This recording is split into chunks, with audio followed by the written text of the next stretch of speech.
whole philosophy in Judaism is diverse opinions. We say there are 70 faces to the Torah, right? Which means we can interpret in dozens and dozens of different ways, and provided that they're like close to the text, right? Or using something real that's in the text, we accept them as legitimate interpretation.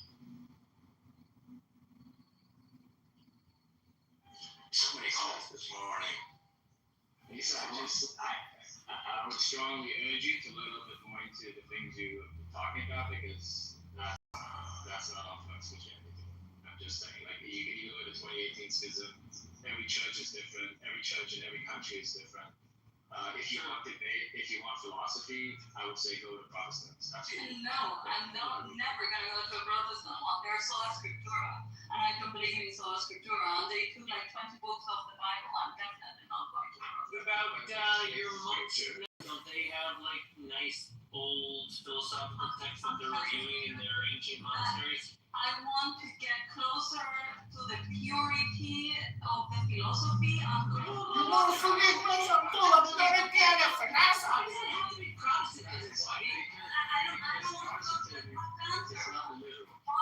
Protestants are not literal, which means they're not open to the idea of different ideas. Protestants are top dancers. They're pick and choose. They decided to take out the Septuagint. They decided to do it sola scriptura. For them, they are the owners of the truth, and I don't want that. But if I want to lead you away, it's full gospel. There's a lot of room for interpretation. The spirit of Jesus, so this is what you need to understand. When you have all these big, first of all, you need to understand the full gospel. Trolling or Samson. Who decided we go by fortune?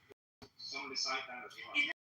You're missing the point. The church, he wants to follow the history and development of the church. He doesn't care about people that read the book. I'm trying to get close to God. I'm trying to get close to philosophy. And if I want to get close to the essence of the actual Christian philosophy, I'm not going to go to a Protestant. That's the last person I should go to. Right? He doesn't want the ball to the church.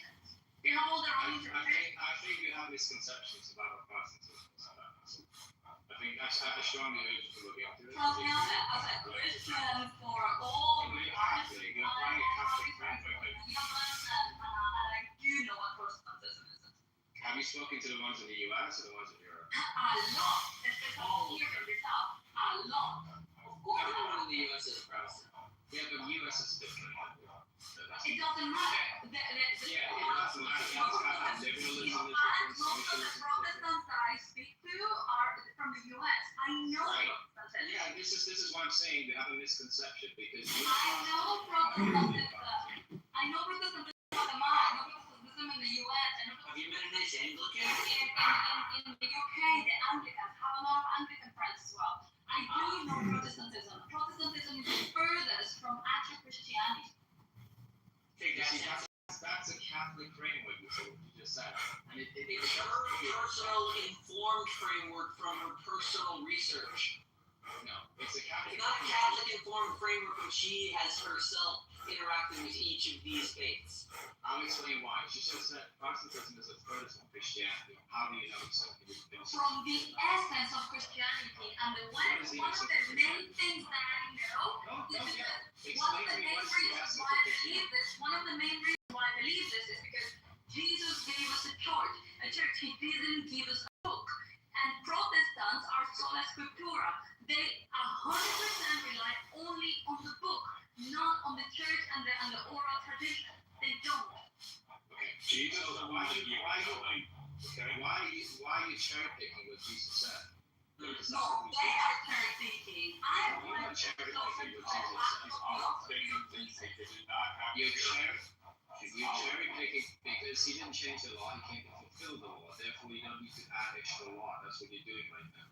You need to understand the spirit of Jesus. You need to look at the people who were there first. So wait, what? Did Who Jesus are do? the ones of the spirit of Jesus now to tell me I don't understand the spirit of I'm saying it's up for interpretation. It's up for interpretation, but the claim you know the correct interpretation is very Catholic. No.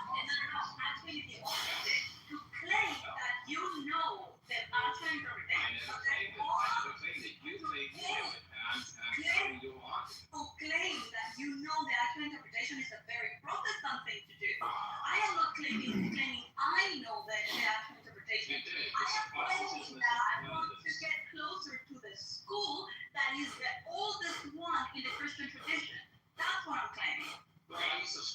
the school. Your claim was that Because I believe they hold the purest version of She's it. interested in the school founded by Jesus, her God. Yeah, you still haven't substantiated any claim you made. What is the essence of Christianity? A church, not a book. And Protestants are all based on a book. But Jesus proceeds. He I don't proceeds. care. I'm done with it. You know, I can tell you're very emotional when it comes to this. Well, yeah, because you're No, going because to we're not circles. wanting to understand. Yes. We're not understanding. I understand you perfectly. I don't think you understand what I'm saying. I You don't don't have want to to make agree with you. You don't have to agree with me. I've never been a Christian, Samson. I've only been a Jew, but most of my exposure to Christianity was because of Protestants around me. That's just where I grew up. Sure. And this is exactly what annoyed me. Yeah, but Protestantism in the U.S. is Wait, whoa, slow down. How do you mean? What is exactly what annoyed you? He's going in circles and circles and circles and circles, and And you're saying you feel like that when you talk with Protestants from America? yeah. Aha. okay. Interesting. So explain to me what a circle is. He said made a claim that Protestants are the first actual Christianity. I circle are all points equally distant from giving point on a plane. The circle, you're right. The circle. Yeah. But this is such a substantiated thing, in your opinion? Yeah, if he substantiated by saying I'm not fucking interested. That's it. Right. That's it. She said she reviewed many different strains of Protestantism and determined that they were misunderstandings of the teachings of her God that established a church that has a history and development structure that she would be curious to study in many of its different true strains. So throwing that out just doesn't do it for her, and that's it. I'm gonna say it's a logical. I'm gonna expose the logical fallacy. Why did you have a schism then? Between Catholics and the Orthodox? Because They resolved that internally. That's why it's a schism. They kept it That is in-house. part of the history of why I'm interested more in the Orthodoxy than the Catholicism. That was not part of the schism. And actually, when I learn and I read about why the schism happened, when I look into the whole filioque type of the philosophy of the trilogy, of the Trinity, That is pretty funny. Go on. when I look into the whole philosophy of the Trinity, I tend to lean and agree more with the view of the Orthodox Church of what is the essence of God and what is the logic behind the Trinity. So, yeah, I have my reasons why I prefer to explore that aspect of the Orthodox Catholics. The fact that I was born into Catholicism, these guys were fighting about some philosophy and some administrative hierarchies as well, and they split, they had a schism. I get it. And that's the reason why I also think the Catholic Church might not be the true church, you know? And as the more that I get into it and the more I learn about like the differences, the more I lean towards the orthodoxy, whether it is because it just makes more sense to me or it's just because I feel that they are actually kind of like the true tradition. But the Protestants, definitely not. And I'm not criticizing their faith. They can be as close to Jesus as they want to be in their own belief. But the school of thought is definitely not the closest to what Jesus wants or to the tradition that Jesus left us. Yeah, but can you give me an argument? Like, I already given an argument like 4 times. I said Jesus didn't leave us a book. He left us a church. He left us an oral tradition, and they completely abandoned that. There's a history to it. Issa, maybe if you repeat yourself a fifth or sixth time. Maybe I will, yeah. But Issa, Maybe it'll convert my game to the conversation. Who knows? listen, Issa, you need to understand that the only thing I've done is essentially taking your arguments and using them against you. So like you said, Jesus left. That would be how a conversation becomes a circle, Samson. I'm glad you just acknowledged that your methodology for this conversation was in fact intentionally circular Turn us to the beginning of the conversation. and by definition not actually a conversation, just simply a circular method of argumentation. Demonstrating to her initial claim is wrong, and I'm trying to substantiate by Why is my initial claim? I must have missed that part with all of the circle. Why is my initial claim? I already forgot. What is my initial claim? I already forgot. Now, You said Protestants are the furthest away from the essence of Christianity. yeah, right? Samson, How you're explain to so you gross. The Mayfair Post. So a circle is in two dimensions. If we add another dimension like sexuality, we can have a sphere. That's true. You said Jesus left us a church, right? So, what you mean by that is he left us 12 people. These 12 people, right? They went out, they preached, and then they had a succession. Let's say I don't know how many more people, but essentially the people who are part of this apostolic succession are today part of Orthodox Church, Catholic Church, and Protestant Church. You cannot deny that. Therefore, by default, your argument falls flat. Catholic Church is not an apostolic church. Sorry. No, but the people who started it were apostolic. You can't argue against that. But they separated from the school. Wait. And the way where you can see that they separated from the tradition is when they decided to go for Scriptura and also to remove the Septuagint, which are the books that actually are in the Bible so the Septuagint are the books that the apostles and Jesus used to teach people in their time, and that those were integrated in the Bible. And what the Protestants did is that they removed completely. There are like 20 books of those. They completely ignore them. They reject them, and they don't accept them as You're pivoting right now. I said, where did they come from? The first Protestants. Which church were they part of? Oh, from the Catholic one. Exactly. So you are proving my point. They No, I'm not proving your point. These are because just they were part of the apostolic succession. No, Mormons also fell from the Catholic Church, and that doesn't mean that they're a fucking apostolic church. They are. Like, how do you get to this? They're like the original Native Americans. You know that, right? This is a family tree. This is I mean, They made themselves over and to where politics. do the Catholics come from? We come from the Jews. That doesn't mean that we're Jews. That's not what my argument is. Yeah, Lisa, they're trying to explain the whole thing of don't hear what you want to hear. Jesus left us with people, right? These people that left us with more people. All these people that have different ideas, different opinions, different ways of interpreting what Christianity is about. That's the reason you have different churches. You can't say that. No.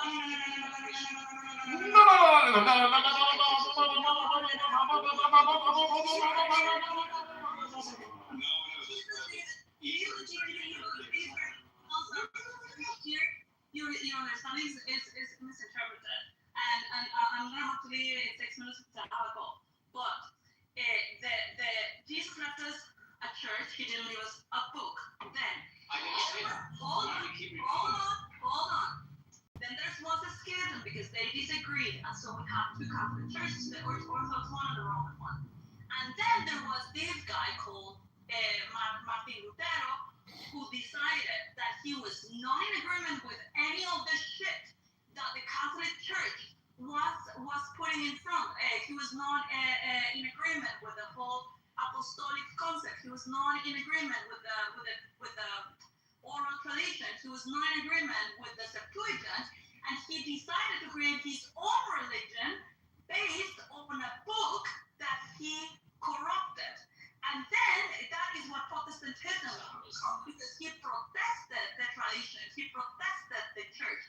He doesn't come from the apostolic. I'm saying he comes. The initial priests that were part of the Catholic Church. Yeah, but exactly. But the way that it is corrupted is because they didn't believe in that. So you cannot claim that. Believing in what? They have to believe in themselves. They're part of They just succession. claim that the Your Protestants focus are is coming from the completely same. wrong. Yeah, they You're all focusing on the wrong believe thing. in Jesus, but that's the You're only saying, thing you're saying you want to cut off a branch of the family tree because of their interpretation of Christianity. Yeah, the tree can be. You're You know what the subscribing tree to is? a family tree.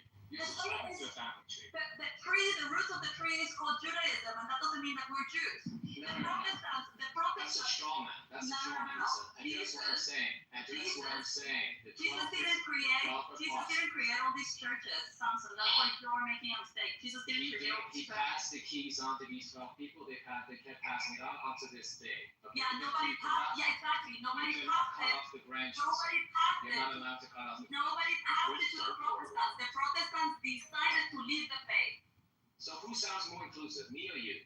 It's not that inclusive. Fuck inclusive. Me or you? Fuck inclusive. Totally inclusive. Why do you think that I want to be inclusive? You're proving my point. Why do you think I want to be inclusive? Well, you said you wanted interpretation. You said you wanted Jesus, I think. She called him Simon. See, Nora, this is what you want to avoid, is being like Issa. This is a waste of time, and it's neurotic and stupid, and basically, don't be like Issa, because she's stupid. Basically, what I'm trying to say is shut the fuck up, don't talk. Because when you talk, you expose your ignorance, and you're wasting your time. You're not educating yourself, you're not reading, so don't do what Issa does, and everything will be okay. I don't know. Actually, in fact, I had asked the other day to Don't forget, she said she had a call in 7 minutes. actually attend a synagogue and see like the whole essence of it. No, I wouldn't be able to.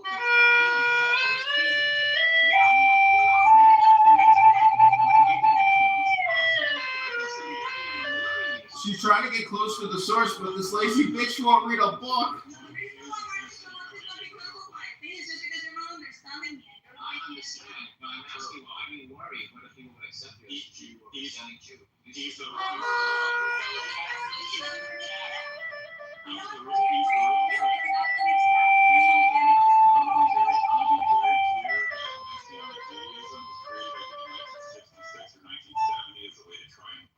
the Christians. I get what you're saying. I'm saying the original Messianic Jew is Christianity. That's it. Independent study Christianity though. There's like some people in the app that are like, born Christians that want to practice Judaism as their way of following Christianity. We are in a post-enlightened, individualistic age in which people choose their own interpretation of their sacred texts and cultures. So yes, we now have Christian Jews and Jewish Christians. Welcome to reality. I'm just saying that he said if you go act on this today, say, I'm going to go find a Messianic church, and I call them churches. If you're going to go find one, just be aware that it's a complete neologism. That's it. That's all I want to say. Right. Yeah, I haven't really thought about You're probably going to be more educated than like the quote minister there, because they're just like some random person that collected YouTube crowd and it's like a crowd. I'm sorry. Yeah, probably. So But just proceed with caution. in order to just, all I want is to get closer What, to man? the core Taking truth. this phone back up. That's it. I'm not looking for God. My I'm work. not looking to experience No, my God work or is whatever. fine. I'm This looking is. to go You just want to talk to really smart Catholics. Is that fair? Yeah, smart guys. There you go. That's it.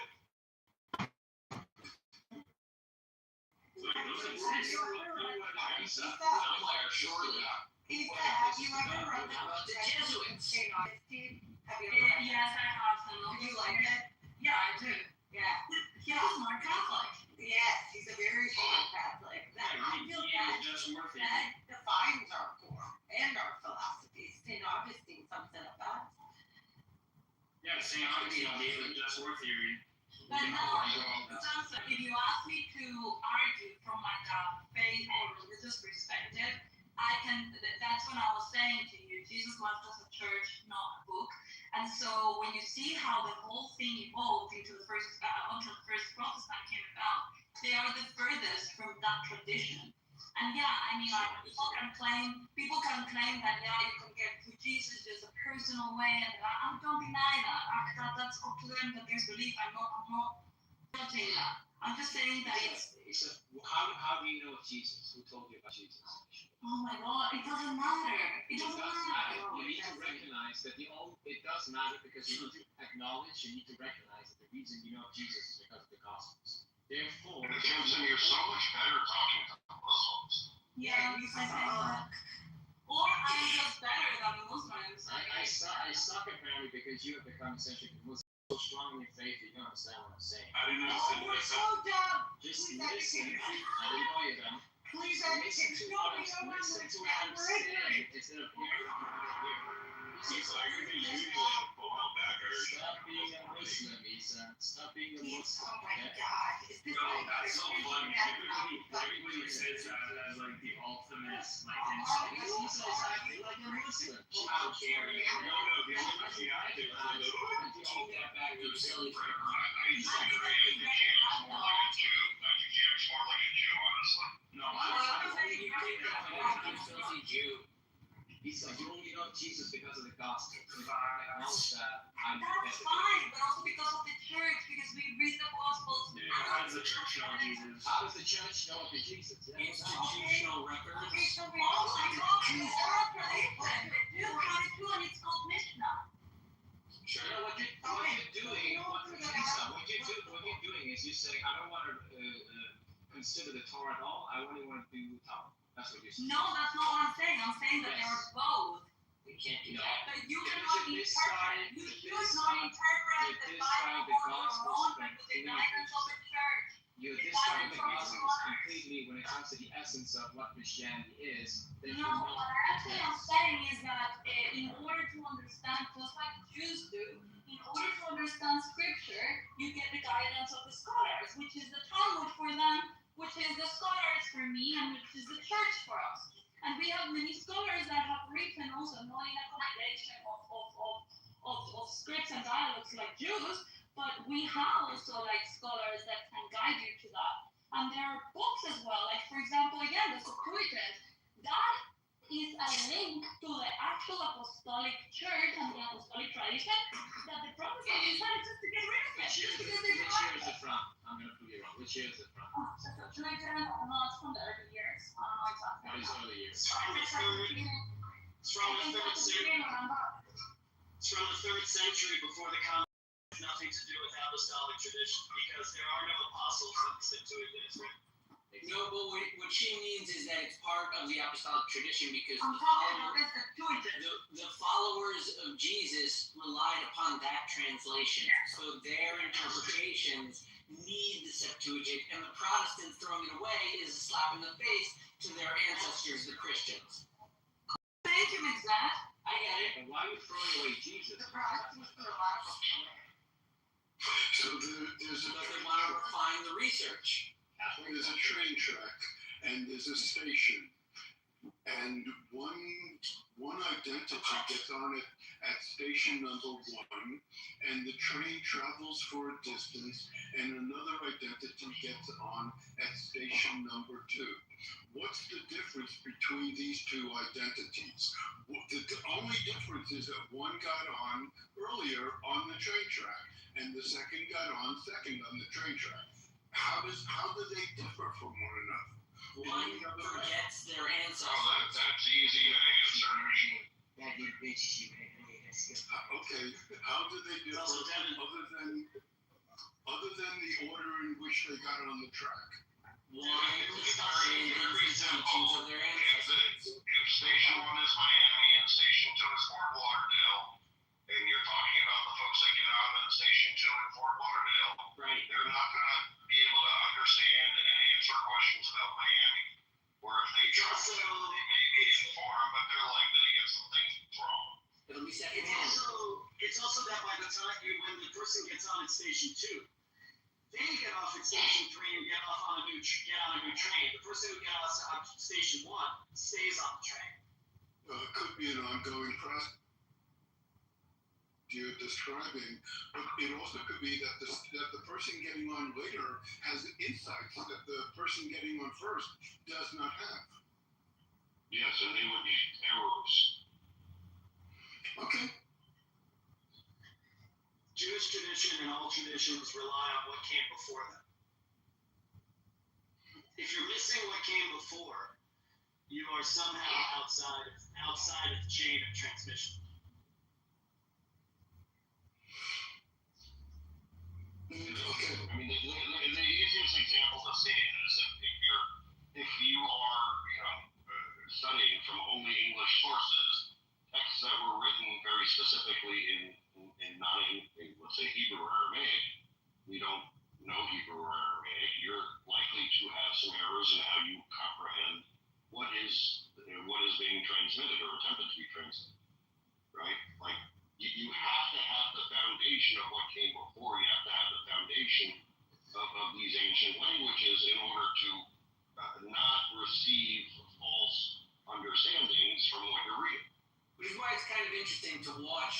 Christian movement fracture on such nuanced, interpretive grounds? You know what I find interesting?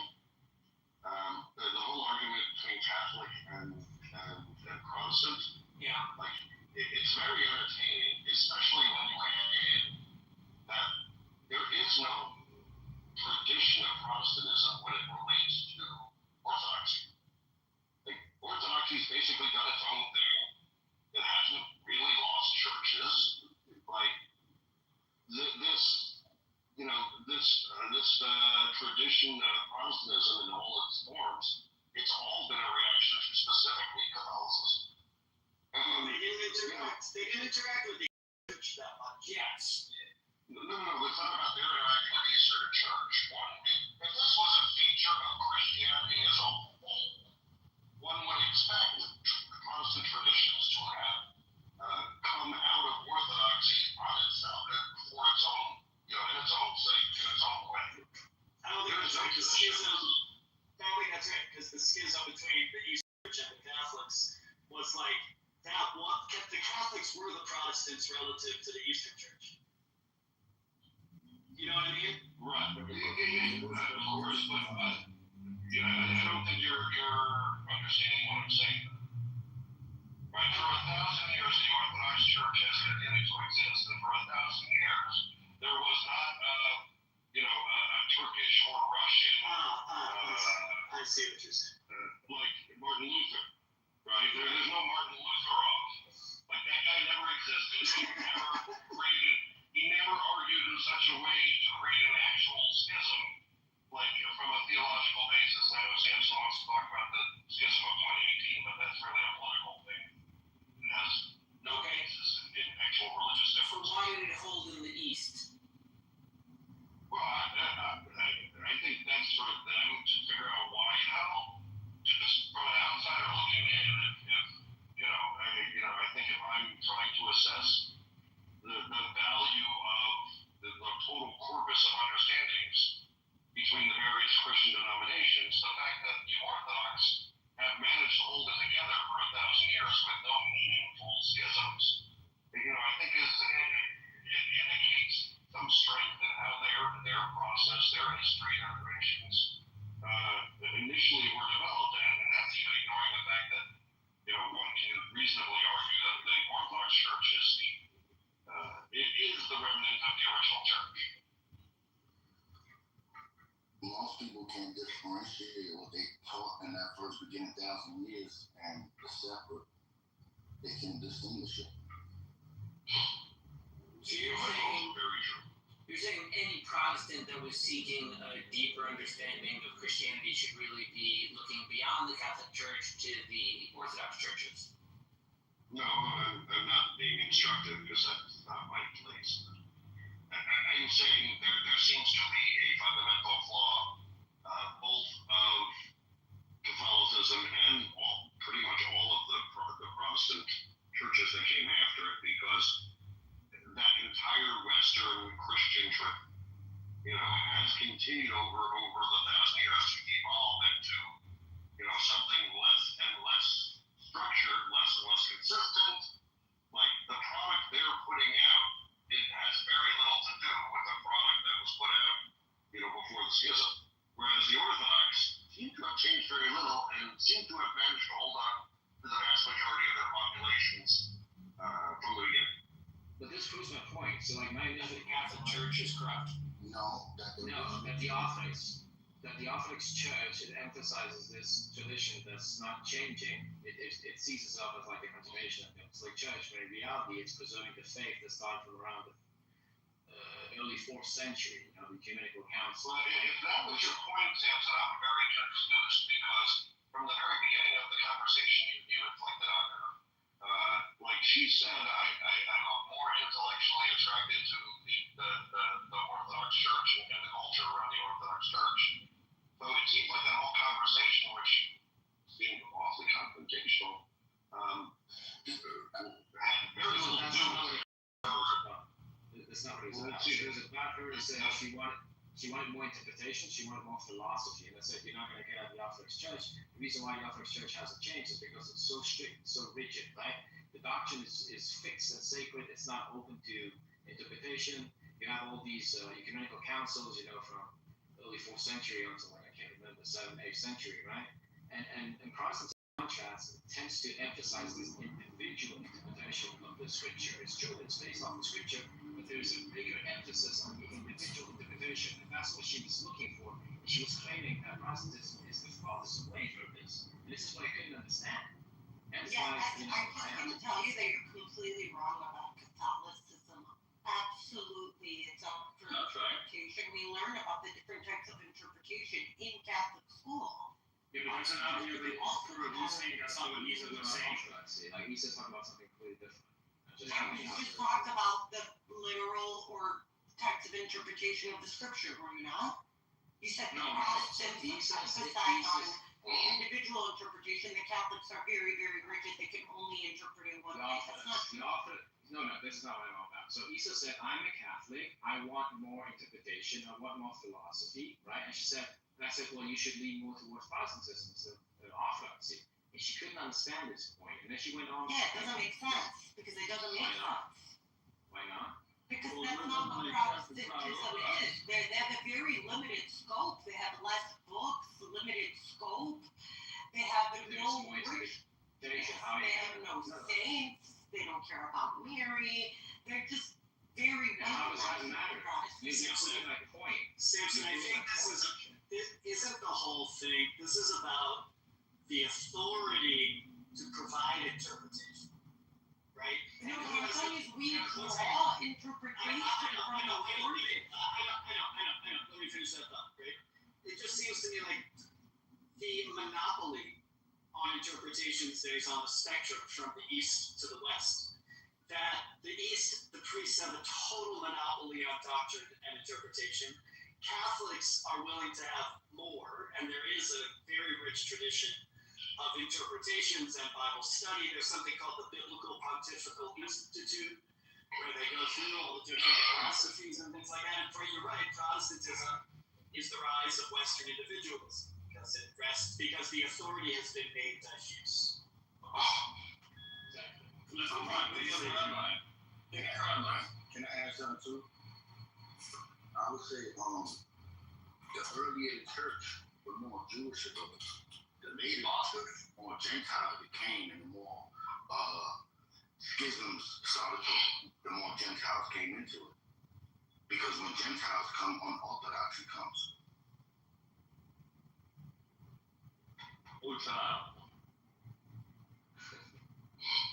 Yeah, and Samson, bringing up ecumenical councils in the context of Orthodox is a little weird because they're literally the exact same ecumenical council that the Catholics also.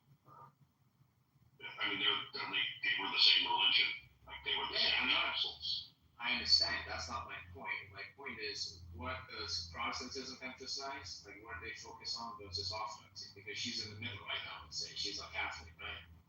I also, just as a witness, the whole conversation was dumb, calling Protestantism, both of you referring to Protestantism as a monolith. Like, Protestantism. I literally did. Because she was saying to Protestants in the U.S., and I was trying to explain. Both of you use this construction. Protestantism is. Neither of you use the construction. Protestantism are. I said it's more inclusive. I use that as a phrase. Well, it depends. There are traditions in Protestantism that are very inclusive and some that are not. Yeah, but Protestantism itself is inclusive, hence why you can have these traditions that are not so inclusive. You gotta understand the inclusive and exclusive argument. I think you have to go with the development of Protestantism, right? From Lutheranism to Calvinism to the bigger splits to Anglicanism, right? The American versions of Protestantism versus European ones. Like, there is quite a diversity. Well, you gotta look at what separates the Protestants, what made them rebel against the Catholic Church. One thing for sure was child baptism. They didn't believe a child could be baptized, so they started rebelling. I believe it was the England and the Roman Catholic Church where they started saying we needed to do it. And once they did the census, they would carry it out through the baptisms of the children. But since the older folks started saying we needed baptism, they rebelled. And that led to people like Ziglag and Anabaptists coming up until you have the Amish women in the United States.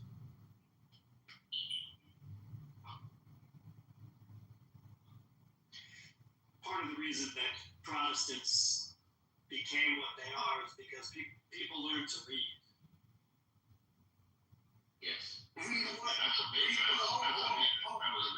Read what? They couldn't read Latin. And they can't Read anything. There was they could read. They know what they could read? They could read William Tyndale's translation.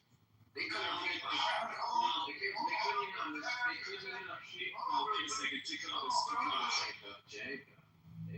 Just chill for a minute. They couldn't understand what's being said at mass because it's being said in Latin. The invention of the printing press created a boom in literacy. Prior to that, most people were illiterate unless you had enough money to get an education, which were often noblemen and priests, right? So the monopoly on who could access the text was severely limited. Once you have books being printed en masse, then you teach people to read, then they can access the text on their own. This were very quickly there was a Bible in every hotel, site tour. Last time I checked, the Protestants couldn't get their own Bible. They had to get it from Erasmus, the Catholic priests, who translated the Latin into the Greek. And Worthless, derivative copycats. your people had to go to William Tyndale, somebody who said, if my translation is false, I'll be burned at the stake. And lo and behold, he was burned, all right? Christian. Bunch of religious zealots making breakaways. I prefer crispy Protestants. Crispy? Yeah, you gotta use the air fryer, get it real crispy, and then you're good to go. I find Protestants pretty bland, so they should be undercooked. They could use some salt. I think they're Catholics, on the other hand, they're a little spicy, so Too much sauce. I think they're the most hypocritical. They like, yeah, they're the most hypocritical. Jacobus, maybe that was the goal. For which? Look, if somebody tells me they follow Moses, I believe they're going to follow commands of Moses, they're going to tell you what he said, and they're going to obey him, most of all. But if you're a Protestant and you follow Jesus, and you can't tell me nothing that motherfucker said, and you can't even follow nothing he told you to do, then lo and behold, I don't even think you are a Christian. I think You don't have to follow it. So follow it. Amen. I think he would have called you in Greek hypocrites or hypocrite. Agree.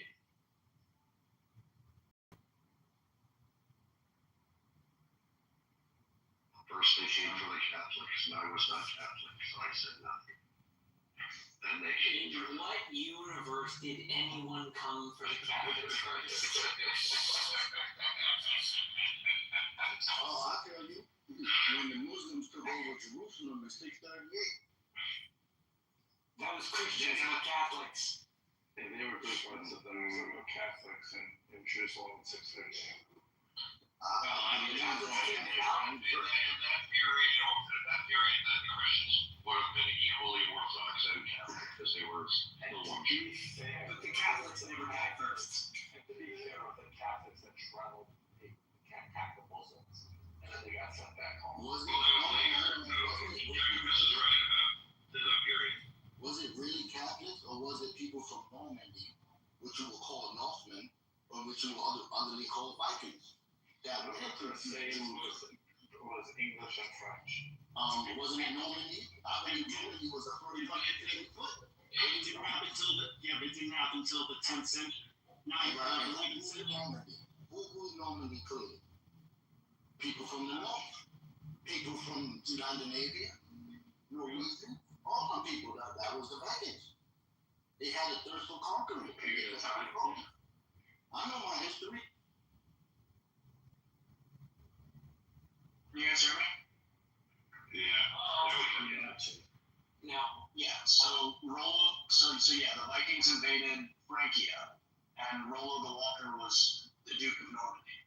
But I don't think that had anything to do with the. I think you said the plot. What you just said all that. That had anything to do with it. Actually, So you're actually incorrect because So then Rollo the Walker, his great grandson was William the Conqueror, and then William the Conqueror invaded Europe, and then they essentially blended with the Europeans. I don't know of anything that was that had anything to do with the Crusades of the Vikings. So. I want to clarify this. So first of all, the Viking Age literally ends because of Christianity, right? So for people, Vikings were not they were not part of the Crusades. But obviously the same people no longer refer to themselves as Vikings. Yes, later on they joined them. Yes. the Viking descendants were in the Crusades. Exactly. They're fucking Vikings. If we see children of Jews, Well, why do we call them Vikings? They don't identify as Vikings. what we call ourselves. So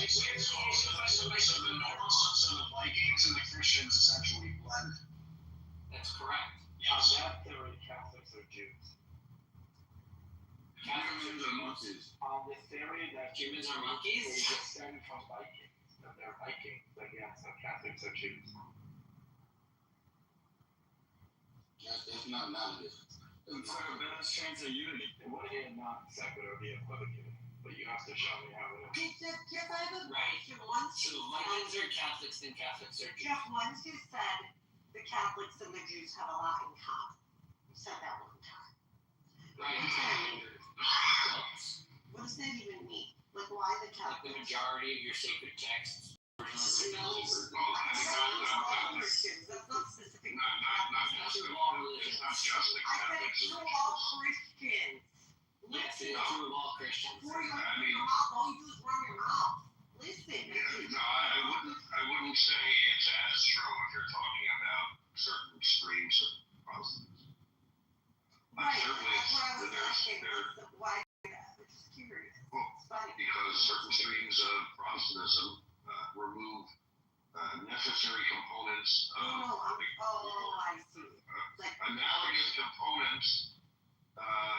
Analogous components would be the right word to how the structure is in Judaism, how belief works in Judaism, how history works for Judaism, right? Because we're the OG. Like if you're talking about a non-denominational Christian group that looks only at the King James Bible and has nothing like that, they have almost nothing to do in common with Judaism. And then shit, when we look at the history, the Muslims ruled Jerusalem for over 1,000 years. The Christians only held it for 108 years. And this is our first run since AD 35, I believe. No, matter of fact, AD 7. This is our first run since then. There was held for 3 years by Jews in the rebellion, 64 years after 70. But there was a short period. That was more like a little rebellion, a little scuffle. He still held the city level in the temple now, that compared to It wasn't even a scuffle, it was a kerfuffle. Okay. He minted coins with pictures of the third temple on it. He definitely.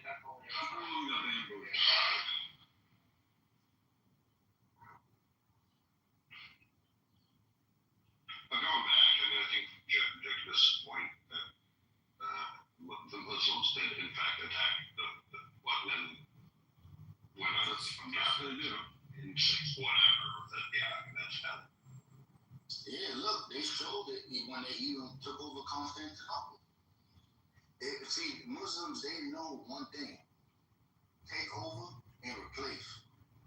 Hell yeah, we believe in your prophets, but you gotta believe in this one. This the last one. They took over Jerusalem, took over Constantinople. They're still thirsty and hungry.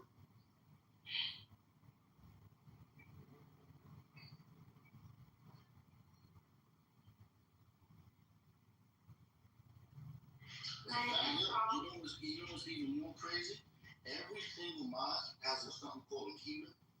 supposed to face toward Mecca, except the dome on the rock.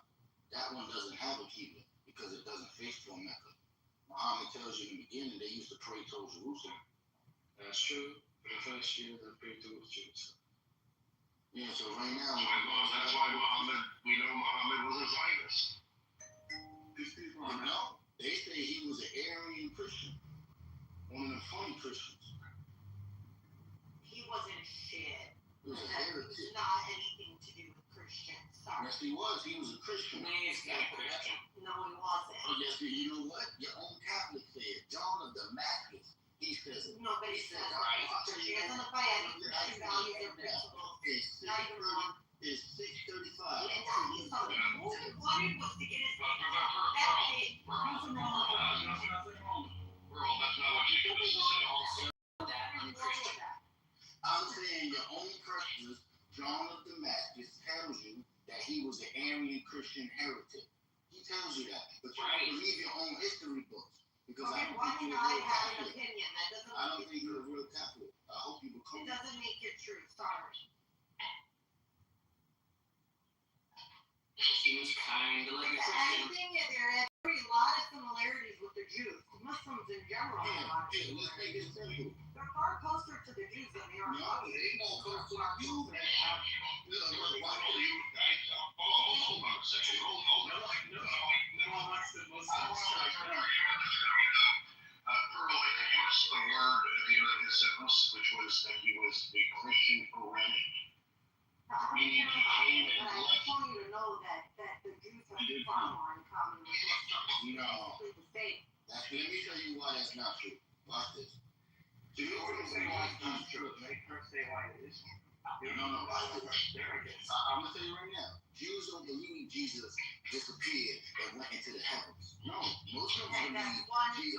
part. That's one small belief they have. What about Settle down. Settle down. all the rules from the Settle law? down, sweetheart. I don't understand this conversation right now. I don't think you guys are actually disagreeing. But now we're going to have to sit through here. He thinks Muhammad had anything to do with Christianity. No, he didn't want it to be a Jew. Okay? That's what he You wanted. don't need to get words in my mouth. Yes. He wanted to be a Jew. To be fair, that is pretty Christian. He was obsessed with them. He wanted to be a Jew Christianity. So hold on. That's cool. That's cool. So I want to say this. Look, when we look at the Muslims, they believe Jesus is coming back and he's going to the heavens. All right, and you're really why you keep doing that? Why you just have to do that?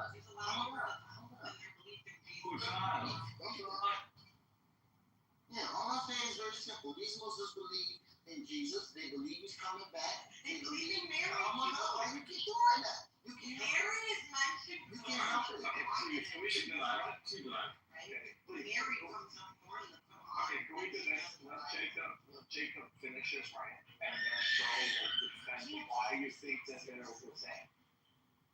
Thank you. All I'm saying is these Muslims believe the same thing they believe, just with a little critique. They believe in a Jesus. They believe he's coming back. They believe he's coming to teach something great with some mountain type of person.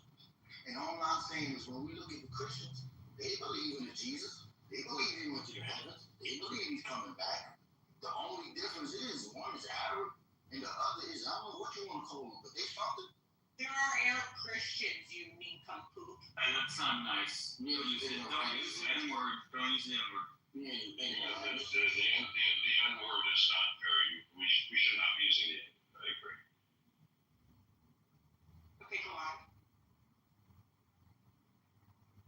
No, it's your turn. My parents are not.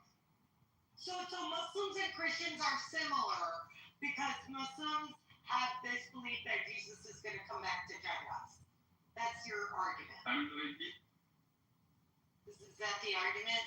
Yeah, What about the rest of it? and reduction is a Those are a few lines in the Quran. What about the rest of Okay, it? bro, now it's your turn to show why you think that Muslims are. No, I'm asking you. What about the rest of it? I mean, this is so ridiculous, Mayor. Come on.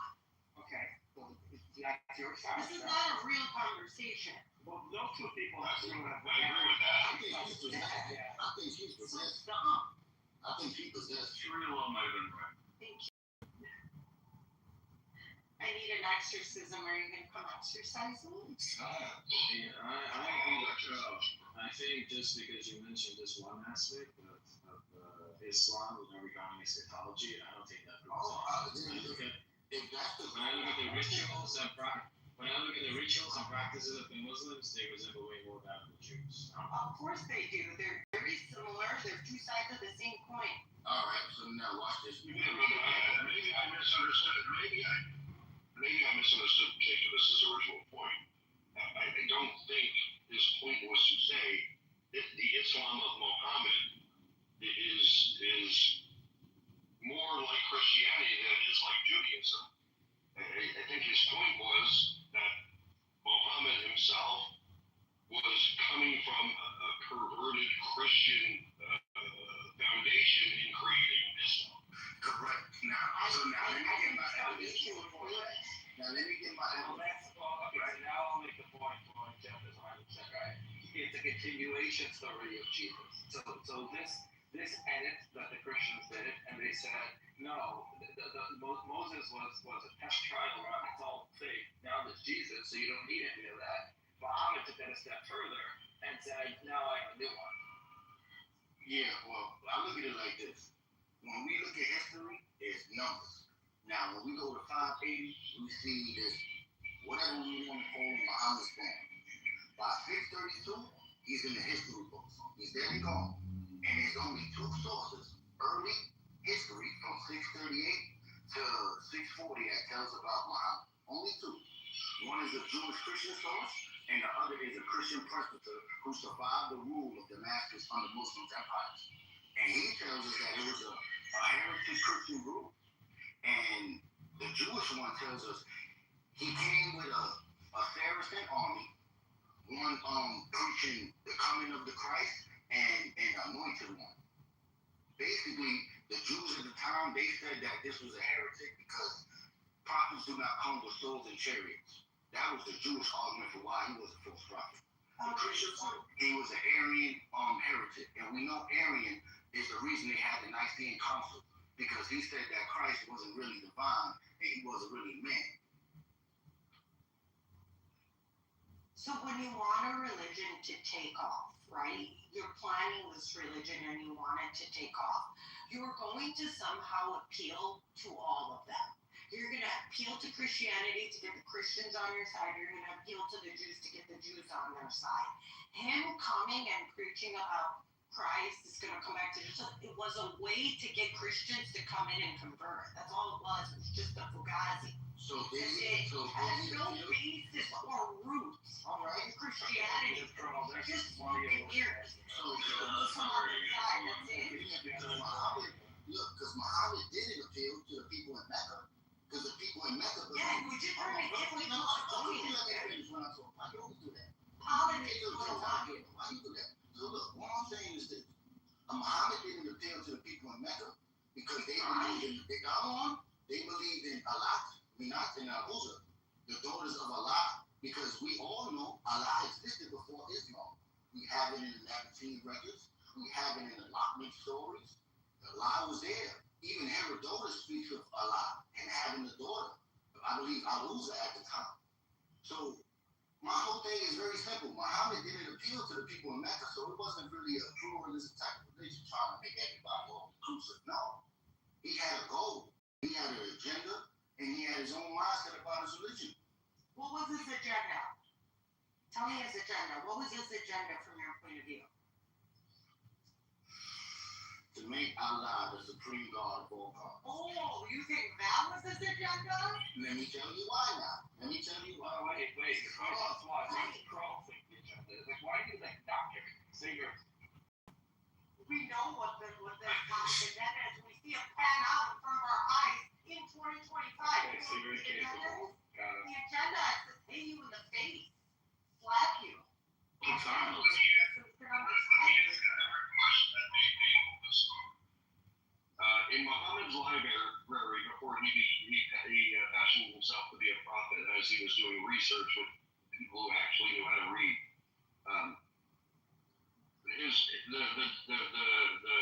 research they did Did it involve both the Old Testament and the New Testament, or was it strictly the Old Testament? I think it involves both. But I don't. So it's not terribly controversial to say that the ideas he was preaching were coming from a Christian theoretical perspective. Like, this isn't really a very controversial. No, he never said that, bro, which is why I don't understand. Christian. He said that 100 times. They said that, I mean, that's not really what you said. That is what he said. He said that directly more than once. He said he's a Christian heretic, but he keeps saying that the foundation of Islam was based on Christian belief, which is really not controversial at all. I'm really not understanding what your response I Uh, have a problem with calling him a Christian. That's my problem. And I don't think he ever called himself a Christian. I don't think anyone else ever called him a Christian. But yes, in real time, Christians did say he represents Christian heresy. Well, they did discuss. Like, his ideas are not Christian. Well, Christianity did discuss whether it's a sect or it's a heresy or a whole new religion. And there was definitely a discussion within Christian Orthodoxy how to consider this. And you have to look what my thing is, if you have a Jewish empire, you can see something similar. look, I'm not Well, going they have Jewish councils, they have Jewish classical courts. There was no forethought that this was coming from Judaism. It was impossible to come from Judaism. It's so completely alien to anything Jewish that you wouldn't even question. I don't want to say They included Jesus in that. And that's the point. Okay, Samson got it. Now, teach Quran.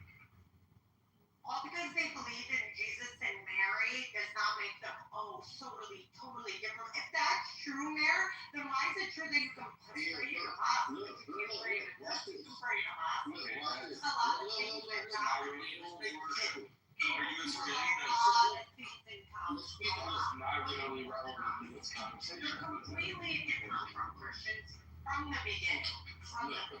Then he's speaking in a language that he understands, right? Watch this. He believes that Jesus Christ is the Word of God. The Muslims believe Jesus Christ is the Word of God. They don't believe he is the Son of God. The only difference between the Arians and the rest of them Christians was they didn't really believe Jesus Christ was the Son of God. The same thing. And all their other beliefs. What about all their beliefs? You're only talking about the beliefs of Jesus. I don't know why we keep falling into the same trap of comparing beliefs. Like, definitionally, if you have a group of people who write a book, call it a religion, that features the exact same characters but tells the story in a different way that is inconsistent with the Christian tradition of what those characters did, who they are, etc., definitionally, that is a Christian heresy movement. Like, this isn't complicated, nor should it be controversial. I think this is a fallacy because, like, first of all, he doesn't come from a Christian background, Jewish background, but he was obviously influenced by both religions because of the location, Medina, Mecca.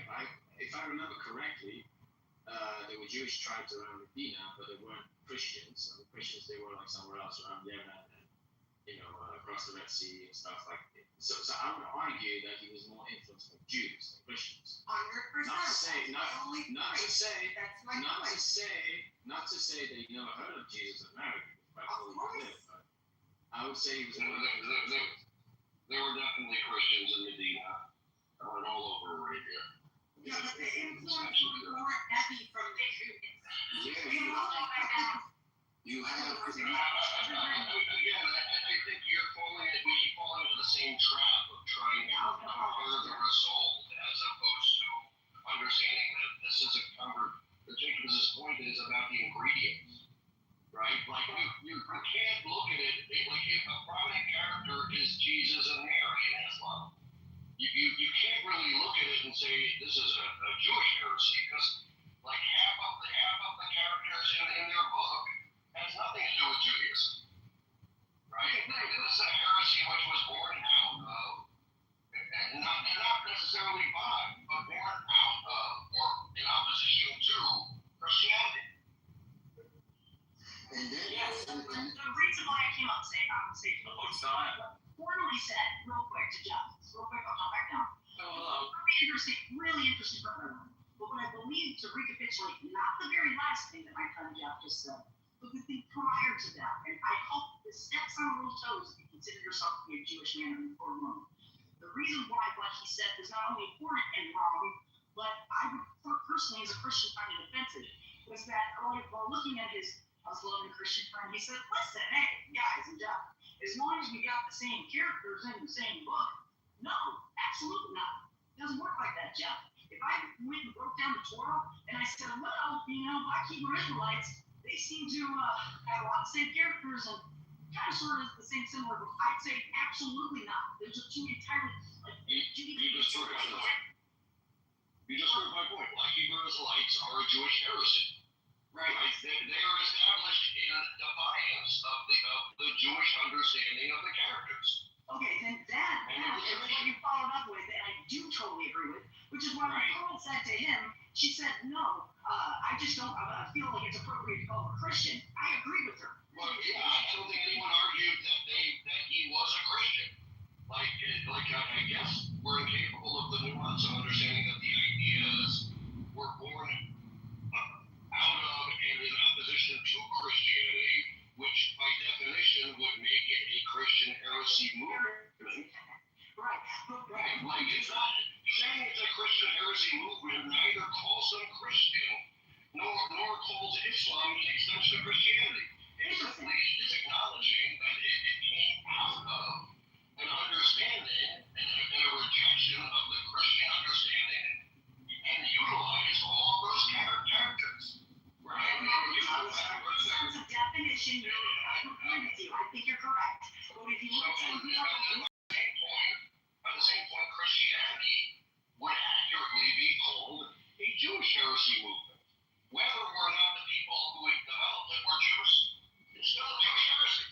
Because you're literally reconstituting the same set of beliefs, the same sets of stories, and reconstituting it differently in a way that is oppositional to the Jewish understanding of things. Right.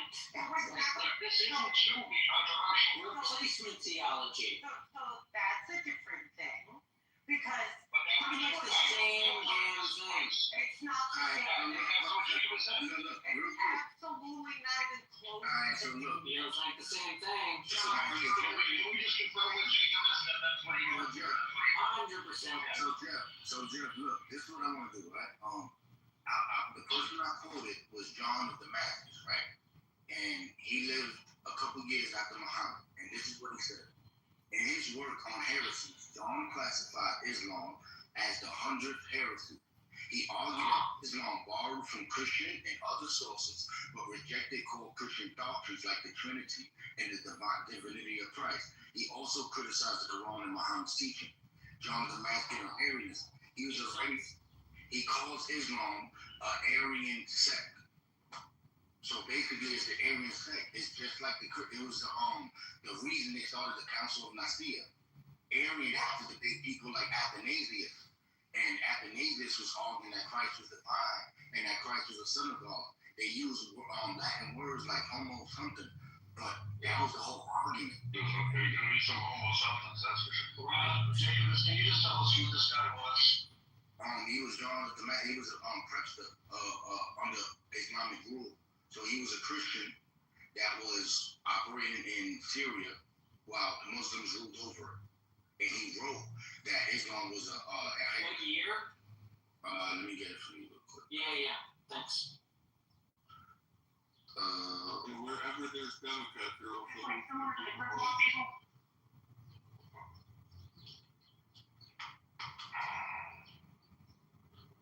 And was he a priest or was he just a regular dude?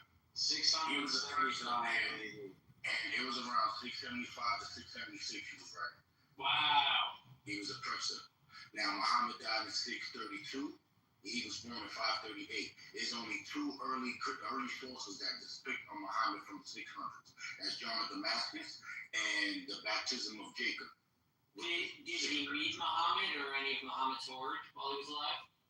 The only one we could say was Jacob of 632, who was supposed to be baptized in the Christian room. And he, in Africa, Nigeria. That's right. Is that what is housing? Is what I'm asking, Jeff? what do you, I didn't hear your question. What? So my question is, I mean, I missed the first part. I heard all of his quote unquote history behind and what his understanding of this faith. But I'm asking specifically, is it like not? I'm gonna say the word Chrislam, like Christianity, Islam, smushing together from Nigeria, Chrislam. Is that what you're espousing? No, definitely not. Okay, good, because that in and of itself would be like that's going so left field, but like, okay. It's almost right field. No. No, I think, eating pork probably isn't good for Christians. But, that's just me. I don't understand. What is the argument? Are you trying to say the perception is more valid than the actual intent?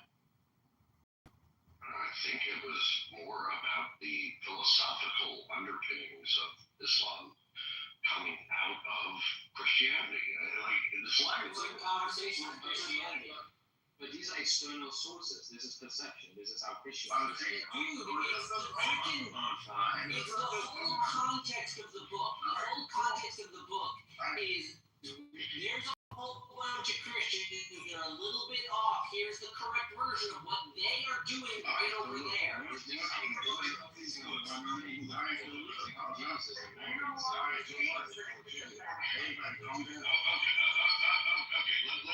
me break it down in clubhouse terms. You've got a Jewish room in the hallway. You've got a Christian room in the hallway. And the question is, the Muslim room, it's a response room. It's a response room to which room in the hallway? The Christian room or the Jewish room? Like, I don't think the point is big, but the reaction to the point is so oversized. Like, wow, like this isn't hard. This isn't complicated. And then someone made a claim. They said, "Oh, we're using outside sources." I'm like, we can easily open the Quran. It literally tells you that Jesus was the Word of God. He came. He's a spirit from the Father in heaven, and that he came down and entered into Mary, and that he is the Word of God. It's like, yo, only the Christians say Jesus is the Word of God. You don't hear Jews say no shit like that. Sure, but at the same time, in the Quran, you have many things that take straight from the Torah, like Talmud, so we gotta explain that. Yeah, 100%. Okay, now yes, the Quran definitely quotes, doesn't quote it, brings Midrashic sources that are not in Christian texts. But I that's not wonder why. Okay. But It's not the including assertion being made here. The assertion being made here is that it's a continuation of the Christian story. It doesn't go back to Midrashic sources. Yes, if you want to now make the argument, which you're probably maybe trying to say, that in practice it has a better look to Judaism, she has to make that case, which is incapable of. But that doesn't contradict Jacob's point that it was a continuation story of Christianity. That's all. And then Which was itself a deviation from the story of That's a Jesus. fallacy, though. That's a fallacy because there's no need for a continuation if you don't believe it. what are you talking about?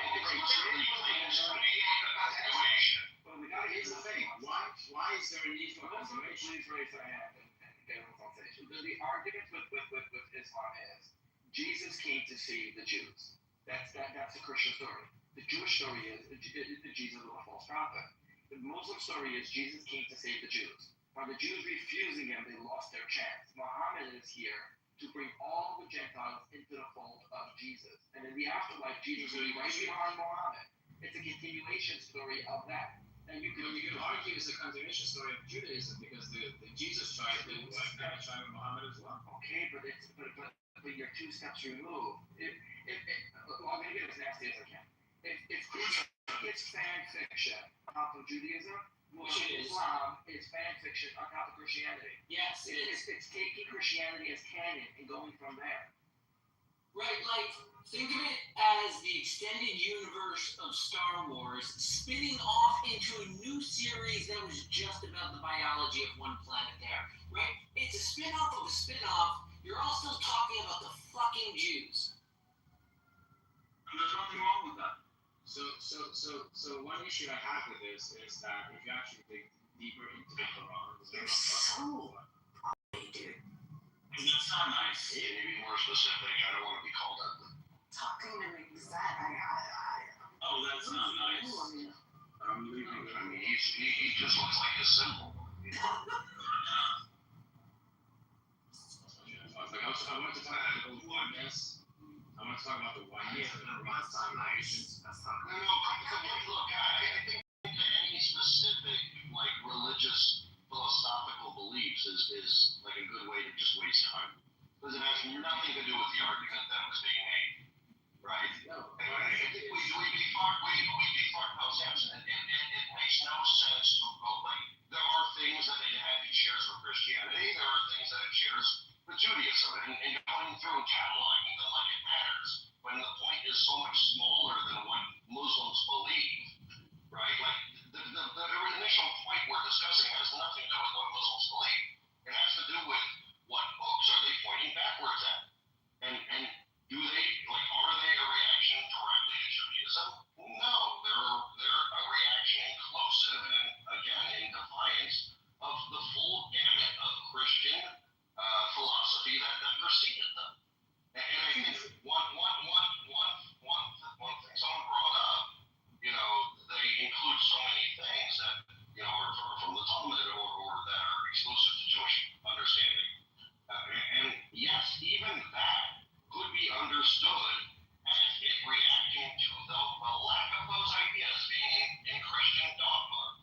And therefore, even inserting all Jewish ideas into the practice of Islam is in fact in defiance of Christianity. Especially that. Okay, so just quickly. It's absolutely an extension of Judaism because of the core beliefs. Judaism, monotheism. They introduced the Trinitarian idea, sacred law, dietary code, prayer rhythm, fasting, everything. Everything is the same. You're literally the same. Okay, so to the extent that we're the same, they would become Jews. Right? Adding those things in was a reaction to Christians taking those things out. Right? You're not going to tell me they're reacting to Judaism by emulating Judaism. That doesn't even make any sense. Right, and then we can take it a step further. Can we please do this just this way? I've been trying to say something. Let's do this just justice. So the thing is, I think it's too convenient, like the Jewish point of view saying this is like Christian heresy because Christian came after, and obviously you're trying to say not the Jewish point of view. Wait. I'm just saying it's a little bit too convenient to say the Jews that have nothing to do with this, we cannot call the Jewish heresy. In my opinion, if there's a Jews have a lot to do with the founding of Islam. Christianity. Much more controversial point than the point that was even being made in the first place.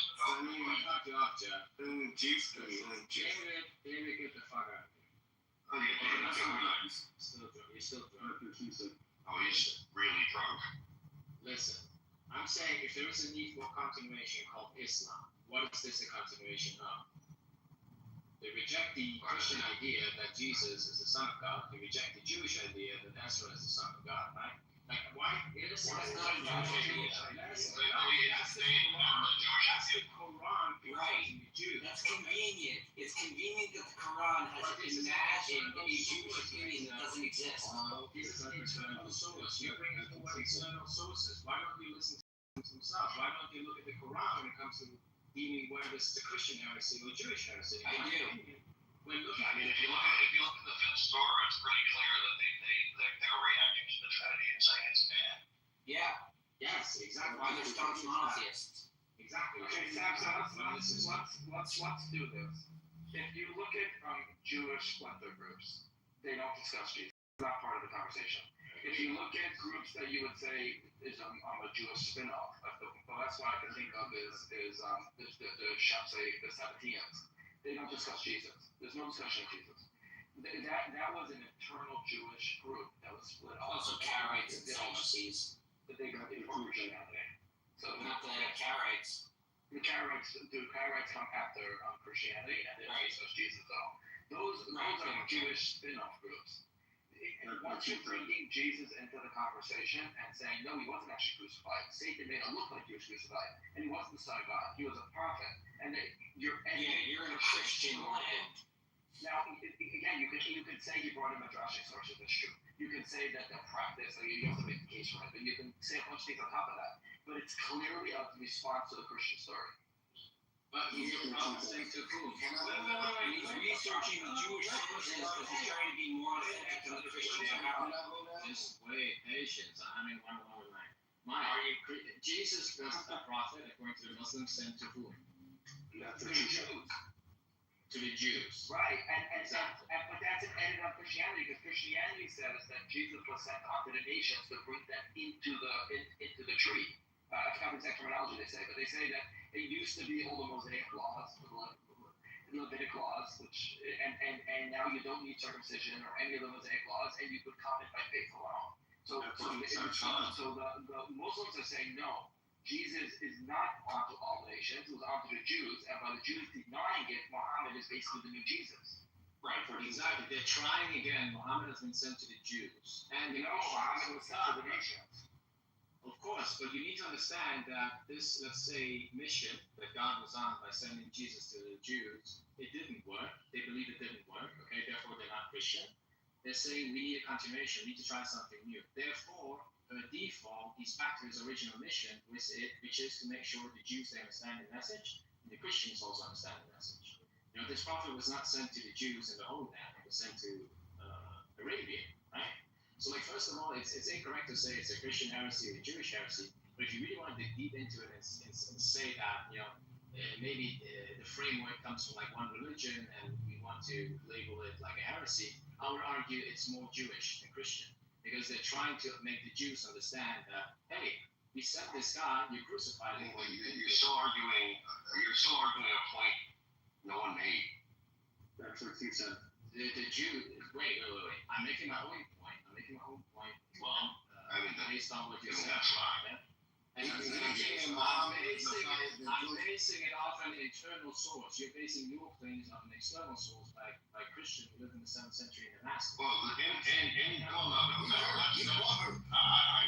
don't even need that source in Damascus to come to the conclusion that Islam is a derivative based on the ways it differs specifically and explicitly with Christianity. It is a reaction to Christianity. Were Christianity in Muhammad's eyes perfect, there would be no Islam. It is an absolute reaction to Christianity, and therefore it is correctly called a Christian heresy. Whether or not the people who are going, you've argued specific beliefs and practices which are kind of irrelevant to the definitional weight of the argument, right? Like, by definition, because it reacts to Christianity, it is a Christian reaction. That reaction not being in line with Christian dogma makes it a heresy.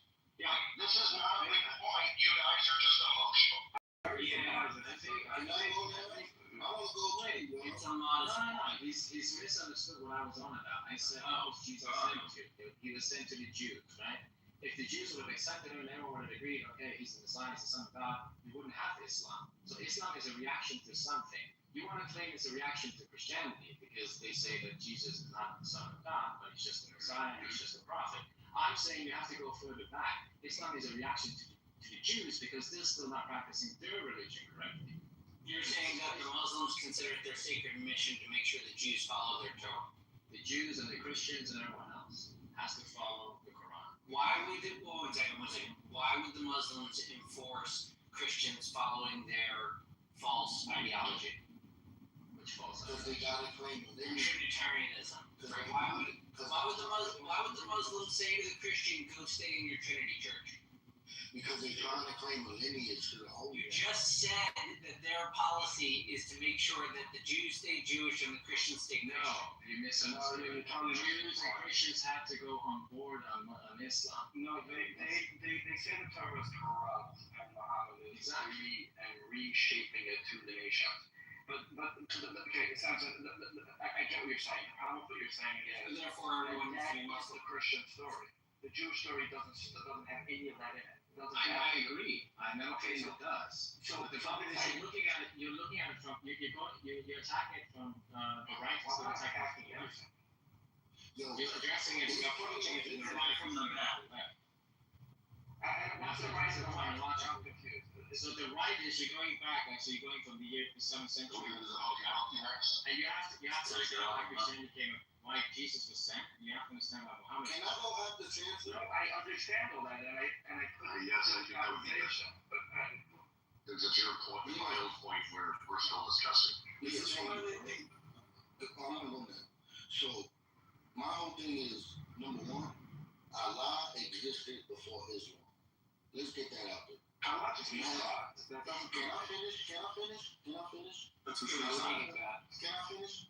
So, Allah, can I finish? Yes.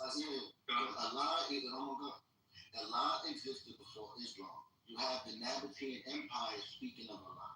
And in the same sentences, they'll tell you about Hubal, Al-Uzza, Al-Manat, and what's the other one?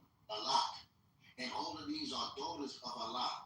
And when you go to Mecca before Muhammad destroyed all 365 idols inside the Kaaba, Allah was known as the Lord of the Kaaba. And Hubal was his physical image.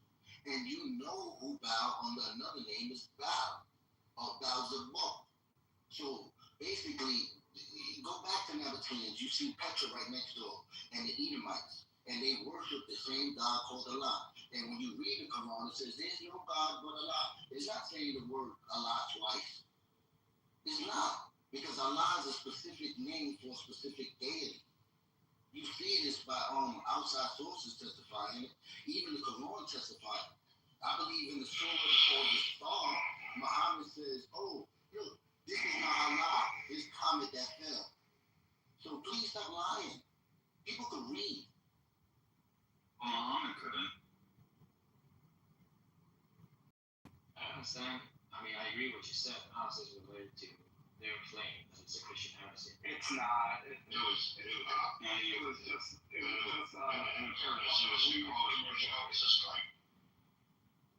That's some flow to it though.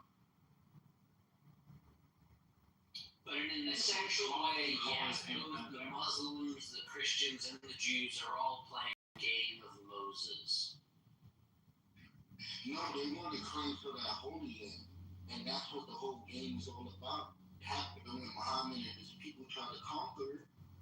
They want to claim a lineage to what you call it, Abraham. The Lockman shit. And when you look at the original name of Muhammad, I can't speak Arabic, but I know a little bit of bullshit. It says, just like in ancient Hebrew, there was no vowels. You would say his name, Memdal. And you would have to implement the vowels based upon the history or based upon the time frame. And his name would have been called Muhammad. And when you read the Hebrew, it's the same as something being appealing. They claim this lineage back to Abraham so they could have a root to the Holy Land. This is why they built the mosque on it. This is why the Turkish Empire refused to give it to Theodore Herzl, because they wanted to say, no, we earned it with our blood. This belonged to our ancestors. It goes back to, what's that dude, Ishmael, which is bullshit. You can look at Muhammad's genealogy in this book. They have at least 40 generations where you can't connect them. I believe his followers, they wrote his stuff 180 years after his death. That's at least 20 generations. Yeah, I'm trying to say Well, no. What he's trying to illustrate is taking the book seriously and saying some random guy in the desert claiming he's a descendant of Ishmael, the cousin nation of the Jews, should not be believed just because he's telling a story that was popular and published at the time and already in the throes of a sectarian movement of Christianity. That's a key fact. He wasn't the descendant of Ishmael. He was just some jackass in the desert with a story. in theory, they like to say, oh, our Quran is untainted, it is perfect. Yet the oldest Quran they got quotes some Sana bullshit, right? It has two layers to it. One that is wiped off and erased with blemishes and something written over it, which is centuries later. So everything about them is false. And when you go back to their history, the only person that probably ever collected all their manuscripts was a German, not even an Arab. So like, it's not about attacking Islam. It's about saying the same criticism that they apply to others. They can't withstand themselves because it's weak. And matter of fact, and when you go to the Quran, the Jews have the best argument. They said, yo, Allah is poor. If he needs our money, that means he depends on us. And that means he does not exist without us. And therefore, Muhammad said, they shall burn for saying Allah is poor. Yes, Allah is poor. Because he needs us to survive. He needs charity. He needs the belief of other people. He needs the belief of Jews and Christians.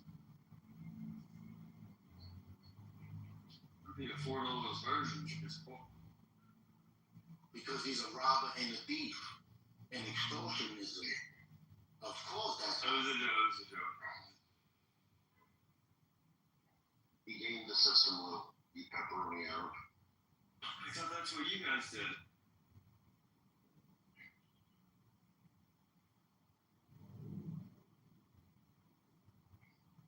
Yeah, you pepperoni Arab.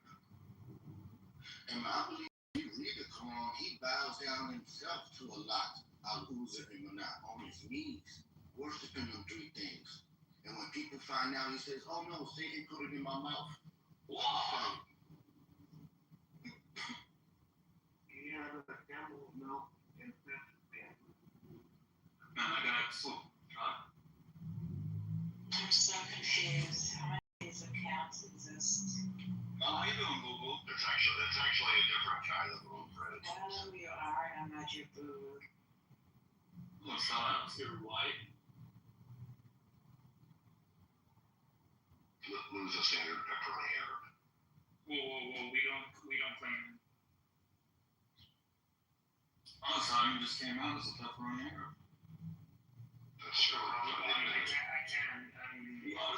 Simon, congratulations. He actually came out as the guardian of the pepperoni Arabs. What is a pepperoni Arab? Did not be Alexander pepperoni. Sicilian. I look more Arab than most of the Arabs on the side. That's true. Arabs look like raccoons. Even like from the That's Simon. Whoa. people from the Arab Sicily.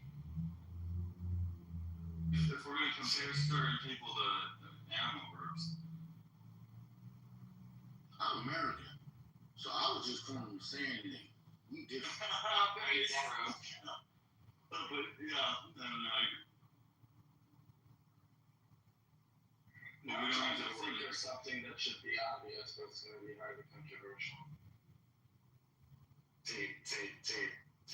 I'm still trying to think of it.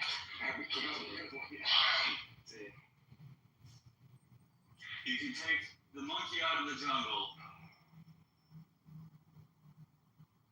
Full stop. You can't take King Kong Not the jungle out the monkey. No, you can't take the banana out of his hand. Oh, come on, that's racist, dude. Listen, guys. First of all, hello to everyone. Shabbat, good to see you after so long. Can I ask you a question? Hey. Is that who I think it is in your photo? It is. Yes, it is. He's an amazing guy. He is. He's a legend. the best. Honestly. Thank you for the compliment, Vegas. Marvelous, sir. Marvelous. It's not I would love to meet him. He's the kind of guy I would love to have a conversation with, He knows his stuff. Shaman. Wait, who are you talking to? Yeah. Shout out to I know you're not so he just said to me, you're not a man, you're a woman. I like that. Somebody called me Chevy yesterday. That was a new one.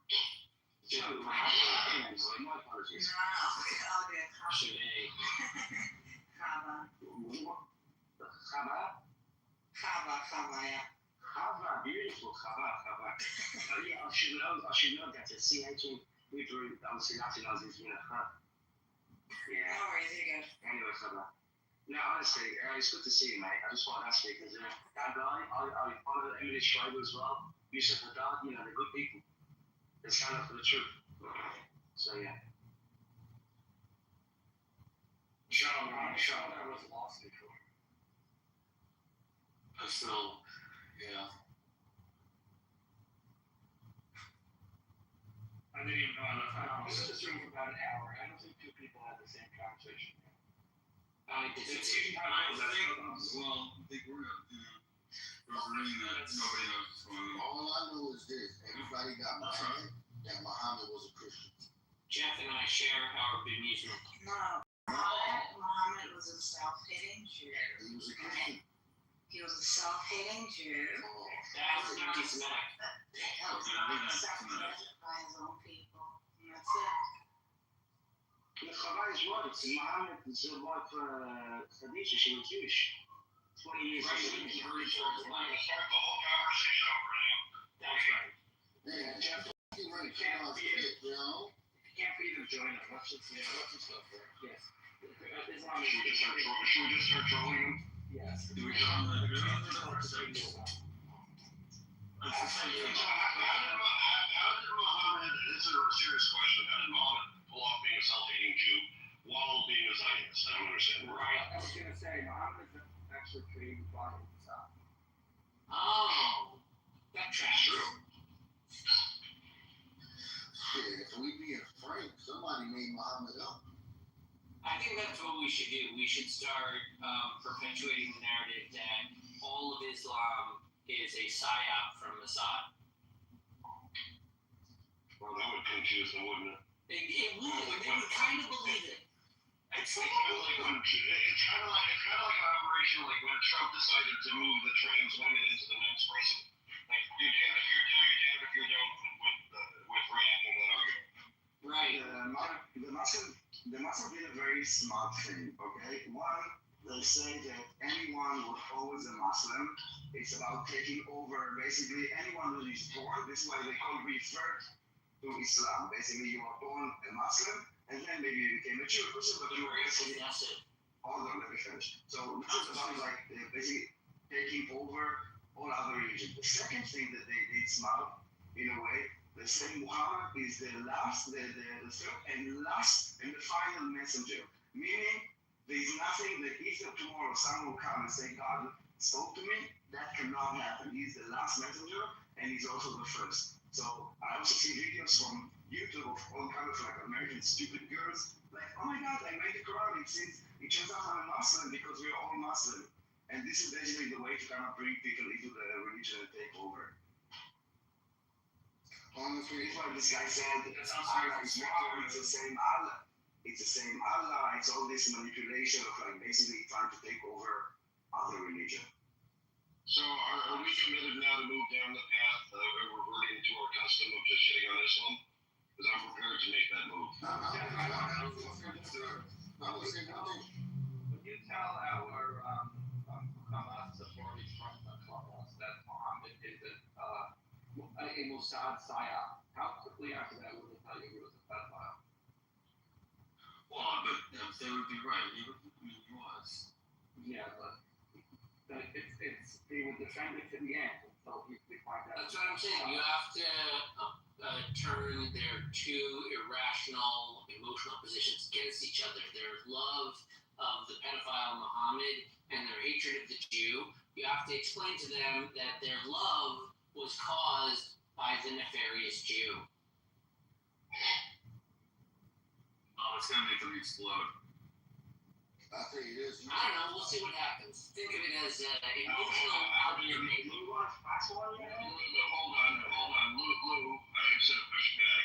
Exploding is their natural state, so we can't really make them do that. Go ahead, Vegas. Fair enough. No, I'm just saying, like, they kill people for less. They, blind Salman Rushdie was, Khomeini put a fatwa and said, God forbid you speak against it. Just like Mossad wanted when they implanted the concept of Muhammad into their minds. What would Mossad even want? It's against his interest. But I believe, it's what speaking of reversing, I swear to God, I say this with a few percentage of doubt, but I'm quite certain that in the next few years, Iran will be a safe haven for the Muslims and freedom, and the Iranis will be allies. But don't say that. At the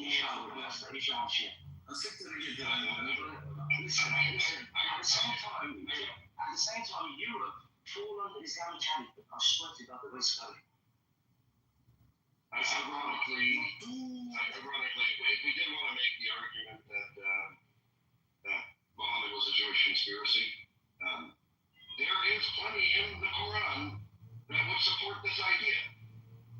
Like Muhammad was he failed in Mecca. It wasn't until he got to Medina, a Jewish city, that magically all of a sudden he started succeeding. So like we could actually make the argument to believe it.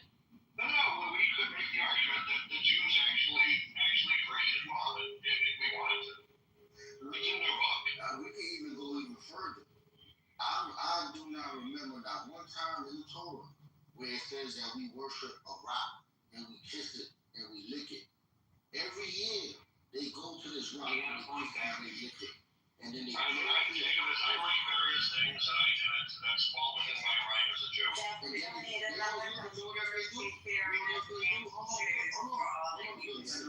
Not Jews, Mossad, the evil, nefarious Zionists. They created Islam. The Zionists created Islam. See, that whatever that rock is called, that's their Allah. That's Allah.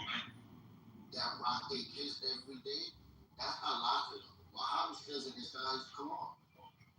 And if you tell them this, they'll kill you because it reads it. They say, yo, Allah said, I seen it come down. It was 2 miles away from me. My Allah came to You know what's interesting?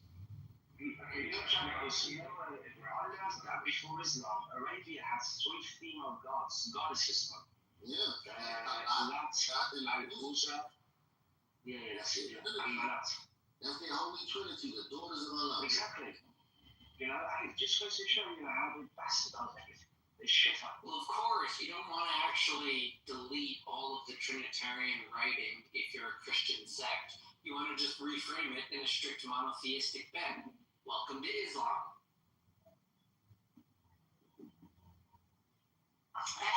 Islam hates any religion that came after Islam more so than it came before, which speaks to the final messenger, prophet, whatever type of theology and thought, because they respect Judaism, they respect Hinduism and Christianity and so forth. They came before, so there is no denying that.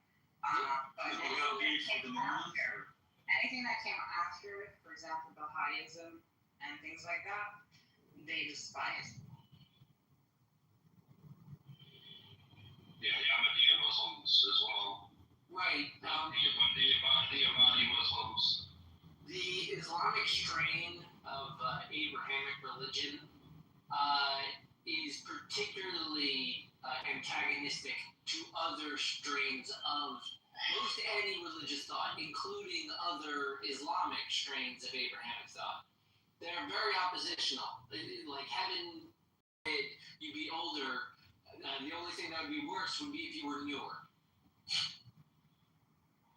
Yeah, exactly.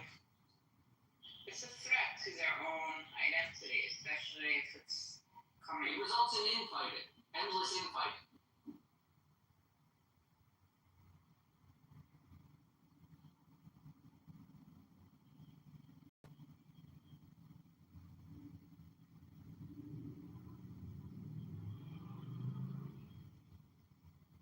Are we going to get to a period where we just like drop the whole God thing, or is that just?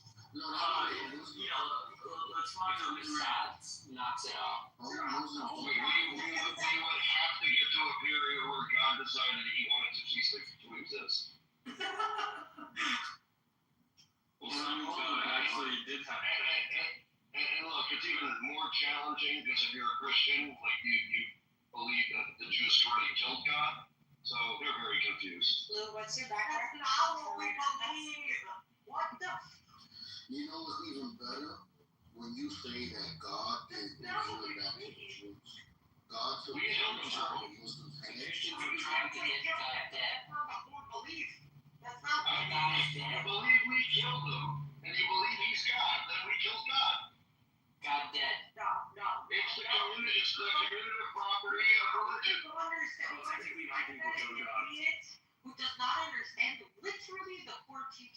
Christianity, which is what was Core teaching back No, I'm not. That doesn't make me an idiot. It's because I'm a Jew. covenant fulfilled. Whoever says that to you, whichever Christian tells you, oh, the Jesus took. Okay, if Jesus had to die, it's literally the center of our faith that he had to die for our sins. And the gates of heaven were closed before, and now there's a chance. For you, there's no chance. I I mean, don't it's, have a chance. I'm just kidding. the idiot who taught that to me was the Council of Nicaea, who declared that the Jews had murdered Jesus. Yes, but that's not the core teaching. He had to die. I mean, by definition, like it was a fatwa from the Council of Nicaea in 423. But can we, By definition, it is a core teaching. 1 second, can we slow down for a second? Can we unpack the need to declare? But before you guys continue, I just need to That understand God died. in this circle. So Jacobus, I don't think I know you. You're Jewish, and what is Lou? I wanted to say, if somebody drinks often, Jacobus has been around forever. You probably do know him and Really? Okay, I'm part of. I don't know. I don't remember. Who's Lou and what is he? I just want to understand who we're talking about. Lou is a pepperoni Arab. This is something, I guess, what are you, Catholic Lou? He's agnostic. Kill a Jew, though. I'm sorry, Papa. I don't know Lou. Lou is here to worship at the altar of Jeff. Most Lou is to be determined. He's my legally adopted dad. Alright, so Lou is to be determined depending on the outcome of this debate. Okay, so what are you? What are you? Are you Catholic? I don't know you. Yes and me? Yeah, that's Huh? I'm not the I'm the deist. I'm not. It's you're a religion. deist? I'm a deist. I don't think. I don't believe that there's really any intervention. But I'm not. You know. Based. Now you just get actual, understanding of what they mean. Well, Simon, you and I couldn't be farther from being on the same page. I know. Well, harsh. That's what I'm saying. You need an actual understanding of what you believe in. Well, Maybe he doesn't know yet. I know he's agnostic. He is figuring it out. I wouldn't say. Figure out. Better than believing God is dead the way you do. Yeah, but we just can I go now? It's what I think. God is an imaginary thing in the mind. Actually, Your own words. Actually, it's not even in the mind. Actually, I think it's just words that people use. Everything came from nothing. Wait, Simon is Literally never made that claim. Simon, you're Everything always existed. Yeah, because it can't other be. You're agnostic. No. Everything's always existed forever. Favorite person. Yeah. Oh, you know Daniel, right? Yeah, Bobby, you know Daniel, don't you? Of course, Daniel. Of course I do. Yeah. The problem. what do you say on your favorite person? Sal? Wait, I'm confused. This Daniel? Yeah, of course I know him. Okay, just making sure. Well, yeah, sure. And I Who was a pirate guy? and I know Shabbat. Right. Oui, ça va. What's the much? Shabbat, by the way, Shabbat is a compliment in Hebrew. It means like someone that is more sexy. Oh, I thought it I'll comes take from that. Havila. It doesn't come from Havila. I thought it's never. It's basically kind of like Shabbat is like worth in a way, like worth it, or like it's like just worth it. Just like valuable? yeah, in a way. Who made this title? The song goes. The songs. You did the song wrong. It's Shabbat Achim V'Yachad, no? No, I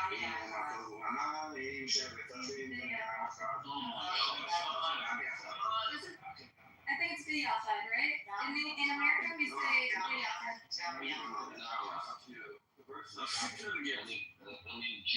Jews in America, that's how what's above, that's what's written.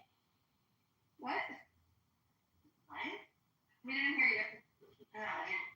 It's not the Yachad, it's Gam Yachad. Hey, John. What's up, John? But it would mean the same thing, right, Daniel? It'd still be grammatically correct to be just a thea. No. I don't know. Did anyone else say did anyone else sing V'yachad growing up? What about you, Chava? I think you must know the song. No, it's Gamiachad, but I can see why people would make that mistake. Right. Okay, I'll take your word for it. So Simon's an N-word, we all agree. Yeah. I mean, yeah, obviously. A little bit. Mm-hmm. I'm sorry. Wow. Oh, that N-word. So Simon was angry, honestly. Wait, what? I thought Simon was an O word. I have an O-word. Right. He's subjectively. No. Better than being the L word. A what word? L-word. The L word? Oh, L-word. It's a show. Never mind. Go on.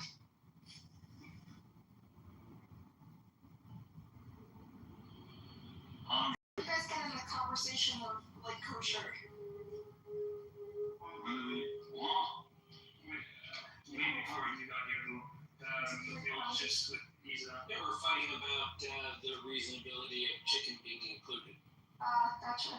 MLD. Yeah, that's all we were fighting about. Wait, so you guys can't have like chicken parmesan? That's what Yeah.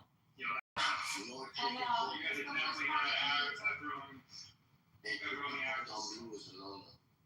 What is a pepperoni Arab? Sorry, I don't know. It's pork, maybe? Italians. Oh. Oh, that's what it is. Italian pepperoni Arab. Yes. Things are not Arab. I mean, every time. We were in with these Italian atheists, and I wanted to distract them by calling them Arabs. I'm not an Dude, I look at Lou's photo, I'm like, this guy does not look anything like an Arab. So. I do look like an Arab. Yeah, I'm looking at your photo, you do not look Arab. That dude's next to you. That's not me in the photo. That's my homie. Oh, that's not even you. So you're using someone else. Well, Messi's technically Italian. So which photo are you looking at? The one with the 3 bikes or the? Yeah, I can't look at the others. I'm not paying for this app. Sorry. You don't have to pay for it, just have to follow. I have to watch all of them. No, she doesn't follow me. Oh, so I'm blocked. Just to follow, you know? You just follow them, you can see everything. Yeah. You're talking about Christ or me?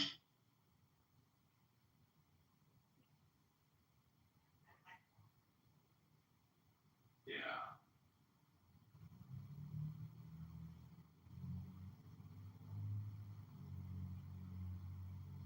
Hello.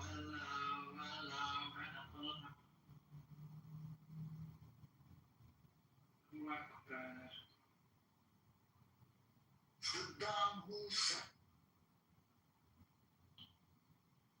can't find a single source, even for Reform Judaism, that says the No, I think it's She made it up. She's just misremembering it, and she's trying to like cover it up by expanding. I mean, I kind of assume maybe this was like a Reform thing, but she seems to sure about it, so. It's like a verse, isn't it? It's Psalm 133. Yeah, so how is anyone gonna get the letters around that? I mean, the Reform changes some things in some of their prayers and so I mean, they do that intentionally. They add like the mother to the third essay or something.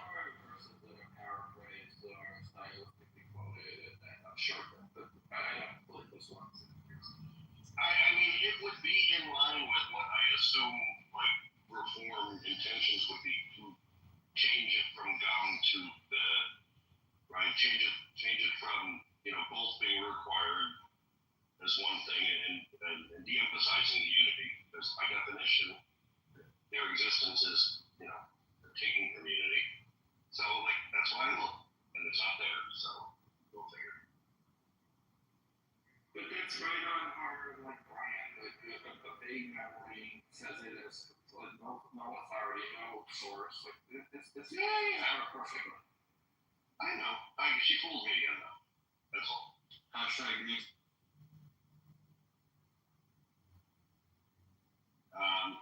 Lou, you're a millennial. It's town me too. I was making a rape joke. But you're asking for it. It's considered. Oh, okay.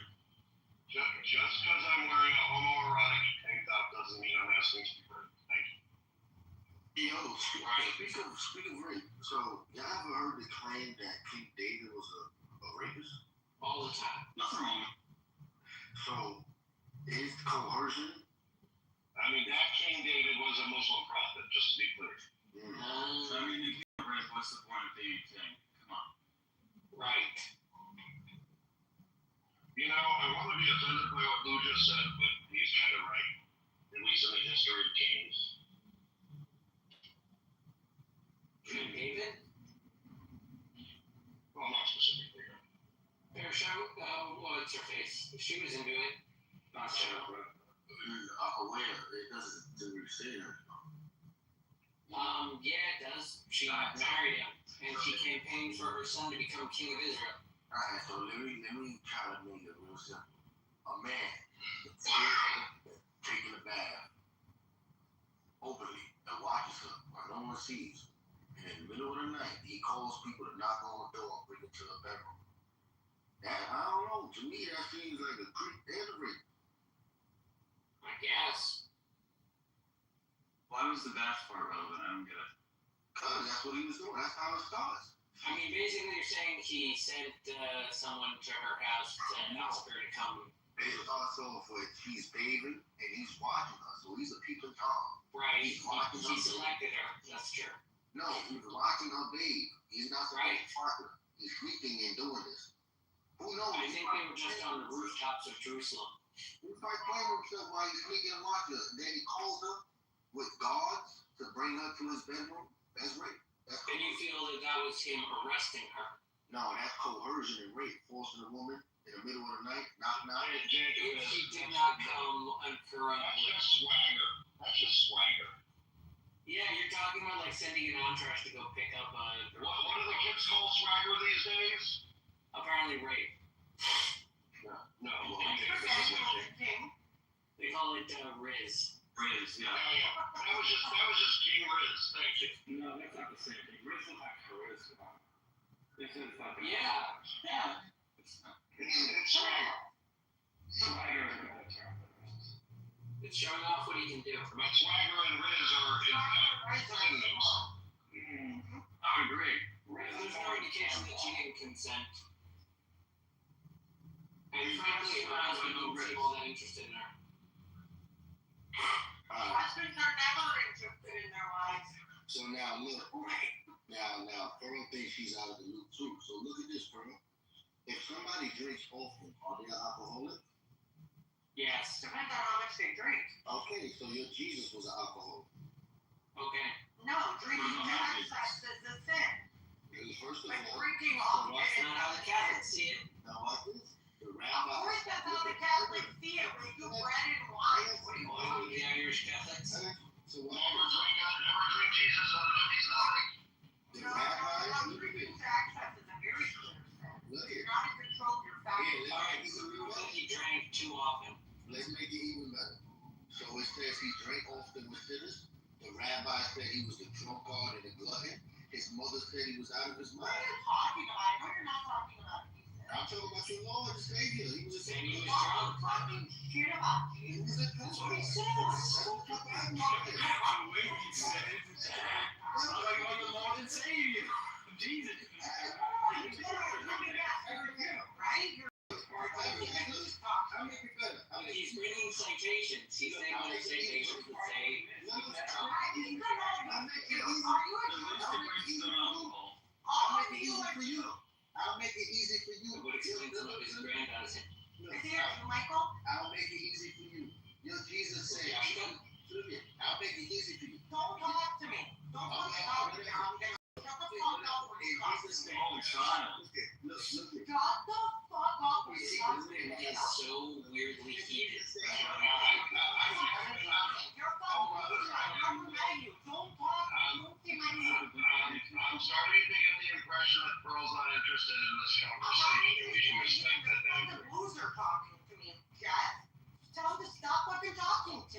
Never met him before in my life. That's what I just did. Mm-hmm. I guess that means he yelled. You're always too loud. Everything's too loud. Sorry. I think I need less one. Don't forget the bracha. Let me guess, he's a black Hebrew Israelite. Nope. Oh, it's definitely not. Wow, that's fucked up. That's fucked up. She racist. Why is that fucked up? Well, I asked you what Because she's implying that he couldn't just be black and Jewish. She racist. You already answered. She racist. So I have to make assumptions. What's wrong with being racist? I'm honestly more concerned with reinforcing the boundary that she doesn't want to talk to you, Jacobus, and then reinitiating the conversation.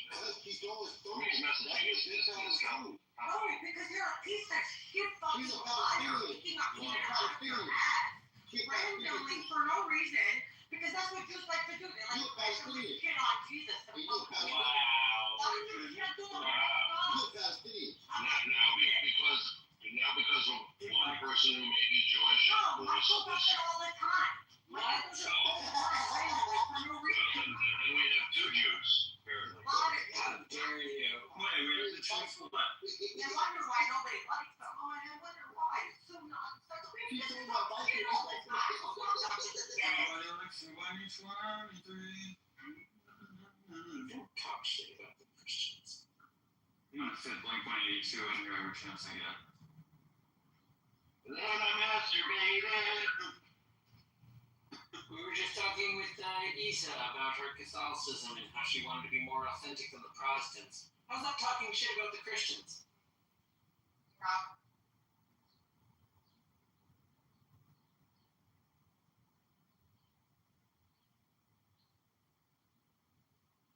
Dude, what's the big deal with being a heretic? Uri is also a heretic, right? No big deal. Representation of why most Jews are liberal. Because people like you exist, so they don't want to come to the faith. So the conservative Jew is an example of why most Jews are liberal. No, just this guy. I'm confused. I said, just this guy. I was talking about Michael specifically. Identifying Michael rap. specifically causes most Jews to be liberal. I mean, they don't believe in God in this case. I don't mean like liberal reform Jews. that's They don't fine. even believe. Or So they're Michael single-handedly convinced Jews that God doesn't exist by believing in God. it keeps them away from being religious, yes. Wait, are most Jews secular? Are most Jews atheists? For all sorts of things, and I'm feeling to this one. Oh, well, you need to culture in. He's a good man, so I'll do that. I'll give him that. Jeff, are most Jews like atheists? Yeah. Well, I heard like three people speak at the same time. That's Jeff. It's gonna deny it, but it's false. It's very false. Oh. Atheist or slash agnostic, about 65% of them. I mean, if you include agnostics, I think there's lots of levels of agnosticism that Jews may identify with. Definitely. I would say that's so based because like that just goes to show you how much Jews actually think about the world. So Yeah, or there's an alternative, but sure. There is an alternative, and I would say that that's probably of those who can be put in the box of agnostic. I would think the majority of those are not there because they ever considered the question. I think you're saying the spiritual N-words. The Why? No, definitely not. Yeah, it doesn't sound like what he was saying. No, that sounds exactly like you. I'm interested in the citations about Jesus being drunk. Oh, I got you right now. Let me tell you. So look, I love that part. So So yeah, no. the rabbis, right, and the Pharisees, they come to him. They're like, yo, your Jesus is an alcoholic. He's a What source are What you source are quoting? you using? Which rabbis? Name them. Oh my God. Oh my Name God. the source right now. Finish. I would get one now. No, finish before you start talking your Oh shit. my God. Wonder why it's the loathing of the whole world. I got Finish. one. I mean, we don't need to really extend like restoration of Judicus to like anti-Semitic tropes. So yeah, so watch this. So I It's a fair response. Honestly, I only see like, is it specific to like Catholics that they're like, I usually see like Catholics as like the most hostile towards Jews. No. The Lord is me. You are hostile towards me. I mean, I'm pretty kind to you generally, so. Not you. This guy is being Are you gonna say, Jeff, you're one of the good ones? Of course, you're the best one. Number one. And the That's so prettiest true. one. And the most handsome. And the smartest I'm one. sure there's more handsome than I. Yeah, but you're not as smart or kind as you. Different. Well, I mean, thanks, you. Hey, yo, how's it going? So look, so this is Matthew 11, 18, and look what it says. How are you guys doing today? I'm doing great. How's the weather, eh? This guy. It's not good. I'm still waiting for the article to be pinned. It seems it hasn't been He says he's going to 11. I'm ready. So look, It seems like the source should be acceptable. yeah, so look, can you let me finish, woman? Woman, so look, Matthew chapter 11 is woman, I got you. Settle down, woman. So it's Matthew 11, 18, right? And the person who's speaking is no other than our Lord and Savior. And he tells us, for John came neither eating nor drinking. And they say he has a demon. But then Jesus says the Son of Man came eating and drinking, and they say he is a glutton and a drunkard and a friend of tax collectors and sinners. So therefore, when Jesus tells us, he tells us very clearly that the people of his time is saying he's a drunkard and a glutton, and that he indeed came eating and drinking. So he confessed to this by his own testimony that he is a drunkard and a glutton. That's pretty weak. He said it. He's I mean, it's a third-party quote. But I will say I recently watched Chosen about Jesus, and he definitely liked his booze in that rendition. And Jesus wasn't drunk. What did he drink? Oh, he was very drunk at the wedding. He was so drunk.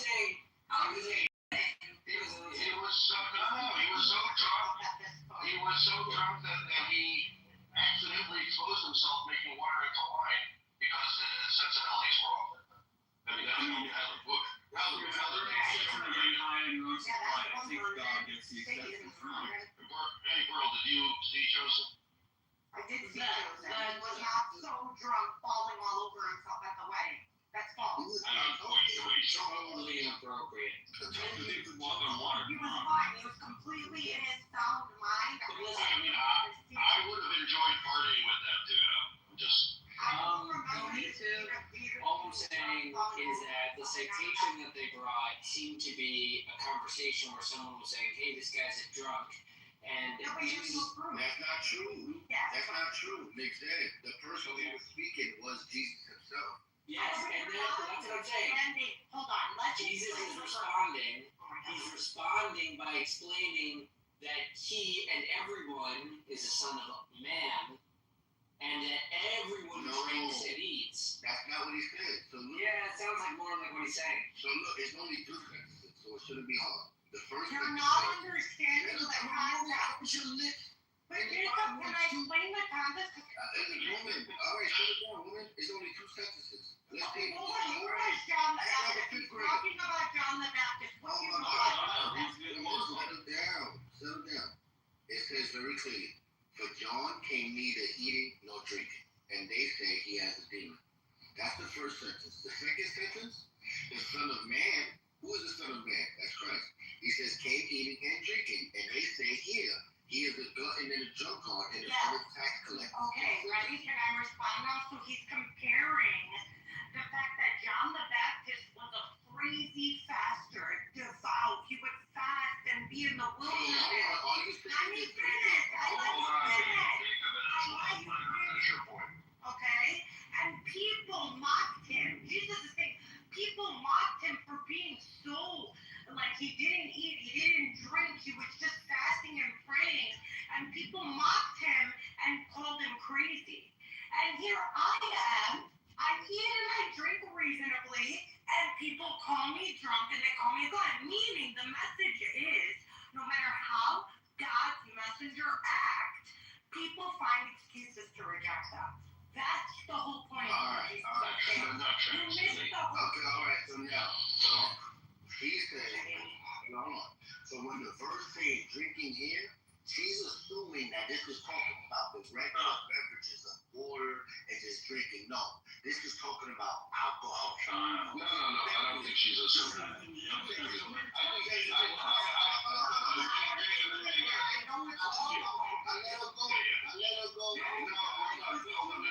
mean, that's why Jacob is. You can also let Jacob. That's how this works. So, no, I think you're incorrectly understanding her. She's not assuming it's not alcohol fruit she's talking about. She's specifically assuming it is alcohol and fruits that he's talking about, and that does seem correct. Where I think she may be inserting and making an assumption is that she inserted the word reasonable, which isn't necessarily in the words. No, I think your explanation makes a lot of sense.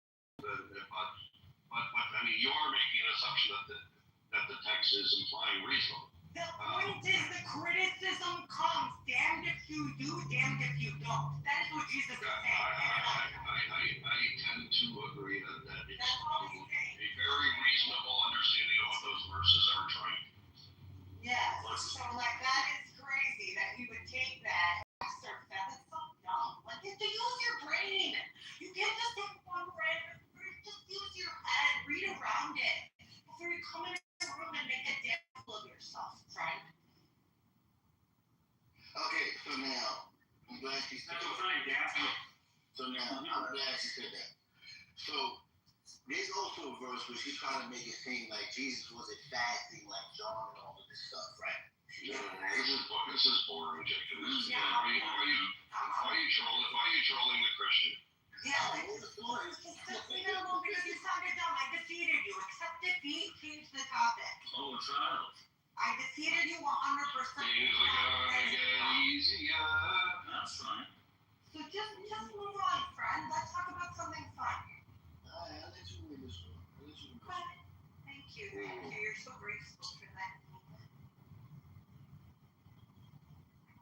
Yeah, by the way, Pearl, check your insert. Make me. I figured. He's from some place like that. You're supposed to keep exhaling private. Just that sanctimonious self-righteousness can only come from one place. Hey. Okay, now, let's show the anti-Semitism. I didn't say what I was saying. I'm just saying. It was just a joke. It was wrong. You didn't say what you were saying. You're just saying. No, because it's You know what I'm saying? back channel. It was just meant to hurt Jeff, no one else. But I wouldn't want to hurt Jeff. I'm just joking with you, Jeff. I don't mean that. You can be racist. Don't be anti-Semitic, though. Nothing wrong with that. Sure. And it's honestly not true. Many that I know are not that very nice. But I also know the crumb de la crumb, you know, the doctors, the lawyers, they're good. Not all the lawyers are good, but all the doctors are excellent. Like a cut above the rest, really. Oh, that's anti-Semitic. You don't stand up for our right to be shitty doctors. Okay, don't I'm sure there are some generation. I'm sure there's some Jewish doctors that are not very good. Oh, there are many Jewish doctors that are not very good. All of them understand. Remember, philo-Semitism is also anti-Semitic. That's right. But that's not their fault. It's just a generalized thing of doctors becoming too specialized. Pearl, if you continue saying that all Jewish doctors are really good doctors, and then the next thing you know is the Christian doctors are going to be like, the Jews run the medical industry, like the Jews run the medical industry. We just I don't know about the medical industry, but some sects of big pharma. For sure. But not the whole medical industry. That's stupid. Ooh, child.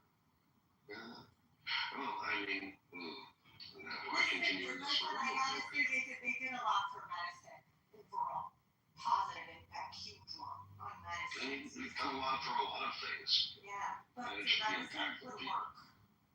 Mm-hmm. Besides, like, a trans center, making the first trans. You say trend? Like a trendsetter or trans? Trans center, they were the first to do the first trans surgery here in America.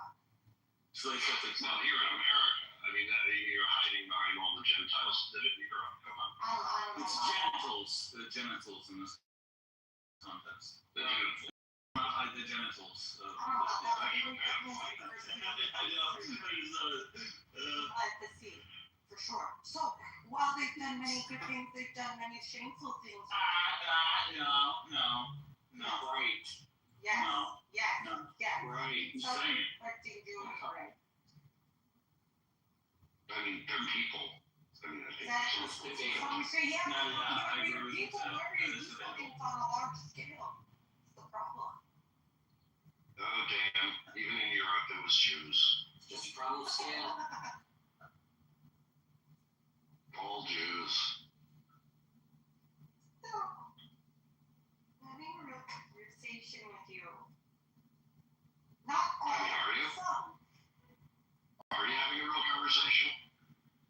I think she's trying to imply that sometimes the conversations are deceptive from Jews. This is anti-Semitic. She's being anti-Semitic. Do you feel I'm being anti-Semitic? Yes, I do. Are you saying this as a February? I'm saying this as an individual just here listening. Feel occupied? Right. So you must be agrees. Yeah, you're feeling 100%. really? Are you going for your feeling first? My feelings are, I don't really like that. Like, you can edit. You don't like it? Yeah, and yell anti-Semitic things. My yelling? First of all, you're always yelling when you're talking. So, but yeah, no, I mean, I wasn't real pumped up hearing you say this is the reason everybody in the world hates Jews. That's a weird corner to retreat into. First He of all, was attacking Jesus. You don't need to attack Jesus on public stages and call him. I mean, he was making an argument. Whatever you want. You're yelling again. Something else, I'd attack something else. I don't care. You just don't do that. Okay, I'm sick and tired of Christians. No, but I mean, And I just stand up for it. Is it my proudest moment? No, but it was the best. So maybe I'll think twice before it calls Jesus drunk on a public stage next time. it's an impact on him, honestly. Well, you never know. Since you're saying it's such a big deal and it was so cruel and racist. Wait, what hill are you dying on, Pro? Anti-Semitism. She's trying to justify her saying Jacobus and Alexander are the reason everybody in the world hates the Jews. No, I said it's the reason that people don't become religious to make that. Well, that was the latter point that you made. To make that. That was the latter point. First, you said this is the reason everyone in the world hates the Jews. Well, attacking Christ on public stages, attacking. Well, no. What you're doing now is justifying your choice of words. It is part of the reason. Wait, shouldn't you call him Christ? Let's speak correct. It is the reason people hate So the Jews. yeah, also the reason. Attacking Jesus is part of And now, You don't need to do it.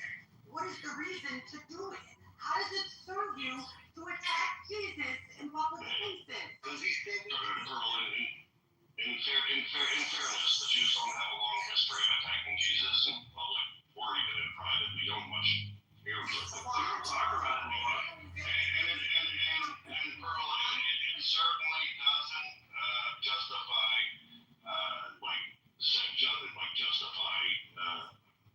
hatred of Jews worldwide. Well, I'm telling you. 2,000 years. I'm telling you honestly that it could contribute, yes. I mean, to the extent that was something that actually I happened. don't understand that. It didn't happen though. It's a perception that it happened. Media is absolutely painting you as a complete destroyer of hatred of the Christians. Hatred, lies. Yes. Show me examples. Show me articles. What do you mean? I'll send them to you next Yes, please. Put links in the chat. See, So you gotta be standards, like you're really, Christians, the fact that Jews displaced all the Christians there, that they attacked the churches on purpose and say it was an accident. Pearl, again with this, like I've already spent 2 hours talking to you. I know, I'm just telling you what the social No, media is. Pearl, you're spreading a false narrative. Honestly, I can't reconcile you again with this. You are making it up. one rock and mayor shrimp in one video that's on YouTube that keeps on getting spread around doesn't represent all of Israel's attitudes towards Christians. I would never That's what you're saying, though. suggest that it would. I'm just making you aware of the social media. That Yeah, we're aware of it. But you're not. That's not what you did. You're now gaslighting the stage, right? not Like, that. why are you I said I'm not part of it. You're literally gaslighting the stage. You literally, this is happening when we have personally in private debunked every part of this claim. And now you're gaslighting the stage saying, well, I didn't say it. I'm saying what's on social media. But you didn't say it as that. You said it as that. No, I'm telling Now because you forgot that we already discussed it, now you're retreating into I wasn't actually saying it. Like, that pisses me off. What you just did, especially while doubling down and trying to defend yourself from your anti-Semitic comments in response to Jacobs, like, none of it justifies what you did. You should have just taken the, feedback and been like, I shouldn't have said that and left it the fuck alone, but now you gotta bring this bullshit, false narrative that's out on social media and pretend you didn't bring it as fact. You did. None of us are stupid enough to realize, to believe that you only said it in the context of that was what's on social media and you should be aware. That's my joke. Yeah, I mean, I think there's a lot of stuff on social media that, I don't.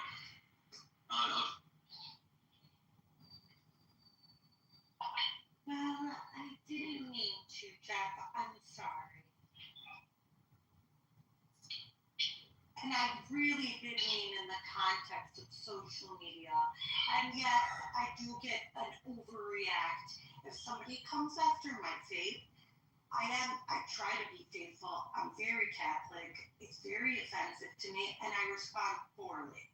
The funny thing is rather than getting offended, you actually just did what you eventually ended up doing and let him bring the source. And then his interpretation of the Force seemed to fail. You would have demonstrated it in a far more Christian way that Jacobus was likely incorrect. All of that wasn't necessary. It was totally a forced error on your part. I agree. And it was not the Christian reaction. And frankly, it wasn't even an attack on Jesus. It was his understanding, which doesn't fucking matter because he's not a Christian. And maybe he learned from you what it actually meant.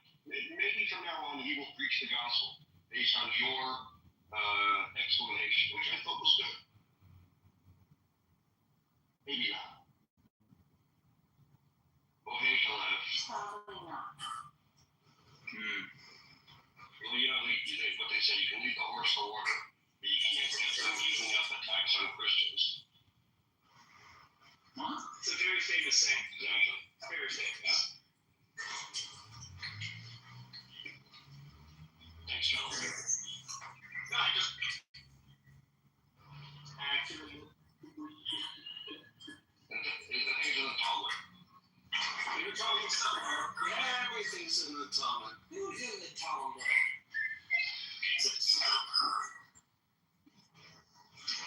By the way, there's a new category on porno. Oh, really? Yeah. Do you know who the character is? Beit Halal or Beit Shammai in the subcategories. Well, I'm totally Team Shama. Apparently, I discovered. Go ahead. There's a rabbi named Elazar Ben Dordai. You know who that guy is? No, And DoorDash? What? I heard that too. Elazar Ben Dordai. he was renowned in his time for visiting prostitutes. Okay, so. And what's the problem? The story about him, and then he repents, but he cries himself to death at the end of the story. Yikes. How is that possible? I mean, what's wrong with visiting a prostitute? There are people do. The point was he had wasted his time, and once he realized that the biggest sin is wasting time, he cried and cried and cried until he killed himself. Elazar Ben Torah is probably third generation Amora. Wow. So was he in Generation Amora? was he in Babylon then? Yes. Oh, that's so cool. Yeah. A sad rabbi who couldn't break his prostitute habit. That's pretty cool. That's Who was the rabbi who went to the prostitute during the Roman sort of era? And Oh, Jesus. He came God, I vague memory of. Flu in his face? The one where it's his flu in his face? Yeah, there's just something like he was doing something nice and reasonable, but everyone thought he was like going to her for sex. But I can't remember the reason why he was going to her. It was something above board. Yeah. He probably was staying at her house. So. I interrupted you before Jeff. I apologize. No, you're fine. Thank you for the stories of Talmudic prostitution. Oh, yeah. This too is Torah. Did they debate the prices? Did they debate the prices? They negotiated the prices.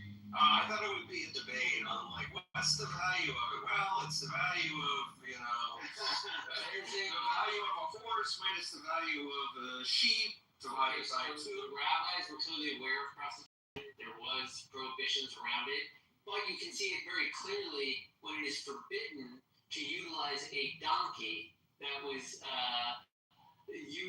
used as payment for like a prostitute.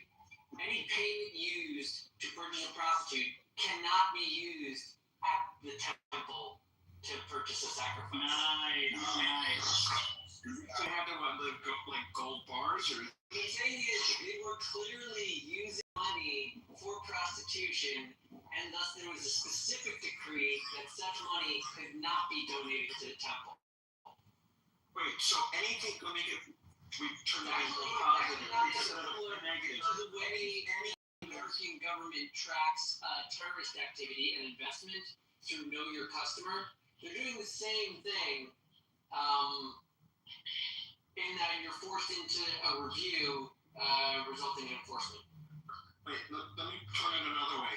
Anything that could be used as payment at the temple could not be used for payment as a prostitute? No. It's more like this. When you donated a chair or a book or money to the temple, Right. you would have to swear and affirm to the priest that was receiving it that this was not used in prostitution. Received in prostitution. Yeah, exactly. I mean, you think of it as like an oath, a declaration that they're making when they're doing like a nice big public donation to the public good. And then they have to say, I of course did not use this for prostitution. Right. It's ill-gotten gains. Can ill-gotten gains be offered in the temple? That's dirty money. Right. It was always biblically prostitution money is considered dirty. The other thing is you have to realize you have to do an exchange rate in the temple because they have their own money. Sure. So And they have to value it. Right, and this counts for people all over the world, right? The temple had money from everywhere, even from non-Jews who came, and they had to exchange. Jesus didn't like that. He didn't like the potential weights and measure corruption. I mean, what do you want to do? How else are you going to measure all the money? No, The only argument against is to say that the temple should only accept shekel and there should be like a bank next door, but the bank is just going to do the same thing. So how do you honor your mother if she's a prostitute? What? How do you honor your wife? Yeah, there's a whole thing about fulfilling the mitzvah of kibbutz avim if your parents are despicable human beings. Right. So you should just do. Is that when you have to say, oh my God, I No, it's not the melodramatic thing your mother-in-law did with a relative she didn't like anymore.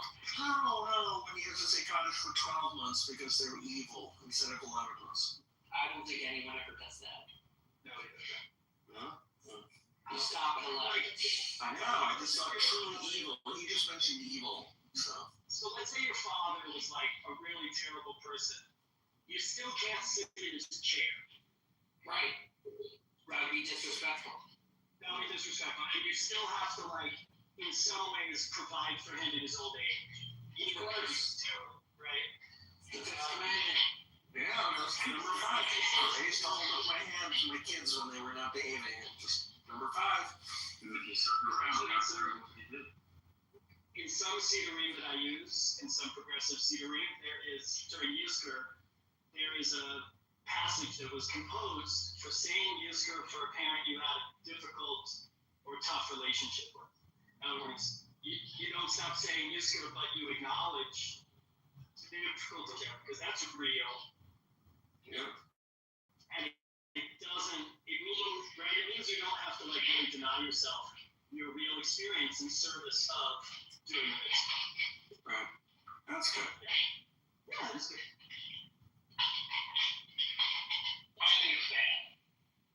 Good. What? Thank you. It was a horse. It was a mule. It was a horse. I just want to take you there. Opposing view, just for the hell of it. Yeah, I'm not sure where the 67% comes from, or that relationship comes from. 6, 7. What? 6, 7? That's my 6, 7. So you guys don't have teenage kids. No, she's talking about Madani. I'm not sure how that came about in relationship to what we were talking about. You were So talking she's about taking Manhattan. prostitution, and I was just thinking of Mandami because the big point of contention is the fact that he wants to legalize prostitution. He does? I never heard that. But it's legal. It's legal in Islam. It's legal in Islam. Exactly. We said 6, 7 is a meme that all the kids are doing. That comes from some video, and whenever anybody's did we provide it? And I don't know why, but I do it when my kids do it, and they hate that I do it because I'm You're too old. What does 6, 7 mean? I don't know. I think it was a video from somebody talking about. Yeah, I think it's probably TikTok. This is rather amusing because I couldn't figure out why my kids were going crazy because 6 by 7 is 6 centimeters by 7 centimeters. It's a size of a negative. So there's a specific camera called the Pentax 6-7. That's its name. It was made in 1980. 6-7. And I said, my daughter saw a picture. She said, well, what camera did you take it with? I said, the Pentax 6-7. She's like, no, you didn't. There's no such camera. I said, okay, hold on a second. I'll show it to you if you really want. But I'm like, what is this 6-7 shit? Like, why is she laughing at a camera? Like, she's 6-7. It's called a Texas Leica. It's so large. That sounds cool. Yeah, I'll show you a picture. Hold on. He does want to decriminalize sex work. I mean, it's, I don't see why it should be criminalized. You have porn. Like, how's porn any different? Just a camera. I don't disagree. No. I mean, he's evil and horrible, but I can't say I disagree with his approach to prostitution. Right. It would probably be safer, actually. Just make them engage in temporary marriage according to the laws of Sharia, and everything will be better off. Perfectly legal. Perfectly legal. We have the same device in Judaism. We do? What's it called? Absolutely. You call it. There's a legally recognized. You need it, we got it. Yeah, there's a legally recognized formal relationship that does not count as sanut, which would be like harlotry or prostitution. It's recognized like concubines, like what's the other one? It's called Pelagish? Yeah, Pelagish is a legally recognized relationship status. Yes. It roughly translates to it's complicated. Yeah. Oh, I think I've heard of that. Yeah, I think I learned that for 1 year. So in rabbinical school, there was a couple who was not married yet, but living together. And one of the head rabbis of the school was like, this isn't okay because you're not married. So he didn't do a kiddushin, he didn't do a full marriage, but he did one of these other recognized legal arrangements for them so that they could live together not in sin. As like rabbinic, spiritual exemplars. That's cool. Yeah. So, Also complicated. so if you expand my PTR, can't see it in the little circle, but if you want it to be the rectangle, you can see the number 67 on it. We believe you. I know, someone said, it's cool, so. Is that like a ratio that's good for photography or something? Yeah, it's pretty close to the golden ratio for a rectangle. That still doesn't explain what it means. The film that it takes makes a negative. I'm not talking about that. I'm talking about the kids mean.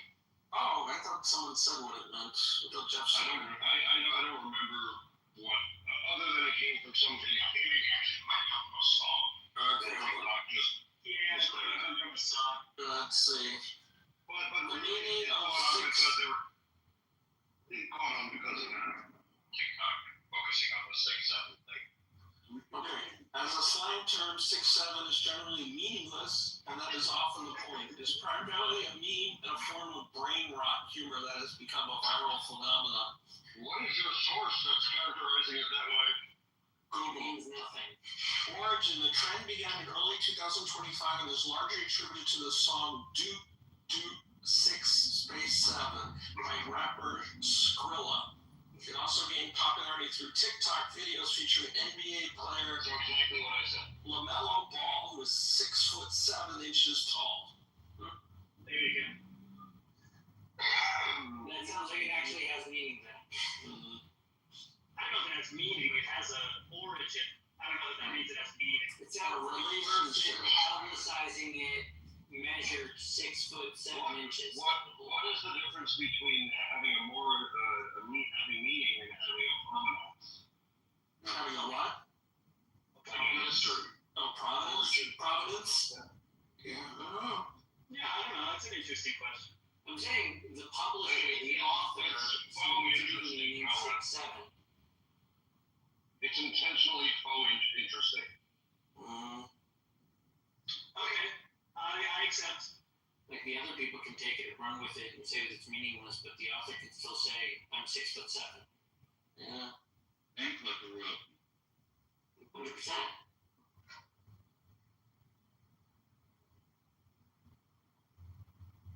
I like that word provenance. I was watching this really cool video yesterday where they now can figure out provenance of art forgeries made prior to 1945 because they have uranium left over from all the atomic bombs. And I'm talking about some famous Penny Guggenheim's painting that she had. It was supposed to be from 1910, and it contained radioactive isotopes in the canvas. Now they look for to dispute provenance, but through atomic residue.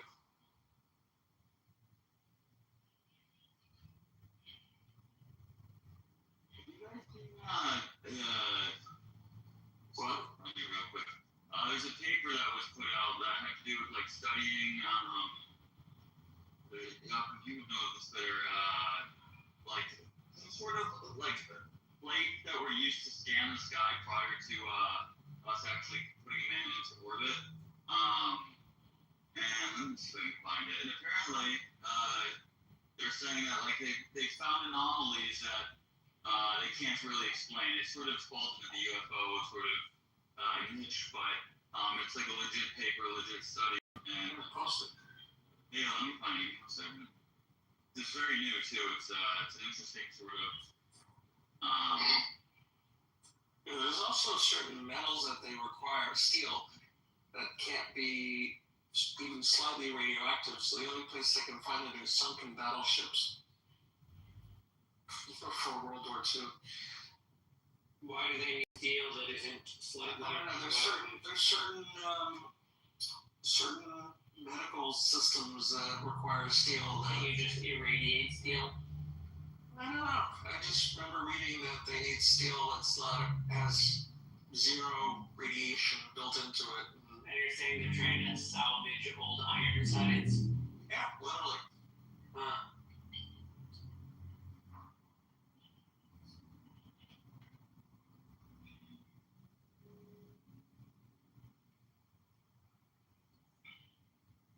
So when is this 48 hours up? What 48 hours? Trump said they have 48 hours to get Israel the rest of the hostages they can get them. That was like 96 hours ago. No, it wasn't. I think we're close to the end of the 48 hours. Was this when he said they were going to come in and hurt them? Or like the U.S. was going to do something? Something like that. Oh, he's just so macho. I was watching this video of him walking across a red carpet, and he's weaving back and forth across the carpet. And it was like from the plane to the car. Was he in Malaysia? No, yeah, he may have been. I think he was on an Asian tour, and it was a doctor of physical therapy was saying, I've seen this before in patients that have very small TIAs, which are very small strokes, and it affects one side of the brain but not the other, and they lose their sense of balance. And he's walking all over the place, and like I think he had strokes, and like whenever he visited Walter Reed early in his presidency, like right before that, like I don't know. It's very rare for someone to have a stroke and operate at the level that he does, though, every single day. The problem is the guy works all day long, from morning till night, sleeps 4 hours, he's a fucking vampire. Somebody who had a stroke, even if it doesn't Even like a very small ischemic stroke? Even if, because let me tell you something, even if it doesn't affect your speech, let's say it doesn't affect the speech center of your brain, it will still at least slow you down, make you feel tired, something. You'll have something. It won't just go by with you having absolutely no idea. And believe me, he has doctors 24 hours. He's constantly getting scans all the time. See if I can find the video for you. Okay, so the answer to my question is 4:15 today. 4:15 today. Our time?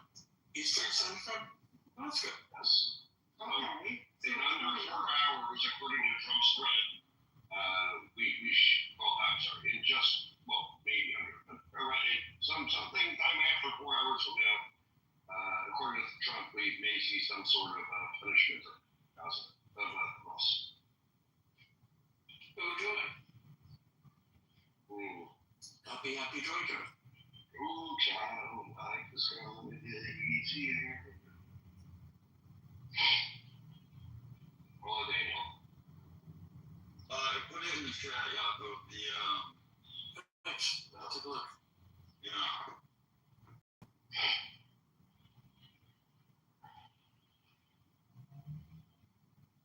The transient events in the first Palomar Sky Survey. Palomar? Let's see that.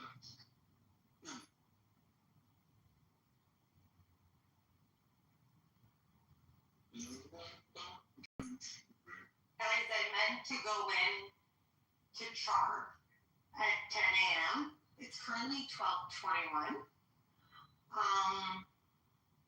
That just means I'm gonna have to stay later. Or maybe I'll just go in tomorrow. I don't know. Like, not really. I could do that. I could go in super early tomorrow. Should I do that? Yeah, sure. It's an option. Look at this link and tell me if this guy's full of shit or not. The thing? The bottom one. See? Because you know they do AI, by the way. Yeah, but I think I saw that video.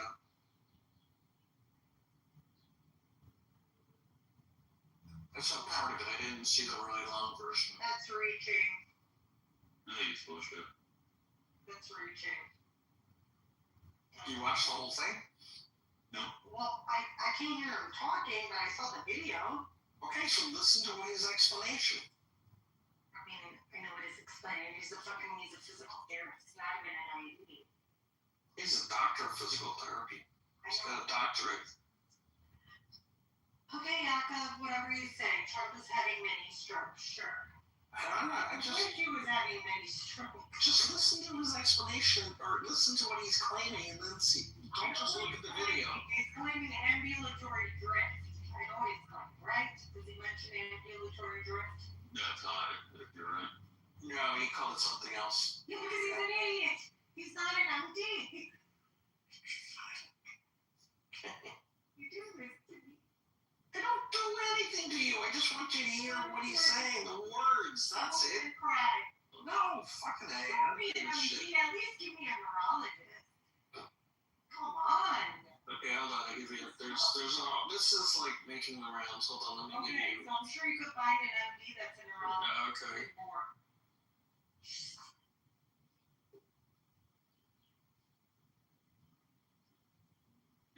These nuts. These nuts.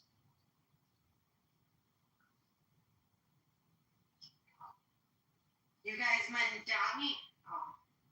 You guys, Mandami is gonna win New York, Yakov. You know. Yeah, we know that. I said he was going to win 3 days ago when we were arguing about it. I can't. And it's not because of the Jews that he's going to win. I never said it's because of the Jews, but they're definitely not helping.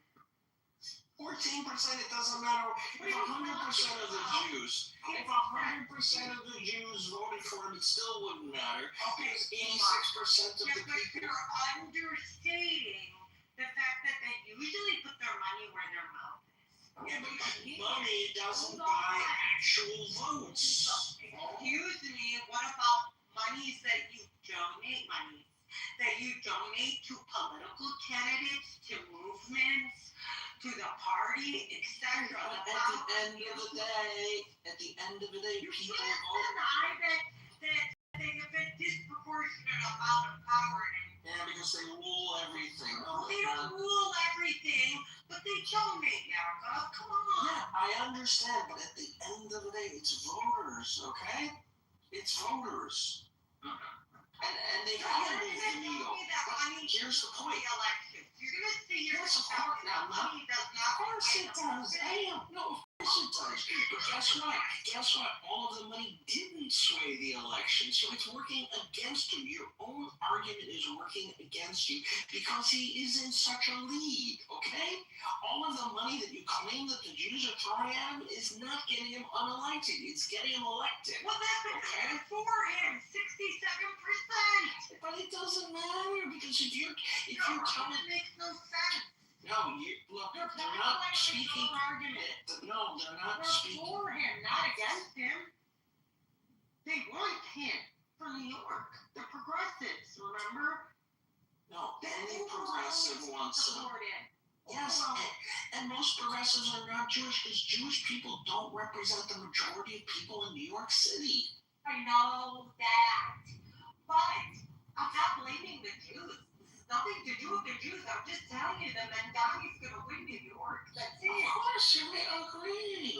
It's not because of the Jews. I know, but you made it about the Jews. That's No, I didn't. You did. It's not the Jews' fault. You randomly said that. Oh, No, I said it in response to what you were saying. No, you brought the 67% number. That was after you brought it up. Yeah. No. I swear to God, that's Okay, let's agree to disagree and We're remain not friends. agree to disagree. You made it about the Jews. I didn't even mention. I'm agreeing to disagree. Pearl, I like you too much to have this argument, okay? Anyways, Mandami's gonna win New York, whether it's the Jews' fault or not. I don't give a No, he's gonna win New York City. He's not gonna win New York. He's not running for He's governor. gonna be the leader of the epicenter of the world. This fucking kid, this communist. He has no experience. No, who cares that he's Muslim? I mean, that's not great. It's definitely not great, okay? Because this isn't just any city in America. It's the epicenter of the world. That's what New York City is. It's always been that way. You gonna let him lead? I mean, come on. What do you mean, am I gonna let him lead? I have no say in the matter. Vote? No, I don't live in Manhattan. I don't live in any of the 5 boroughs. I live outside of New York City. New York. I thought you were one of the other. I've told you that 3 times and you refuse to listen. Westchester is not part of the boroughs? Manhattan? No. Westchester is Westchester. Look, there are 5 boroughs. Manhattan. You lived here. Okay, well, apparently you don't know that Westchester isn't part 1 of them. So you missed that part of the Welcome to New York education brochure. I've never been. It doesn't matter about being. When I was a student in high school, I never went to Westchester. I knew it wasn't part of New York. Where'd you live? I lived on Long Island. That's also not part of New York, by the way. I don't know. And by the way, Brooklyn and Queens is on Long Island, even though people from there don't believe it is, but it is. Brooklyn and Queens are part of New York City, and they get to vote in the election.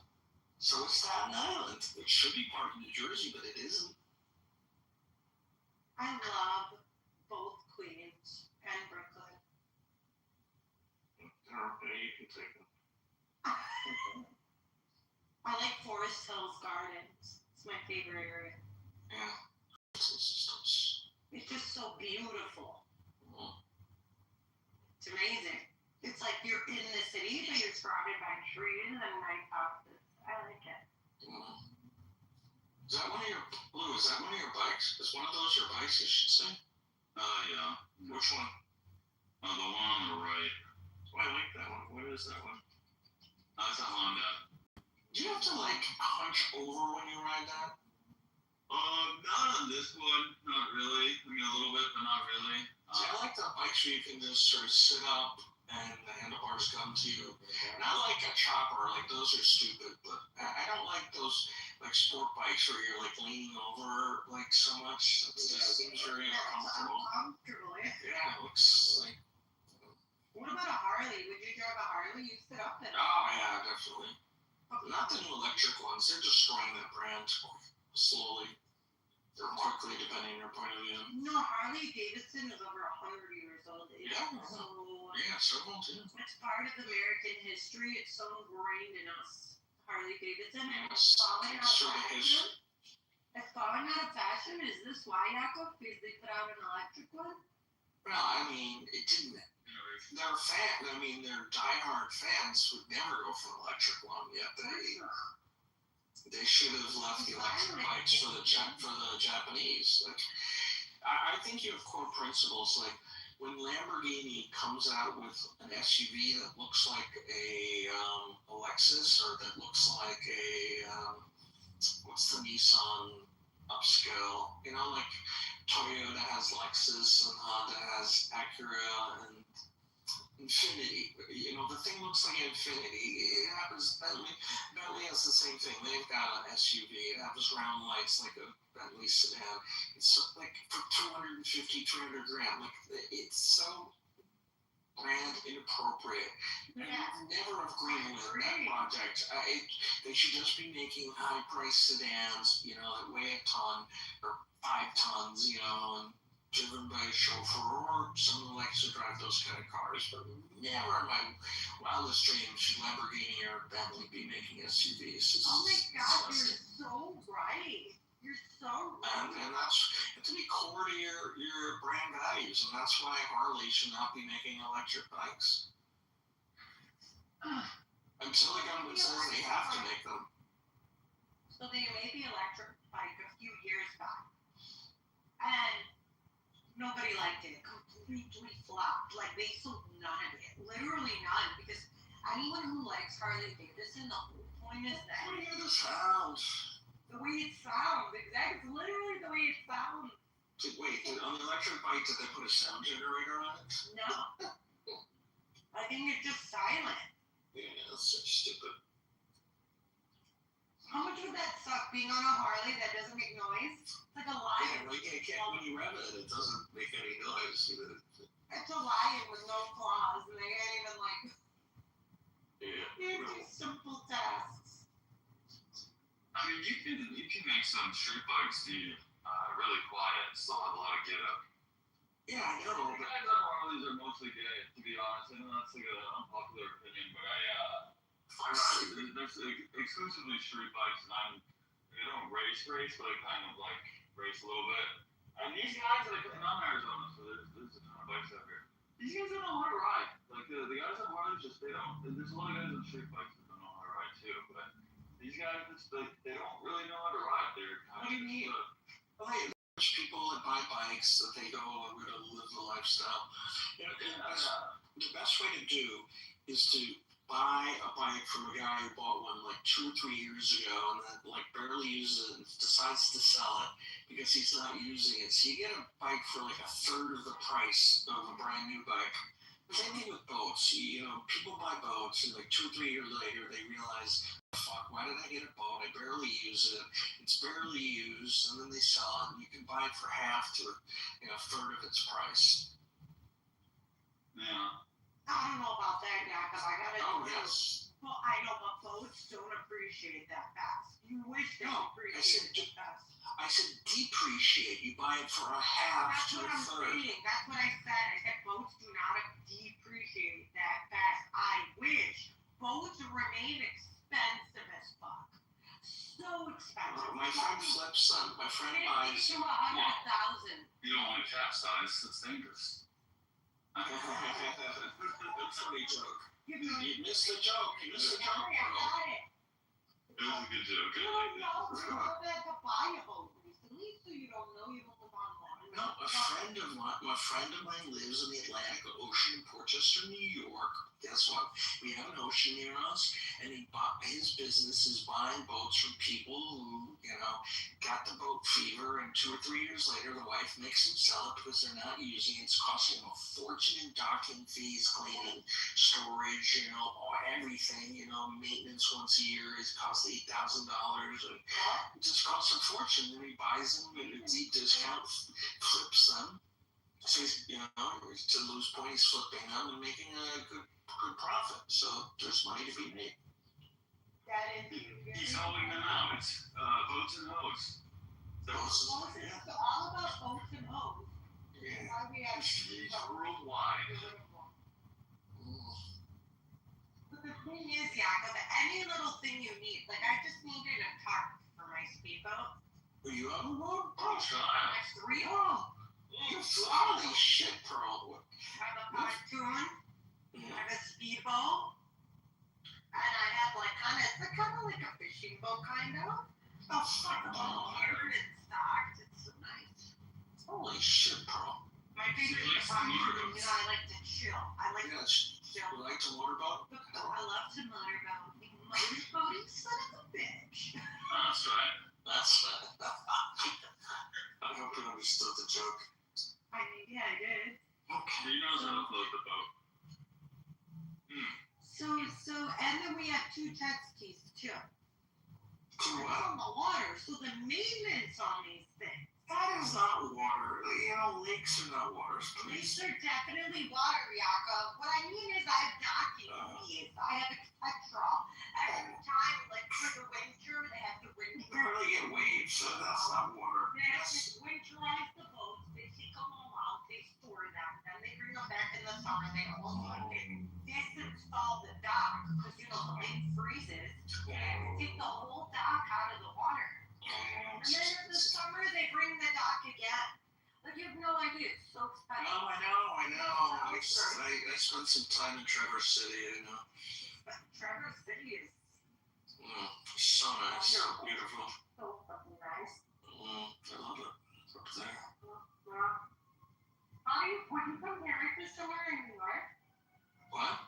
Is there somewhere like it in New York, like the Hamptons or something? Like, what would you compare it to? Traverse City is the Hamptons or the Martha's Vineyard of Michigan.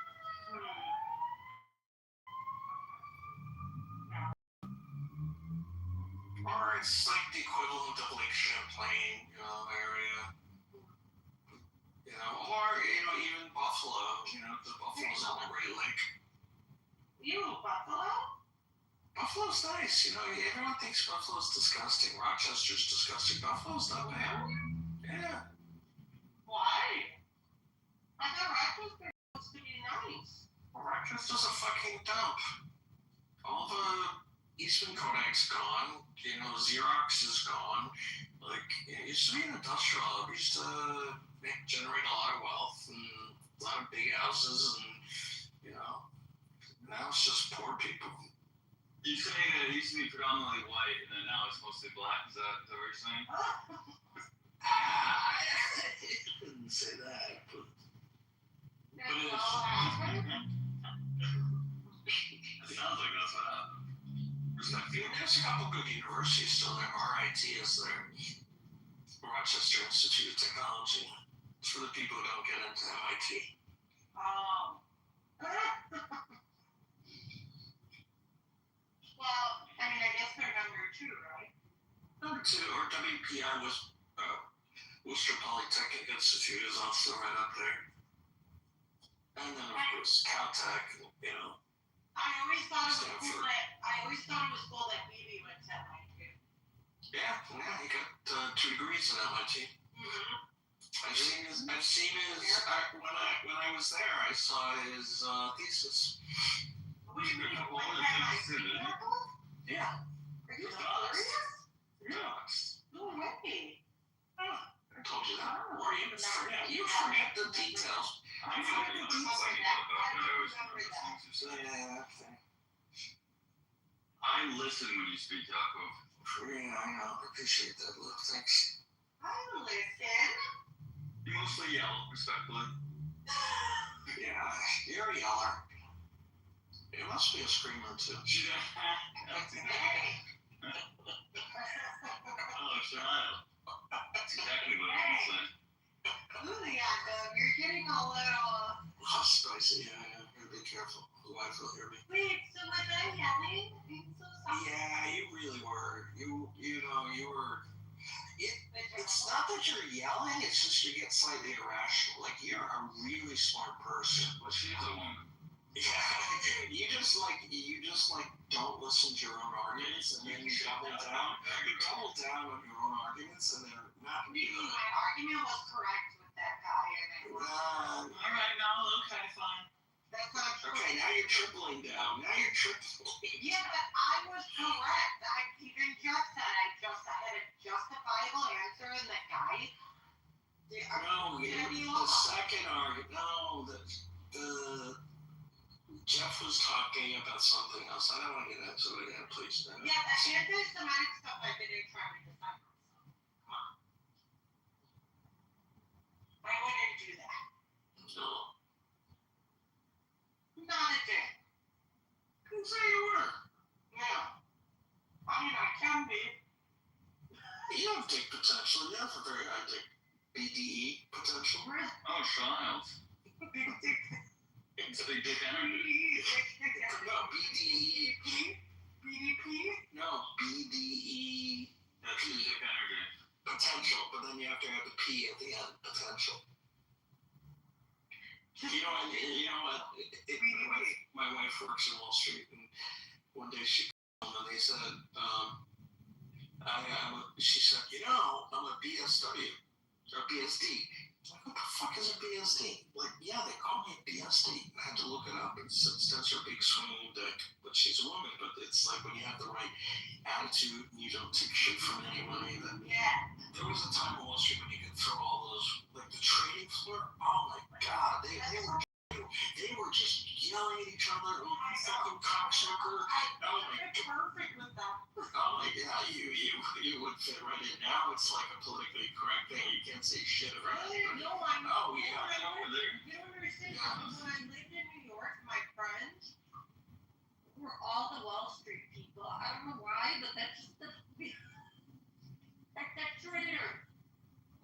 I don't know why I became friends with them. Probably because my friend was friends with them, and that's how I was introduced to them. And So your friends were fucking them. Is that what you're saying? How what? your friends are lame. No sex. How long were you in New York City? About a year and a half. Why didn't you stay? What happened? Why didn't you stay?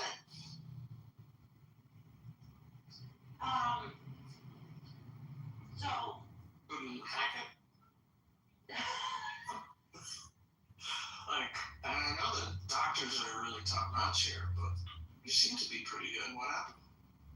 no, it had nothing to do with that. I just had some clinicals there. It was like part of my school, and then I was finished, so I had no You reason. didn't want to stay? You didn't want to stay in the I did doctor want to capital of the world?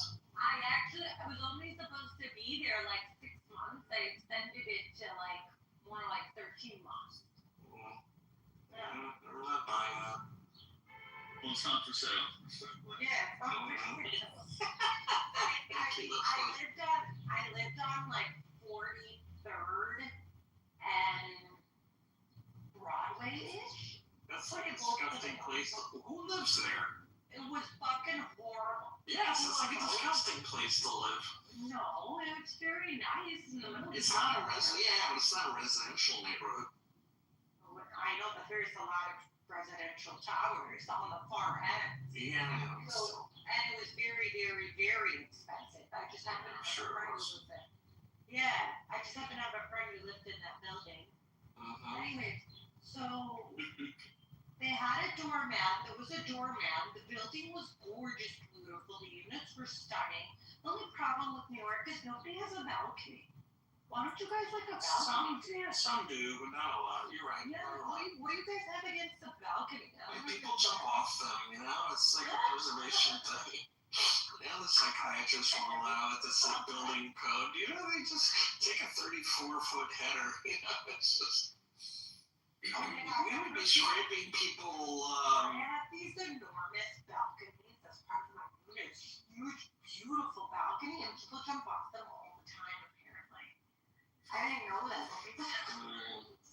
And people like to get off in various ways. Why do people like to just jump off the building? What is wrong with these people? It's a terrible way to go. Like, I don't know. You think so? I don't know. I mean, like, look, if there's gonna be a way to go that's self-inflicted. You know, you're so fearful. Do you Hold on, you're so fearful. Let me explain. Yes, you die before you hit the ground because you're so fucking fearful. You want to die like that? Wait. I think you pass out. What do you mean fearful? What does that mean, fearful? You die on the way down. You pass out. You literally die of shock. Like your body just goes into shock. I don't think you pass out. You die before impact. Just passing out doesn't. You could just pass out. Doesn't mean you die. How do we test this theory? Like, I don't know how they test it. I think they need to wire somebody up who says I'm ready to jump with like an EEG, like an EEG, Good idea. you know, and put an EEG monitor and a belt. Well, I mean, isn't this sort of like, doesn't this fall into some sort of, I don't know, like evolution theory with psychology? Like, how does the mind interpret something like this? Because, like, there's I mean, for example, isn't that, does it go well with the whole idea that you don't die in dreams? Because if you wake up, because if you were to actually be in a dream that you think like you're about to die, you actually would die. Isn't that like a urban theory or some shit like that? I mean, it would make sense. So like, there's an idea that like you never actually die in your dreams because. Oh yeah, I've read that, but I don't. I don't know. It kind of fits if what she's saying is it's a protection. Yeah, it's like a protection mechanism. Yeah. I mean, look, if you actually die before impact, I don't know if that's true, but if it is true, I don't know why that mechanism wouldn't be applied in like in a dream state, unless the brain. But even if you don't, impact like is instantaneously. Like your brain just scrambled eggs like in a millisecond. Oh God. You know. Why is there what is it really protecting if like there is this protective measure in this context where it is like instantaneous? I don't know, but you gotta be careful what you put in your head. The thought can. Okay, so now you. Of course. Okay, now I have to write a ChatGPT thing, but I have to say, I am doing research for like you have to like word it in such a way that says, oh, I can't tell you about suicide. You should have been in jail. Right? Yeah, jailbreak, exactly. I'm doing neurological research. I don't know about the dream thing, but I can tell you what you put into your head can affect your health. That's true. Is this like a blowjob joke? I'm gonna. Like, let's say you're sick. Let's say you're sick, right? And you're just completely hopeless. You have no support system.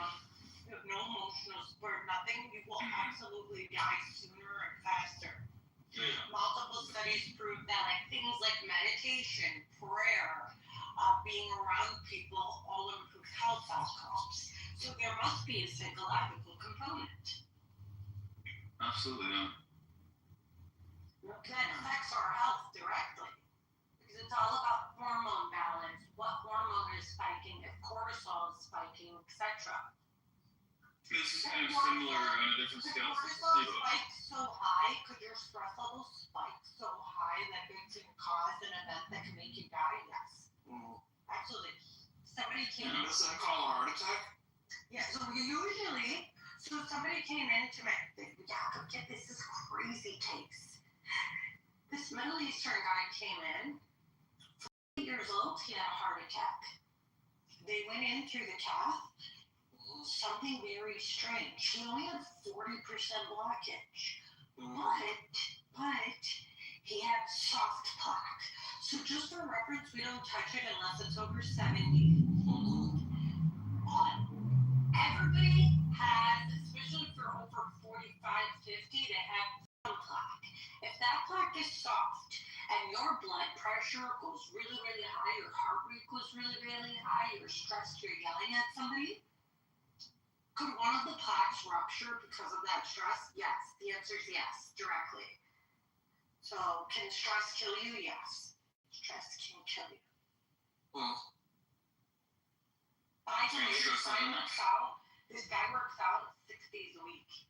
He's like, I work out 6 days a week and it didn't work. That's what he tells me. I'm like, oh, really?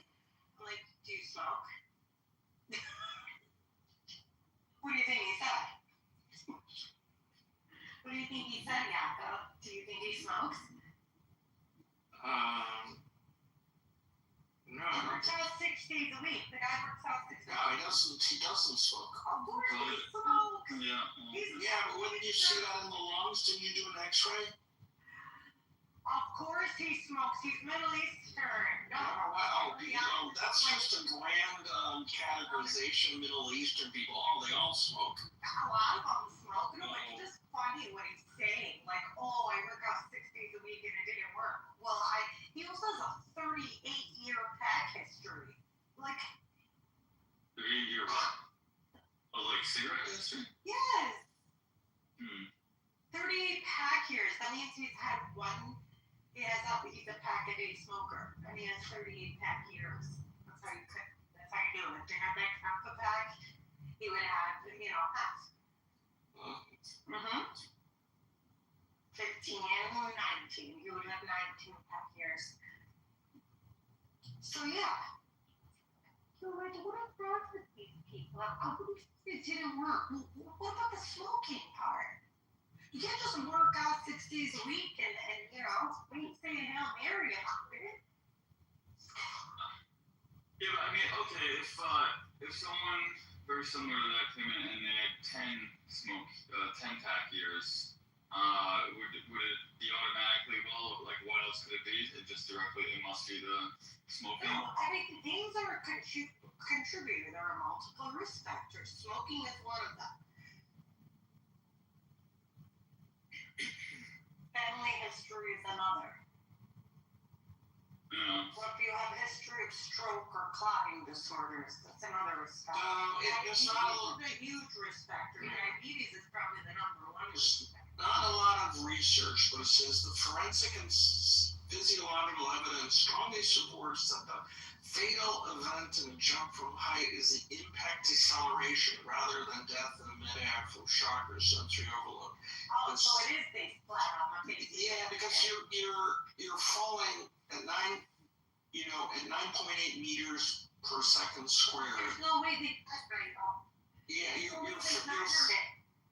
right, but yeah, there is no way. So it's all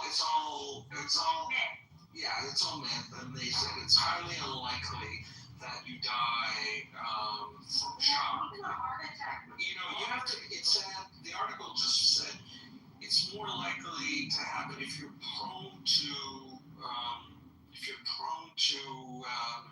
passing out, then you may pass out, but not everyone's prone to passing out, and you're probably free falling for about a second and a half. Probably not, not a lot of time. And then all over. Maybe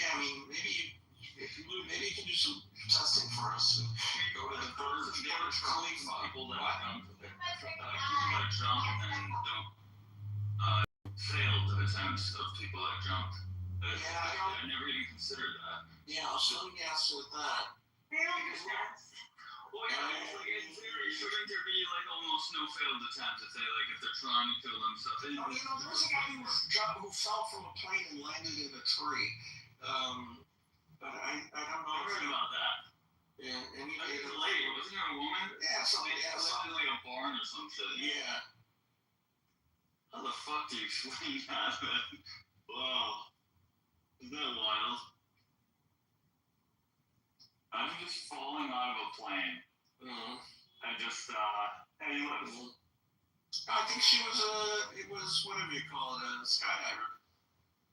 I don't think she had a parachute on. Or didn't deploy. Otherwise, what are we saying here then? Right. What's the significance?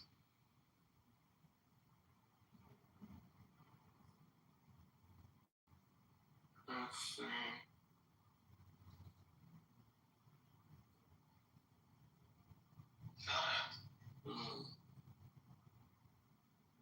I guess it would make sense because you would want your last moments to be floating in air and just chilling, feeling like an angel, and then it's all over. Because, if you just jump out of a building, like you said, it's 2 seconds.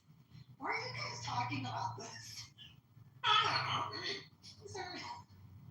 Lou brought it up. Talk to him. Did I bring it up? I know.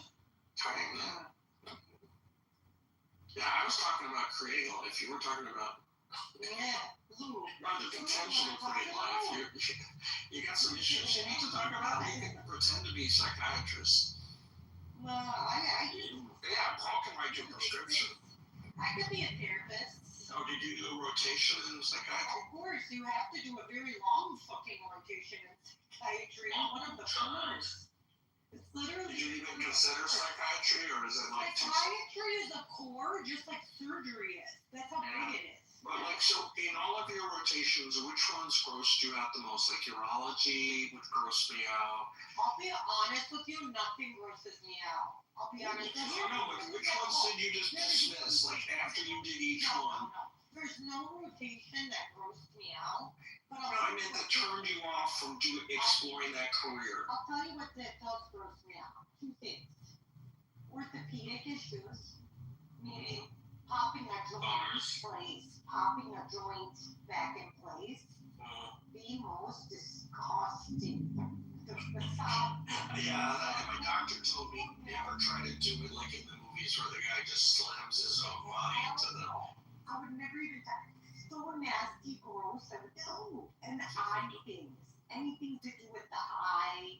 Oh, like what? How about those people who deal with dead pathologists? Ooh, pathologists are cool as fuck. Oh, really?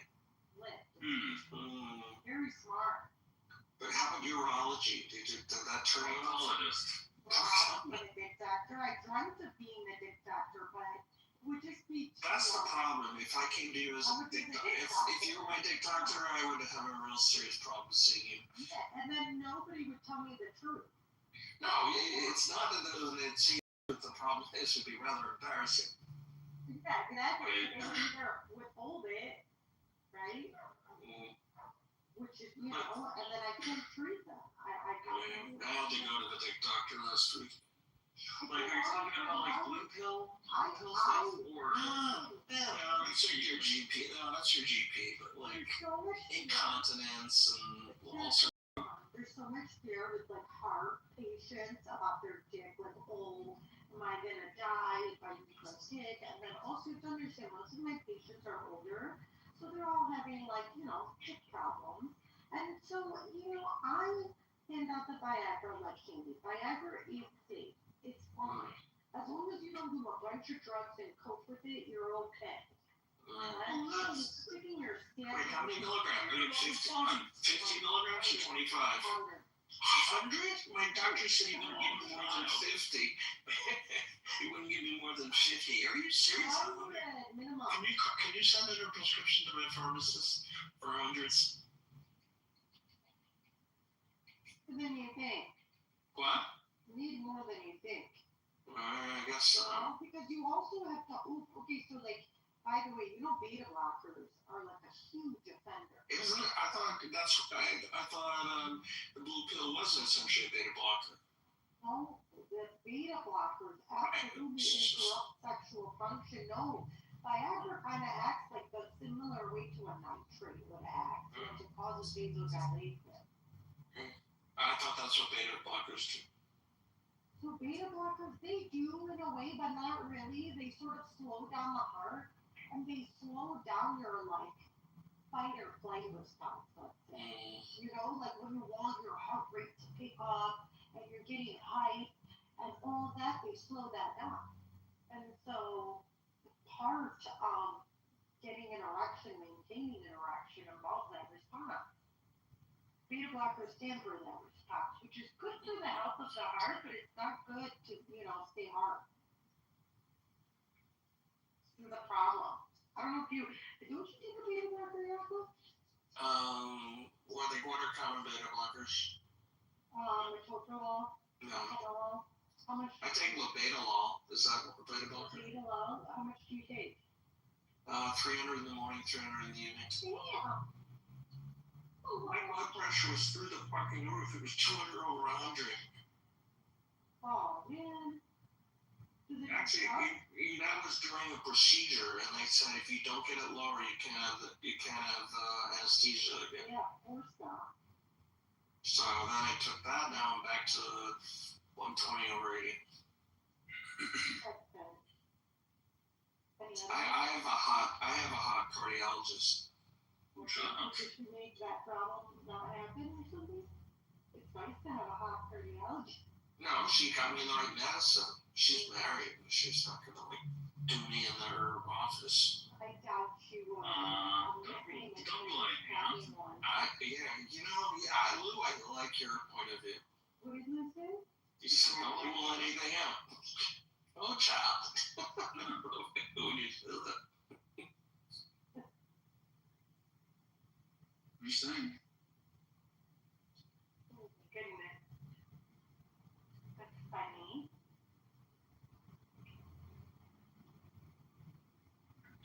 Oh, how is she? What does she look like? No, it's all small.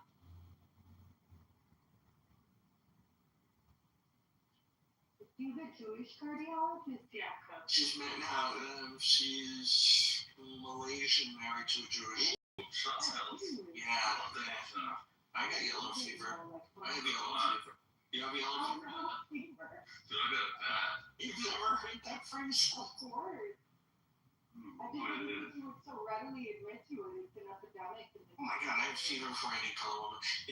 When I went to college, I'll tell you this story. This will make you guys laugh. I went to college 1981, and my dad said, okay, you're going to college, just don't be with any black chicks. What the fuck? He was such a racist. He was like such a fucking racist. I think that's good advice. Respectfully. No, but And then, of course, I met my wife. She's, so I said, I met this really hot girl. She goes, where's she from? I said, oh, she's from Africa. And he almost out of heart attack. She's from Northern Africa. She's from Morocco. So she's about as white as you can get. Yeah. And so, of course, we get married. Everything's fine. And then, in 1990... You got married? Of course, yeah, we've been... Moroccan? Yeah, we've been married for 38 years. I know your wife was Moroccan. I've told you this, but you got women in jail. She knows. Yeah, you've got to listen more and speak less, It's not true. You've never told me this. I have told you, I am going to go back through our chats and see if I did. At any rate, so I think in 1987, when we got married, went to Israel, there weren't any Ethiopian Jews. But in 1997, I went back with our temple group, just the guys. And man, I have to tell you, the 16-year-old Ethiopian chicks, they have skin that looks like light chocolate. It's like this color, I can't describe it. And they were in army fatigues with N4s over their shoulders. And I was like, man, if I saw them in college, of course, they never marry outside of their group. They're just only married Ethiopians. Occasionally, some of them do. But I would just be like, that would be the best way to get back at my dad, is bring home an Ethiopian Jewish woman. Because he was like, you can't marry a Jewish woman, you can't marry a black woman. So imagine if you found a black woman that was Jewish. Oh, man, that would be hot. My dad would have freaked. He would have had a heart attack on this body. Would he need to see you, Pearl? I thought this was a yellow fever story. No, I said I like every color. I just said I like every color, and then he said, oh, I have to tell you a funny story. Listen, I don't discriminate. I mean, there's a few black girls that I found very attractive. Oh, yeah, what's black girls? It's not. To be honest, it's not like it doesn't mean you can't have any of them, but I don't know, dude. It is what it is. I don't know. Who's the most interesting? As far as groups? Yeah. I've always been drawn to the Middle Eastern girls. Oh, really? Yeah. You want me you guys want to get a private room and I can leave this? The Chaldeans? The Chaldeans? My ex was Turkish. I've been all over the Middle East with women. I'm Iraqi. I'm sure you've never dated an Iraqi girl. Right? No, I don't think I haven't dated one. No. No. Can't say that. They rarely date outside too, but they're doing it more and more. I fucked in, are you doing it more and more? Ocean Island. Yeah, with the Jews. Maybe I'll go as far as the Greek. That's it. Yeah, no, you're not going to go outside the Christian faith. No. I think we can find a nice Jewish boy who can take care of you. Oh my gosh, I know. The thing is, Jewish guys in my city in real life like me. Of course they do. Why wouldn't they? And they love an educated girl, which, Of course, we're not into stupid. I know. Why not? Because after you get done schooling, you gotta have the conversation, and if there's nothing there, come on. And I'm a good conversationalist. They love it. We don't want stupid chicks. Well, Middle Eastern guys do. They don't want. Well, I can't talk for them. I'm talking about Jewish guys. I know, but they don't want an educated. Yeah, they want a fucking channel. Yeah, if being an educated girl, pick up my name or something. What is wrong with you? Don't you want your kids to be smart? What don't you want your kids to, I think they want their kids to get married. That was a Muhammad joke story. Fuck you. Are you Italian? Where are you? Are you Middle Eastern? Yeah, I'm Italian. You don't like Italian girls? So funny enough, I went on a date last night with an Italian girl. Oh, how was it? It was good. It was fun. It was interesting. It was different. But We flew.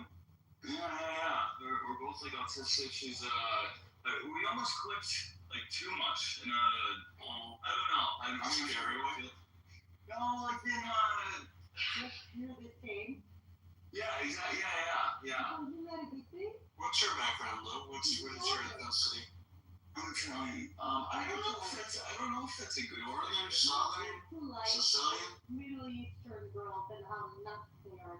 Well, you see Middle Eastern girls. But they're beautiful and very. My experience with the Middle Eastern girl. I mean, I have come across a crazy one or two, but Yeah. I've been fortunate. My experience with the Middle Eastern girl, they've all actually been pretty good girls, actually. Yeah. Good girl. Are you Northern Italian, Southern Italian, Sicilian? I'm not that close to my roots, if that makes sense. It's No, I know. I don't exactly. Yeah, I know, but it's pretty sure it's. Yeah. No.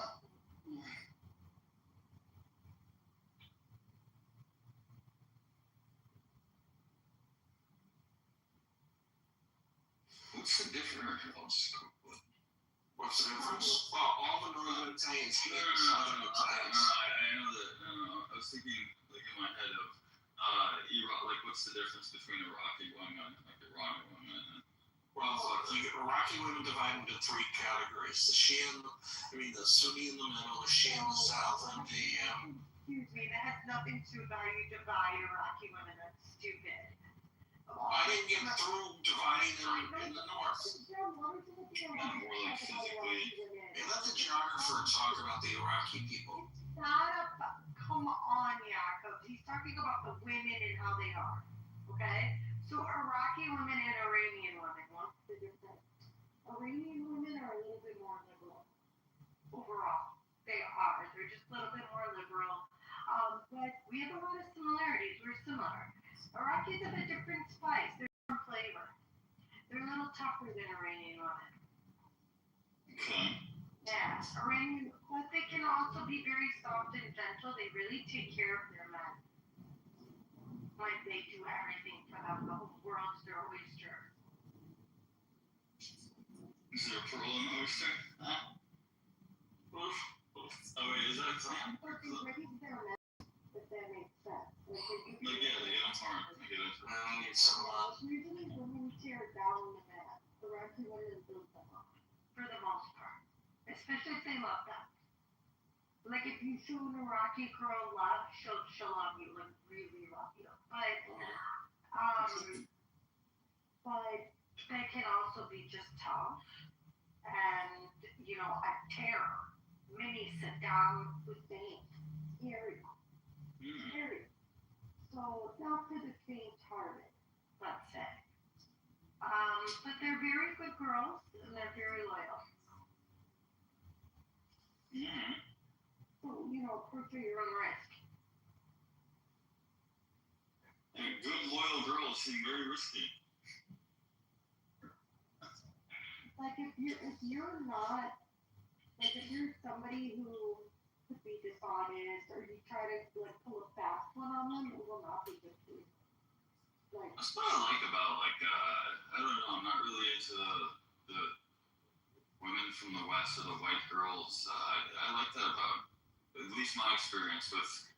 I guess you could just say foreign people, women who are not from here. They seem to be more. There's less of like the bullshit and like shadiness. I don't know if that. I mean, we don't do that, and we also don't like it when you do it either, though. So that means there's a certain accountability. But the thing is, men, listen. When you hold a man high, even if he is not so inclined, he will become that bitch to be with you. Like, do you know what I mean?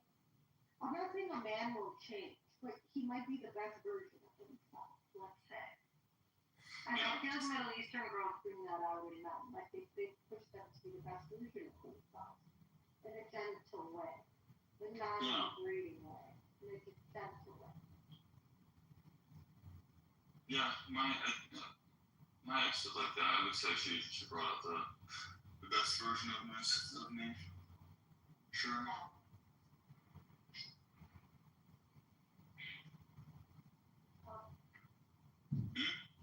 So what happened with you guys? Is it a sensitive topic? Too soon. We just broke up like 10 years ago. Nobody ever gets that joke when I say it. No, it's. So funny. So I would say it was mostly on me. It's mostly my fault. I had like how do I say this? I think ultimately my first relationship was always going to fail because I do have trust issues and like insecurities, etc. But had I met someone else and went through that experience of like having a relationship, because she's the only girl I've ever like had a relationship with, like been in a boyfriend girlfriend kind of thing, committed. To this day still. And so I don't know, to be honest, I definitely, it sounds horrible to say, but I wanted to experience, like, there was a part of me that wanted to still experience certain things before I settled down. They expect you to get married to them, yeah. No, I see, that's the thing, like, we wanted to, like, we planned on getting married, like, we were in love, Okay. and then we slowly. Cheat on her? Huh? Did you cheat on her? No, I would never cheat. Okay, good. But like, there's a part of me that had like desires to want to do certain things, and I was younger. And, huh? With other women? Yes, but like also just in general. I'll let this date continue. I gotta go eat lunch. Okay. You guys have a good date. Let me know how it works out. Jesus. So I wanted you to yeah. stay. What? I wanted you to stay. No, I'll put headphones in. I'll just listen, okay? Okay. Okay. No, it's hard to explain. I mean, there are certain things like if She wants me, though. Did you hear that? She wants me. That's right. She wants you to stay. Yeah. Because you're my favorite on this now. No, thank you. He doesn't need to buy Niagara anymore. That'll do it. I don't know. I honestly, who's in this room? Is it just us?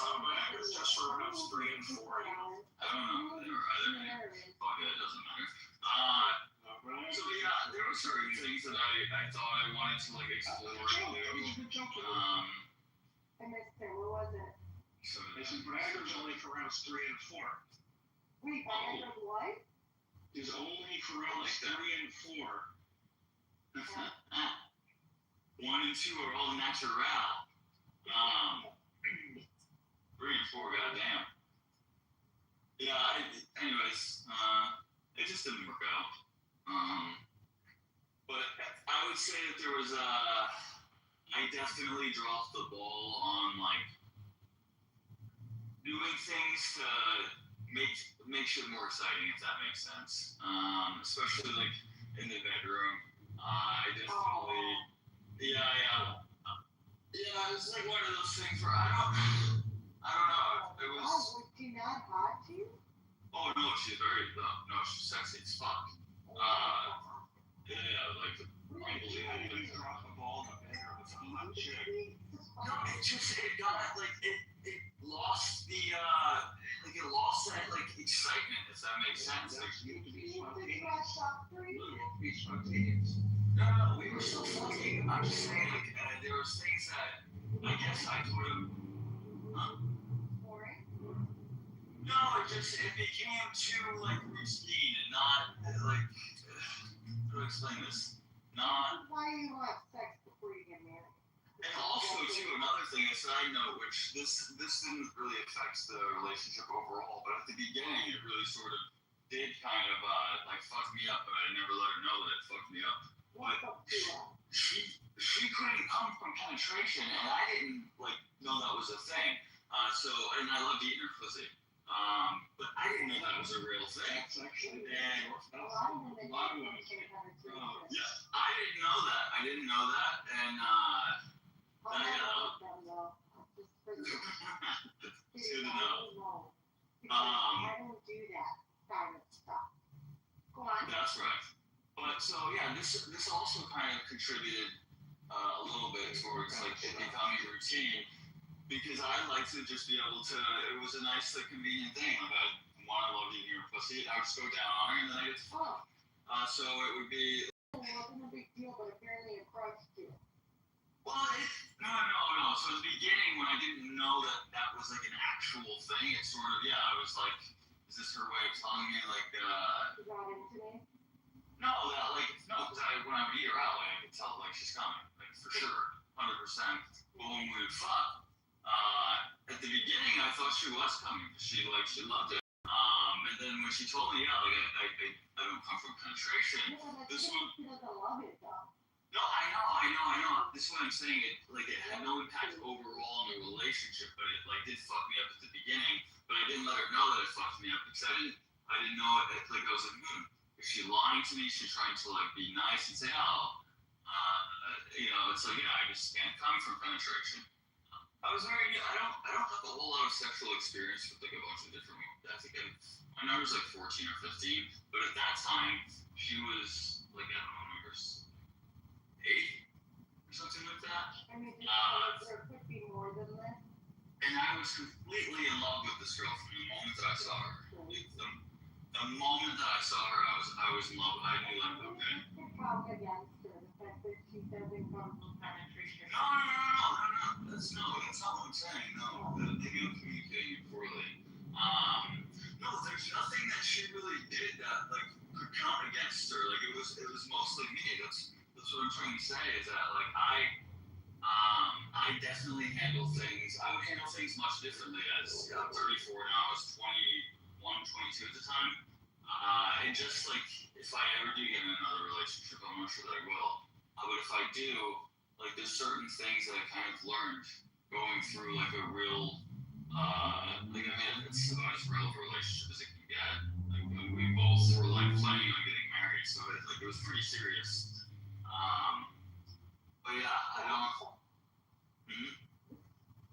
So what happened? She couldn't come from penetration, is what you mentioned. So far. That was a side note. Yeah, no, I don't know. We always we would fight. We were the kind of couple that we were when it was going good, it was going fucking amazing. But it could get pretty bad, pretty bumpy every once in a while. And then when that sort of stops, when the bad was just kind of not really as extreme and passionate, then I don't know. We became too used to each other. We spent too much time around each other. So how long did you date? about a year and a half, but from together all the time. Literally all the time because so I helped her. Her brother owned a business, and then he owned a distribution route, and then he bought another route, and that's why she had actually moved to Arizona from Chicago.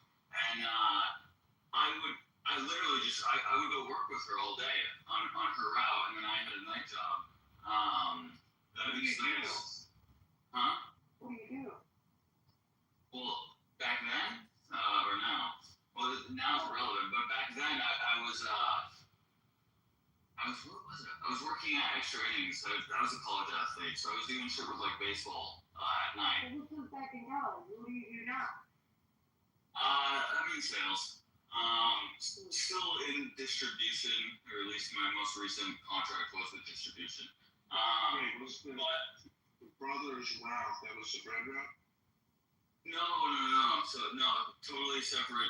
It was like a snack route with Snyder's in Mission. And that's how I got introduced to the whole that industry of routes in general.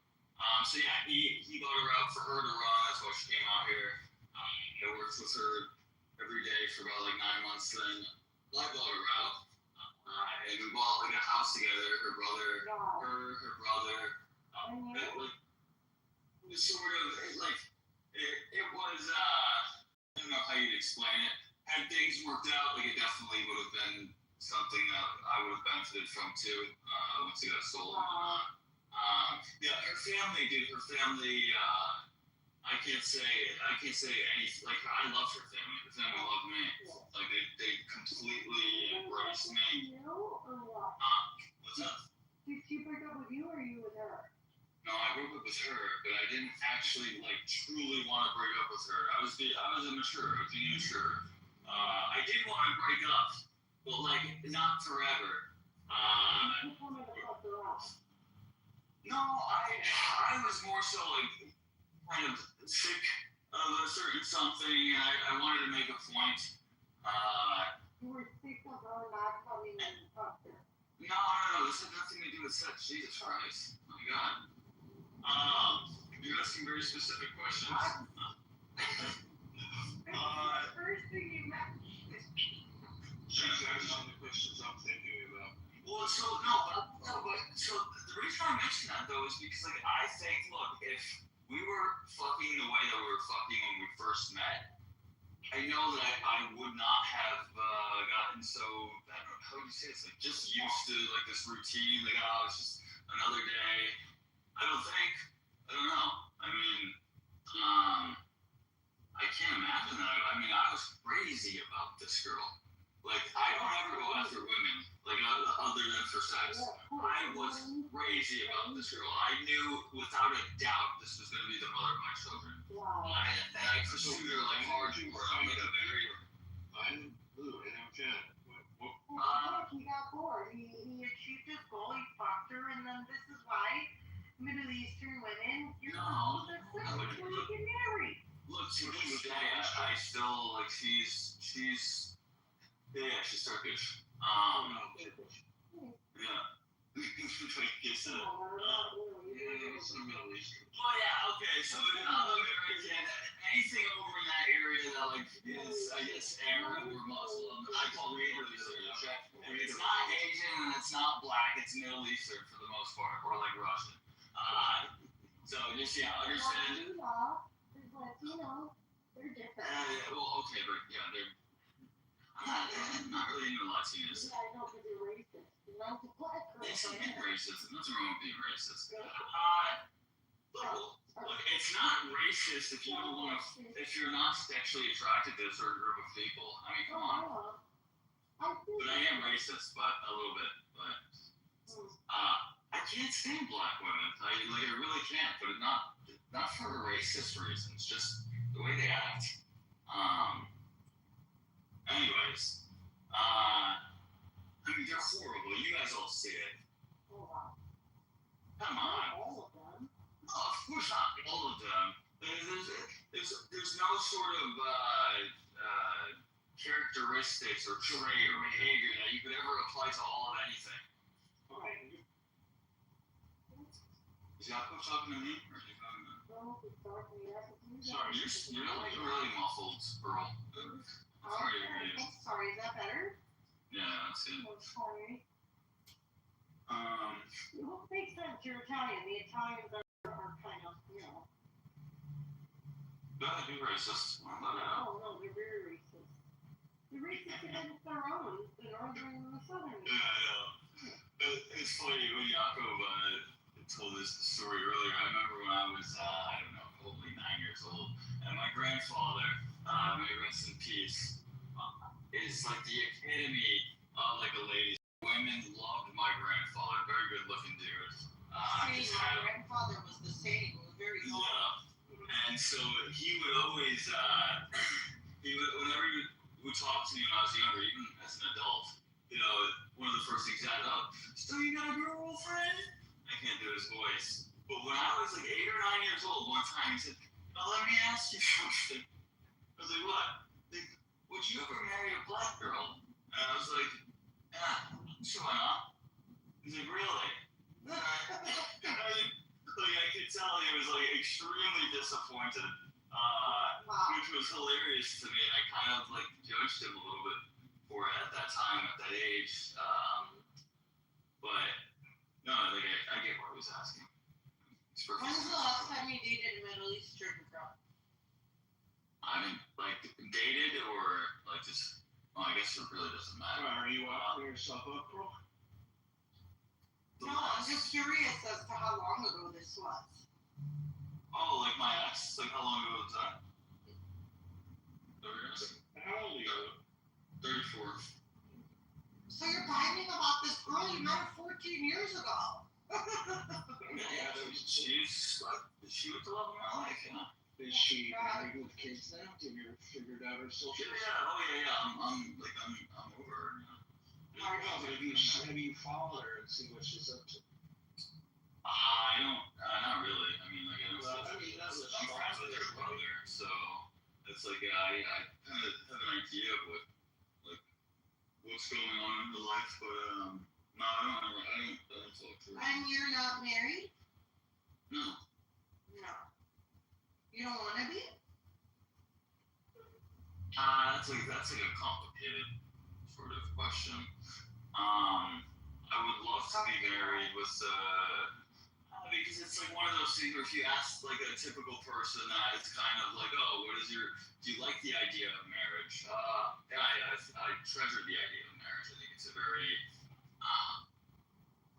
it's, how would you say it? What's the word in the religious terms? It's like, it's Sacred. sacred, yeah.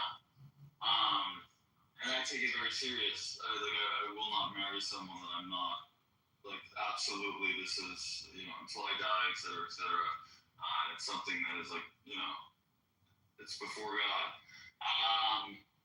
That being said, like, I just don't, the likelihood that I find someone that I think fits that criteria for me, which would be way out of my league also, and also someone that I'm willing to, like, just jump into being completely vulnerable.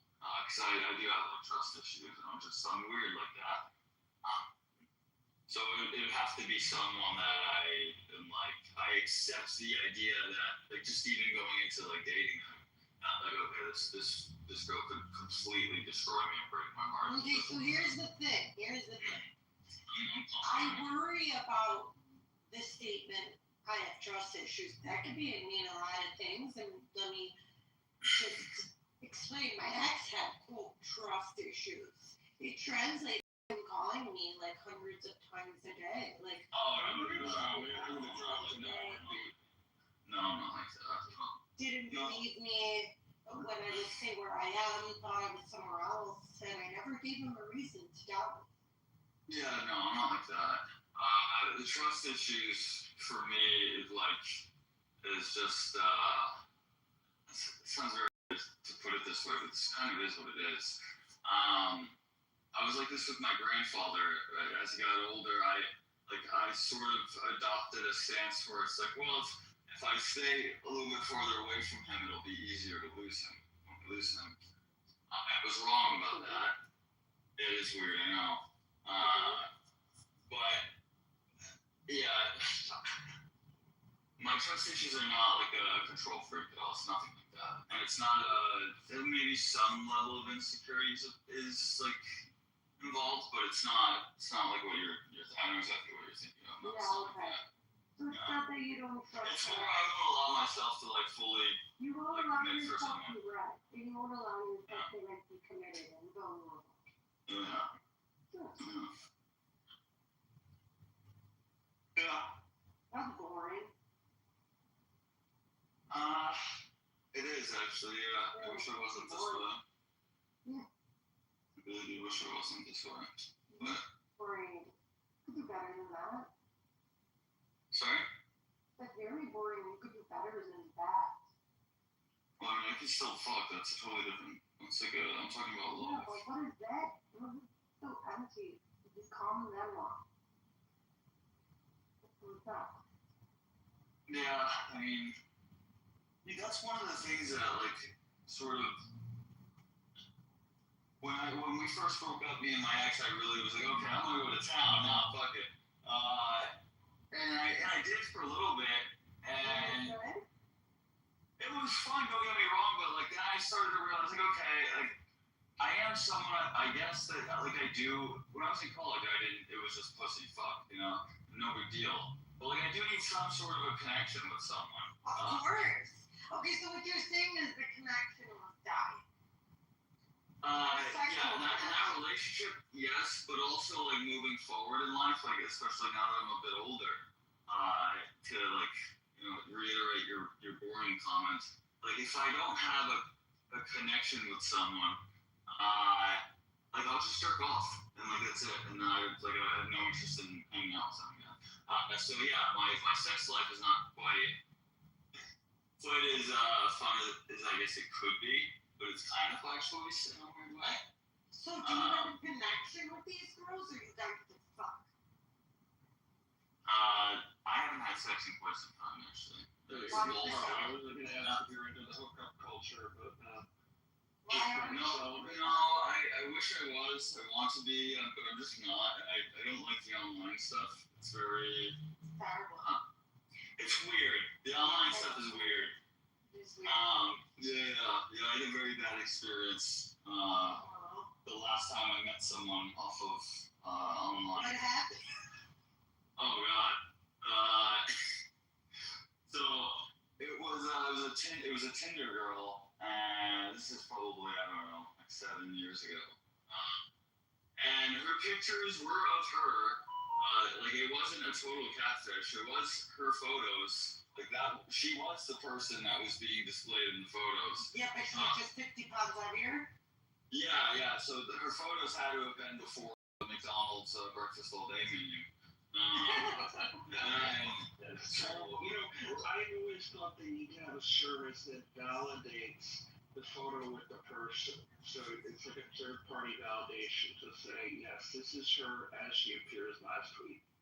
I don't know if that would be as profitable for, like, the dating apps are it's a bizarre situation just from, like, a business. They don't have an letdown. Right, but that's a letdown for you. You're less likely to go back if people pull that shit. Yeah, but guys are more likely to, you know, pay and, okay, well, next one, it's a numbers game. I get what you're saying, but it's, they don't really they actually have an incentive to create, I guess you could say, an effective hookup culture. Like, that's their best outcome, is two people, like on Tinder, that they have enough connection or attraction to meet up and fuck, but not enough to actually, like, have a meaningful connection. You meet up and she's 50 pounds heavier. I was just pointing out Sorry to interrupt. No, you're good. So, her and I were chatting for, I don't know, like a week or so. I was excited to meet her, to be honest. Like, I actually went to go meet her, which most of the girls, I would chat with them, and it's very rare that I would actually go and meet a girl, even if they were hot. I don't need a dating app to get attractive women. And so I go, it's Christmas Eve, okay? She's drunk, she calls me. Yeah, that's a wild story. So she calls me, she's drunk, she's at her parents' house, and she's like, how about you come pick me up, we go back to my place, her place, and just, you know, like, well, fuck, yada yada, it was understood. And then you just have to just bring me back in the morning, so, you know, she could be there with her family to open Christmas Day gifts or whatever. So I'm like, it's like, okay, yeah, whatever, kind of cool. So I go to pick her up. She's standing outside. She's got all black yoga stuff on. It's dark. I don't know if I would have the balls to just drive away. If I was able to say, I wouldn't have the heart to do it, to be honest. But she gets in the car, and I can tell. I'm like, oh no. But I was like, you know what, fuck it. I'll have a couple beers, we'll drink. Maybe I'll let her suck my dick or something. So we went back to her place. And when I see her in the lab, I'm just like, I just wasn't attracted to her. I just wasn't physically attracted to her at all. But I still tried. I was like, you know, fuck it. I'll get a little drunk. Maybe. No, well, that's what look, I'm not I don't like putting someone in that sort of situation where I'm telling them, like, I'm literally not attracted to you. No, I get it. I understand, but it's still something that, like, I feel uncomfortable. Like, it's, I don't know. It's just how I am.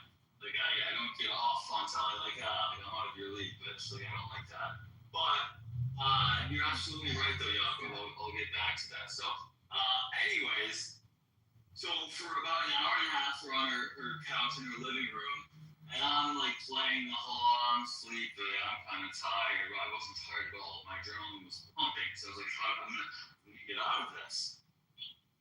And so I pretend to be a little drunk, and she's like, okay, like let's go to bed, let's go lay down. She kind of got the hint. And so we go in her room, I lay down, and I'm very like methodical, and I really like, I don't know, I needed to execute this perfectly. So for a half hour, I lay right next to her. I observed her breathing patterns. Once I was pretty confident she was asleep, I was like, all right, let me do a dry test run. I'm gonna go to the bathroom, make enough noise that would simulate me exiting the room and exiting her apartment, and I want to see if she's a light sleeper. So I go to the bathroom, I make these noises, I come back in the bed. She seems to be like she sleeps pretty heavy. And wait another 20 minutes just to be like, just to be sure. And yeah, no, it's terrible, it's horrible. And then I get out of the bed, my shoes are like by the front door. Bro, I just booked it, man. I got out of the room, I got my shoes, I didn't even put them on, and I just ran. And yeah, I fucking. Yeah, she ghosted. You didn't ghost her from the phone. You ghosted from her house. Yeah, I did, which I felt horrible because oh, this girl, like, it's gonna be Christmas morning. I don't know her relationship with her parents. Like, I don't know, maybe they know her, their daughters. Oh my God, she was Obviously, I found this out later, but like, I didn't know this at the time. So I'm like, oh, I just had to do this poor girl is like, she's gonna wake up Christmas morning. I left her. She's gonna have to, like, I don't know if I don't think Uber was a thing back then. She has to explain to her parents why, she wasn't. I mean, I felt horrible. I felt horrible that I had to do that. What did you have to explain to her parents? 6 months later, hold on. 6 months later, I'm on Tinder again. She's there. I see her profile. Same exact pictures. Didn't change nothing. Why wouldn't she? What did she post a picture of her as Shamu? Well, no, okay, but here's the thing. So she knows, she understands, she's playing the numbers game. She knows that, okay, most dudes are gonna come through. They're gonna be like, okay, whatever. Fuck it, I'm here. I might as well be. So she knows that most dudes are still gonna fuck regardless. So, no, that's what she does. Yeah, so that's what it is. I don't hate her for it, but like, I don't feel as horrible as I did initially. Cause I really felt awful, dude. I felt awful. Hilarious. So, But yeah, it's a good story. it's a good story. I have a recent dating one that's not as good as yours, but it's very recent. So like, Okay. there was this guy I went out on my whatever, and he looks kind of hefty in his pictures. Jakob knows this story. When I saw him, he wasn't as hefty. He's a stocky boy, but he looks good, because he's tall. He's 6'2", so like he can hide it. It's not that fat. It just looks nice. Like men can get away with it. Women cannot. So that's fine. So I told him on our second date, I was like, wow, by the way, you look a lot more slim in person than you do in pictures. And I could tell he didn't love the comment. And he mentioned that his ex-wife always used to buy him things in size medium, even though he sized extra large. That's like passive aggressive. That's so passive aggressive. So like right away, I was like, oh no, I don't know, dude, because I'm pretty shallow. But I mean, he's You're shallow. Nothing Nothing wrong with being shallow. shallow. Very shallow. I'm very strict. And here's the thing. I'm super strict. I'm on my own weight because my brother has like a basis, a cycle about his weight because he used to be a fat boy. So It's just like, it's very much ingrained as part of our culture to discuss weight in a very gauche way. Like being fat for us is like, it's very bad. I mean, I can't even compare it to anything. It's like being socially retarded or something. Like, it's really bad. It's considered the height of sin, gluttony, and you just have no control over yourself. You have no control over what you put in your mouth, aka you have no control over your life. Like, Literally how it should be viewed, though. It's like with the rare exceptions of people having like some but there are plenty of fat people who do very well in life, right? Like, they do well in life. They're fat, Sure. they're good in life. You know? Yeah, that's besides the point. It's Yeah, like, well, I'm just saying that that's mutually exclusive. yeah. Being fat or skinny shouldn't determine your worth, but for us, like in the Middle East, they're very. The thing about Middle Easterners are very intense about this all around. Even though a lot of them get fat, you're not allowed to. You're not supposed to. And now with the era of Ozempic, there's no reason for anyone to be overweight. There's a magic shot now. So. Well, anyways, I could tell, like, right in that moment, I was like, I don't know if he's gonna make it. He might not survive. You know what I mean? Yeah. Yeah, it's hard. So was he buff in his photos? Like, why was he sensitive about it? Was he buff in the photos, but like, or is it? No, he looks very round in the face, and he just looks a little, you know, like a big boy. But listen, for men, weight is different. Weight is more acceptable on men for whatever reason. It shouldn't be, but it is, right? Women really can't be overweight. Unfortunately, it's just not attractive. Well, unless they want to do. I mean, look, there's a group of people that it almost heightens your ability to get mating partners. If you're in a black man, weight isn't an issue at all. You can let it all go. I'm not into black men. I didn't think so. I'm gonna leave. You seem like I get it. Yeah, you self-respect the woman, of course you're. I guess I just Carl, but when problem with that. Carl, when people ask where you're from and you say Iraq or Middle East, they're like not fucking with. Not really. If you see. I didn't know you were Iraqi. I told I you. don't know. I honestly thought you were Jewish for the longest time because like they let you get away with so much shit in these rooms. Like I found out today that you were Jewish. Call her shit on all the time. Look, Are you like kidding? You know, are they on me? She definitely doesn't get the Jewish treatment. We No, bro. Look, let me tell you something. I've heard this woman say things that like look, she says. Look, hold on. Let me just say They're not a lot of the shit that you guys, you know, I get it's a sensitive time, but a lot of the stuff that you guys get all up in arms over is like it's not that. To me, I'm just like, I don't see really, like, if you're gonna dish it, you need to be able to take it. So You don't dish a lot on other people. No, give me examples. Honestly, we don't. I don't think I do. No, you don't. You're I'm someone. talking about the collective room. Yeah, exactly. Yeah. I'm Jeff. not curly. They know I mean well. These people know me very well. That's the only reason. I wouldn't say they let me get away with a lot of shit, but maybe to the outsider it would appear so. But that's just because they know me very well, and they know I mean well, they know my intentions. These are people who've known me for like over 3-4 years. So like they know I am the one person. I factored that in. I thought you were Jewish the whole time. No, that's hilarious. No. Why do I So- sound like one? I'm nice. No.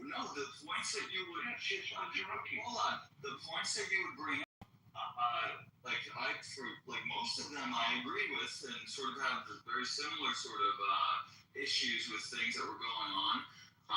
However, they weren't like, you weren't being labeled as like a terrorist support and all these crazy things. Well, it's all about approach and how you word things. You just have to tread carefully. Look, when I'm around people that I like, I just, especially in this sort of context, I just don't bring up, but like those guys, we're not going to agree. Topics, I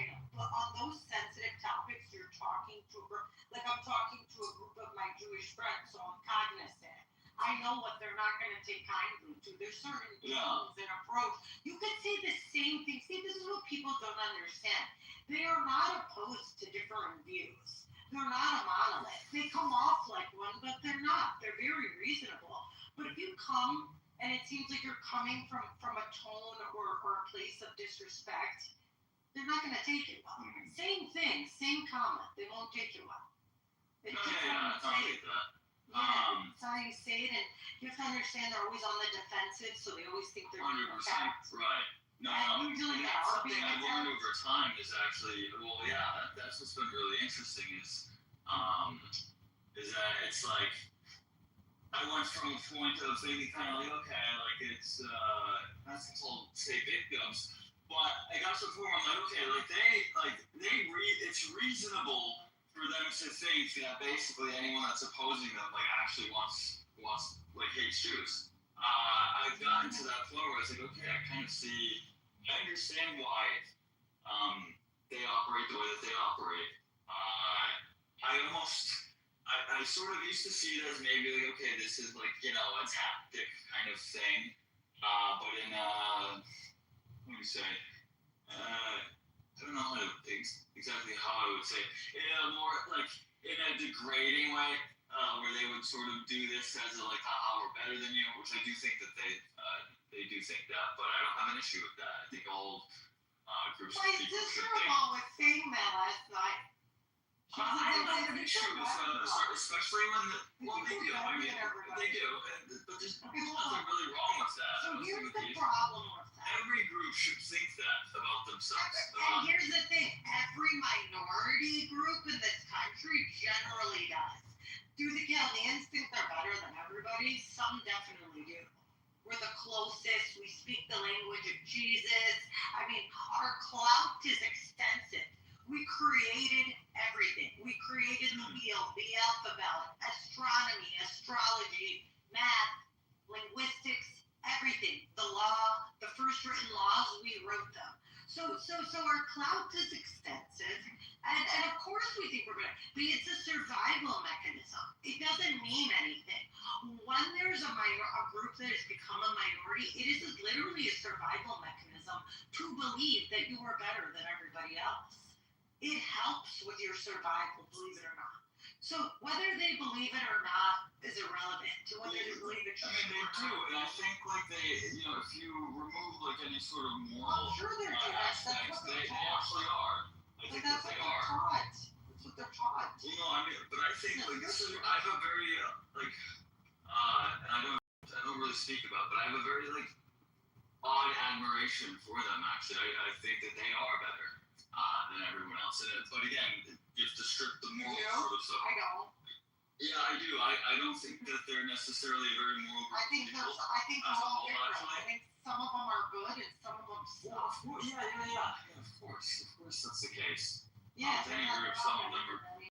But what they do have As a group, what they're able to do, in the way that they're able to like propagandize, in the way that they're able to not infight in front of anyone else.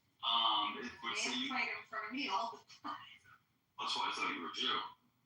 Just like they actually like they handle you very. Core beliefs similar? Yes, the core beliefs are similar. They have different. Look, they are able to operate amongst themselves and help each other and like do things as a community. Like that should be a blueprint for every group. Italians are similar.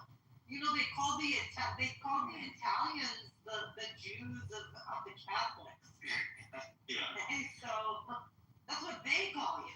So that's their name for you. It's a high compliment from them. Yeah. It really is. So similar, just not as famous. Yeah. And Well, not as, also not as and then successful. also not as opposed and you know, just disliked. We're not. Everybody loves the Italians. Everybody loves the Catholics. Everybody loves us. See, the problem is that pressure. You know that pressure. That's the driving force. You know, the chip on their shoulder. It's not necessarily that they're quote unquote smarter or better. It's the chip on their shoulder. They have a lot of That's control. They have like oh yeah, they have a lot of control. They have a lot. Where? Yeah, of course. They have an extremely disproportionate amount of power and control, and that's like Where? hats off to them on that. Where? In politics? In Hollywood? Where? I mean, basically, Well, I that's wouldn't why say you're everywhere. anti-Semitic, because you I wouldn't say everywhere. I see this as like an admiration. Like they are highly successful. I don't see this as a bad thing, but I don't talk about it because there's no way that I can communicate to the ones that I like that would like they wouldn't they would think that I'm being like an asshole. I'm gonna hate them for it, but no, I mean, they're highly influential. What's been very interesting with I have some friends that really do like they just absolutely hate Jews. Like I do have friends that are like that. And it's been like that. yeah. It's been interesting with the last couple of years to see, it's everything I've seen over the last couple of years leads me to think, well, maybe they don't have as much. They definitely don't seem to have as much power as my friends thought they did, because you see the narrative that's coming, like you see what's circulating, and the how would you say the way they are being viewed on a global scale. Certainly, if they controlled the media the way my friends believe they should, I just don't see why they would. Yeah, exactly. What the fuck happened there? How about they control the world? They can't even Exactly. Exactly. Yeah, So that's what. How did I tell you that? Do you know that the editor for the New York Times is a Lithuanian Jew? He's a Lithuanian Jew. No one talks more shit about them than the New York Times. So even when they're in control, it happens under their own language. I don't know. It's a weird thing. And that's another layer to it. Some of it comes from them. Some of this anti-Semitic shit that you see comes directly from them. It makes it a little more complicated. Yes, it does. Yes, it does. A lot of it. Yeah, it makes it a little more nuanced. You're just like, what the fuck is going on here? Look. Yeah. Why? Yeah. You can quickly just say, oh, it's controlled opposition. I think that is the case for some of it. I don't know, dude, but a lot of because yes. Okay, yeah, you can say maybe it's others that can control the narrative, but a lot of them are sitting as the editors-in-chief. They have enormous influence at the news networks too. So I mean, take what you will of it. I don't know what to say about it. It's the progressivism, I guess. It's going to be a progressive agenda. I feel like they're more progressive than anything else. Especially in places like New York, which is why the vote is so high. But, I mean, Yaakov doesn't think it's a big deal because they're only 2-3% of the population and they can't swing the vote. But I think he's understating the power and influence part. The fact that they could donate money, the fact that they could throw fundraisers, and it's more than that. It's more than just kind of interesting. I don't know why it's small. I don't know why they are to win if he is going to win. 67% of New Yorkers aged 18 to 44 are for Mandami. Let's give a win. So I agree with Yaakov on that is mostly like irrelevant. I'm more like kind of shocked that just from where they're pushing their money to influence the campaigns, ads, et cetera, why they would let them win.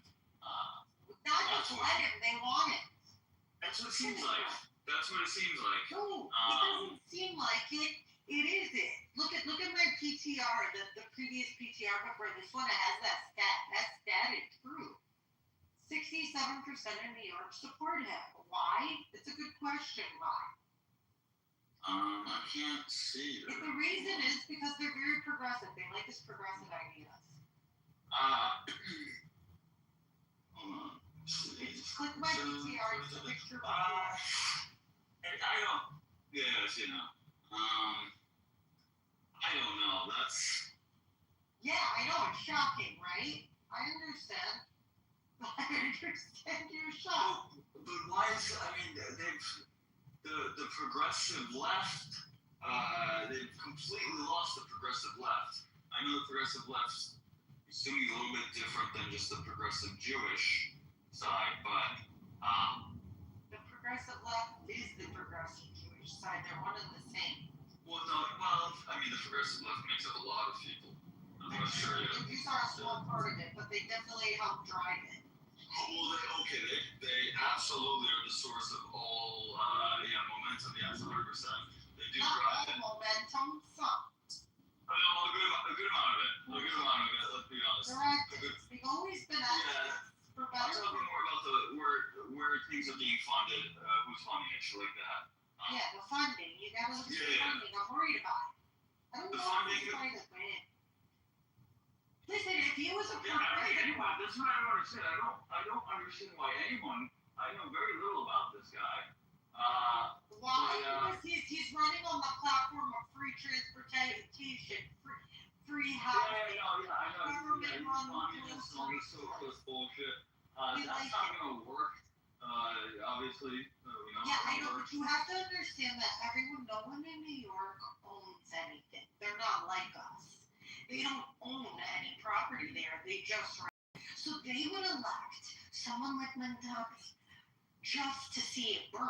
They literally do not give a fuck. They just want somebody to pay for them to live and eat and drink. They don't want anything else. But what's interesting is the middle upper class people are the ones that are and they're also voting for him, which that's what is weird. They're the ones like they don't really have. You know why? Because this country is more puritanical than people would have you believe, and they really have a problem with homosexual allegations. They really do. I don't know what it is. Wait, It was a huge deal with Bill Clinton. We made the biggest deal out of it, even though he was the best president. Dude, we make a really big deal out of affairs.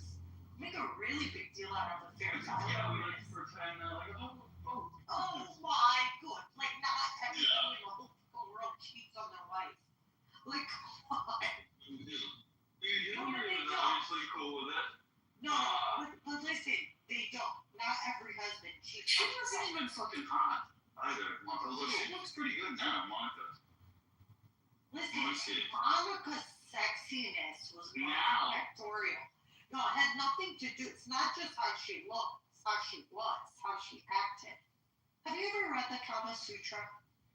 Since you seem to be a sexual connoisseur, have you ever read the Kama Sutra? Well, I know a little bit about it, but no. If you never read it. Okay, if you read it, a lot of people don't understand this about the Kama Sutra.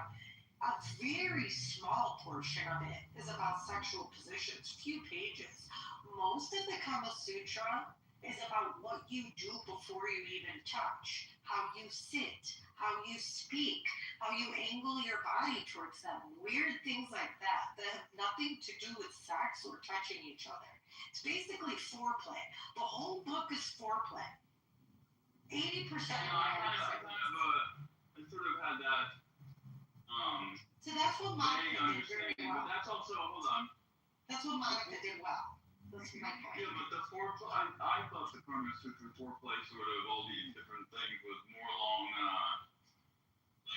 It's two individuals that they know that they're going to engage sexually, not some sort of like I'm You gonna. don't think Monica saw, but you don't understand. Bill back then was hot as shit. He was extremely smart, tall, strapping, very sexy. And Like, I would have fucked the shit out of Hillary back in the day. Dude, I always thought that. Back in the day, though. hot back in the day, dude. Dude, she was Wow. fucking, Beautiful, gorgeous. almost past the fucking her, like, cutting dead kid's face off, if that's true. Back in the day, she could get it. He was She's stunning. fucking She was intelligent, too. Like, really intelligent, and that shit turns me on. I love that shit. Wait, what does? A woman that's attractive and like highly intelligent. I love that shit. Really? No. Well, most men don't. They want a stupid girl. I don't know why. I want, I like to be stimulated. Not just in my balls and my dick, but my brain needs to be stimulated. I agree with that. Maybe Catholics are. Maybe Italians are the Jews of the Catholics. Maybe. I don't know. This is, I don't quite get the joke, but yeah. She's fucking, she really fell off though. She didn't age all that well. No, white women age very poorly. This is Yeah. notorious for it. Middle Eastern women age very well. My mom's Yeah, still no, hot. you guys do, yeah. You guys do My mom's very- still pretty hot, dude. It's not bad. Yeah, I believe it. Yeah, she's black. The So what do you think Latinas was also your... don't age very well. Oh, they don't? No, well, they don't. Post babies, Yeah. post having children, they like blow up. They get fat. Oh, really? Mom was Yeah. skinny most of her life. She only put on a little bit of weight after Yeah, but she you're not reached Latina. menopause. Like after she turned 60.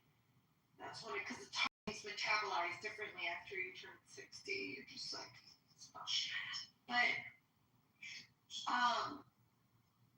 Something, earn it. yeah, Middle Eastern women age well. I guess black women age well. Black don't. They do. Yeah, they do actually.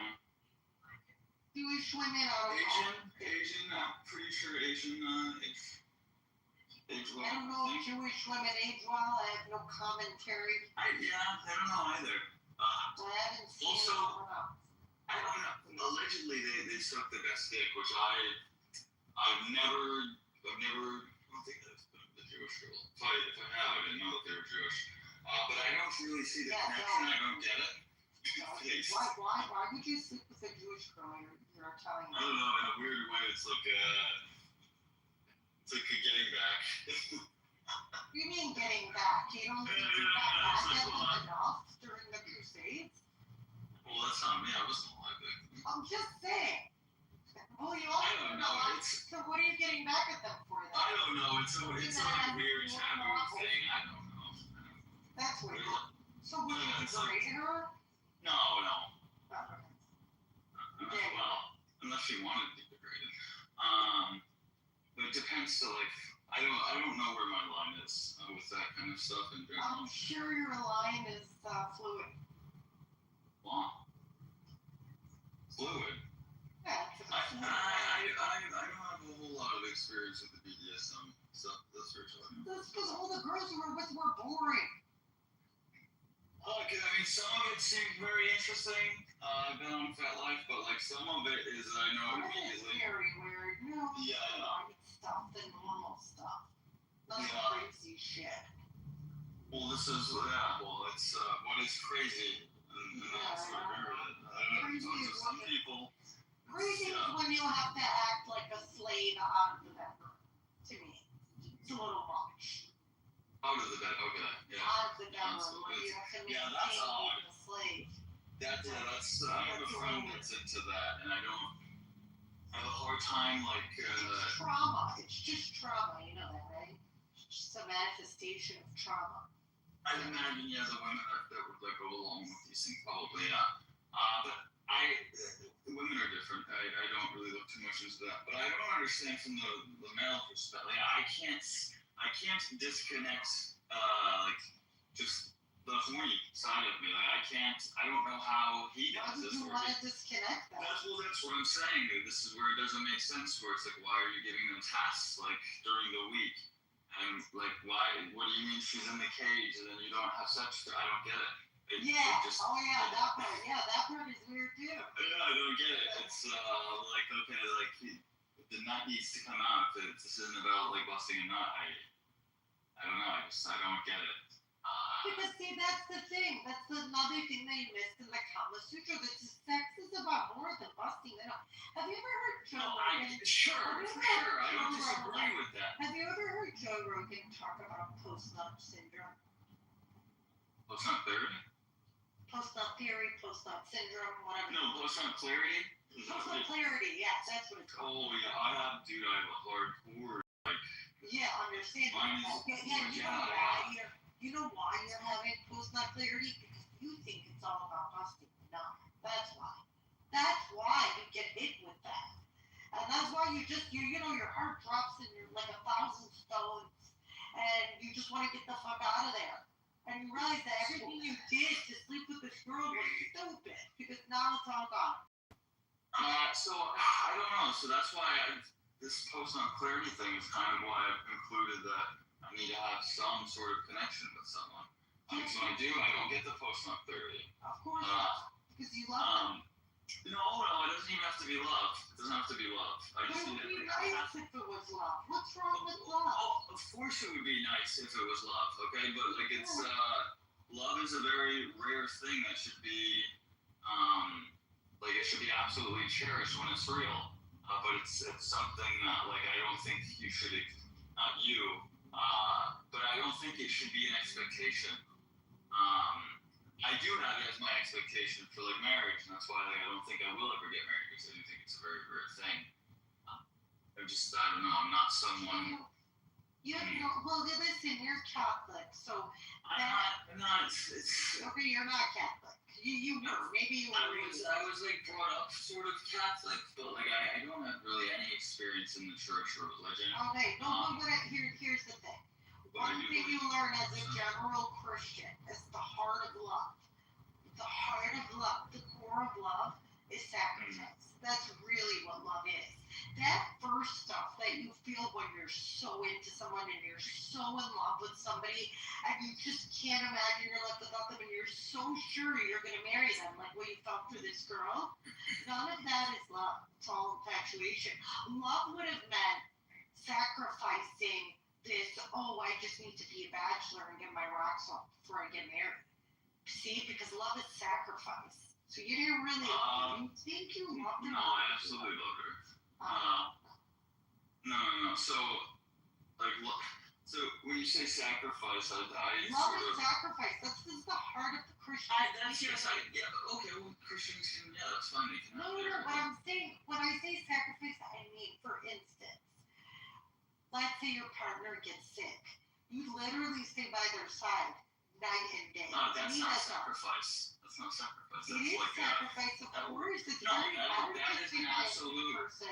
No, that is an absolute. Like that's just the standard expectation. That's the minimum requirement. Yeah, well, I wish you would show me wives that do that. There's not a lot of wives that would do that.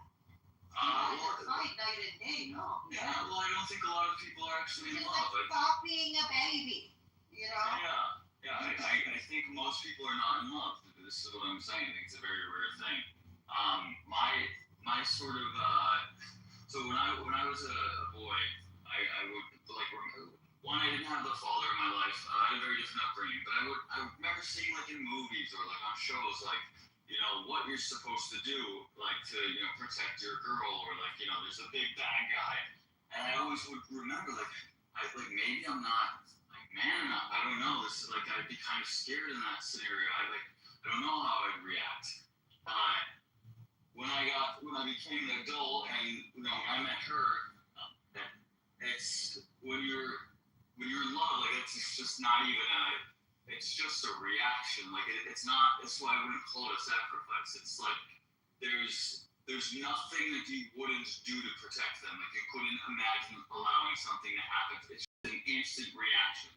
You will do like it's that to me is what love is. It's like it would be harder to something happen to them and you go on than it would be to just like fucking take the bullet and protect. Like I don't know if I'm explaining that well, but it's. I mean, I think you're explaining a very romanticized version. No, it's not a romantic. No, there's nothing romantic about this at all. Actually, it's more of this is where I have like trust issues and fear of There's losing. nothing romantic about love. Well, come on. There can be, but what I'm explaining is not. It's not a romantic thing. It's not a Romeo and Juliet. Oh, I will jump in front of a train for you. No, it's not like that at all.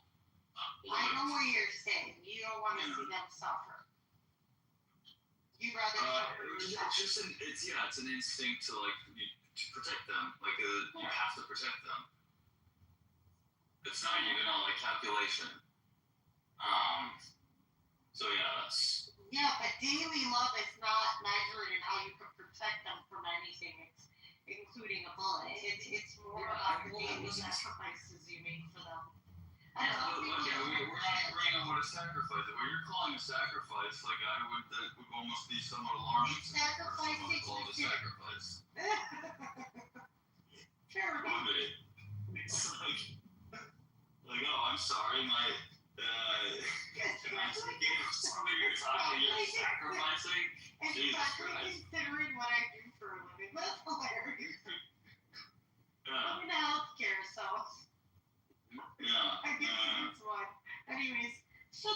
is, it is. Love is sacrifice. Love is sacrificing your time. Sometimes what you want is like comes second, right? Sometimes it's about what they want, etc. It's a form of sacrifice. You know, like my dad sacrifices for my mom all the time. Like, if it was up to my dad, we'd still be living in like a very, very tiny house in like a bad part of town or something, because the guy doesn't believe in spending money. But like my mom does, and so we live very well. Do you know what I mean? Like, if it was up to my dad, he'd still be driving like his Chevy DeVille. I can't explain it.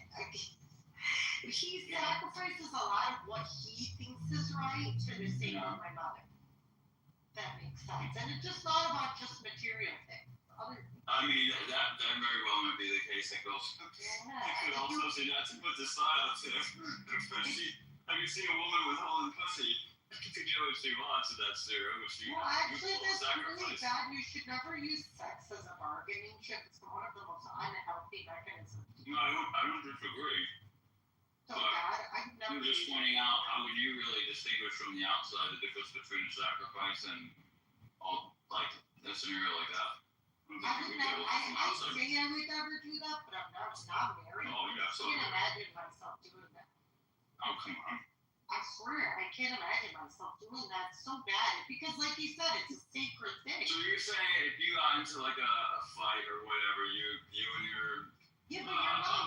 It's not like I'm purposely withholding it. If you're not feeling it. Oh, okay, yeah, okay, here we go, yeah. Yeah, okay, there's a little workaround loopholes.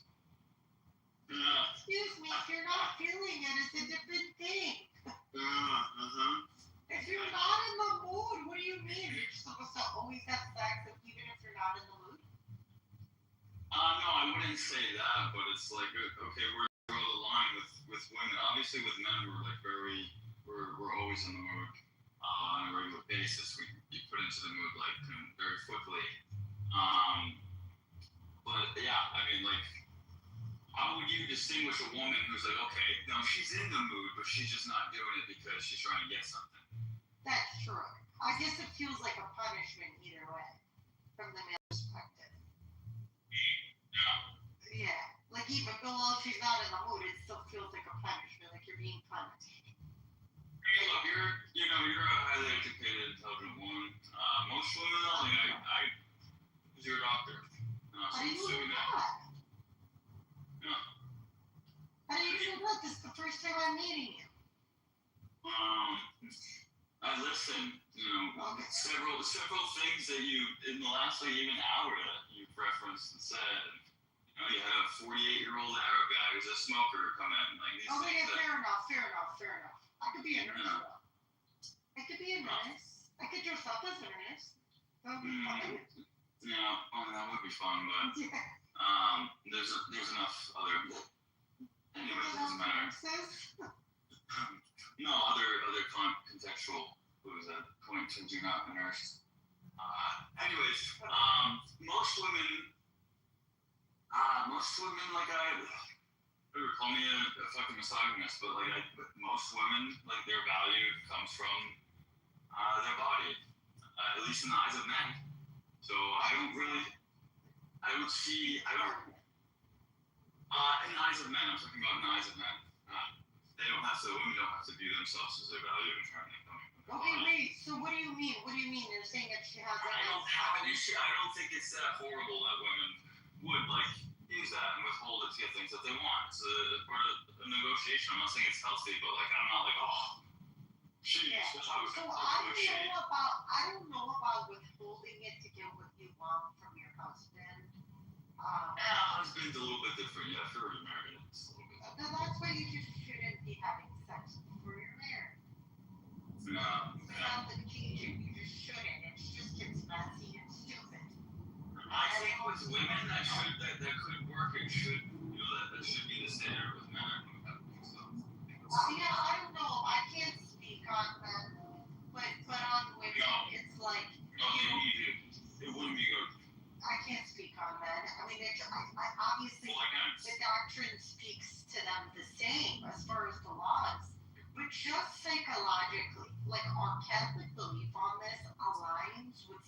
psychological health and confidence for women. It really does. Oh, 100%. Because 100%. because there's no girl. Oh, she claims, like even the New York girls. Oh, they claim to just love empty sex. I don't believe that for a fucking second. I believe this. They were forced into this life and they became accustomed to it, and now they act like men. They just sleep with men and leave in the morning. You know what I mean? I think they're also like It's scary. they're also brainwashed into like this being like some of them a fulfilling thing, which is very bizarre. It's very bizarre to me. Listen, They're when do literally women? destroying them. But yeah. I don't know. Do women feel something? Do women have the same needs as men? Yes, it is true. But that emptiness mechanism that they claim that they can be like men and just bust a nut and not have any emotions involved, I think it's a scam. I really do. I do. Because even chemically, oxytocin is released so highly in a woman after that act that, I mean, just biologically, almost impossible not to feel some deeper connection. Exactly if they have like a very very good sense of self-respect in other areas, like they're very accomplished and like if there's some sort of framework in which they have like there's no reason for them to feel like a lack of confidence or insecurity, and then I think you could have a woman that is like okay, she kind of get her nut off. I think it's very rare. I think they pretend they do. I don't think it has anything to do with accomplishments. Listen, most women in I think a lot of women that are like this, most has to be a father issue. Yeah, maybe it's a father issue. Maybe. My dad always It loved has to me. be. It has to be. My dad always loved me. My dad loves me the most. Yeah, but you have a sense. That's what I'm saying. You have like a sense of self-respect. Like you. Yeah, but I don't know if I get that 100% from my accomplishments. I feel like I get it from my dad. Now that you say it, I never thought about it. But yeah, maybe this it is does. she's got daddy issues. I always just got Listen, that. I This have is very daddy much a real issues. dude. I have daddy issues, but they're different. I have daddy issues. Here's my issue. No one can be like my dad. Yeah, no, this is My something. dad.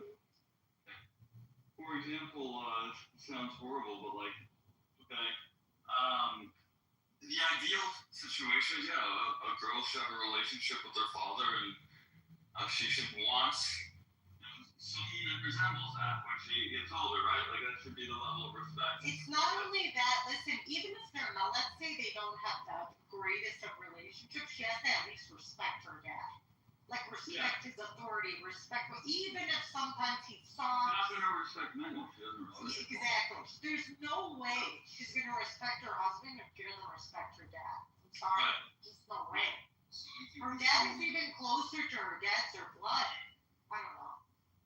Yeah, I mean. Some people would argue that's the reason she would respect her husband because she chose him. He's not related to her, but No, it's bullshit. I just don't do that. Yeah. Look, I think like homosexuality is a very not good thing, but I would take my son being gay like 100 times over having a daughter that's like a full-on slut. Really? It would That destroy bad? me. It would Not destroy bad. me. Dude. You would? Yeah. Yeah, Most girls are absolutely. sluts. You should know that. Well, no, Most I girls are know. kind of slutty these days. No, they're all sluts. Not all of them. No, they're all mostly sluts, dude. Like it is Hey, what it that's is. not fair, dude. Here's the Come on. problem. Who was someone before eliminated celibacy? Self-induced celibacy. Yeah, okay, well, here's the thing. Why is it so goddamn difficult to be able to distinguish the one that's on celibacy versus the one that's literally out all around? The They look problem exactly is, the same on social media. They look and act exactly the same in public settings. They dress the same. But that's what I'm trying to illustrate is that what I'm trying it's to tell very you is that the difficult. girls, Hold on. Yeah, I know. you're not going to see them. They're usually not out. That's the problem. Who's not out? The girls who are celibate and don't party their dicks off and don't fuck around, usually not out. You Yeah, don't see them out. the girls that don't have social media, that's like, oh my god. Like, wow, what's going on here? This is like a diamond in the rough. All because if you dress in a hot outfit, that means you're slutty. That's it. Look, What about your kids? I think you're intentionally trying to take. What I'm What saying about is, your character? Does that what I'm trying to say is, when you come across someone for the first time out in a public setting, like you're instantly making little judgments. We constantly for everyone.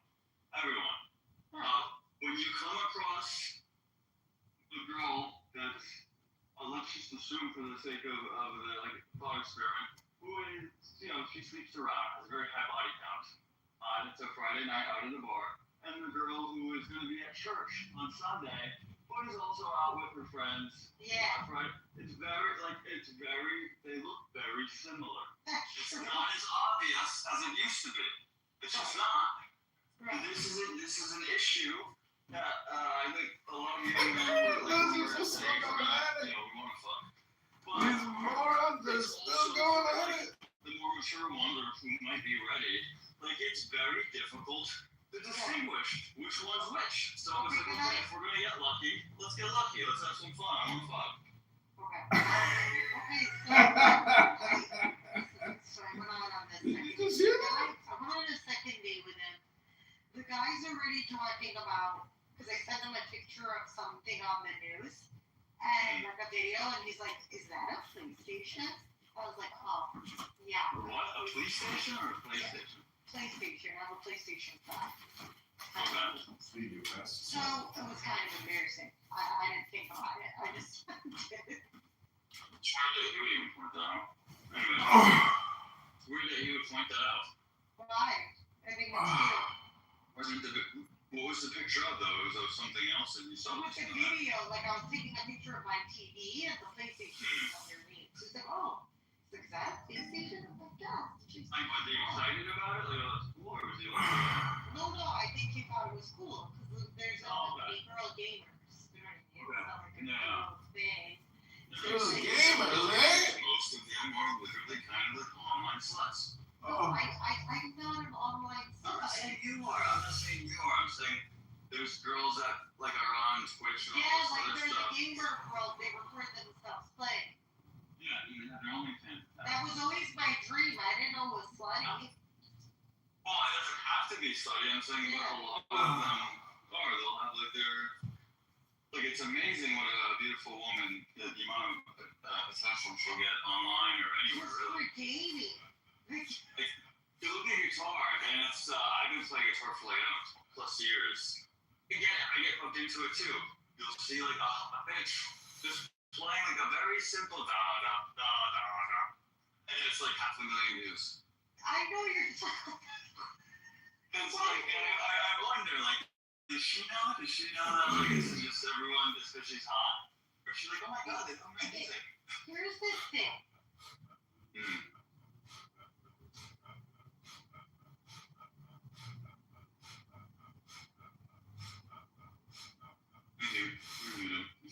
For a while. Carl, can I tell you a question, please? Yeah. Okay, thanks. So you guys were talking about sexual health earlier. So for the past 2 years, 3 months, I've orgasmed 1,100 plus times. Possibly 1,200. I think possibly 1,200, honestly. That's it. Yeah, over 2 years and 3 months. And that is, So that's like what, twice a day? that's done wonders for my health, Twice a day? my mental health, you know. Yeah, when's the last time you had sex with a girl? 2 years. Much longer than that. 2 years. Yeah, honestly, this like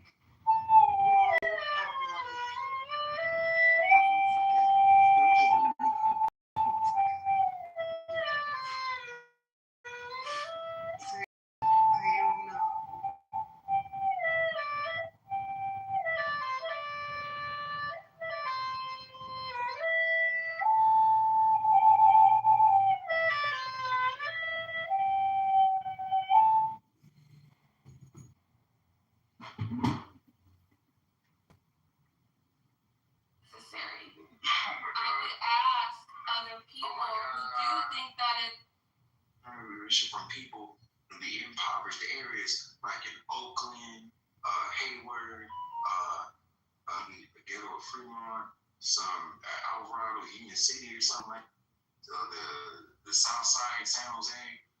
Like that's where they get their inspiration from, you know. A lot of people here in this app and a lot of people around the world to be able to form an opinion. And by the way, I have a background in political science as well, which has been also. Oh, she has a background in political science. It's not like I am. You're telling me you're being very condescending and saying or assuming that I know nothing about your constitution and the forming of your country and your history. I didn't say you know nothing. I said you don't understand the contemporary landscape. Well, I do believe that I actually do. So you say I'm not trying to make a claim from authority, but I'm just letting you know that it's not like I am just like an internet person that all of a sudden starts talking about U.S. politics. No, I have studied it and I have always been interested in it. And it's like I don't watch the Kardashians. For me, the type of reality show that I watch every fucking day is U.S. politics. I am super hooked. The United States of America is the best country on earth, and it will remain that way.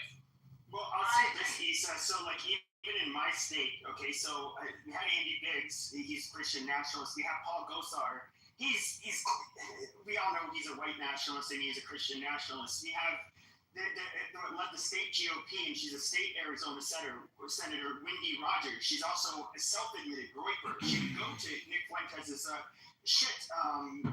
years ago. And these are people that are accepted in the mainstream. We had Carrie Lake, who used to be a whack job. She was running for Senate here, and she's also one of those people. I don't think she has a coherent belief. It is something that is really grown, and I don't. Some of them are very loud and vocal online. But you do have politicians who are part of that movement, but they just don't have the inflammatory rhetoric like some of the people online have. But these people absolutely agree with it. You know what is that maybe this is where Caleb calls me naive, but I think I trust your system much more. I feel that in spirit, I am much more American than you are in this sense because you're. She's smarter American than you, Pepe. The brilliance of your founding fathers. You're unable to see how unique and how amazing it is what they did in your country. I respect your country as like the best thing that has ever happened to history, you know? And even though I would never live in the US, I actually feel in my heart, you know, in my political or philosophical heart that It's a religion now. the closest to creating a tangible example out of the philosophy that I live by. I think your admiration of the American experiment is lovely. The challenge of self-government, which is the basis of the American experiment, is that the people get to decide. And when the people get to decide, it doesn't matter who those types of people are. People don't get to decide. This is a republic, not a democracy. Because they were created in a certain way. They are protected by people. In America, we have lost the civic ethic of American patriotism that you are suggesting that is a natural extension of American experiment and philosophy of self-government. It has eroded because we stopped talking about civics, because we stopped talking about the things that you just said are so beautiful. Not everybody in America agrees on that things anymore. Lots of people in America are putting the Bible before the Constitution. That's not what one should do. The Bible is a private matter. You can be as religious as you want. Keep it out of my government. There are now enough people to change elections, to influence voting patterns, and to gain power. And this is a built-in part and a known part from the beginning. The American experiment. The American experiment. I'm not finished here. I'm finished right here. I'm a land here. Democracies are at risk for having the very things that make them beautiful and phenomenal being used against them to create autocracies and totalitarian government. For a start, I'm not talking about the philosophy only. I'm talking about the structure. And just to further record, U.S. is not a democracy. U.S. is a republic. It uses democracy to arrive to the government, but it is not a democracy. So what I am referring to is the structure, the checks and balances, the independence of the powers, the constitution preventing or limiting the powers of the Those checks and balances are being deliberately eroded. Lisa, do you not see that? Don't you see that there are people deliberately trying to erase the checks and balances? Listen, this is Do you see that? You asked me to listen to you, now I'm asking you to listen to me. Those checks and balances, that system, that creation of a system that is self-corrective. It's not self-correcting. Now a specific ideology to actually get through, because You don't get it. it will self-correct. I'm sorry, you don't get it.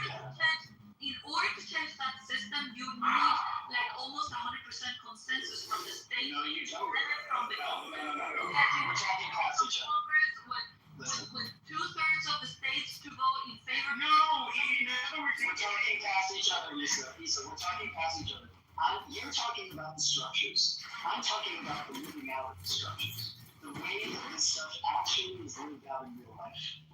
And those structures that are so beautiful, that I believe in too, the same way as you do, are only as good as the people willing to defend them. And there are people who are deliberately trying to undo the beauty of those things, to undermine the checks and balances that we hope will just work on their own. None of this stuff works on their own. It works because people every day make decisions to preserve and defend those principles.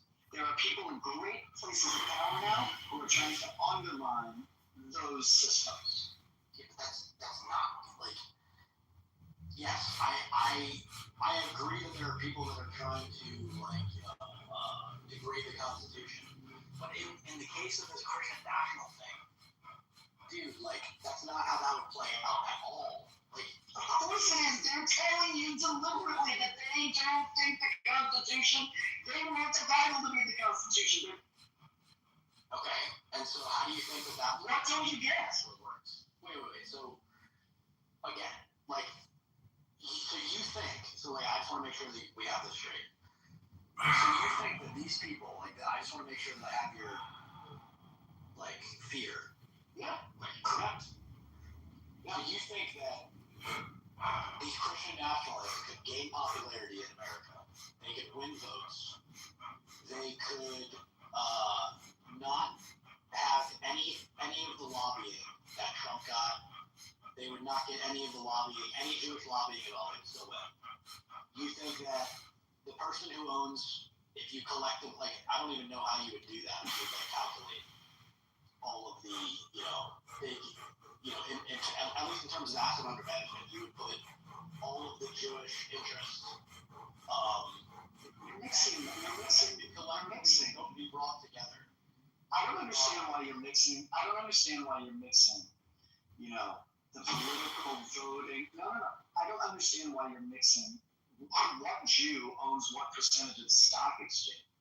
And these Christian nationalists who are going to change laws, write laws, and judges who are going to undo secularism in this country, and who are going to undermine separation of church and state, and who told us explicitly they want to undermine the checks and balances of the Constitution in favor of a biblical model.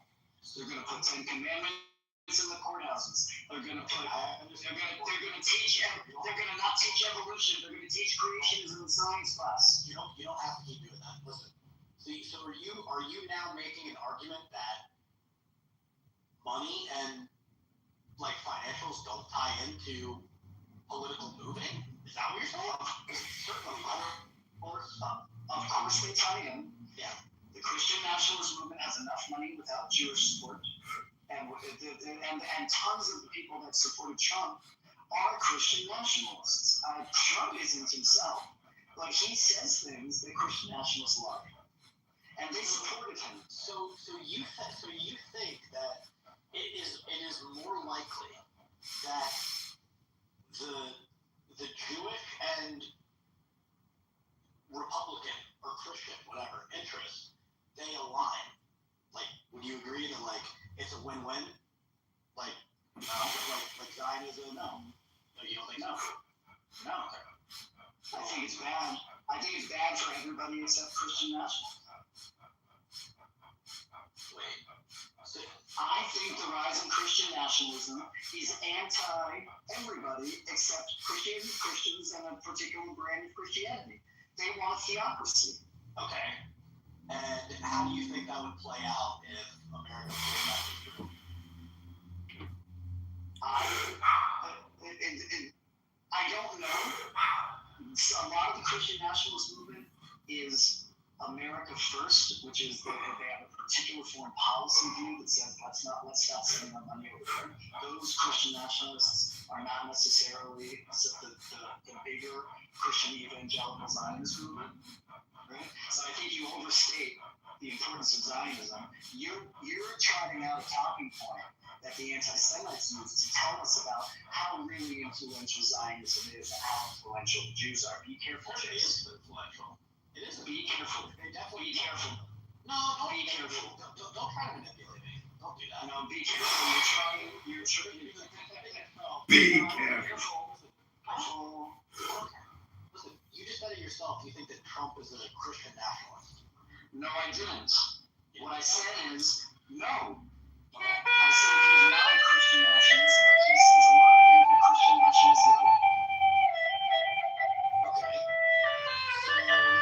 And he influenced Christian nationalists in joining his appointments. And he implicates them in their his cabinet.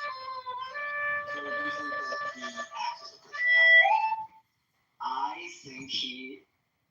Never had one lesson. I think he thinks that there's a cache of votes that he can get from Christian nationalism that is good for him, that helps him get over the top. I think that's actually bearing itself out in the voting.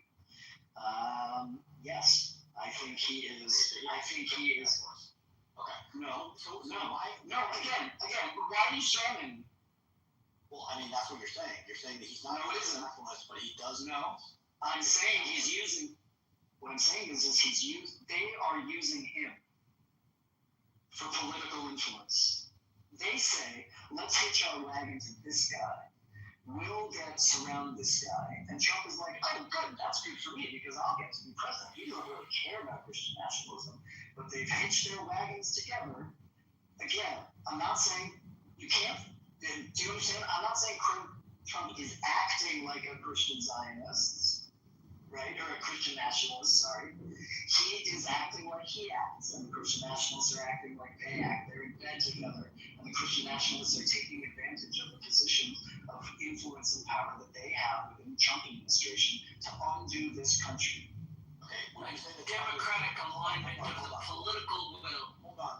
So I'm gonna untie this real quick. So would you say that Charlie You just hear me say, a democratic alignment of the political will. Charlie Kirk being really good friends with Trump's son, J.D. Vance, do you think he's a Christian nationalist? Yes, Not so much, more opportunistic. Okay, so J.D. Vance, he is self. okay. Yes. Okay. Why do you think that this entire group, except for Trump, so I'm just gonna say that, a lot of his group are Christian nationalists. So for all intents and purposes, why do you think that they support Israel? Like I said before, I actually don't think that the Christian nationalist group that I'm talking about supports Israel. They're huge anti-Semites. They're not dispensationalist Christians. They come from other places within the American Christian landscape. So I don't think these are the people. When we talk about Christian Zionism, I really don't think we're talking about Christian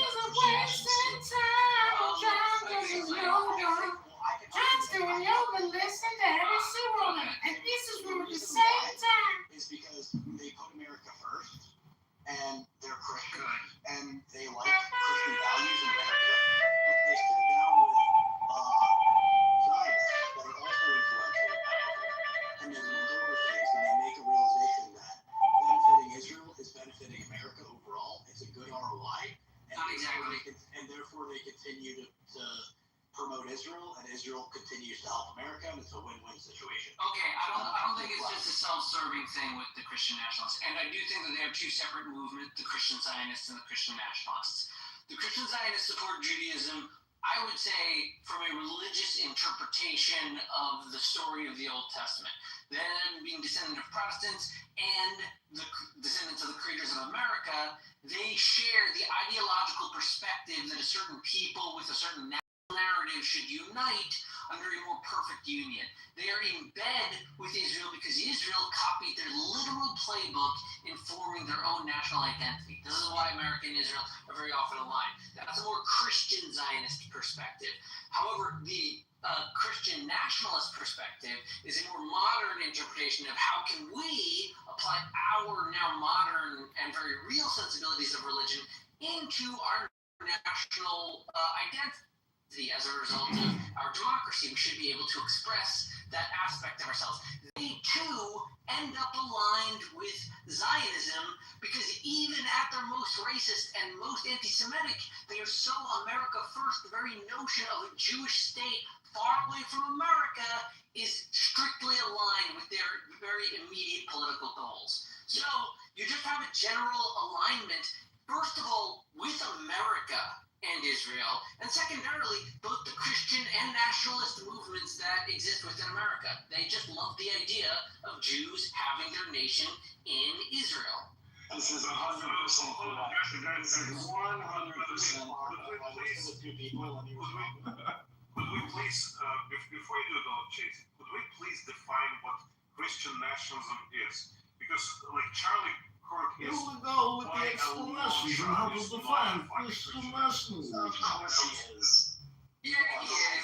He's posturing Yes, he was. He's being very honest and open with his religion on a political level, and that very rarely happens. So, like, we're gonna have a civilized conversation. We're gonna interrupt people. I just talked to Caleb and said, Andre, you can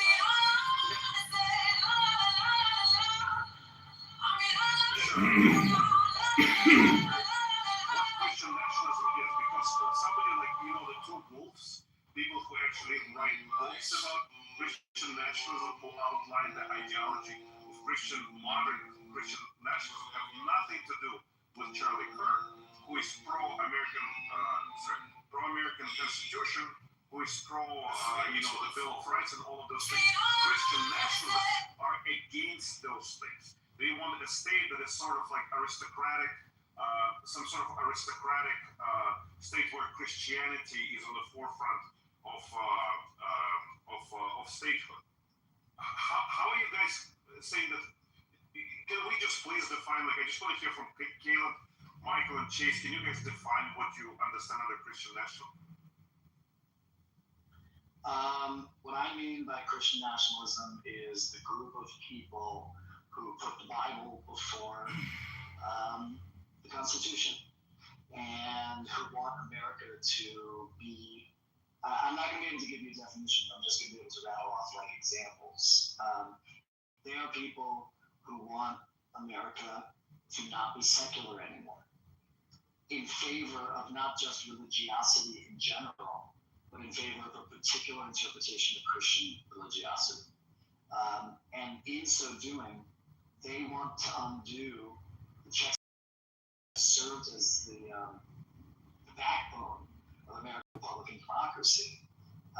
They want to undo that in favor of some kind of supremacist Christianity. I think it's a bit more complicated than that. I think that within the Christian nationalist movement, you do have people that genuinely want Bible first and undo the Constitution to whatever degree it conflicts with the Bible. But I think that's a bit more fringe. And Charlie Kirk was a bit more of a front-facing middle ground that's a bit more mainstream of, I think, responding to the general reasonable critique of why should we try to remove our moral sensibilities from our legal structure. And the Christian nationalist movement is saying they should inform our legal structure and politics. And Charlie Kirk is sort of, from this perspective, the vanilla version of merging Christian ethics into more political spheres. So I think that's I mean, I will accept those things. My argument is that there can be a group that like believes that they can do whatever they want. Dude, the Christians already have a ton of trouble over politics. 100. Like you have a problem interrupting people. Do you know that? Is it anybody else do that? He does. Good. So if you do it again, I'm just gonna move you down. He doesn't care. Okay. It's true. Yeah. So my argument is that it's unlikely that it will actually work. Your fear, first of all, it's impractical to do that for obvious reasons. I don't think that a lot of those Reupers, I don't think that a lot of those Christian nationalists understand all of the benefits that Israel does for them. I don't think that they actually understand that it's a win-win situation. And I think that if anybody that would be considered a Christian nationalist goes into those positions and sits down and says, they sit down with intellectual people like Bush in America and they say, listen, benefiting Israel does X, Y, and Z for America. And then, they sit down and say, okay, this, and this. They're going to probably come to the same conclusion that Trump did and Jay Vance, and that's why you see their actions being reflected there and saying that, okay, it's a win-win. America's culturally Christian. Obviously, we want to enforce Christian values, but it's not going to be to the expense of Jewish people or to the expense of Israel. And that's why you see this playing out like this. And I think that your fear is irrational. And I think your fear is, and the reason why I think it's irrational is because when it actually comes down to making these decisions and being in these positions, none of that's going to happen because it's bad for America. So I think my fear is founded. I gotta respond to that. I think my fear is founded. I think when you say it's not going to work, you're not looking at the ways in which it's already happening. And I think your conflation with the Israel stuff and Christian nationalism, I think is exactly right. I think you overestimate who is influenced over whom when they sit together. And like I said before, just tread lightly when you're talking about Jewish influence like that. Yeah, so the reason why I do not accept neither Michael's nor Caleb's definition of Christian nationalism because it's so broad, it's encompassing anyone who might be nationalist and might be of a Christian faith. And this is not what Christian nationalism is or is about. And I'm going to read you a couple of definitive features of it, according to the person who actually wrote a book that's called The Case for Christian Nationalism, Stephen Wolfe. Okay, so the nation is a natural community. So in his idea, the nation is pre-political. It's an organic community formed by shared ancestry, language, and culture. Civil authority under divine order. So for him, civil government has to be ordained by God, not only to maintain order, but to advance the nation's Christian good. So there's absolutely no neutrality of the government in terms of religion. Government should be explicitly Christian. Rejection of liberal neutrality. He explicitly rejects ideas of religious neutrality, pluralism, and egalitarian universalism, arguing that these undermine people's capacity. This is a very key one, by the way. Capacity to live as a unified Christian nation. This is what actually distinguishes people who are Christian nationalists from people who are nationalists and Christians, or people who are Christian and uphold values of the United States, at the forefront of their, first principles. And the last one is stale. So to the end or good, thought by Christian nation, according to Wolfe, is not merely peace or order, but the earthly and heavenly good of its people. So it's the salvation in Christ. So basically using national identity and national power in order to promote salvation in Christ.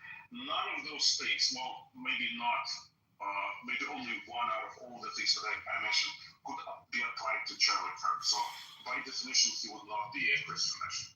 Yeah, and I'm going to repeat what I said, because, so Jewish lobbying in America, Zionist lobbying in America, has an impact on politics in America. Okay? Does that make sense? speaking Chinese? It's just false. Okay. It does. No, I understand what you mean, but it does. It definitely is true. Like, pretending that doesn't have an impact on politics is crazy. I don't even think it's a bad thing. I'm just saying that it's crazy if you, like you said, be careful. What? What are you talking about? It's true. You're trotting out classic anti-Semitic, I think unwittingly, you are navigating the waters of classic anti-Semitic ideas about oversized Jewish influence. I would say that if you look at, like, you're perceiving it that way. And I don't think that's what I'm saying. I'm saying that there are Jewish lobbying, Zionist lobbying, that are a net benefit to America, and it exists, and it affects politics. And it would prevent something like this that you're fearing that would happen. It doesn't, even with I don't think it would prevent at all. If you look at, presidents from decades ago, like Nixon, Jimmy Carter, they've all, I do agree that they do have quite a bit of influence. I would say it's very upfront. It's not like I wouldn't say it falls in line with the Jewish, the conspiracy theories or tropes where, they kind of more or less imply that they're pulling the strings behind the scenes.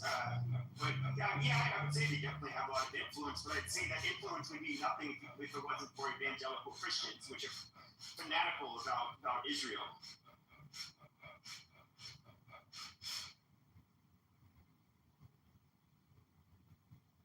I think it's a check and balance and I don't think that it would happen. Like, I think it's very, very low chance that would happen. It's actively being challenged and undermined.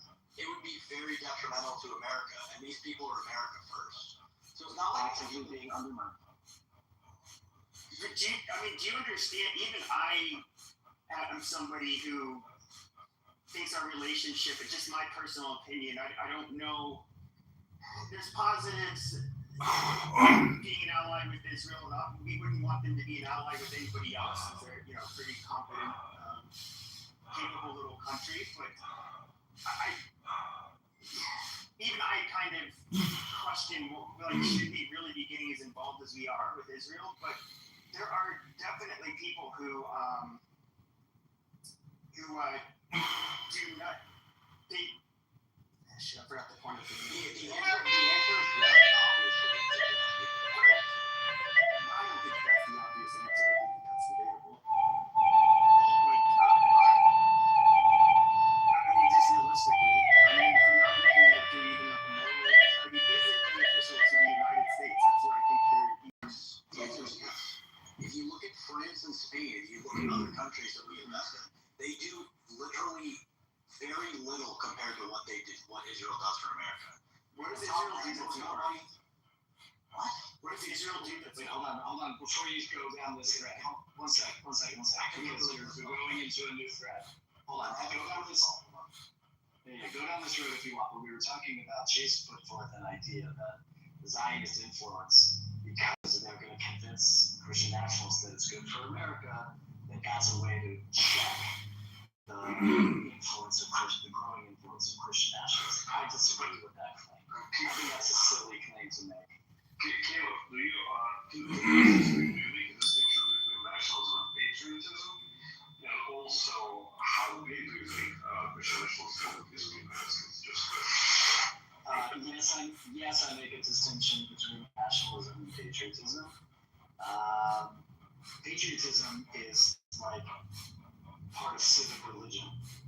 Nationalism is some kind of like supremacist ideology that says something other than, we are coming together for the common good and co-creating, this society, this world. How big do I think it is? That's a good question. I guess my best answer to that is growing. No, I I get that, like, you think that the people are attracted to the idea of how big we, because I think if you think like thousands, tens of thousands, hundred thousands, millions. I think it's like 10 and 20% of the Republicans. I mean, do you remember Millions and millions. And it was kind of, we knew what she was doing when she did it, but I would say, I would consider, Candace Owens is probably one. I don't really watch her, but you know when they say Christ is king, it's like they're using it, they're basically weaponizing the term, especially when Candace Owens said it, to her boss, Ben Shapiro, what she was doing there. It is a kind of a way of saying like, hey, that was a very Christian nationalist thing to do. Basically, they're asserting their dominance as Christians, as superior. But you probably noticed, like even on social media, a lot of people that are saying Christ is king, they're saying a lot of this, using a lot of coded language, which can kind of seem like it's innocuous and it might not be anything bad, but they're definitely trying to push Christian nationalism. I think it's also like the new punk rock thing, I would say the last several years for younger men. And I don't know, it's growing. It's cool. It's actually cool to be like a Christian now. Like even when I was younger, it made you a fucking dork. But you see, guys, I mean, this is something like I'm glad you're making a distinction because I think that the conflation comes that a lot of people who support Trump and are patriotic, right? They want to make sure that the United States thinks as a strong nation. They are somehow written into the nationalist category, which they're not. I consider myself, I don't. No, I'm sorry, I don't consider myself a nationalist. Yeah, but nationalism is like I completely agree with Caleb.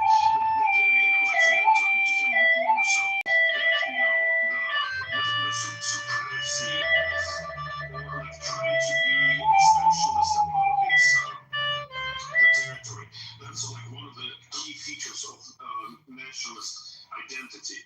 And I think majority of the people who supporting Trump are not of that trend. Like they do not want to, gain more territory, like or join another like state of the United States. They're more in line with upholding a certain traditional set of values or first principles that they see, have been kind of muddied as of late. And many of them, actually happen to be Christians, but that doesn't make them Christian nationalists. Do you understand what I mean? I know what you mean. I think you're right that one of the things we see often with this kind of nationalism is expansionism. I would not argue that it's a necessary, prerequisite to being called a nationalist movement, but I understand what you're saying. At the end of the day, if you want what's best for America, you want what's best for Israel. How is that? How can you say that so like smugly and confidently? Because you need to do the research. You need to look at the consequences of what that would be if it would be lost. Okay, you go ahead. What? Intelligence, counterintelligence, military equipment. Most of the stuff that's brought back to America is reinvested. Or most of the money that is. Yeah, I can little stop back. Yeah, I think that's a lot of that's garbage. And, a lot of people give up millions of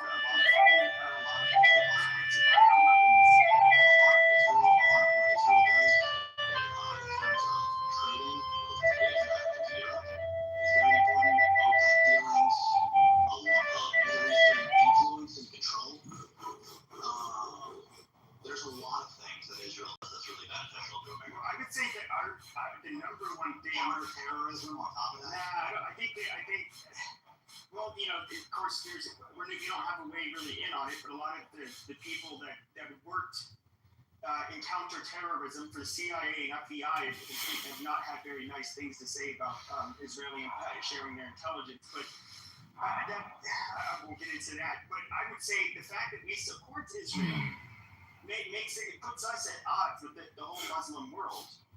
and I'm being serious, that was even Bin Laden's, what he listed as number one motivation for attacking the United States, and the fact that we have troops on Muslim lands. I do think that, and of course, it costs us money. We have to deal with the lobbyists. I can't say that it's like it's not a black and white thing where I can say, oh yeah, it's so beneficial for us. You can make the argument they're an ally, and we do what we can for our allies, and it's the right thing to do. Fine, fair enough. But if I'm just looking at a cost-benefit analysis, I think that's silly to say that it somehow is benefiting us. And not to mention the benefit of not having China doing what they were doing with America being and that as well. That's another thing that would allow us to lose a lot of negotiations, a lot of leverage with a lot of things, including the world reserve currency, which is the dollar. I don't think that people actually understand that. Like, I don't think that people actually put those things together. And if you do, you realize, especially if you consider the amount of money that we put to Israel compared to all these other bullshit countries that don't give us anything, it's obvious that if you're putting America first, you put Israel, you help Israel. That's some stupid Zionist topic. They've long said, like, America first is Israel first. And that's just a cheap Zionist slogan. Like, it's true. Because hold on. There's the confidence. I agree with you. I think that Israel provides many benefits to America, and therefore the support should continue. It is not necessarily, however, obvious to everybody, right? And I think to say, I hear from the America First crowd the opposite, right? No, we don't want to support Israel because of America First principles. Now, I hear what you're saying. If they really understood what the benefit was, then they would do it. I'm not convinced that that's true. I'm not convinced. I think America First is isolationism, is circling the wagons, right? I don't think. The foreign policies of America First. I understand the logic of what you're saying. I don't think it actually bears out in the pragmatism of like real politic on the ground. I think that the reason why they don't think so is because of a lack of education and understanding. I think people like you have to. I support Israel and them having a right to exist as a Jewish state and all of that and defending themselves. However, I do think that politically we are way too enmeshed, and I'm not a fan of it. What is all of the influence? I mean, what is the media coverage been for the last, not just since October 7th, but even with Trump's presidency? We keep on focusing on Israel, and I don't know. I just don't. I think we're too involved with the reason we're focusing on Israel now because there's a big international relations kerfuffle in the Middle East. Yes, I realize, and it's a problem that nobody seems to be able to solve, and this is Trump's. Maybe he can leave this will be a lasting part of his legacy. If you truly find peace there, I'm not convinced that it will happen anytime soon, personally, but I get why it's happening. But I'm more on the isolationist side. Well, I just think that you might not understand the potential repercussions. First of all, you're not comparing what we give Israel compared to what we give all these other. Dude, I've been having these conversations for years. Trust me, I know what we get. I've had people like George Rudovsky, all of these people that are big brain. Look, dude, I understand, but I would say does it outweigh the time, attention, the animosity we receive from the international community? I don't know. I'm not claiming that Israel's not more beneficial or not. I do see it as like I really don't like the fact we have to spend so much time, and yes, the lobbyists are really fucking annoying, and even when we look at what happened with fucking TikTok, and it's like, okay, now TikTok, Pepe's TikTok upset that TikTok wasn't going to do our that. biggest problem is TikTok. This is like a month or so ago. Then Elon can hopefully work with us. Now, I can understand why they kind of want to fight the anti-Semitism and the propaganda that's against Israel and Jews, but at the same time, all right, so now you have this company that's now in control, so basically going to be the algorithms change. They're going. What other kind of speech are they going to moderate? Do I really want to be this enmeshed with the foreign government to where like our social media even is being policed? No, not really. I mean, they already are though. We're enmeshed with the Chinese when it comes to TikTok. Well, yeah, no, I get that. Basically, like you're just saying that like you're mad because Jewish people have like they have like political influence. Yes, I don't want anybody to have influence for the benefit of another country in my country. It's just that is something that rubs me the wrong way, even if they're an ally. But that's the problem is you're failing to recognize it's not a one-sided thing. It's not a one-sided thing. You're acting as if Israel just takes and doesn't give anything. There's a lot of value to be added by benefit, like by working with Israel. And that's what I think you're not getting. Like the Jewish people have made themselves, they've done a very good job of making themselves extremely useful to make it make sense. Jewish people are. Okay, but I don't want to tie I don't want to tie the history of Jewish people in the United States to Zionism and things like AIPAC. Because I think a lot of them, even though they're today, I mean, we can look at where Jews have been successful, but a lot of that even predates the formal creation of the state of Israel. So I don't really want to conflate Jews and Zionism. Okay, fine, Zionism.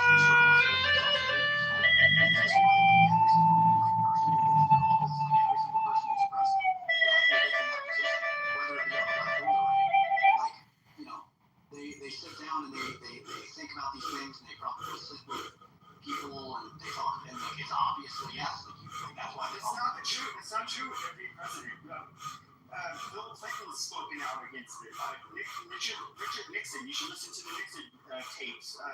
Jimmy Carter was. My name is Pepe and I can claim on everything every day. 80 hours a week here at Clubhouse. My name is Little Pepe. If I recall correctly, I don't know what Jimmy Carter did. Jimmy Carter won a Peace Prize with Menachem Begin and Anwar Sadat for brokering the peace deal. So like, listen, they support like every president like probably looks at this and it's like, well, yeah, this is an obvious one that we should support. Like, especially if you look at like if you're talking about like total federal output of the government, and you compare it to all these other stupid countries that don't do near the amount of value and doesn't have near the amount of like at stake. It's like, yeah, it's obvious that like Israel would be a good investment. Now I do understand what you're saying is that there's like a lot of PR that we've gotten from the whole Israel Palestine thing. That who gives a shit? Who cares? You know what I mean? Also, it's important to remember that, in order not to fight,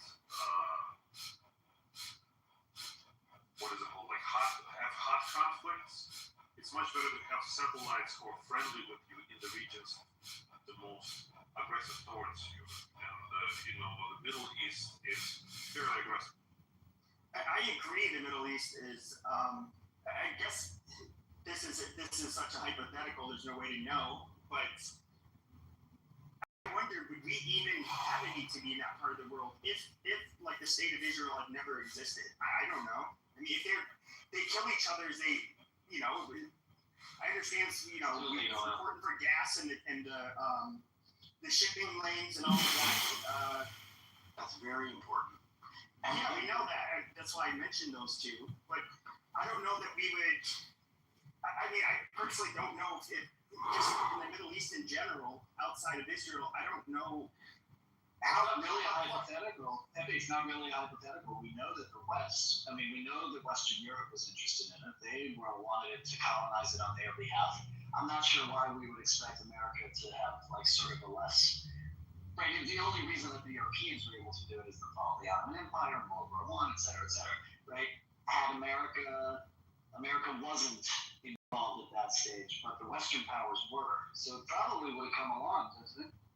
Oh, I think, I don't know what would happen in that region of the world. I mean, once again, I support Israel, and I don't want anything to happen to the state. You're just annoyed. I know what you're saying. Like, you're just annoyed that, yeah. But like, at the same time, like listen, like, and then that's also not taking into account like what geopolitical opponent would go in and do what America's doing. Yeah, that's why I said when I started off, they're a fairly capable little country, and it would want them. They could cause a lot of havoc if they were to be allied with an adversary of the United States. So. Yes, that's obviously part of my calculation. Which is exactly what would happen if America stopped supporting it. It would either be Russia or China. Yeah. Well, that's why it was during the Cold War that's where we really depended on Israel to be an ally. It was part of it. Yeah. So, I mean, not much things changed though. I mean, it's still China and Russia still at odds with the United States. Yep.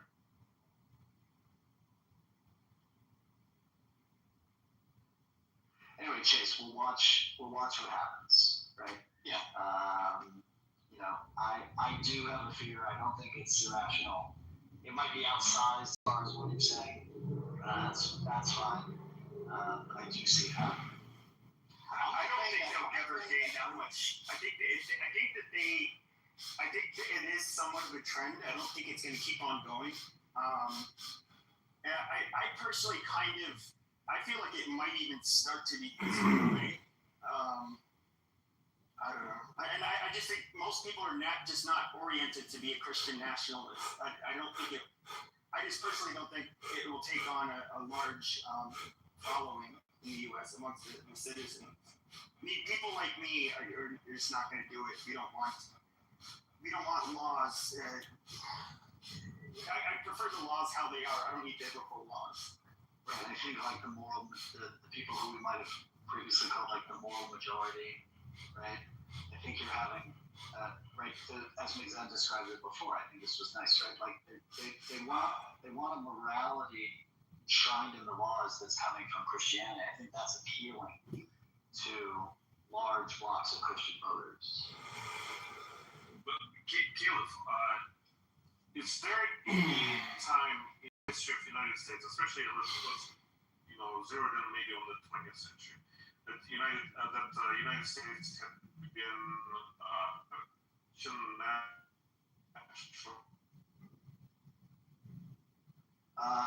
I think I heard the question. I don't know. I think the term. Somewhat. Sometimes, right? But as like Manifest Destiny, for example, right? The whole conquering of the West. That was religious. That was nationalist and Christian, and it was religious, right? Let's say it was non-secular.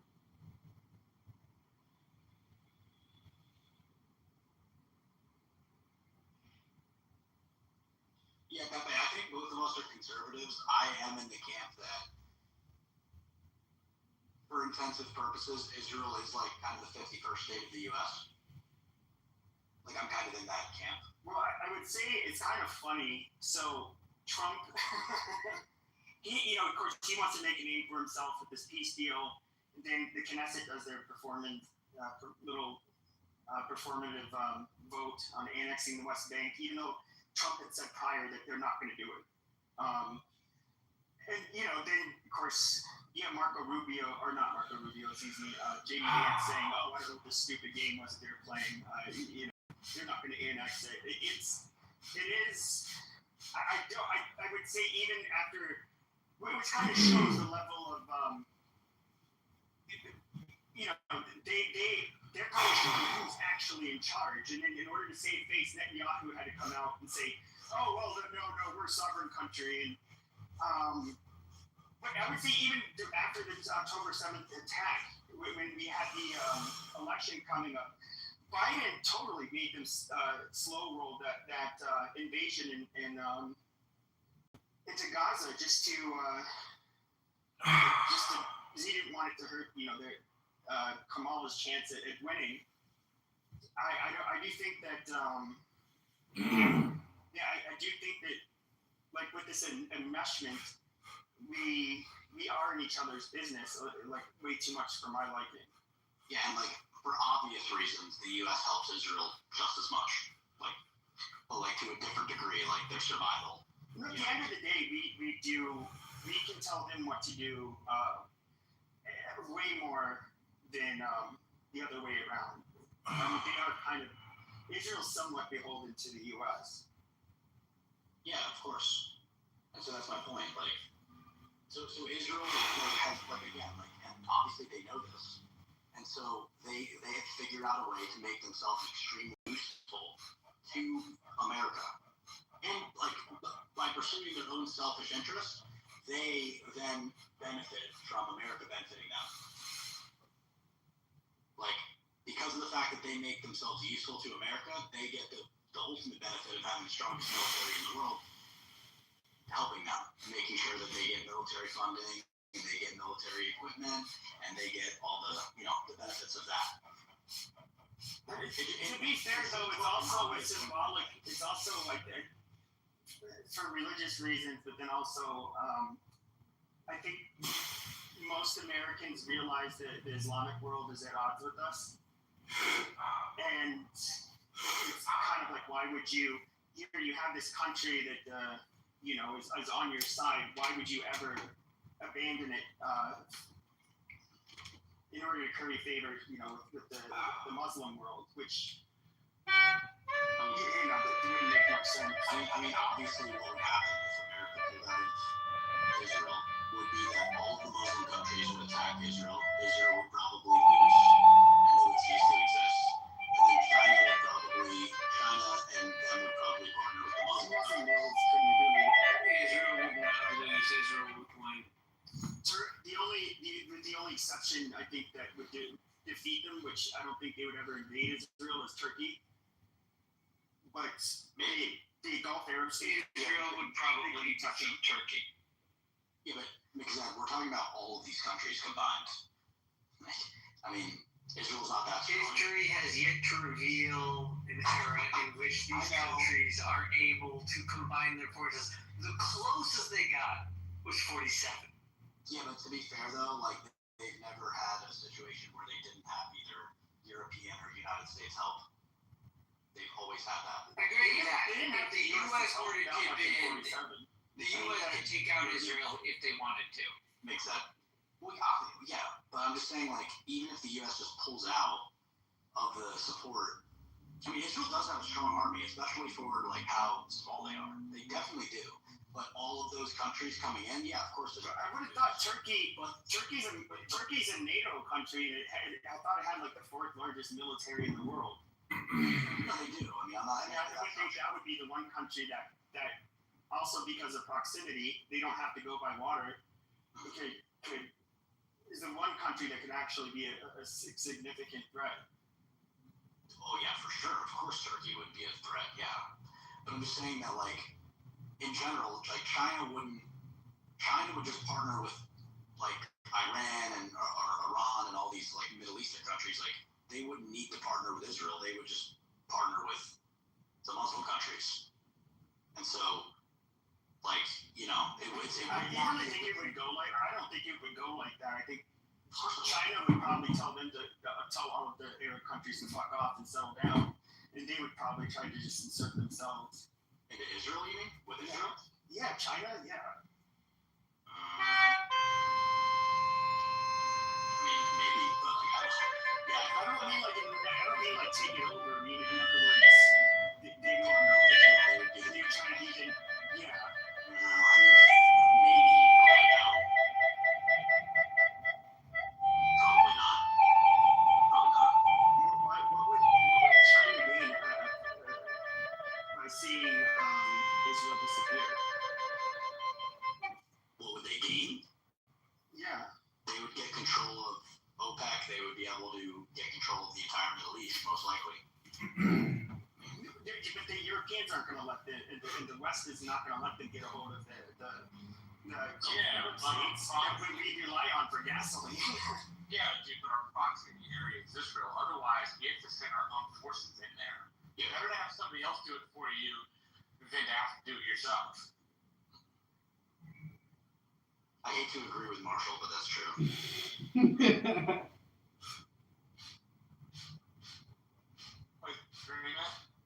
Right, they want to do it anyway. When we pay it, we get to direct the movement of it, which we would be doing a lot of on our own if they weren't already going to do it.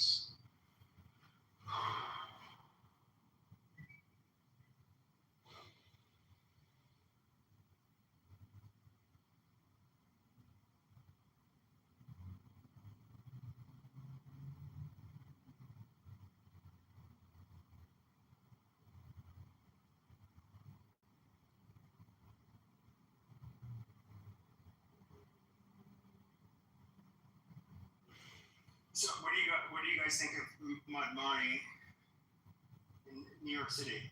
He's a fucking scumbag. Well, I did see somebody. All hail the King of New York. Somebody sent me a message. It was Pearl. New York City, you know, the new Cali. What was it? I'm trying to see what it was. It was so it was a survey. 43% of Jewish voters in New York City said they vote for him. Then among the Jewish voters age 1844, that figure is 67%. Do you guys think he's a threat? Like some Jews are saying? Like against the Jewish people? I guess. I mean, yeah. I definitely see outspoken Jews on X that are saying he's. Yeah, of course he is. I'm wondering what I don't know, like Zed or some Jewish person, but I don't know what their perception is. I don't know that he's an active threat. I just don't know that he's going to protect us when the threats come. I think that's how I would say it. I don't think he's going to target us, but I'm not sure he's going to protect us. He is 100% like gonna, yeah, no, like he's so against this whole Israel thing. Yeah, oh, Caleb, you're saying that he won't directly attack, you mean? Yeah. Well, maybe not right away, no, but. How can he attack the people? Well, he doesn't. He's not like he's not going to direct the police to upset pro-Israel protests.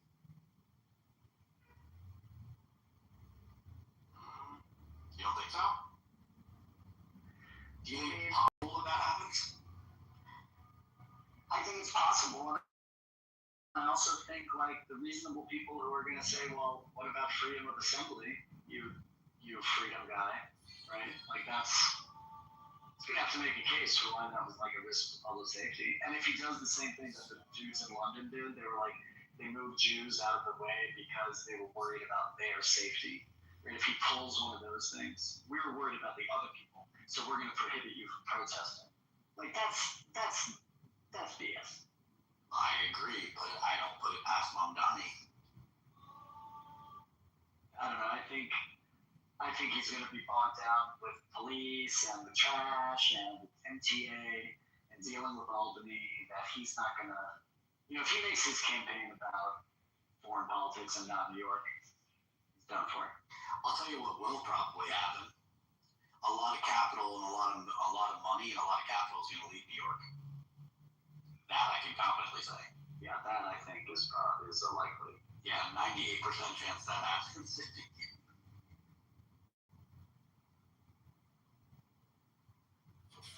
Okay, what do you think about Mamdani? I don't know. He's stupid. Fucking. He wants these government grocery stores. I don't think he seems to realize that things like crime. It is a real thing that people do commit crimes, not necessarily just out of necessity. You do have to have a level of law and order to deter people from committing crimes, as far as like, I don't know, taxing the wealthy or taxing the whites, like whatever stupid shit. I don't see how a mayor can even implement that, but I just He's not authorized to levy taxes. All the taxes come from the state office and all. Yeah, so I don't know. I think he said a lot of things where the only benefit I see out of him is that let's see what he can live up to.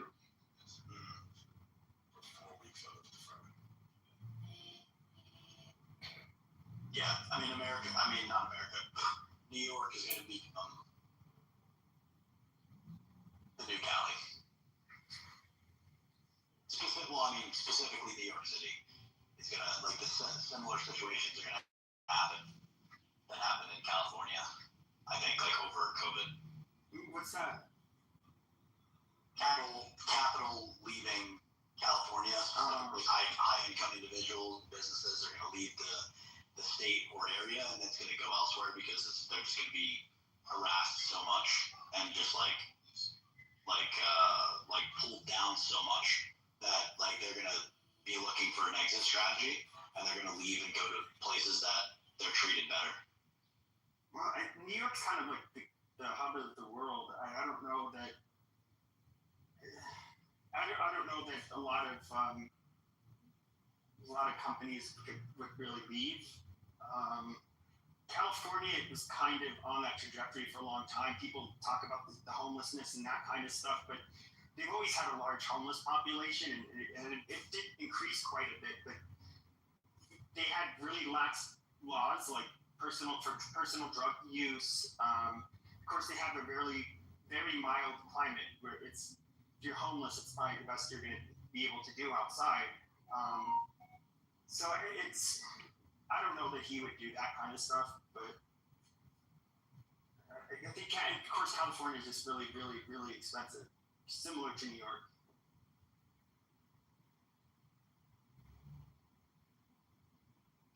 Yeah, I mean, is this guy, like, I don't even know, like, is Mamdani, is he let me see, like, does he consider himself? Let me see real quick, before I say something.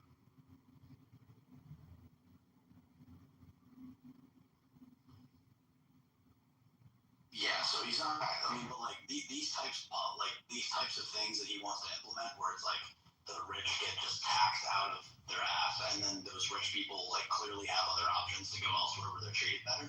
Like I just don't like. I think that's gonna happen every single time. You know what I mean? Like, well, I don't. Well, he can't increase the taxes. But also, it's New York's expensive for its own reason. It's like the hub of the world. It's a place where many people want to live. It's you can't really build much more. So there's a set limit of places you can live, and it's for that reason it's very expensive to live there. I don't really see that changing. You can't. I don't think New York City is the type of place you can offer quote unquote affordable housing. It's not. It's like saying you want affordable housing in Malibu or near the beach. It's a place that too many people want to live. It's just not. It's not going to be made affordable by anybody. Killing one another. I agree with that. I'm saying that like in these types of circumstances, like I just see like the pattern being that people that are high net worth and people that have capital that contribute to the economy. Does it really matter how gay someone is or how they orgasm? No more war and killing one another. This is gay propaganda. And that's what's pretty cool about the United States is that there are other options. Like you can go to Texas or Florida or Nevada or one of these states where they're treated better in terms of taxes and all that stuff. But I know what you're saying. Yeah.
Texas vote.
Everybody, thank you for coming to my show. My friend Mountain is here. We were just recording Pepe being the frog incel that he is. Last night he admitted that he hasn't made love to a woman in many, many years, that he hates women, and that he thinks they're terrible. So that's Pepe. Alright, y'all. I'm going to music mode. Uh-oh.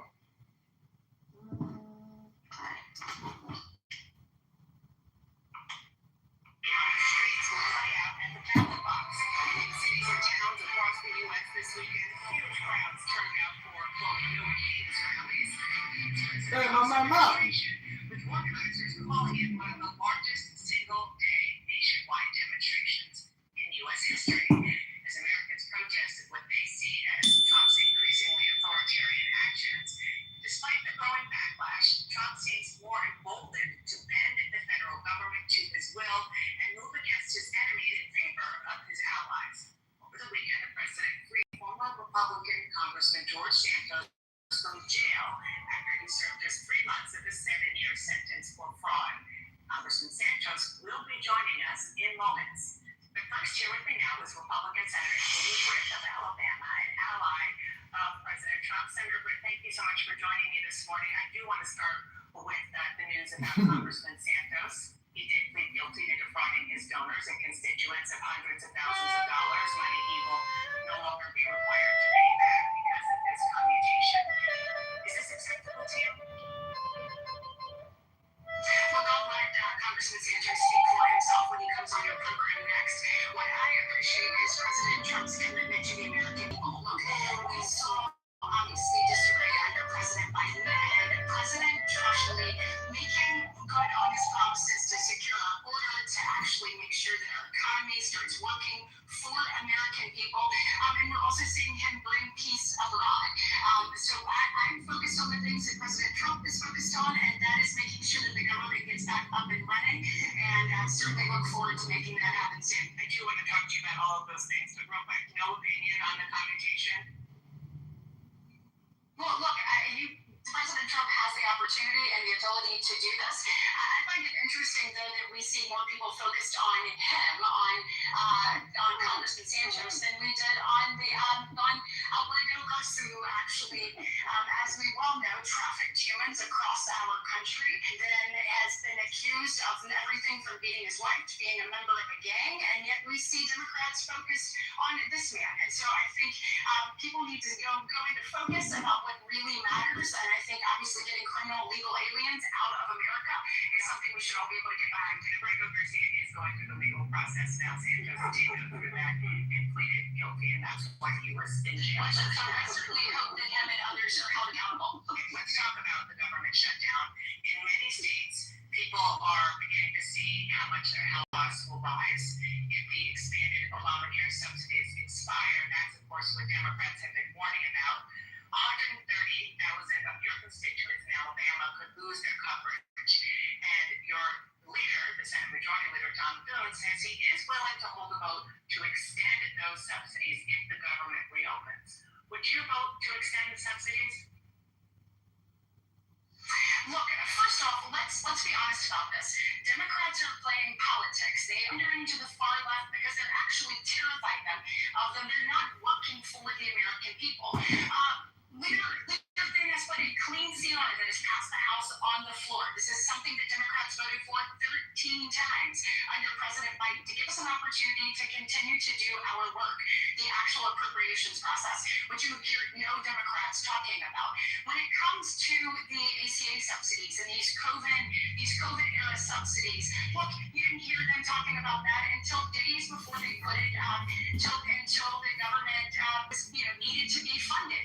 And the bottom line on this is, when you look at the costs that are coming up in 2026, the majority of the costs that the American people are going to see, 80% of the raise in prices that they will see in Obamacare, has to do with a fundamentally flawed program, Dana.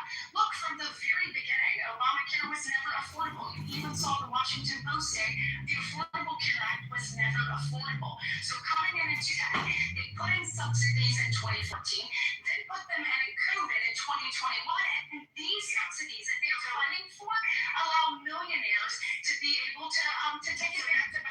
People that have reached out, hold on one second, again.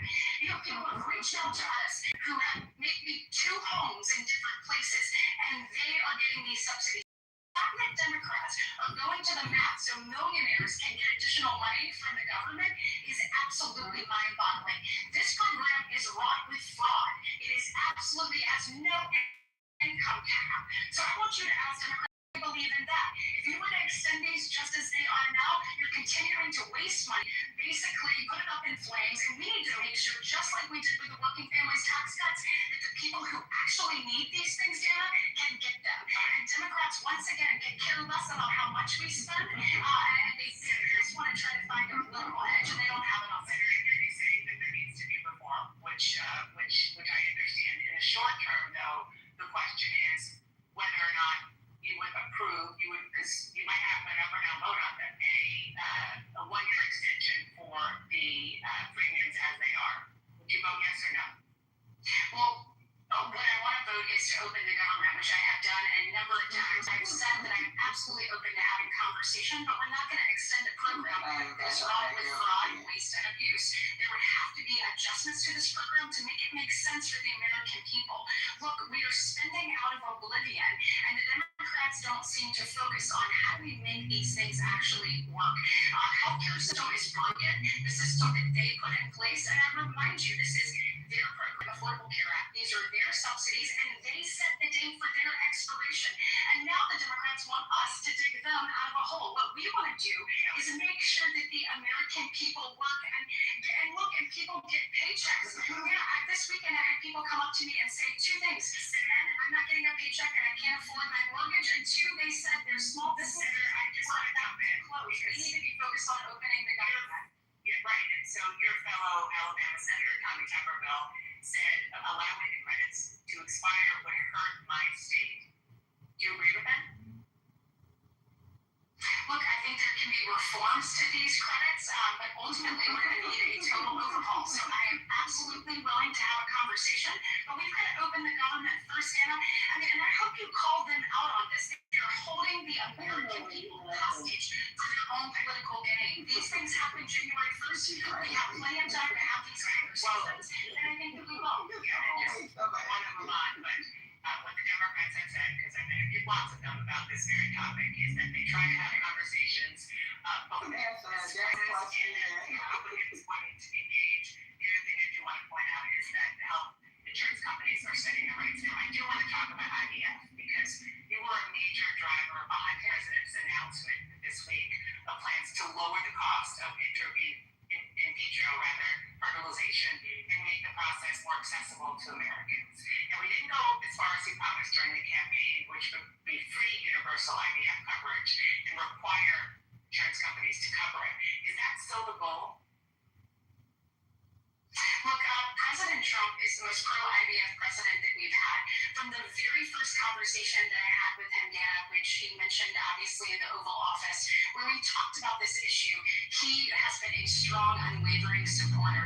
He understands that families all across our country are hopeful that they can either start or expand their family. And this, for so many Americans, gives them the opportunity for that. Look, 1 in 8 families actually experience infertility. We know 9% of men and 11% of women this is a challenge in front of them. And we know that the affordability of it puts it out of reach for so many people. So as he processes this, he is beginning to make strides in this that no other president has made, and I am so grateful for his leadership on this. Look, on Friday night, I ran into a friend of mine who literally told me her story, Dana, about that she was unable to, the affordability here in the United States was too great, so she had to seek treatment elsewhere so that she could begin the dream of actually starting her family. And then I got to see a child so we could celebrate their birthday. And knowing that these people wouldn't have hope like you because of what President Trump has done. He's made significant strides in this, and I think he will obviously continue to lead, be the most pro-family, pro-parent president that we've ever had, and it's an honor to be a part of it. Senator Katie Gray of Alabama, thank you so much for being here. Okay, did she answer anything that she asked? No. She said, I have a plan. She had a week Friday. Then they had an idea of treatment. The baby was having a whole birthday, and you just found out Friday when you bumped into her downtown Alabama. You support having babies, but then you don't support the medical care to take care of them. That's crazy. Well, but see her, never mind. Oh, never mind. Say what you gotta say, sir. Monday. Go ahead, sis. Monday, everybody. Talk your stuff. Go ahead. And say, most IVF babies are born healthy, but are you talking about just having well baby care? Did he offer that? Yeah, I'm talking about after the baby is born, down the years down the road, when the baby needs health care and stuff like that. Oh, well baby care. So, yeah, I don't know this stand on that at all. No, he was saying on the clip, like the lady is all for her getting this baby through IVF, but you're not worried about keeping the baby healthy by providing the health insurance later. Oh, yeah, like Medicaid, yeah. Or whatever, even with the subsidies. She kept saying, she kept talking about all this negative stuff, I'm just so glad that he is getting rid of all the fraud and waste. But are you for the subsidies? Well, we are, but it's like, what are you saying, girl? They talk out of all sides of their mouth. It's not the front, the side, the back. Just all portions of their mouth is coming out in words. I don't get it. Because stuff like that frustrates me when I'm talking to somebody. Just stick to the question. You skating all around and doing all that. I don't understand it. That's why I couldn't even report it, because I would have said, girl, what the fuck is you talking about? Right.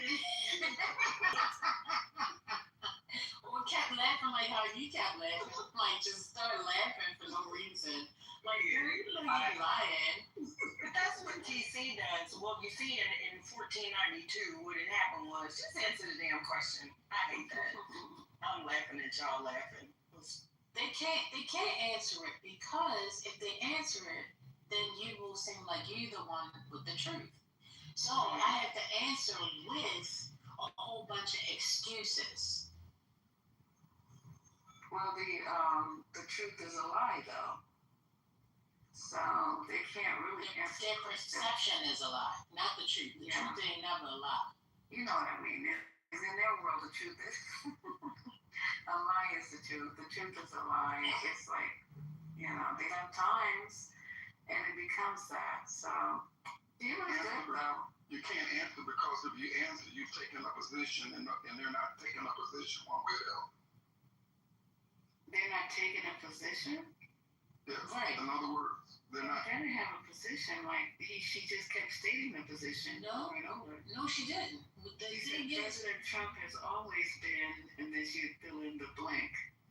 but the position is, are you for the subsidies? Yes, no. Oh, And no, you she keep, not. instead of answering that, you keep telling how you're paying for these rich people to have health insurance on these subsidies. And, you're making excuses as if the subsidies aren't needed. If you need the subsidies, then have the conversation about the subsidies. Stop filling it with all this other stuff. Isn't there cap on eligibility for these subsidies though? Yes. And she kept saying that. Millionaires getting this coverage. What are you talking about, girl? Stop. Wow, that's crazy. What are millionaires getting it? Maybe somebody that recently is no longer a millionaire? I don't get it. What is she talking about? That's why I was like, millionaires. Maybe they used to be a millionaire at one point in time. That's a clubhouse millionaire. Or it could be the clubhouse millionaires. It's the clubhouse millionaires. That was a millionaire Tuesday, then on Thursday. He asking you to cash out him $10 for the platform. Please don't leave the millionaire clubhouse people alone. And those people, they used to be a millionaire at the time. Mm-hmm. In the economy. Mm-hmm. Come on up, Jay. How you feeling, Jay? Kissing. What's up? And then when he confronted him about what Tuberville said, that's what I appreciate about Donald Trump. He's for the working people. About Tuberville said, if we don't get these subsidies, it's going to fuck Alabama up. And you feel it. That shit was weird. I was like, I can't do this shit. Are they finally all speaking with each other now, or Congress? No, I'm playing State of the Union and going through each. Okay, does this shit go off on Friday? Food stamps, SNAP, all that shit? Yeah. No, You know what's kind of worried is people are talking about there are people in these food lines right now, unless they're just predicting like we're gonna be missing out on it. They try to get an early catch up because food stamps are what it's supposed to be for the month, right? Mm-hmm. So maybe they're just doing it early. Let me get my bread real quick and stuff like that because it's gonna be flooded on the first when they don't get their stamps. Maybe that's these food banks, they've been on the news all day. They're running out of food. This one lady was showing her bank. She said, I've never, ever run out of food. And she literally had one on the table. Our constituents are in. That's my phone. No, I'm just saying that this one lady, I forgot what state it was in the South. She said, I've never, ever run out of food, even during COVID. But I'm running out of food. I ran out of food. She had one loaf of bread sitting on that lonely table. She's like, she came and wiped me out. And she's like, I don't ask questions. I think, oh, well, something's all right. You're going to have to figure out a way, ma'am. Because if they're just going to come and clean you out, the people who really need it might, if you're not asking any questions at all, I mean, I'm not trying to tell people not to go get some foods that I'm advocate for food. But she said never has she run out of food at her food bank. Look, like on Facebook, it is really getting bad for seniors. A lot of seniors are actually having food banks open and churches have food drives or any meal on wheel programs still around. A lot of people, it's happened already. Like, it's really been on for 2 weeks, but it's probably gonna come to a head like next week, where people are like, hey, we have no food. There's a lot of local food banks in Houston have flat out run out of food. So you think there's gonna be more of these people running out of Walmart with full baskets of food, just everybody going? Yes, girl. It's not just that. They're gonna be in the bodega. They're gonna be at the gas station. All of the above. No, they're gonna be in the parking lot hitting Carl up a gun to your head and take you over. That's scary. So y'all better be careful. Yeah. Yep. You don't have to have a lookout, an armed lookout while you put in your groceries. You're like, Child. If you have Too much now. you have some kids, all those who start them. Oh, y'all doing too much. This is No, we're being honest, First Lady. I can't do it. Hey, First Lady, Lisa said she had to, wash her six when she went to the supermarket because people were robbing people. And Lisa, we didn't want to say that? Six.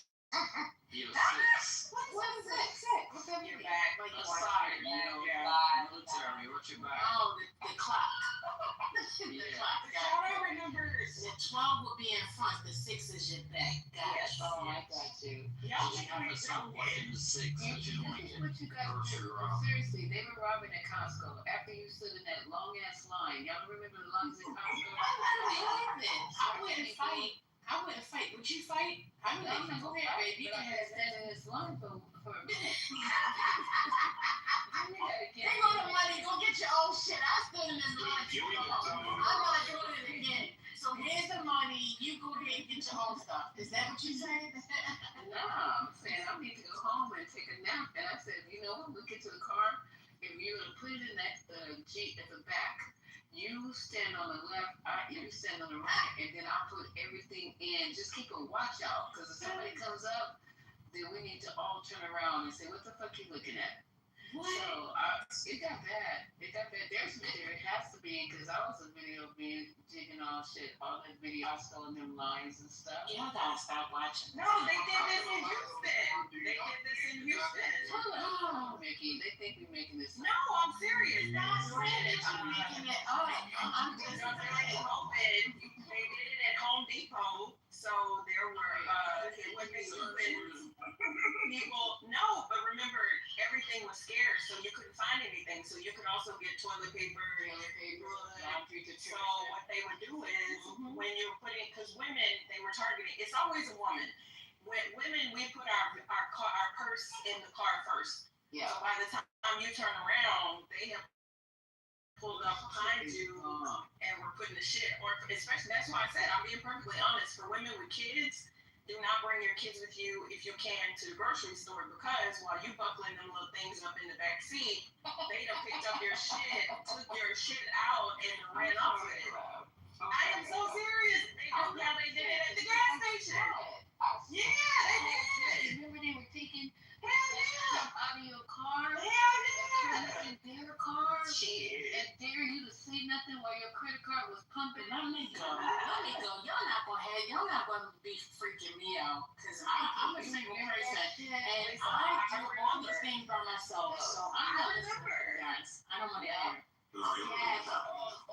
Okay, fine, let it happen, but I don't need to hear about it. I'm not manifesting anything. What is going on? I'm very cautious about stuff like that. You know, when I take my groceries out, the first thing I do is place my purse inside of the car. Second, I make sure that my cart is positioned where it's almost protecting me while I'm putting myself in the car. I'm always looking my front, my back, and my side at all different times. So I'm very cautious because I do understand and do believe that these things are amongst us. But I don't need these thoughts and these visions in my head like you guys are doing, because I'm not going to manifest that. I'm a very powerful person, so I can't hear it. Stay on TikTok. I don't get on there. Costco with her and all the manifestations. Hey,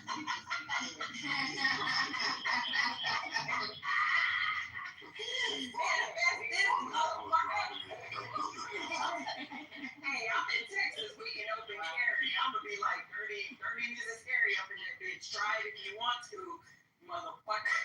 Or Ashton, it's gonna be either her or Ashton. We're gonna go up the hard way. Oh, hell yeah. Not the hard way or the soft way. I'm tripping off of that you said, and then I just stood in this line all the time, because I said, if that happens, I'm not gonna fight for it. You can have the food. Come on, I'm gonna fight. But how many people do you know probably gonna go to jail? Florida, where I'm at, is open carry.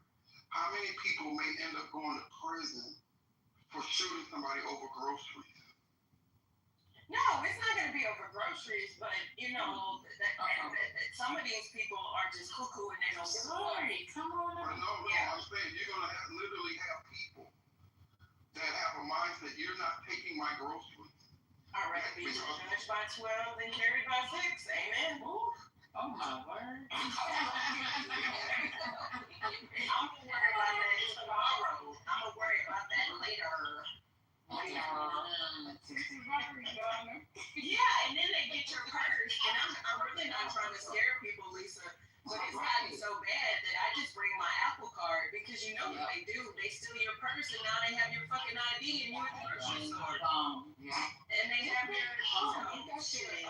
exactly. You got your Amazon thing for Whole Foods. Your Amazon card is on there for Whole Foods. So all you gotta do is put it into that little thing. I'm gonna get that chip thing. I'm gonna use that Amazon. No, Judy, I'm not. You gonna put it in your arm? You gonna put it in your hand? They put it in your hand. I see them using it to hand. I said, oh, They don't put it there. They just take your palm print. okay, I just carry my phone. No, it's actually easier to pay with your palm, and I would suggest you register your palm, and then you never have to carry a phone. But Fuji, we're not fantasizing about you can talk on your palms too. No, some of these people, these grocery things, like, they're from my hand. yeah, they're chains for like people do this on purpose. Like going to Whole Foods, I can assure you that is not a poor person that's going to Whole Foods. That's not a person that's a person that doesn't give a fuck. Like I just read this little story last night, and I don't mean to. It happened, so bless her heart, and I pray for her family.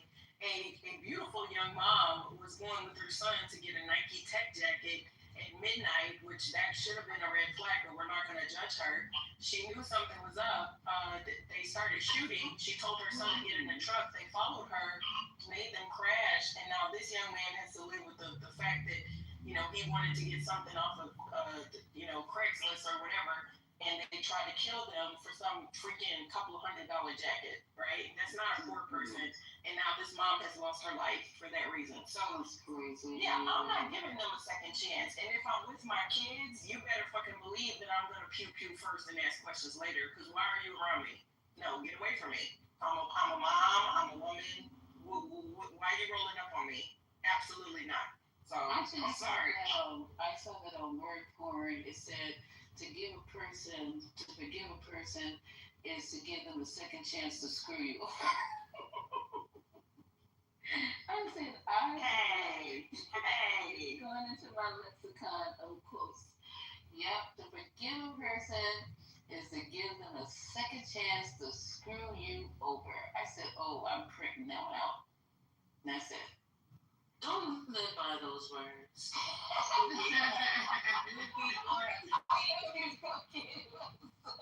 And that's a big word.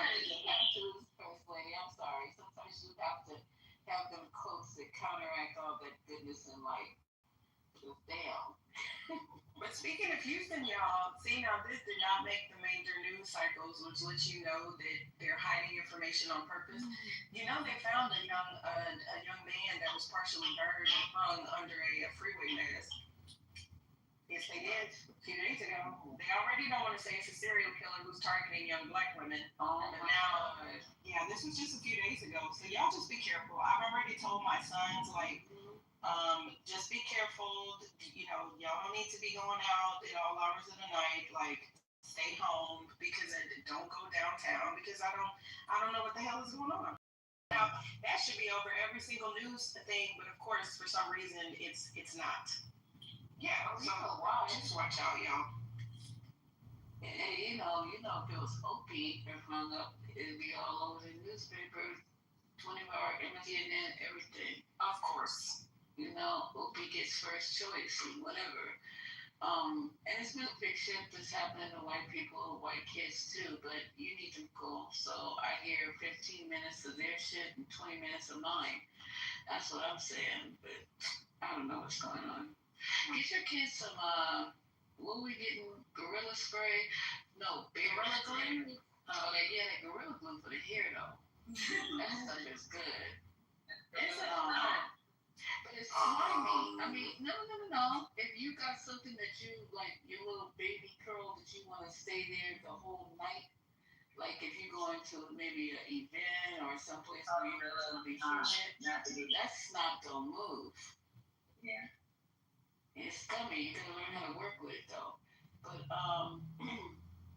yeah, the bear spray for the if you can't, your boys can't have weapons.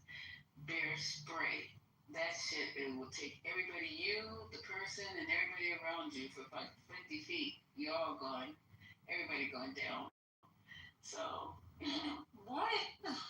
Yeah, okay. So when one shoe comes out, then they work at Insomnia Cookies, and Leah Cookies stay open, I believe, to 2 or 3 o'clock in the morning. It's on campus. They walking home, anything can happen now. You gotta be careful. Then we were talking about which disturbed me yesterday. We were talking about the Central Park 5. Every time you bring that stuff up, I was just like, oh no, hell no. No group of kids, they're not allowed to be in large groups like that. Attract too much attention. Yeah, so much.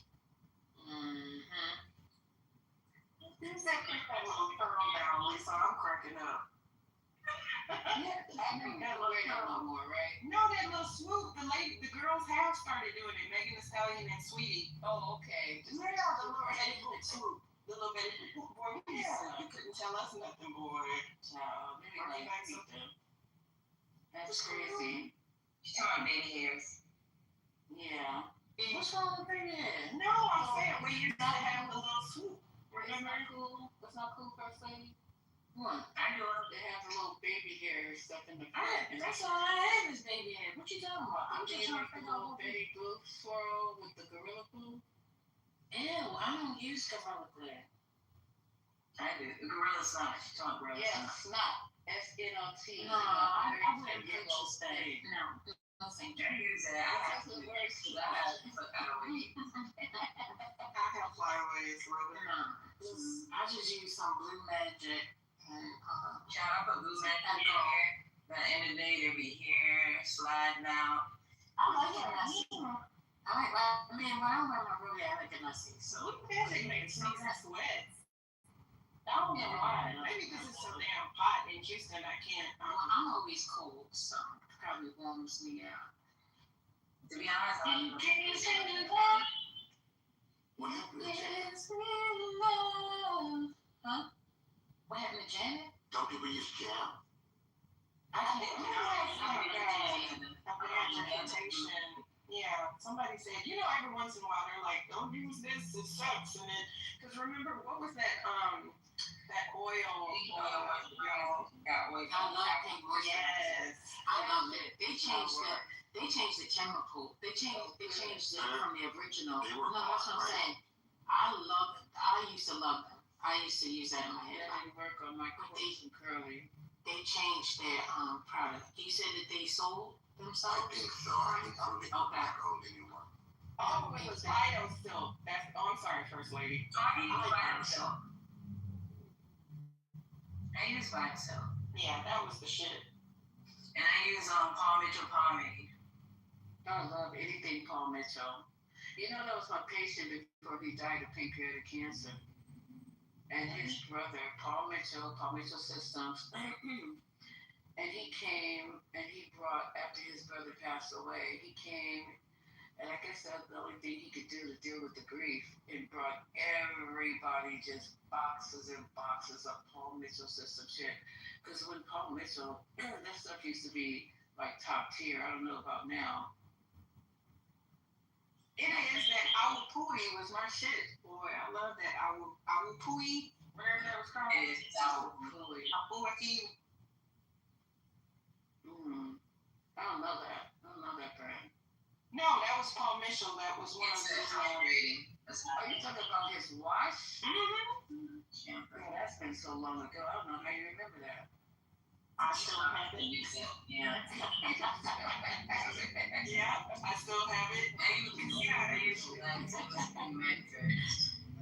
You Metrics, Nexus. Oh, that is my vibe right there. And I use their emergency by Nexus, the Metrics, which is a Metrics is a conditioner, and I thought that was Therapeutic is the Metrics is the shampoo, and Therapeutic is the conditioner. All that together, your hair gonna be laid out. Love me some Nexus. Yeah, water down the conditioner and put it in a bottle and spray your hair with it. Yeah. Use it as a leave-in. Yeah. I have Olaplex, but I've had my hair braided since I bought it, so I can't really give a good report on it. And Olaplex is good too. It's like $300 if you buy 1 through 9. So I use Olaplex as well. You said $100 if I buy what? No, 300. 1 through 9, because they got number 1, number 2, number 3. That's how I Is there a reconstructor in there? Yeah. Okay, it makes sense if they got a reconstructor, a deep mask. What else are they throwing in there? Some type of hermetic conditioner. Do you see them in the jar with the heat cap? If I use Olaplex, so Metrics is my everyday go-to. I use Olaplex like once a month. And I have at my house I have a steam dryer. So I just put water in it and freaking sit under the thing on it. That's cool. I get the heated cap, and the one that fits in it with it. Has coils in it. I went to sleep in that heated cap one time and fucking burned my edges. I just fell asleep. You put the heated cap on, you put the plastic, you put your conditioner on. I was putting on emergency. And I put the plastic cap on, and then I put the heating bonnet, which they should call it the bonnet. No, I ain't never used that. You haven't? No. That is love. If you Not if it's taking somebody's edges off. I went to sleep. That was my bad. I told me to go to sleep. Yeah, heating cap on. I just fell asleep. Hey, Happy. Look at Happy, Lisa. Happy is happy. Oh, Happy. How are you? Look at Lisa. Look at his PTR. The things that take to be a diva. You guys are doing Can't be happier those in place. So I think you can take up the entire center court. I don't want you to interrupt you. No, I'm just asking if those implants, because you have a 1, 3, 4, you actually have a 7-pack? I don't think so. Damn, they're just so perfect. That's why it's like. Actually, this is really into the image of mine, so it could rate it like that. Okay, got it. Yeah. Those biscuits are my biscuits. Oh, okay. I like that. I heard that. Are you available? I can distribute my biscuits. I have something to do in July, and if you're available, listen, all you're going to do is come and keep your mouth shut, and then just wear the little buttons. Come and keep your mouth shut. Just arrive. It's not even 5 o'clock yet. What's happening? I meant arrive. Just be Oh my God, Lisa. Don't say anything. It's only going to be an hour or so. Can you do that? Coffee is ready. All right. Just send me yours. Oh, damn. I'm sure I can pay that. Okay. Yes. You know this young man. He's probably in medical school, right, sir? That nigga in Pakistan. Oh, my God. In his What are you talking about? Yeah, he might have been in the outline right now, though. taking TikTok videos so he can make pennies off the dollar. He's the founder of data science and AI and a public speaker. Oh, you'll be perfect. Yeah, please. Sometimes naughty, sometimes funny. He sounds like a public speaker, doesn't he? Yeah, but how come all his clubs is just him? Yeah, live question there. Spanish? You speak Spanish? No, Lisa, I don't speak Spanish. I speak English. Alright. But you don't have to say anything. I needed a Spanish person, but you don't have to say anything. You look Spanish. Oh, Lord. Not to interrupt this, but did y'all see? So the White House has been on a posting tear on Instagram. Do y'all see that now, this latest one from Donald Trump? Is this, so now he's playing Halo. No. And yes, so he had something from GameStop. Like, is this not crazy? So it's just like, this is so embarrassing, y'all. So he's basically doing marketing for GameStop. Now I wonder how much they put into his bank account for that. So the White House is like an advertising agency for Instagram. Jesus Christ. Okay, Obama, but we don't want to see Donald Trump in some fake AI Halo suit like he is the president of the United States. And why is GameStop advertising on the official White House account? Like, seriously? So do I need to see how you can run the ad for my Instagram? I bet if I send an email, they would tell me. This man gonna grift every single opportunity he can, and it's just like, oh my God. I hope people are doing research on the legalities of it. Exactly. It's like what happened to so it's like nothing matters anymore. Like make America that child. I know this is the right space for it, but I'm just gonna continue to point it out. Because Elon Musk is the one who has power to drive this. Alright, I'm gonna go ahead and play State of the Union, the next speaker. That makes sense. Okay, appreciate it. Hey, thank you, I appreciate it. President Trump completed the session of George Santos. George Santos is here and will join me live next. Plus, why the Democrats looking over their shoulder and deep in the states? Well, tough questions for the Democratic Party chair about that ahead.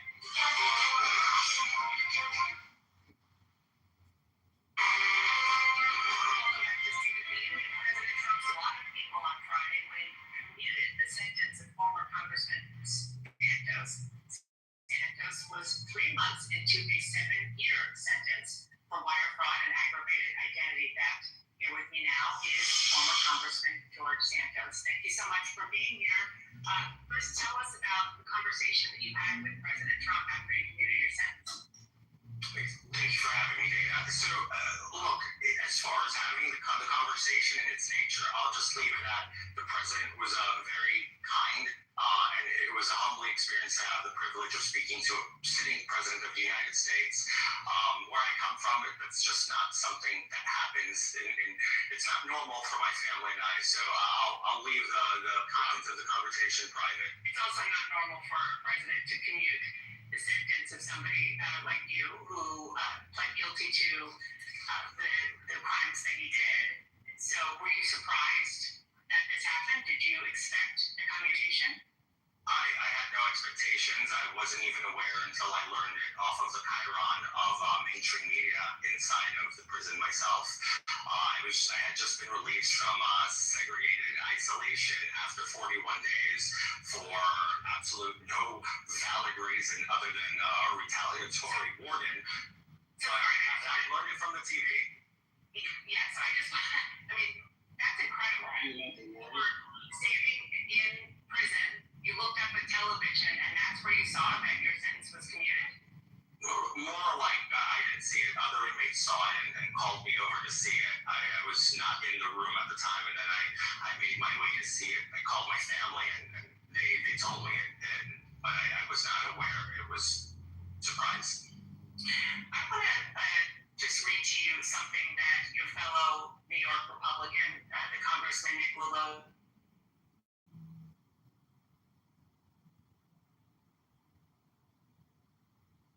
that your sentence was commuted. He said George Santos didn't merely lie, he stole millions, frauded an election, and his crimes for which he pled guilty warrant more than a 3-month sentence. He should devote the rest of his life to demonstrating remorse and making restitution to those he wronged. Another New York Republican, Congressman Andrew Garbarino, who is part of the ethics committee, at least he was when they were investigating you, said your victims haven't been made whole, and that, quote, he has shown no remorse. The less than 3 months that he spent in prison is not justice. What's your response? Look, they're entitled to their opinion. Dana, this isn't about tit for tat. It's not about revenge. It's not about retribution. It's obvious they are my critics, and they have the right to do that. And they have the right to say whatever they're saying. I'm not going to sit here and go on my former colleagues, Lolota and Garbarino. It's not what it's about. For me, I'm looking at this very simply, Dana. I'm going to look to the future. I've learned a great deal and a very large slice of humble pie, if not the entire pie, for the experience I had at FCI Ferriton under the care of Morgan and Kelly. But I will say that this isn't about that. I don't want to rehash and go into these things. Life is too short. I have been granted a second chance. I have made a very concise decision to apply that for good and use that to make amends with my community, with my friends, with my family, and those who I have left a sour taste in their mouth. And hopefully one day get my critics to at least appreciate that I've turned around and done better with my life. This isn't about glitter stars and glam or going back to Congress. So it's really not. This is a very personal road for me ahead. It is not going to be easy. I am still a felon. I still wear the scorn of my poor choices and my poor decisions, and I have to fight that myself. Now, if you want to talk about my sentence, look, I argue there were three defendants in my case. Myself, my treasurer, and a former staffer. My treasurer gets a 3-year probation sentence, which is appropriate for a first-time nonviolent white-collar crime. I get a 7-year disproportionate sentence that is anything but political if you talk to anybody who really looks at these kind of cases. And then you look at my staffer, who's still sitting in FCI Ferriton, which Sam Neely unfairly. So you really need to take this and see what's equitable here. So I still think for it to be equitable, Sam Neely should have a commutation afforded to him. And I think that probation would have been the appropriate sentence from the get. Restitution, probation, and now I don't make those decisions. I'm very grateful to President Trump, and I say here quite literally, if you really say the people, I just want to be clear with your audience so that we're not misleading them. 85% of that really goes into the investment made into my campaign for polling and TV ads and literature by the National Republican Congressional Committee. The investment was made to win. I won that race. There was no fraud there. This is a case we argued with the prosecution that they needed to inflate the numbers in order to make it a more appealing case for them in federal court instead of just going after the mishandling of finances, which, by the way, most members of Congress currently survey in both parties who ever have had issues with FEC filings, they pay fines. Nobody actually goes to prison. So it's inequitable in its nature. Well, this is about the fine, and this is about paying money back. And whether you describe them as victims or just donors to the NRCC, what the court said is that they should get their money back. Will you try to do that? Well, look, I can do my best to do whatever the law requires of me. So I don't know what that is. I've been out of prison for 2 days. I agreed to come here to speak with you candidly and openly and not to obfuscate. If it's required of me by the law, yes. If it's not, then no. I will do whatever the law requires me to do. You have said now a couple of times that you feel remorse and you are humbled.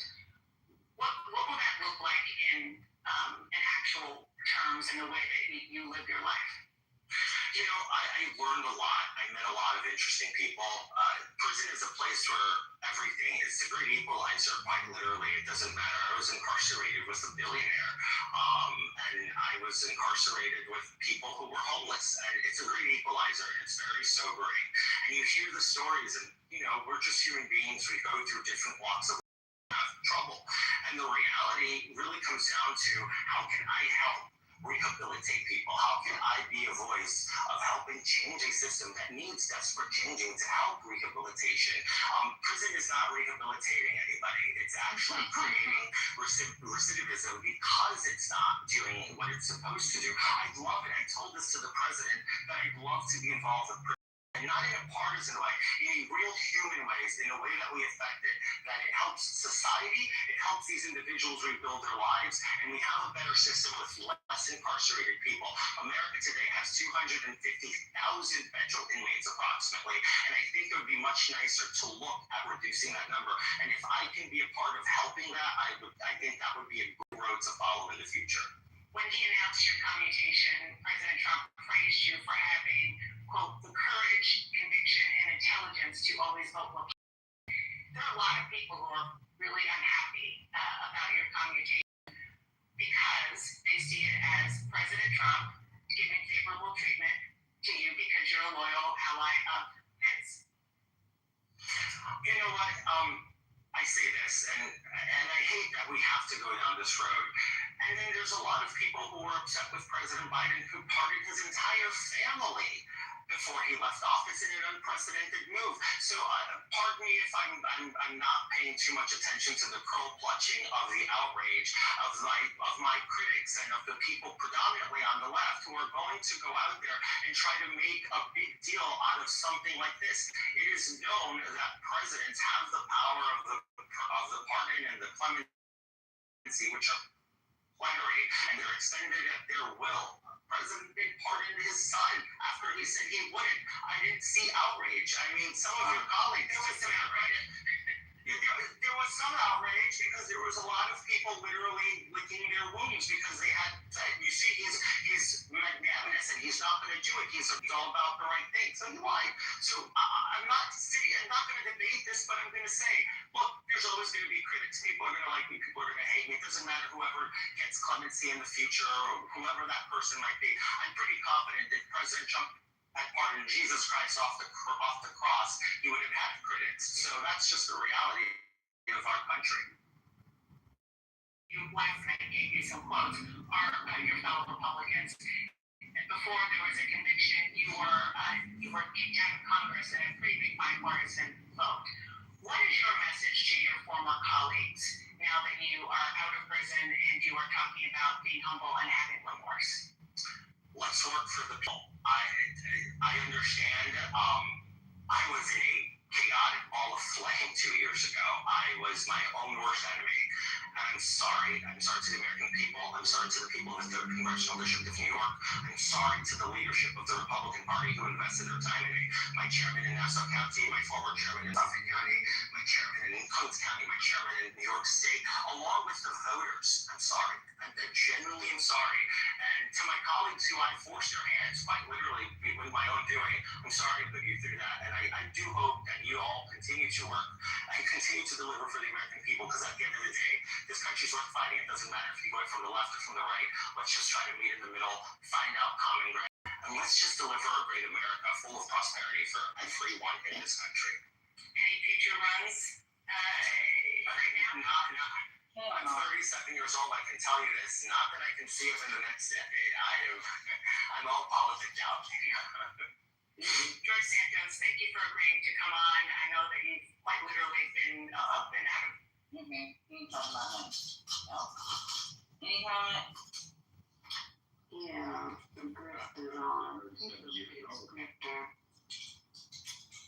That 37-year-old comic man, I will run. That's what it means. That dude's a fucking psycho. I wouldn't put him around anybody in my family. That dude is a psycho. Did he say something about pardoning Jesus? Yes. He said if he would pardon Jesus, that's it. He said, I'm gonna go around that now. She said, I'm gonna skip over that. Child. She wanted to say that bullshit is what she wanted to say. Exactly. She took a minute. I'm just gonna skip around that.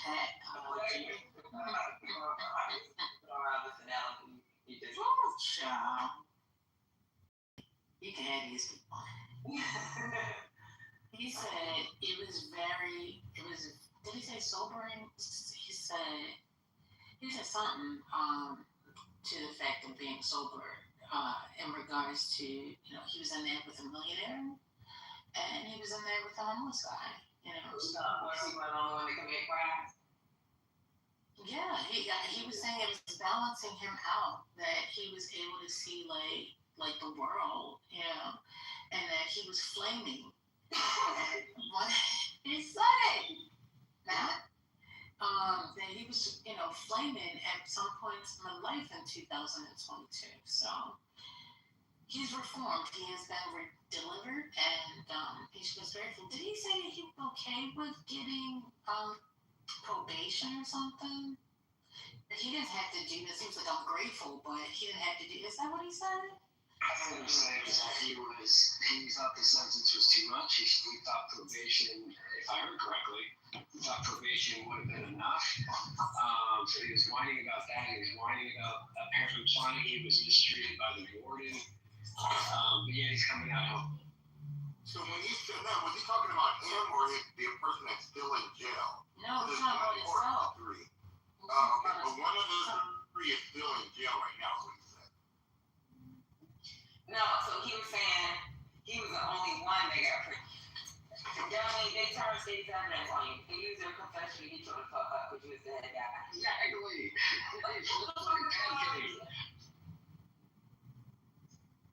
These people is crazy. This fucking privilege that motherfuckers think they got. They do it to broke folks all the time. Pick a nigga up off the street and be like, you see him do the dope? Yeah. Turn state's evidence, we won't charge you with prostitution. Like, come on now. They use your people against you. This shit funny. That shit funny as hell. I thought that was a funny interview too. Especially with his reference to you. Definitely top tier. But to be honest with you, I would not have expected anything less. If anything, I would have expected more. Because he definitely is a drama. He's a drama person. He was always dramatic.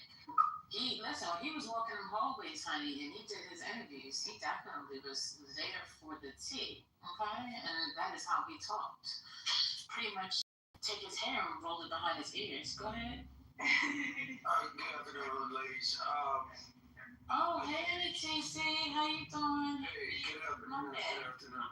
Happy Monday. Yep, happy Monday. You gonna be nice today? Are you gonna play nice?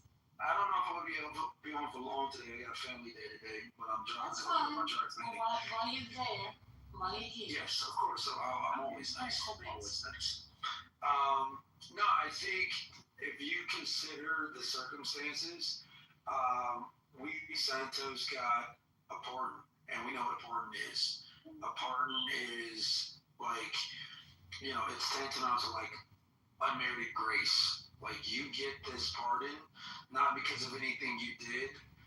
You don't deserve the pardon, but you're going to get it anyways because I'm deciding just to have some mercy on you. And so he benefited from the pardon. And I think when he got the pardon, he comported himself exactly the way you would expect somebody that benefited from a pardon to behave. He was very contrite, very conciliatory. He apologized to his constituents. He apologized to the American people. He apologized to the victims that he hurt. He said, I'm turning over a new leaf. I've been given a second chance. I promise to use this second chance to the best of my ability to lead a life. He said he's walking away from politics. I don't think you could have had a better recipient. He did. He said, I think he said not for the next 20 or 30 years. I think he said. Oh, he didn't say that? He didn't. We just listened to it. He said maybe not for the next decade, but Okay, decade, yeah. I mean, I think that decade is longer than the sentence he was given, so at least I think that's fair. He intends on atoning for his crimes. Because he's still engaging in politics. He wants to get on some kind of commission that has to do with prison reform. So he's still engaged in politics. He's live. So I just listened to him. That's why I was like, I giggled for a minute because I was like, wait, hold on. him serving on a committee. Yeah, so that helps with legislation, correct? No, Is it a paid position? Is it something that's an office of public trust, or is it a volunteer position? I really don't know. You know, he's not gonna do shit for free. Not with the reputation that he has. No. I don't know. As from what I heard, it sounded to me like he had turned over a new leaf, and he sounds like. But he doesn't want to pay back the restitution. So I think he's destitute. I don't think he has a choice. He has to pay. No, he doesn't have to, and he just said that. He doesn't say, "Oh, let me." He just walk in. He doesn't have to pay back the restitution. No, he doesn't. And he said, it's what the law allows the laws. If the law doesn't require me to, I'm not going to. So pretty much, they already said he didn't pay back the restitution. Well, first off, he's also under threat of being sued by people, so he's not gonna say stuff on television that will put him at a compromised position. I don't know. I got a different feeling from that, but you know. He said no. There's no yes, maybe. He doesn't have an option whether or not he's gonna pay back restitution. He said he's no. He said no. Anybody in here listen to them? And then we call the conversation about restitution. The initial conversation was when she asked him the question, and he tried to go around the law. She said, "I'm asking you, are you?" And he said, "No." He said, if I have to, then he said, but no, or something like that. It was if I have to. Yeah. Which meant no. Yeah, see, if you're not listening and paying attention directly to these people, you definitely will get lost because they know how to, swim upstream and lose you, I think about that too. Look, I ain't paying these motherfuckers back. Yeah, that's what you need something to be messy. And then him acting like he was surprised. He knew that if they put it in you just don't get fucking pardoned. There's a whole application process, stupid. I didn't know. I found out. No, you knew. Emily told you what your options are. Being that he's in New York, there's a lot of favors he gets from Donald Trump, which was our initiative in the city. So, Donald Trump owed him, he looked out and gave him his part. That's what happened.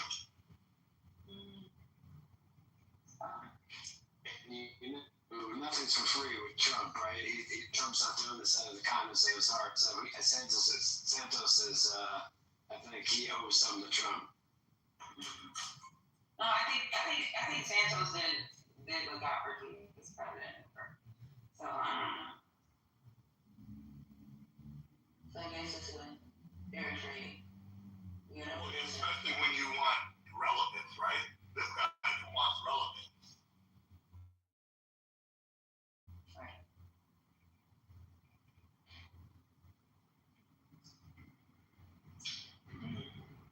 Any additional comments before I go to the next interview that she has there? No? Okay. Reflecting now, so appreciate your time. I appreciate you. Thank you very much for having me. Demonstration with President Trump spills over as millions take to the streets of the U.S. The question is, why can't Democrats seem to harness that energy, or will they? We're going to talk about that with the chair of the Democratic Party next. Harness the power of a Benghazi held and real.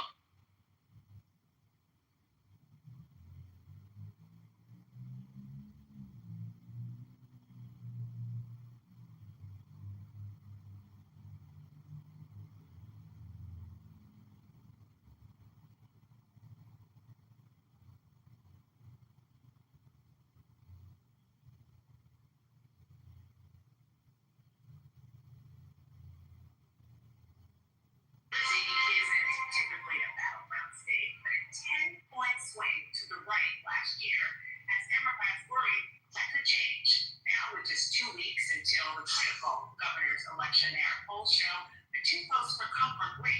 Democrats and a question of whether Republicans could pull off an upset.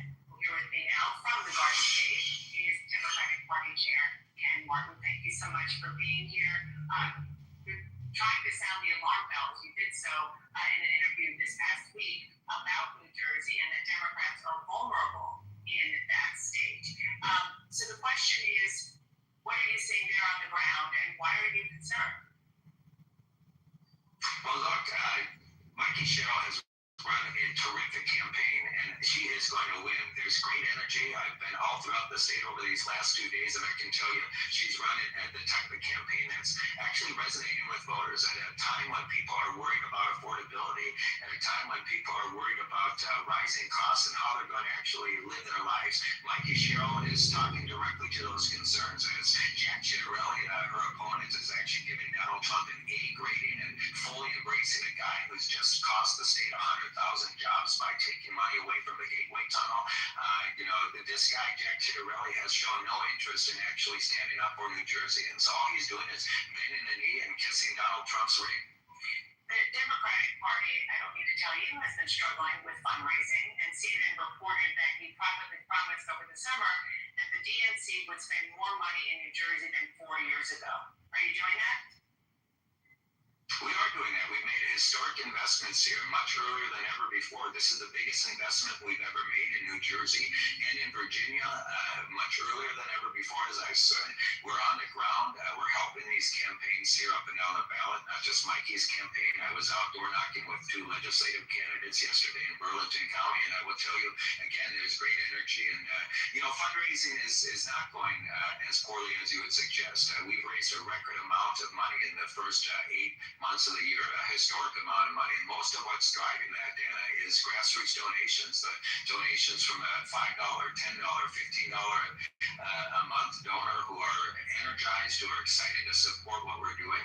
And I've been really buoyed by that. And so, look, we're taking that money and we're spending it. We've seen a record overperformance now, Dana, in the 45 elections that have been on the ballot since Donald Trump was inaugurated. We have overperformed to the tune of about 16 percentage points on average, which is historic, which means there's wind at our back. And as a result, we're winning elections up and down the ballot. I mean, we just won a state in Pennsylvania, the plus 23% Trump district that had not elected a Democrat since the 1880s. We did the longest serving Republican mayor in the country in Omaha, Nebraska. We won Iowa State Senate seats to break the Republican supermajority. So I say all this, right? Democrats, if you're listening, don't hang your head. Win is at our back. We've got the win at our back. We've got great candidates like Mikey Sherrill and Abigail Spanberger who are running terrific campaigns, and we've got 2 weeks left to get the job done. Let's talk about the battle for control of the Senate and start with me. An oyster farmer, Graham Plattner, has captured a lot of early enthusiasm. He got an endorsement from people like Senator Bernie Sanders. CNN found deleted social media postings from about 5 years ago where Plattner called himself a communist, said rural white Americans, quote, actually are racist and stupid. Plattner is also apologizing for posts in 2013 minimizing sexual assault. Now, he does say at that time he was suffering from untreated PTSD from his combat deployments in Iraq and Afghanistan. As the party chair, do you think that those comments are disqualifying? I don't think they're disqualifying, but certainly they're not right. And I'm glad that he apologized for them. They're indefensible, they're hurtful, and they're offensive. The question, though, is I believe in second chances. I believe a lot of people say things at their most vulnerable times. They say things when they're young that, again, are offensive. And the question for me is whether or not they actually learn from them, whether or not they actually reflect on those, that they're sincere in their apology, and more importantly, that they have changed their behavior. And as I listen to Graham Plattner, I absolutely believe in his contrition here. I believe that he acknowledges that the words he used were harmful and offensive to so many people throughout this country. Again, people deserve second chances. People deserve all. People deserve to, a chance to change their character. And what I've seen from Graham Plattner may suggest that that's what has happened here. In 2024, the Democratic base was trying to tell the party that Joe Biden, who was an aging candidate, was a bad idea. In Maine,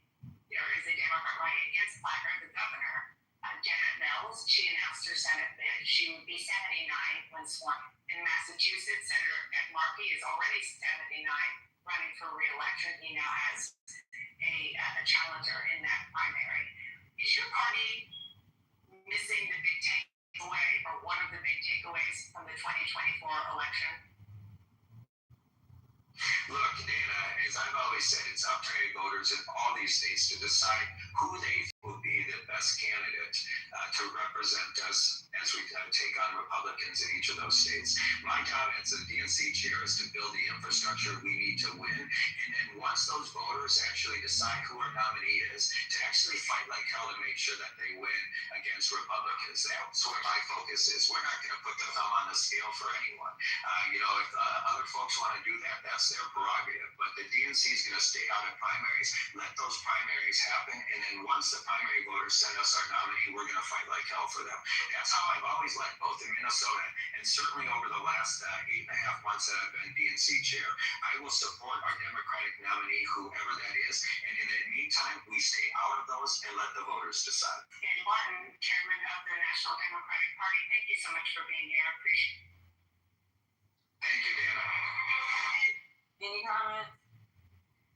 Yeah, she's wrong on the New Jersey race. Chiarelli is closing in on the polls in New Jersey. New Jersey has been a Democratic state for at least the last 8 years.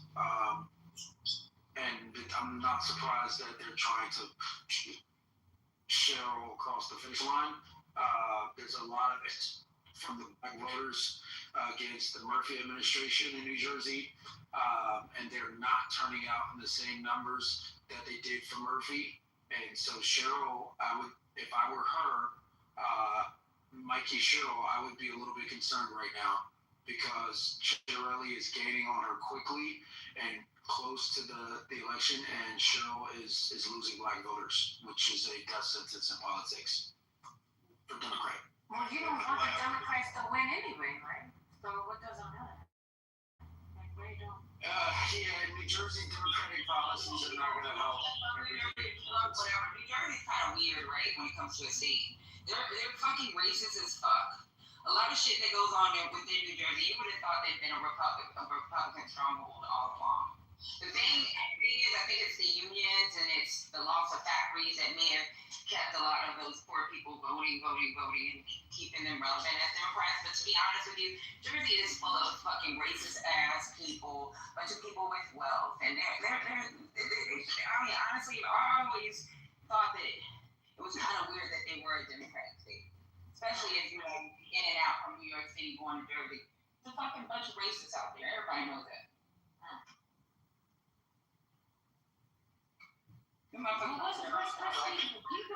Wasn't he Republican? Who? The governor at one point in time. The one Chris Christie? Yeah. He was. But I think he's talking about presidential nomination. Right, but no, I'm just saying about the Republican Democrat thing. Like, I feel like it goes back and forth. Well, New Jersey has a Democratic governor. They have two Democratic senators. One that's sitting behind bars, former Senator Desmond Menendez, and New Jersey traditionally votes Democrat. So it's a pretty blue state. Yes, Chris Christie was governor for some time, and before him, you had a Democratic female governor. I forget her name, but things like Crystal, something like that. Yeah.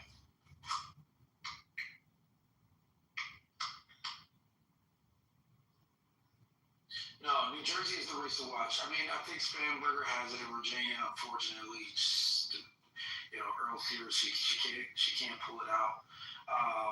But in New Jersey, I think New Jersey is definitely going to be the race to watch in November. That's going to be an interesting one.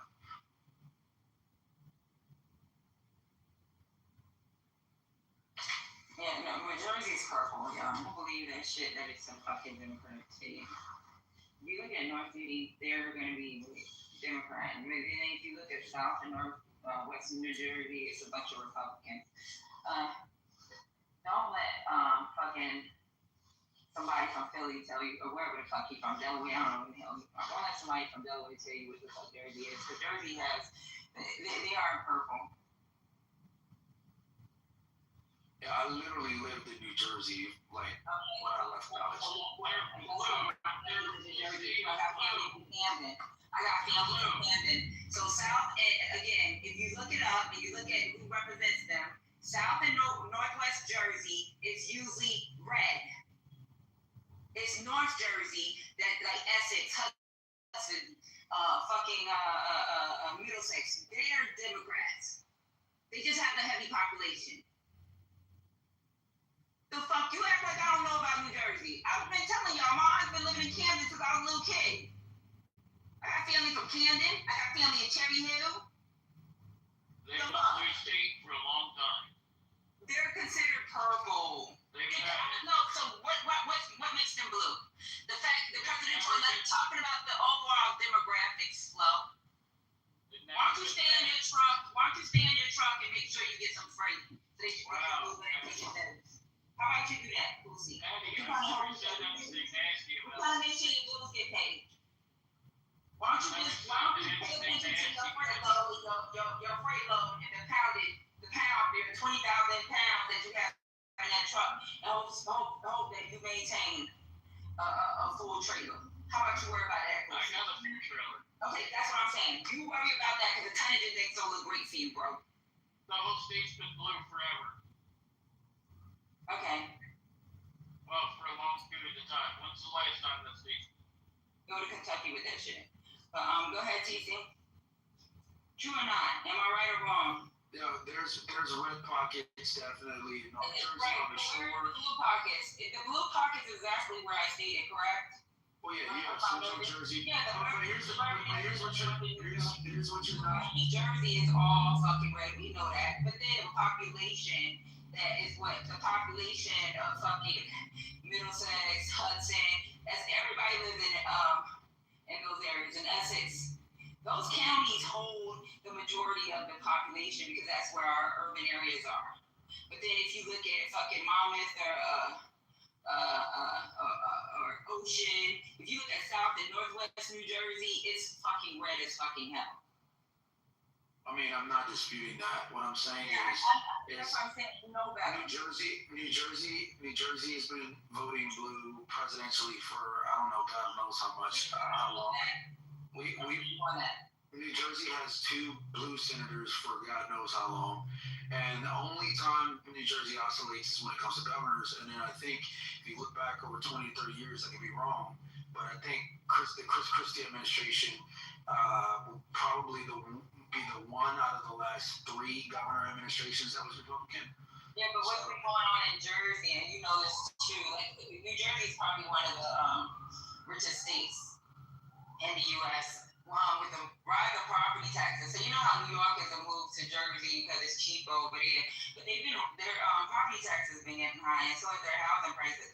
So a lot of those people, like Black and Latino people, they've been moving out of those areas.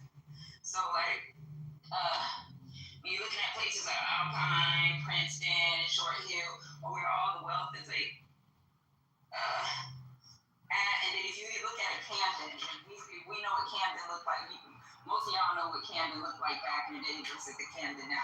That's where the working class people were. And Patterson, working class people. The changes that's been made, and it's like a lot of these people are leaving and a lot of people with more money are coming in. They said about New York City. So, yeah, it's blue. Well, a big thing that just happened in New Jersey is by county, we know it's a purple state. Governor Murphy passed a bill, which was probably one of the best things that happened in New Jersey. It became like Georgia, where they allow for these movie production companies to come in and shoot movies and get tax incentives for doing movies there. So the state of New Jersey has gotten a lot richer. But with that comes a heavy load on the working class and the lower class. And those are the base of the Democratic voters, and they're not happy with the Murphy administration. Right, and I agree with you on that, TC. That's why I said this truck driver needs to sit his ass down. You can't have an honest conversation with people that don't know what the fuck they're talking about.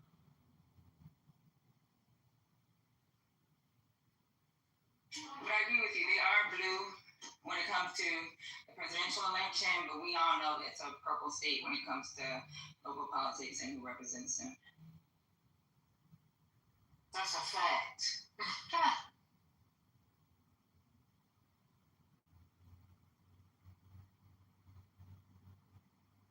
Who's on the queue? Who's on the queue? I can't see. I don't know. open up? I don't know how it went.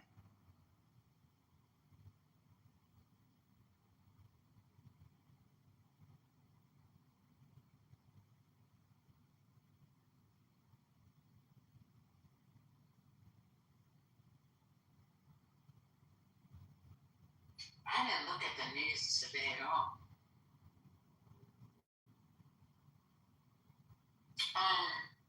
But Trump did land in China, right? He's there. You played something earlier today. What was that about again? Oh, trying to get the negotiation with China? Yeah, he said if Kim Jong-un will meet with him, he'd be willing to stay so he can meet with him.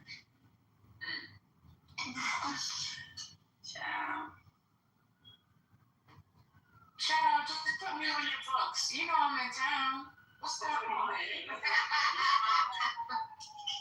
come see you, bro. Yo, I can fly through there. Just let me know. You understand? Like, I'm here. people in the house. And then when you do, he makes them pretend when people are visiting, he makes them act like they have a great society. And they have like hours of they're allowed to be outside. This shit is weird. Well, whoever he did go see, they was dancing with him. He was out there dancing and stuff. They was cutting up. Did you see that? Who? Trump. Yeah. Yeah. They was partying with Trump. Not partying with Beyonce. They was partying with Trump. Are you talking about Malaysia or Thailand? Yeah, girl. Yeah. I was like, all right, get it. Yeah, that's Asian countries where you get people partying and stuff. Philippines, Malaysia, Thailand. Fucking China, ain't no girls gonna come dancing in front of you. You go to Korea, if they dancing in front of you, it's gonna be a traditional dress and you are gonna be bored. Oh no, it wasn't women. It wasn't like how when they went over Middle East. This was like just I think it was the natives there. I want to say it was some men. I saw mostly men. He looked like a grandpa dementia payment. Exactly. Oh my God. Like grandpa. You saw it. Philippines, they go against the grain with the Asian community. He was coming off the airplane, Patty. That's how bad it looked. So they were playing music, and he starts doing his little weird thing. Yes. And then the other guy started doing the weird thing. And it's like they were, like when a child does something and you really want them to sit down, so you just start doing it like, yay! Like, just stop, please. No, it was embarrassing as hell. I'm sorry. He was all offbeat. I was like, this man here, my goodness, just shake the hand and keep walking. Oh, you can't dance. You see the NFL doing the Trump dance? That's what he was doing, the back and forth with the hands. Like, bro. I saw that clip, First Lady. Made me throw up in my mouth. So somebody said that, and I hate to do this stuff, right? Because then you get the people in the chat. I don't think we should conjecture on people's medical conditions. I'm like, it's the president of the United States. So a doctor, because the poor thing, they're taking pictures of him from all kind of angles. So somebody said it looks like he has some colostomy bags. Like that's why, because his suits are always so big, that it might be like congestive heart failure. Because his health is going down. Have you seen like his face? He looks all clammy now. Ricky. Her name is Reform. Oh yeah. Or just call me Pseudo. Reread. Yeah, but he's old, though. You can't connect cardiac. You can't connect those together. Oh. Because the colostomy bag is taking the poo-poo out. And then if he had congestive heart failure, there's no other, unless they, I don't know, was it put a pacemaker at the top? Lisa. And a colostomy bag at the bottom? Lisa, you damn well know that man had a stroke, a couple of strokes. Come on, you know. No, I'm not saying he didn't have a stroke. I'm just saying the puppy suit, I think if it is a colostomy bag, he in trouble. Maybe that explains when did he have the surgery, and maybe that explains the odor. Because if you don't have a tight seal, right, y'all? Right. tight seal around the ostomy. This is gross. Means that, well, you brought it up. I didn't bring no. I brought it up. Don't bring it on me. She did that. You know, I didn't say nothing. I'm like that. Lisa, I'll be looking at those TikToks. I'll be like, ooh, okay, look at the. So they showed a picture of the back of his knees, and I didn't even know that you could put. They said it was like they showed. Shorts. How are you gonna see the back of his knees? No, they showed like in the suit, y'all.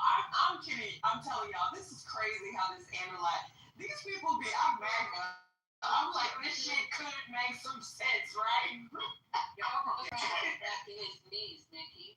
No, so they show. So okay, you know how they showed like the way that because Trump's suits, he looks very disheveled. They're not tailored. Like everybody can acknowledge that, right? Like it's president. Yeah. Exactly. He's not like Obama. It's not a good fit, and it has nothing to do with his weight because you know they can tailor the hell out of a suit.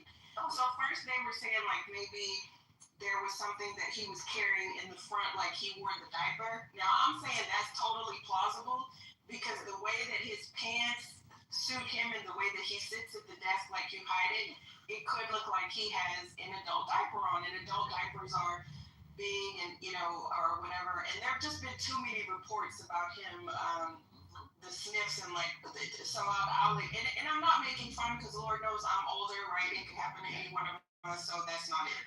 I just wish they would be honest about it. But so Lisa, what this guy was showing, he said he was a doctor, and I didn't Google his credentials because I'm like a social media or whatever.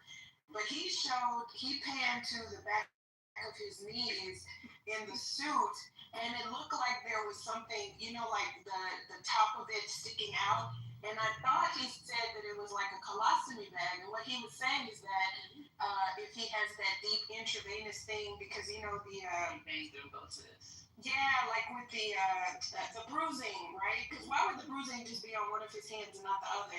And then his ankles are big as shit. That one time they showed his ankles, and I know that's edema, that you're carrying too much fluid, right? Because I even had to deal with that at one time when I came home, and then my aunt was like, "What the fuck?" I was like, "Oh my god, I'm looking like Wendy Williams over here," scared the shit out of me. And then my doctor was, I mean. You know what I'm saying, y'all. I ain't got no sense. Whatever, I ain't got no sense. Just pray for me. Hey, Lisa. But you know what I'm saying? So that's a lot going on, right? That's a lot going on. So it's colostomy. Let me think about the colostomy bag because the leg bag is usually used for urine. The colostomy, okay, so the leg bag is attached to the penis, and then they secure it around the leg. It's just a smaller bag, not as big as a regular Foley bag, right? So then that way you can wear it in your clothes. But a colostomy bag is right over the ostomy, and that's in your tummy. So it does inflate with gas and stool or whatever. So you do have to have on loose fitting clothes. And it would, now if he had both, he's fucked, for real. And it might explain the odor, because people keep talking about he has this odor. And that's you right? I've never smelled him, never been around him, but people are saying that he has odor. Smell like shit. Yeah, It sounds. Yeah, they said a lot of people say he smells like this is like a common thing going on in DC. But at least I wanted to say, isn't it like some other treatments? Or you're like body musk or something. He smelled like you. So, Lisa, after having some type of, some cardio or vascular problems or, like things like stroke, isn't there like some intravenous treatment that they would use, like overnight stuff? Because that would be causing the bruising. Right. What's the injection that they're giving now? Jesus, I can't think of it right now. But you get blood thinners. And and the blood thinners, they have a shot called come on, nurses in the room, damn it, can't know everything, I gotta Google it. Starts with an R, I think. So that shot, and he could be getting that, and he gets it once a day, and it will cause bruising. So I don't know, but it's specifically in the hand that's throwing me off, and only one hand. And he's saying, it's because people are grabbing my hand. Well, dude, don't have nobody grab your hand. It's just that simple. Don't push your hand. And but that's why That's why I'm saying it's probably like some type of intravenous treatment that he's having overnight. He's probably sleeping with it. Like the worst place to put an IV for any type of treatment is in the hand. It's painful and it doesn't really last long. And you need your hand. So they try to use the AC, the intracubital, or somewhere along the forearm is a great place. And if he's constantly getting this, I don't know, get a PICC line where he can just have a PICC line and then you don't have to keep sticking them and they boopity boopity boop boop boop. So I don't know. We need to do more investigate. But he does have something going on. I agree 150,000%. He got something going on. Yeah, he got a hard them records for Thank you, Lisa. My turn. And that's what they said, that maybe it's for like IVs in the hand. I'm sorry, that's why the popular, babe. The bruising. That's the place they want it. And you can't keep putting it in the same hand. If the hand's you see what I'm saying? Because they can't see no longer. Let me get some free information. You know, if I was dirty, I would literally go into his wine shop. No, ain't no fire. Don't do that. No, I'm never gonna do that. Trust me, I'm never gonna do that. But if I was brave enough, I would. But I'm not. If you got all that going on, shouldn't it be more like to salute like the amount of drive he have, even though you may not agree with him, if he's fucked with us with all these No, it's not because it's mine. jumping in. No, my God. Can we not have the crackhead apologize for 1 second? Hold on, let us a conversation. Hush. Y'all want an echo chamber. Y'all want an echo chamber. I can get it. I don't know that like it's gonna hurt our feelings. I don't give a shit. Nobody gives a fuck, y'all. I'm sorry. Bullshit. Y'all bullshit. Y'all are feelings. Like, what the fuck? What the hell? I'm chilling. So I'm saying, like, you just want an echo chamber and I'm trying to speak. I don't give a fuck. The hell? Are we supposed to give a damn? No. I know. See, why do you think it's a requirement for Esdari for your president if he's falling apart? No, that's not what I said. That's not what I said, though. I didn't say, I said, what I said was that speaks to the determination of a person when they are dealing with all those issues, right? Like they jumping on and off a plane, they're going from city to city. Like, whether you like them or not, like, that's willpower to be able to do all that shit. At that age, for me, I'm not doing all that shit. You know, it's really, I don't have that level of determination to jump on and off a plane, city to city, giving speeches, standing, all this old crazy ass shit while I'm struggling, it ain't no amount of money in the world for my health. Yeah. It ain't no amount, no, come on, what we talking They can about? put a radioactive rock. It ain't no amount of money for my health. Are you serious? For $1 billion? Yeah, it ain't no amount of money for my health. You can't It's already destroyed. You're not no, that's what I'm saying. So why not try to salvage? Why not try to salvage whatever you try to salvage? No, what I got. That's what I'm saying. I want to finish what you're saying. Okay, I'm gonna stop talking because I need to go on mute. I just want to finish saying what I'm saying. No, you want to talk the fuck out. I was literally talking. Y'all you cut me off and you didn't know what I'm saying. So you think you found a thing like, damn, you know, he is determined. Lisa, I just want to tell you that's an excellent point you just made. Let me agree with you, baby. We're all about hate. So, and also, we just don't want to see this man thrive. You're right. I have to admit to it now because you caught me. All right. Well, I put him in the goo, so you know what? I did my good deed for the day, Haitian. Now you don't have to conjecture that nobody wants to hear you speak. I'm literally gonna say I didn't want to hear what the fuck you had to say. But sorry. But no, you can't keep interrupting the mods like that. Y'all kill me with that. Like we owe you something. Send an email to Clubhouse, bro. Seriously, go cry to your mama. The fuck?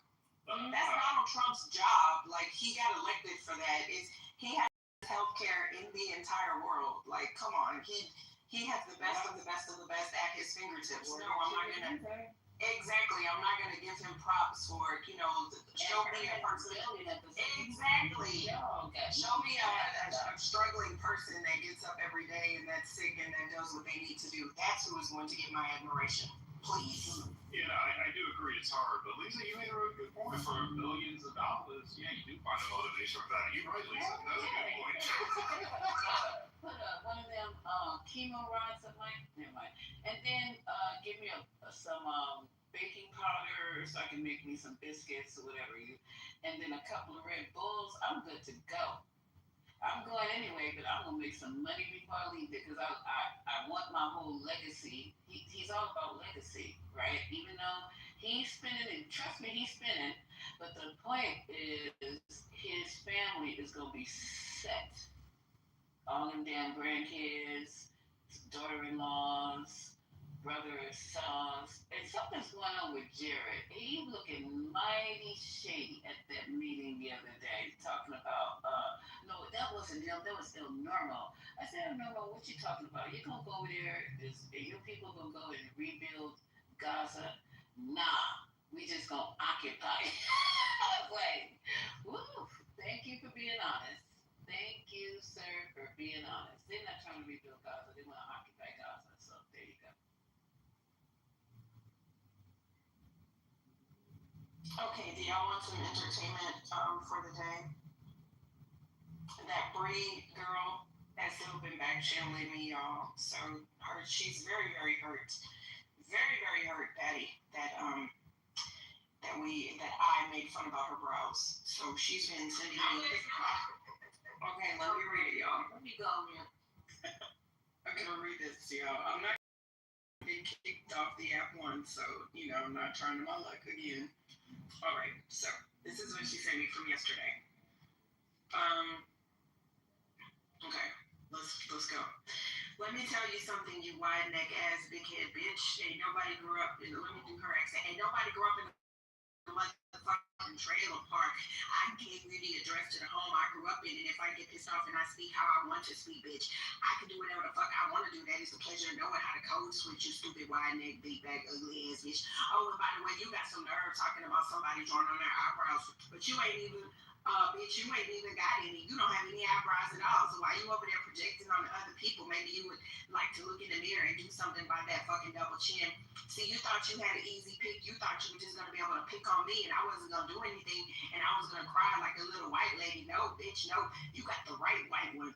Let me read that again. You got the right white one, baby girl. Let me know when you're ready to go back and forth. Just and I know interruptions. Okay, all right.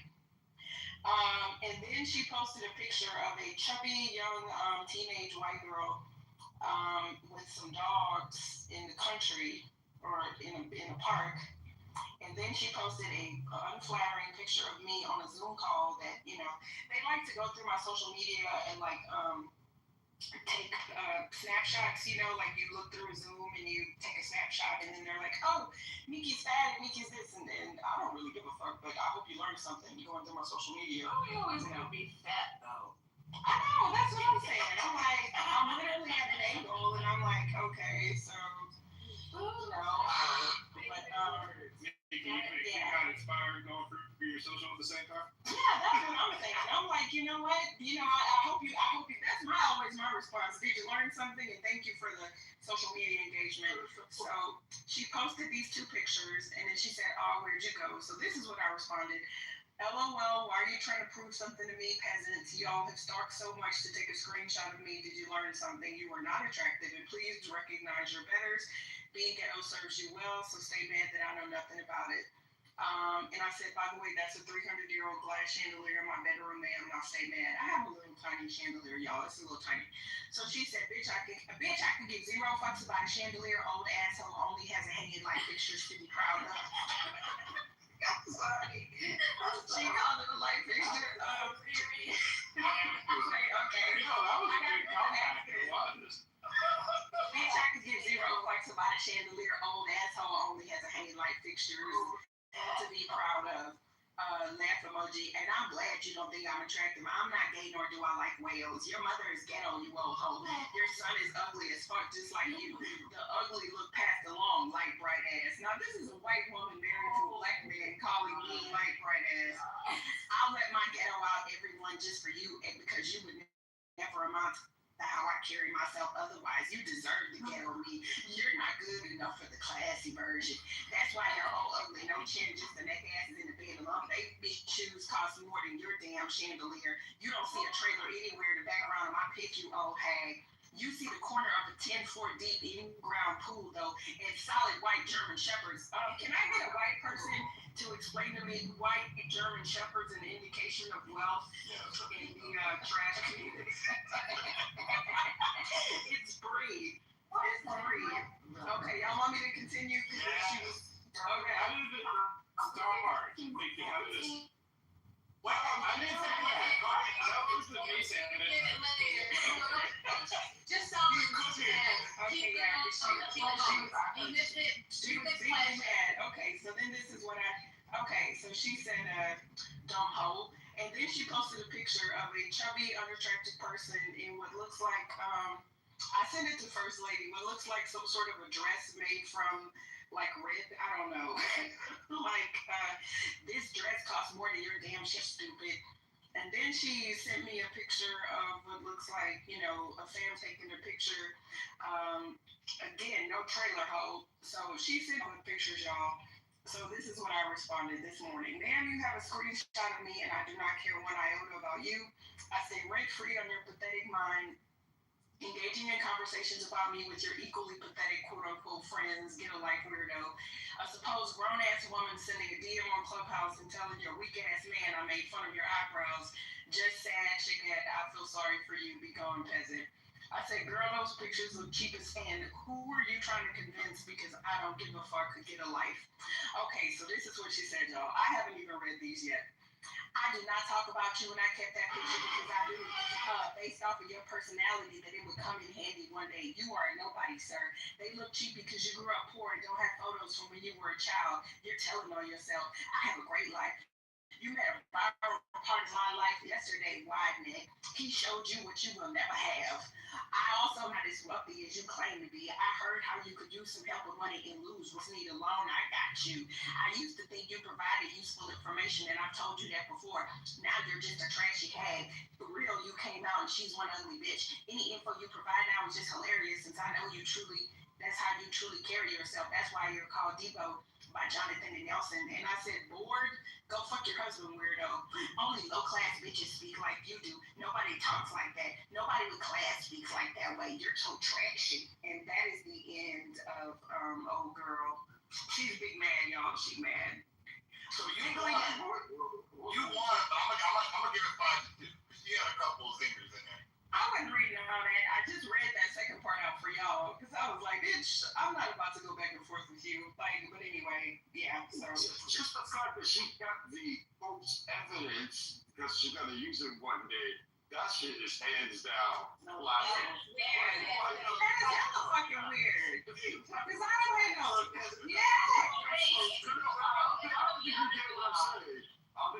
I'm saying it's classic. I'm like, that's how trash she is. She has to keep it shows somebody because she can use it one day. What the fuck? She really is. You really are what she. Season 1. Exactly. Y'all, this was a Zoom that I did. It was a Zoom that I did, I believe, on YouTube or something. And I'll even PTR the picture. I don't give a shit. I have no makeup on. So like, Miki, can you talk about Roth IRAs? And I was like, okay. And the angle, and they've done this before. They will go and watch my lives or my whatever, and they'll take a screenshot, right? And you know, you can take a fucked up screenshot. I'm not saying I have zero. I'm like, I don't give a fuck. Did you learn something? But she would, y'all, First Lady, you saw those pictures. Y'all, this bitch is sending me pictures trying to substantiate to me that she's not poor. And I'm like, girl, these pictures not giving what you, but I don't give a shit. Why do you need my validation that you're calling me low class? You're trying to prove to me that you have money. I'm like, girl, we pissed her the fuck off, y'all. Then Patty, you want to tell it her man came in here yesterday trying to talk about us in the chat, y'all. This is like... You want to feel bad about this? So Lisa has had her blocked for almost a year now. Not only did Lisa have her blocked, she unblocked her just for our room, which is kind of weird. She still has to come to our room. But she unblocked her to come to our room, kept her blocked out of the room. And her husband has been in your room the entire time. He just came on stage. So, like, this is addictive personality. They're really weird people. Like, she knows that you don't fuck with her, but found a way to be in your room through her husband's account. Her husband. This is some weird shit. Tell you, I told you, and you never blocked. There's a reason why. I mean, I don't care. I can deal with a fucking snake with two heads. But when you got these people that are pathological, that's where I draw the motherfucking line. Pathological can get you killed. But when she threatened April, anybody tell me you come into my house, you shouldn't say it. Don't warn me. Don't warn me, because you might get what you're looking for really quickly. Hey, Door. hey, Nikki, is it comfortable in there? Are you relaxed? Inside my head, like. Oh my God. He's remodeling. Oh, And shit. new floors and walls and doors knocked down and the fucking toilets need to be yanked up. Ricky, don't stay too long, girl. It ain't worth it. That fixer upper, don't do that. No, I'm just sharing with y'all because I'm like, you're right. This is now, I might clown on stage and da. Some people I truly cannot stand. Of course, we all have our favorites and we all have our ickies. But I'm not going to start sending you pictures to substantiate showing you a picture of a dog that I had when I was a child. Talking about, you see that? You see that corgi? That's a pure blood corgi. We got women. All right, so let me bring that up, everybody up to speed. So we were having a good conversation. We talked about books, and then we started talking about PPP loans. And, Reform was telling us, there was a lot of people who actually got these PPP loans, that were already rich. They just found the way to do it. Now, Bree said, she told me that she put when she came on stage, she said she put something else in it.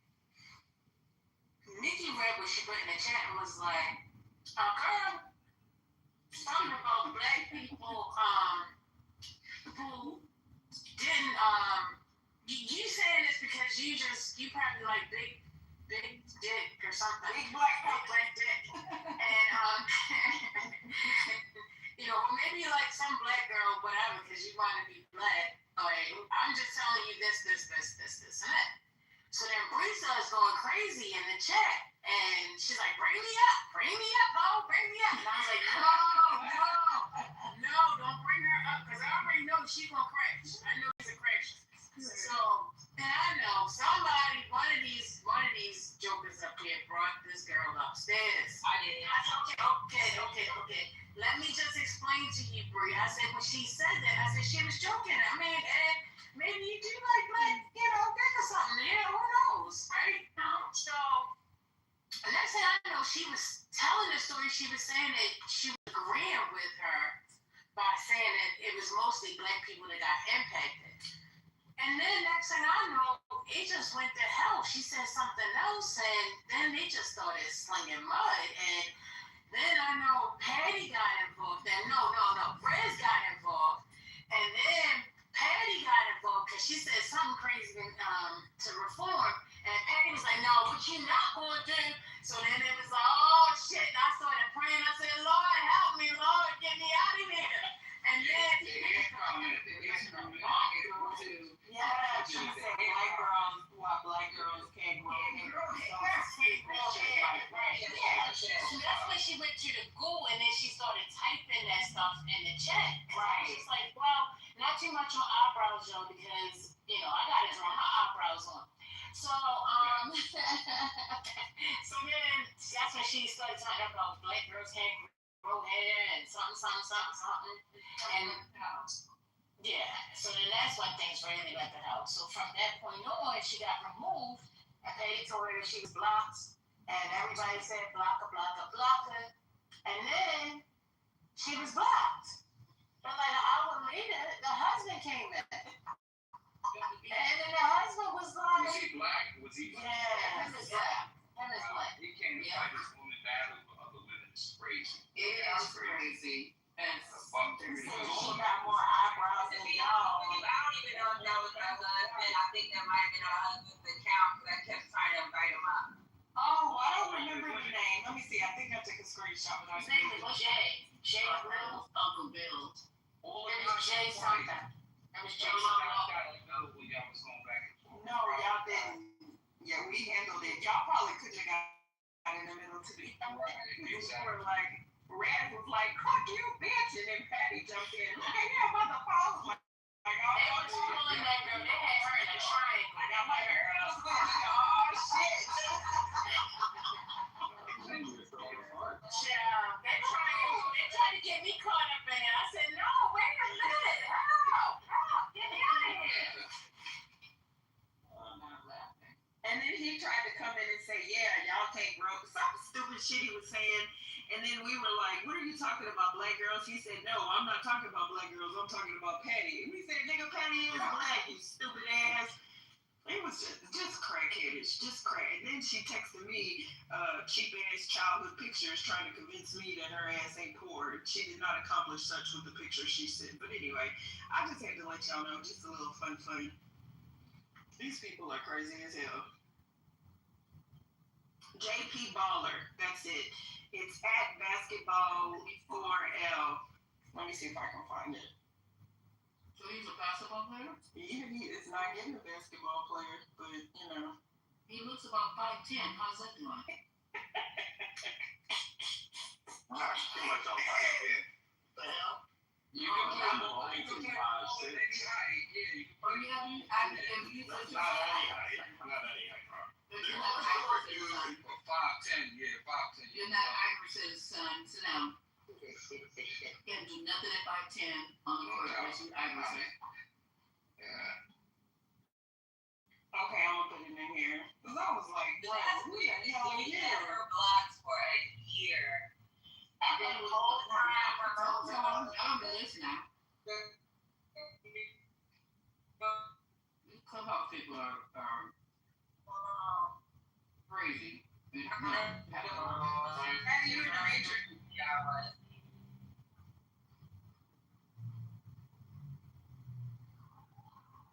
Sociopath. I remember he was talking on stage. I said, "This nigga, he barely Sarone. He barely Sarone." Patty, look at his profile. He voted in the book thing. He voted in the book thing. So he was literally in here yesterday. Must have been sitting in the coop. That's what's so crazy. I'm like, you know. Yeah, but he look on his profile. He was voting in politically correct because Patty was putting up the names of books to read for the book club. And look, he actually participated in the. So he's been sitting in here. These people need Jesus. I'm telling y'all. He's been on the stage with Lisa. He's been on the stage a couple of times. Him and Haitian has gotten into it. Oh, gosh, I didn't even recognize him. I'm sorry, not at all, because he wouldn't have been there. I did not know that was her husband. What the hell? None of us knew. No, she never said it. And then she was in Lonzo's room. Remember Dr. Jen? I was being nosy, y'all, so I went in on my burner. Why did she say she's never voted before? And she's black. No, she's white. She was trying to sound black. So she was like, "Yeah, you got the right white girl today. You got the right white girl today." I was like, "Bitch." I thought she was agreeing with me. Does she really? Oh my God, child.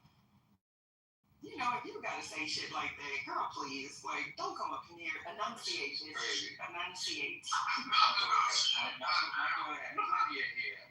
daughter had plenty of hair, like black. Like I took it some type of way, to be honest with you. She probably has mixed race children, and then to sit up here and say that's why black girls can't grow no hair. Like, excuse me. She probably don't know how to take care of it. Probably don't know how to take care of it. That's probably what that is. Probably don't know how to deal with kids.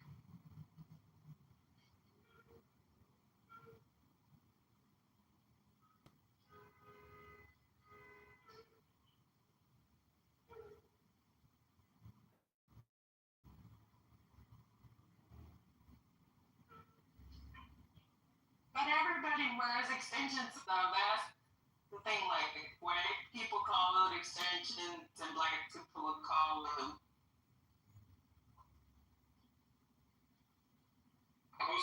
And y'all know what's so funny?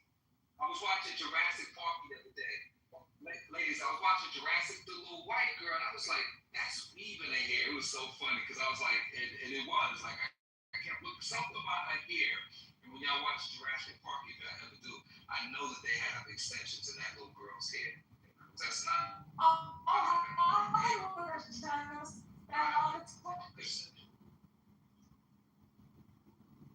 Yeah. No, I didn't say anything was wrong with right. Yeah. But the point is that, yeah, people think it's their hair. And listen, not saying that young lady did it, because my sister is natural. You know how they call it natural hair care these days, but you know, like my mom just used to call it being lazy, because you know it had to be. Oh Jesus! You know, our hair had to be in a style. Yes, if I had a ponytail, you would swear to God that I had hauled off and cussed off my mama, because I was just lazy to her. Like, you know, we had to have our hair. We had to go get a press and curl. Like, just ugh. So when my sister was like, Mickey, I'm wearing my hair natural. I'm like, girl, that's what we used to say when we didn't comb our hair. But I'm glad that there's a phrase for it. I think it's very empowering.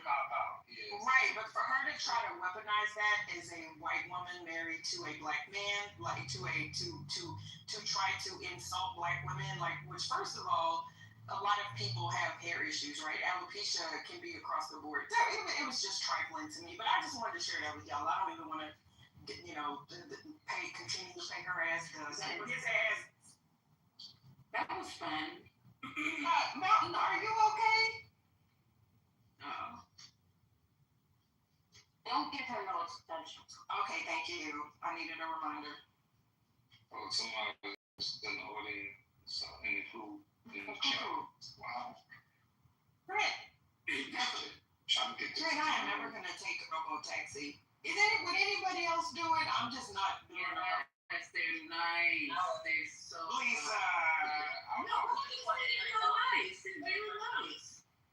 You say you like aromatherapy. They have aromatherapy in there. They have light therapy. You don't have no musty driver. You don't have stank. It is so nice. It's like a nice mood music, light music, then aromatherapy. It's very nice and quiet. What if the robot go crazy? You can sing, you can cry. You have all that solo time, no texting and driving, no Just put your hand back and relax. Close your eyes.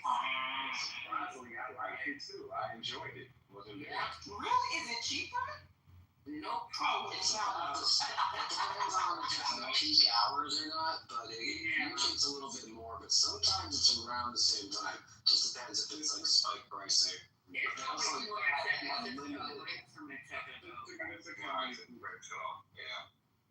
It's limited number of vehicles though. That's where they're still hurting. Well, no, they've also introduced a different type of vehicle in the city. It looks like a little minibus. Like you're sitting. Have you seen that? That's a Xerox. That's Amazon. Oh, so nice. The Xerox is a level 5. It doesn't have a steering wheel.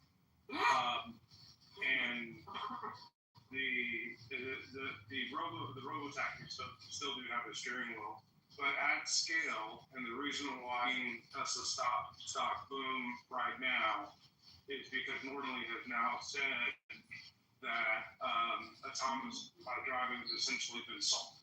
And so what that means is once you scale, it is far cheaper than having a human driver. And in the initial phase, it'll replace around the estimate is around 10% of Uber and Lyft drivers.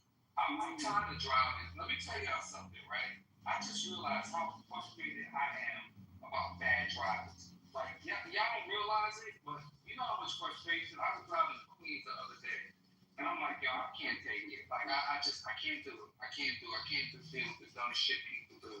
So yeah, I think it's gonna hit sooner or later because people gonna realize how much less stress it is when you're not behind the wheel. Because people do dumb shit.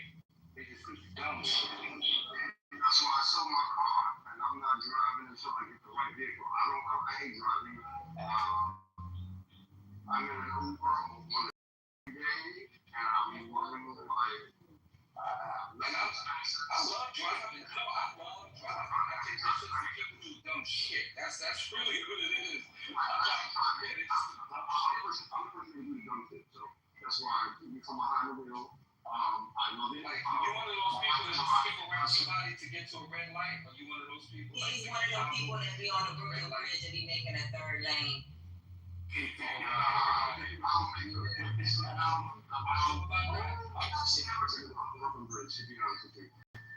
Really? Listen, so like I said, I hate driving anyway, so I'm glad my life is free. I can just get in the damn Uber. Yeah, I mean, I'm a city boy all day. Like, when I think about driving, Bike anywhere, Robert? Jump on the bicycle. Yeah, I got a bike, I got a scooter. There you go. You have to be careful in New York. Robert, I got a city bike, I got a scooter, I got the luxury bike. Like, if I'm going on a date, I got the luxury joint, like, that I rent. Those are nice, like the leather seats. So your JP bike for your date, you bring the luxury bike. Luxury, like a pedal bike? No, electric bike. Like these shits. Like are you talking about the e-bike? Like the one that guy who shot that man that seen him have? No, I ain't got nothing to do with that. No, but they got, believe me, it's really luxury e-bike. It's really nice. It's not made, I mean, they go fast, but it's like, you have your outdoor brunch, you go around, do a little shot. Like, it's dope. It's a dope experience. Does the e-bike protect my e-hair? PTR. No. PTR. You gotta wrap up. Who PTR we looking at? Your bike. Because I want to get the one that the guy had. All right, I don't know when I go to, I'm cooking right now, but I will, but I'll show you the bike, the boys. I know. Well, he did have one. Wait, didn't he bring one? It was crazy. He bought it. He bought that bike thing home. Yeah, you could buy it. Yeah. BMW has a really nice. Oh, you should have got. You know what? You get it at the end of the year. The BMW e-bike right after. I'm looking at them. They're like 15K. Yeah, they're like 15K. If you're a city person, I'm telling you. One of the things I want to put in the structure. One of the things I want to put in the structure that we building is like a charging station for like e-bikes and scooters. So I'm trying to pitch that to my team. Like, in a convenient fashion, because there's no way to leave the bikes. Like, if we could scoot around the city and move around the city and have parking for e-vehicles like that, I'm telling you, it's a killer. It has to be covered, some type of coverage. Yeah. Yes, it does. No. Yeah, that is correct. But yeah, I hate driving through the city, man. I'll probably be violent towards somebody with the dumb shit that they do. Yeah. Yeah, so why don't you charge the e-bike in your garage in your bike room? And I don't know where you live in, but that's what I got different spots, but like, I charge it outside. And then once we come inside, it's really safe. We can't get the low budget one. Because the low budget one got the cheap battery that should go on flames on you. I'm gonna put one that had Laura Frank Bernard is she's been a CEO for, she's super popular. She used to be like in the pitch room or one of those big startup rooms or whatever, but I put her link in the chat. She actually has an e-bike or an electric bike or whatever. And she's on Chatter sometimes, but she's like going to Japan, she's going to China, she's going here, she's going there. So I think hers is pretty good because she's actually like a biker. So I just wanted to put hers in the chat because I think that it's getting popular because she basically has, she started this company for electric bikes and e-bike rentals. So ETV market, personal transportation. I didn't know it was that big a deal. Yeah, I had no idea it was that big a deal.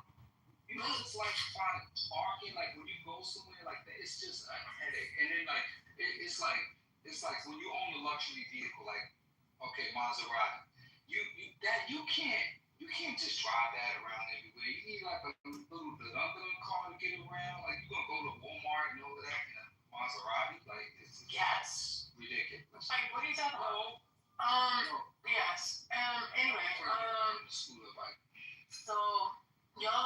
take you all into the abyss. But Alan just put something in here talking about the news update that the Democrats just blinked. Dem senators suggest shutdown could end if GOP offers $20 billion to relieve the pressure. What? What you talking about, Alan? Yeah, they're doing that percentage shit. I mean, we talked about this earlier. Yeah, that's. I said this earlier. It was a negotiation because if we're going 400% above the poverty line, the simple remedy is to okay, let's do 300 or let's do 200 above the poverty line. I think that's a way for negotiation to take place. Yeah, absolutely. But you can't eliminate those subsidies. That's crazy. Just cannot eliminate those subsidies. Not gonna work.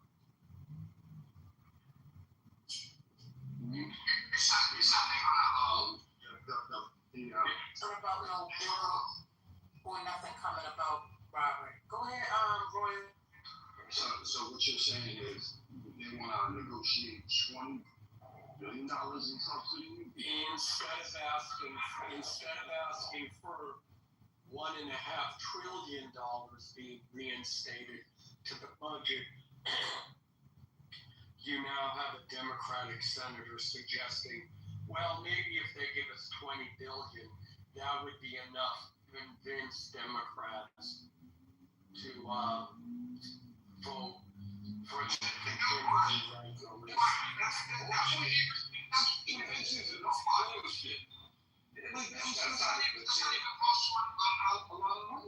Not even it's no money. $20 billion versus $1 trillion. They're trying to get themselves out of it. So here's what's happening. They're trying to get themselves out of it by having some sort of symbolic victory they can hang for an hour. That's what's happening.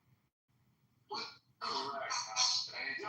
Straight up, that proposal is so horrendous. Like somebody who did that? I mean, it's not good.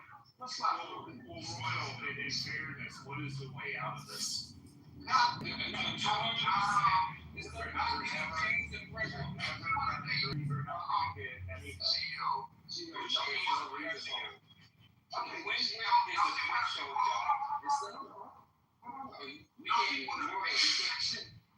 Nothing would be suggested. It should always be whatever they took away, they need to put it back. If they're not putting that back, then we're not talking. What is going on? Well, yeah, but they'll just not talk. They're not gonna negotiate like ever. Like this could go 60 days. He didn't say we. He said they're never going to negotiate. What are you talking about? I thought I heard him say we. All right, cool. Yeah, but that was what I was saying this weekend, CEO. I was like, what's the process forward? Because the request right now and bringing back what was in 2021, that ain't it. If you think that's gonna happen, and you think that that's what they're gonna agree to, you can forget that.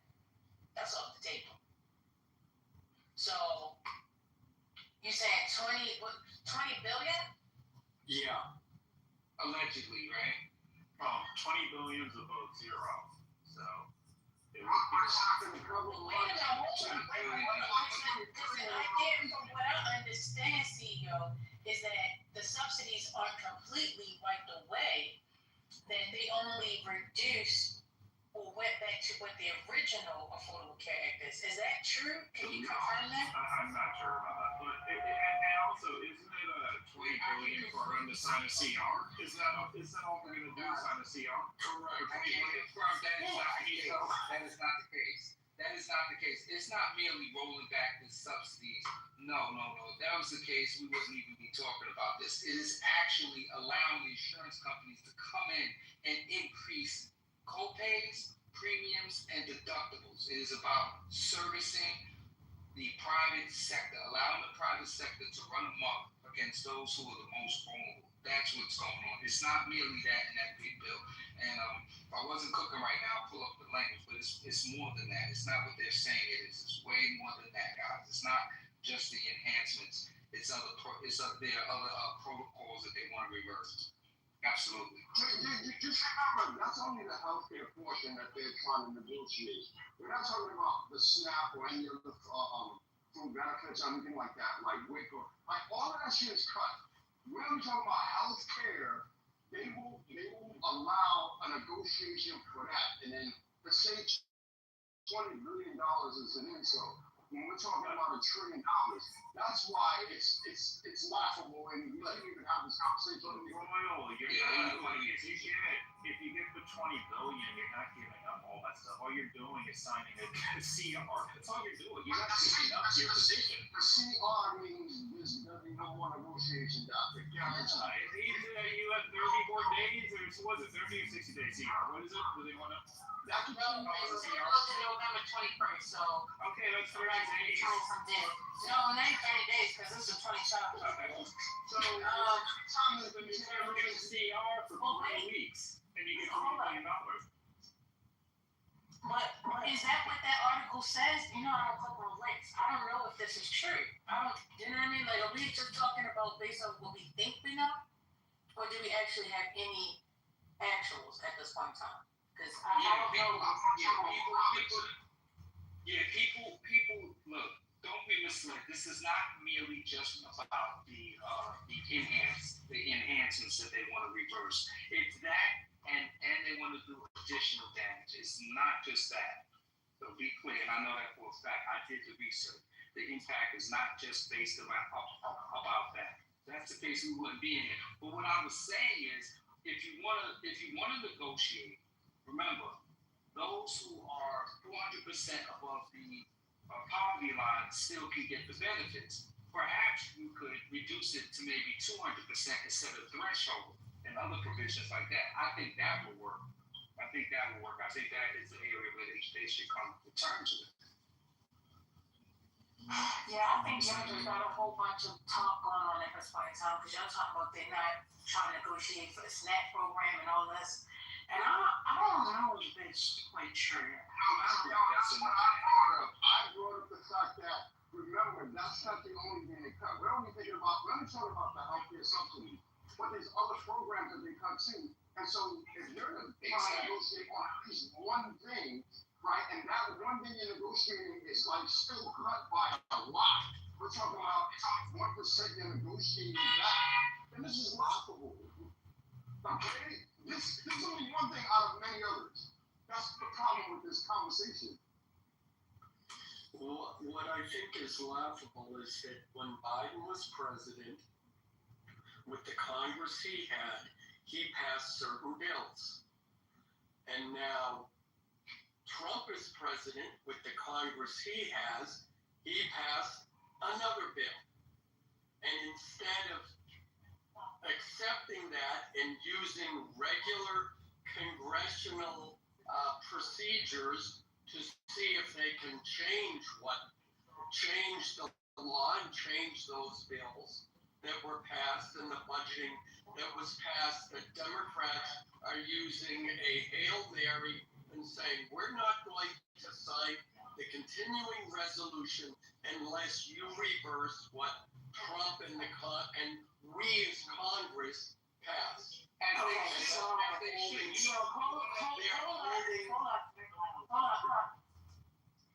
All right. Did you finish? Yeah, essentially. Go ahead. Okay. All right. So one, let's go back. When we talk about this big beautiful bill, Congress pushed it through, right? And if I'm not mistaken, still, who has the majority over there in the House? Who has the majority now? The Republicans have, what is it, a 3-vote majority? Okay. 3 to 47. Okay, all right. And do you not recall that it was the Republicans holding out? Oh, of course. On the big beautiful bill that they gave in? The Republicans were holding out on passing that. Yeah, you remember that? No, I don't remember. Oh, okay. Of course he does. The bill passed, yes or no? No, I'm just going through the process. I want to make sure that we, have a conversation so that we're all on the same. Yeah, sure. Okay, so that did happen, right? Correct. So they got it done. But once they got to the Senate Democrats did not want to pass the big beautiful bill, and neither did the Democrats over there in the House. They didn't want to do it either, right? So now this is where we are. So when you bring it up and you say, well, this is what has happened in the past. In the past, we haven't had it, whereas and these people will not be able to afford health insurance. The American people, we the people who are actually supposed to be working for us, they're sitting there saying, hey, listen, guys, this is what's going to happen. It's going to be major cuts towards your SNAP benefits along with your health care benefits. So we don't want to get this passed through until we actually have a conversation. They did pass it in March, right? Schumer went on and was like, okay, all right, I'm going to go ahead and I'm going to do what's best. We're going to pass this CR, and then we're going to have a negotiation. We got to get out from this. Yeah, I mean, I'm going to whose background is open like that, but it's annoying as fuck. So just I'm going to try and get out with this, I can go, but the question of how long the CR is for is a variable. That's always something that's negotiated when it comes to negotiating CRs. So, like, if they were to say give X billion towards the subsidy, one of the things the Republicans are going to ask for is, but we want more than 30 days or 60 days now. We want 6 months or a year. So that's a variable. That's part of the negotiation.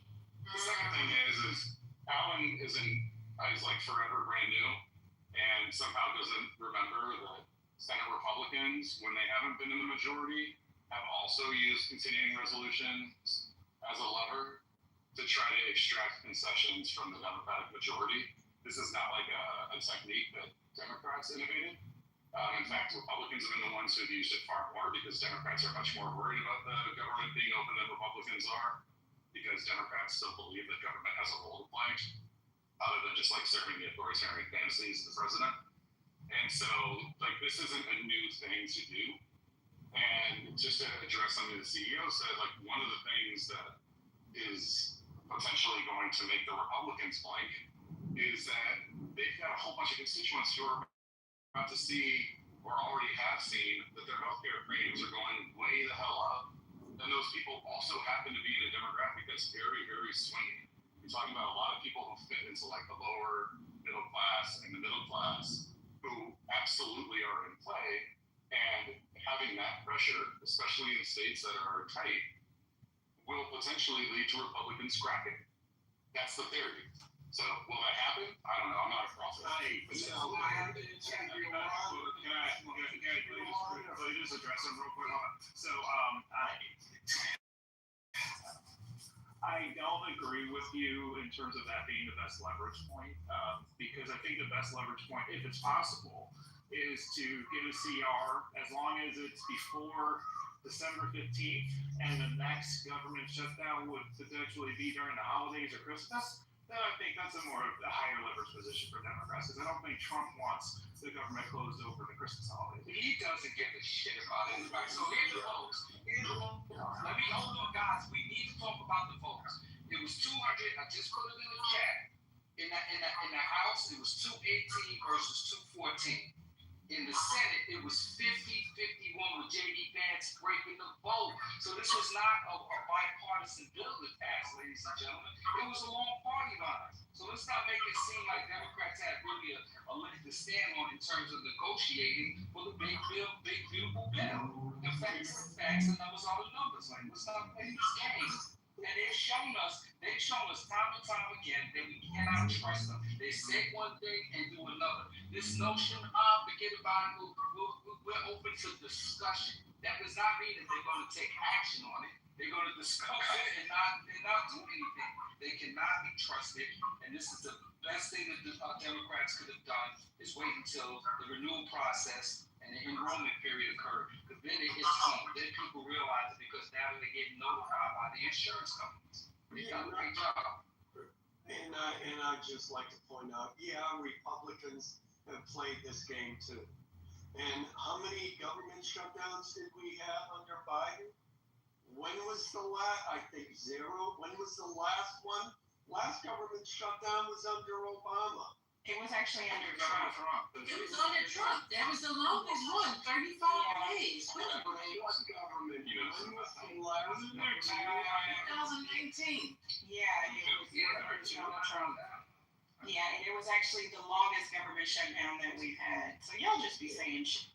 Yeah, he don't give a shit about no Christmas. He's the freaking Grinch of Christmas. Talking about the holidays gonna make him feel better. He doesn't give a shit. He's worried about his ballroom. In the midst of people worrying about how they're gonna be impacted, he's freaking traveling the world talking shit. You know, he does not care. Well, the senators do. The constituents want. Oh, Alan left. Alan, why you go down to the pool? Come back, babe. Where you going? Leave. Oh, so we're gonna come on back, Girl. Hmm? And to that point about the White House not caring, let me go through literally what the White House has posted. So the White House has posted President Trump secures landmark wins for America, Kuala Lumpur peace accords, trade deals with Malaysia and Cambodia, reciprocal trade with Thailand and Vietnam. Then he's got, put America first, open the government. He's blaming the Democrats. He's showing the Malaysians or dancing, and he's showing a white family talking about welcome to our 2025 Summer Reading Challenge winners. Destroy the flood, join the ice.gov. Wow.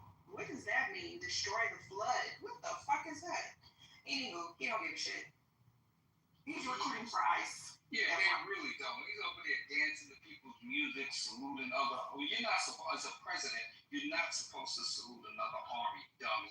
Like anybody. Like that's just one-on-one. You learn that in freaking elementary school. He parading the globe like a freaking idiot. Nobody likes him. They just laugh at him, and they know they can take advantage of him. Meanwhile, Putin is freaking arming up a nuclear war. And this guy he'll go pick on Venezuela and other countries that can't really do anything. What a freaking punk. Well, somebody moved me down, but Wow. if you can stand, the shutdown began on December 22nd, 2018, after Democrats refused to support a new continuing resolution in the Senate that included approximately $5 billion for the new border wall and continued to block further attempts upon taking control of Congress on January 3rd, 2019. All right, Alan, are you getting it? Are you getting this? Okay, so you asked a question and you said, no, wait a minute. You said, wait a minute, hold up. What you said was Obama, the last time the government was shut down was under Obama. Yeah. That's what you said. And that's not a true statement. The last time it was shut down was under Trump. And you know what? Thank you for correcting me, because you corrected me. I looked up the information and found that it was false. And in fact, the last one was in 2018. And again, the Democrats, being the sneaky little bastards that they are, also shut down the government then too. Thank you very much. Who was president in 2018, Alan? Who was president in 2018? Yeah. Well, they didn't agree to the continuing resolution. So whether or not it was president, once again, you are something Democrats are petty little bitches who get controlled by Trump, and because they don't want to admit he's president, they have to fight against him. Nobody is fighting against him being president. You have to stop. Wait a minute. I don't listen. I don't listen. I need pure silence. Alan, look into my eyes. Stop it. You do all this dancing and hope monkey-punking around, and I don't get it. You asked a question about the presidency, and then you come back to say, "Oh, I got you," kind of thing. I don't give a damn about this in regards to what happened back then. You're the one that's championed about this. What you asked, I gave you the answer to. Now you want to find a way to try to blame it on the Democrats again. I don't give a damn. I really and truly don't care about that. What I'm talking about is today. And now you're trying to say that they're doing it because they don't want to admit that he's president, when there are people out here who are looking at receiving, going from paying maybe $600 or $700 of insurance to now maybe $2,000 to $4,000 insurance a month. This is what we're talking about. So if you don't care about those people, then just say that. But don't sit there and say that the Democrats just want to not acknowledge that he is president, because that's a false statement, and you gotta stop spreading those type of rumors. It's not healthy. I know that if in fact you really say, if you are a Christian or a believer, I'm not sure, because you might go into the atheist rooms and things like that. I'm not sure, but one of the 10 Commandments is, "Thou shalt not bear false witness against thy neighbor."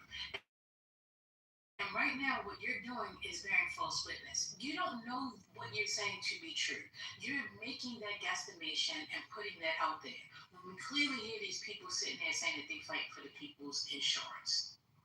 Don't stop that. Well, if I may respond. First of all, if I look into your eyes, you know I can't resist you. So no, I'm not going to look into your eyes. Look at my game.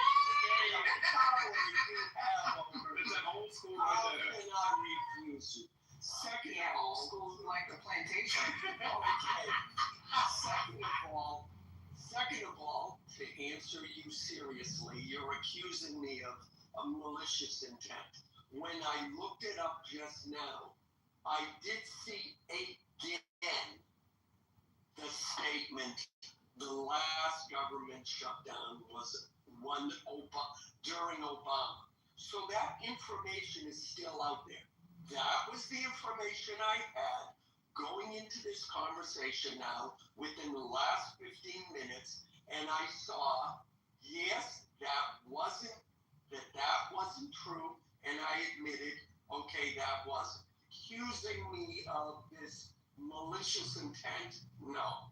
No, that wasn't the part I was malicious. No, I didn't accuse you of that part. I'm talking about the fact that you're saying that the Democrats don't want to acknowledge Trump as being the president. Oh, that was the part that I was talking about. Oh, Jesus, Hillary, that's a given fact. Hillary Clinton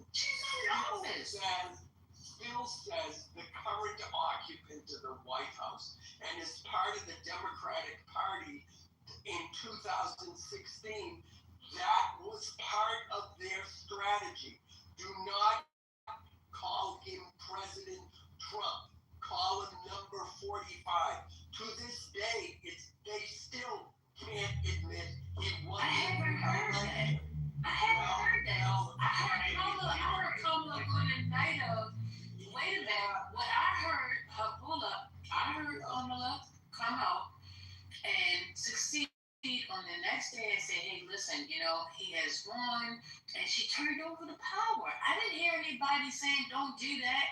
No, we're not going to say that he's the president." I didn't see any January 6th going on. I could be wrong. Maybe he could tell me something that I don't know, but I didn't see those things. Yeah, I know, and that's the talking point they hang their hat on.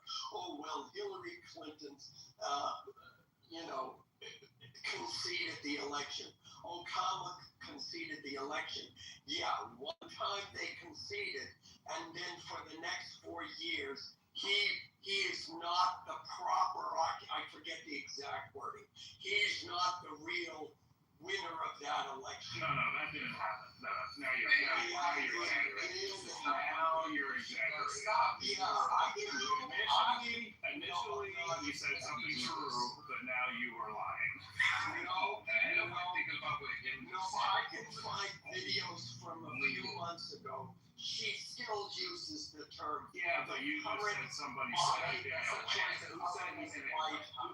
Who said he did it? Who said that, Alan? Who says which part? Who said that? Who said he didn't win? Yes. What elected Democrat? Hillary Clinton said this election was stolen. How did we get to Hillary Clinton from a government shutdown? Wait, how did we get to Hillary Clinton when we're talking about a government shutdown? I don't understand. What's going on? Typical It's distraction. one of those free-flowing conversations. You gotta go with the flow. Well, I don't want anything to say so, like, you, I love the stuff. So let's see that, Alan. Do you have to? If you want. Also, Alan, Hillary Clinton did not use those words that you said. So that was false as well. And I understand what you're saying, but what you're talking about what you're feeling and not what actually happened. Barack Obama never used T-word. He never uses his name. I have not uttered that fucker's name since he was 45. I even got in trouble at work because I only called him 45. And my boss tried to hit me up for it. And I was like, I'm not saying his name. You can say his name all you want. I ain't saying his name. And now he's 47. So that wasn't a decision that Hillary made. Maybe she stuck to it because Barack stuck to it. Maybe. But there's a lot of people who feel the same way and do not utter his name. I'm not saying his name. But President Obama does say President Trump. He's been, look, I got a lizard. He's been playing Monopoly Go. He's been saying President Trump's name. He says President Trump all the time. What she's referencing is when Obama, for 8 years. Yeah, at first, what she's referencing is at first when Obama was being critical, he wouldn't say his name because he was trying to honor the tradition of like a previous president not criticizing the current president by name, right? Which is what George W. Bush did for him. So he was trying to honor that tradition, but then he figured out, I don't need to honor that tradition. So like Voldemort, he went around saying people must not be named. Never mind. I'm glad somebody got it.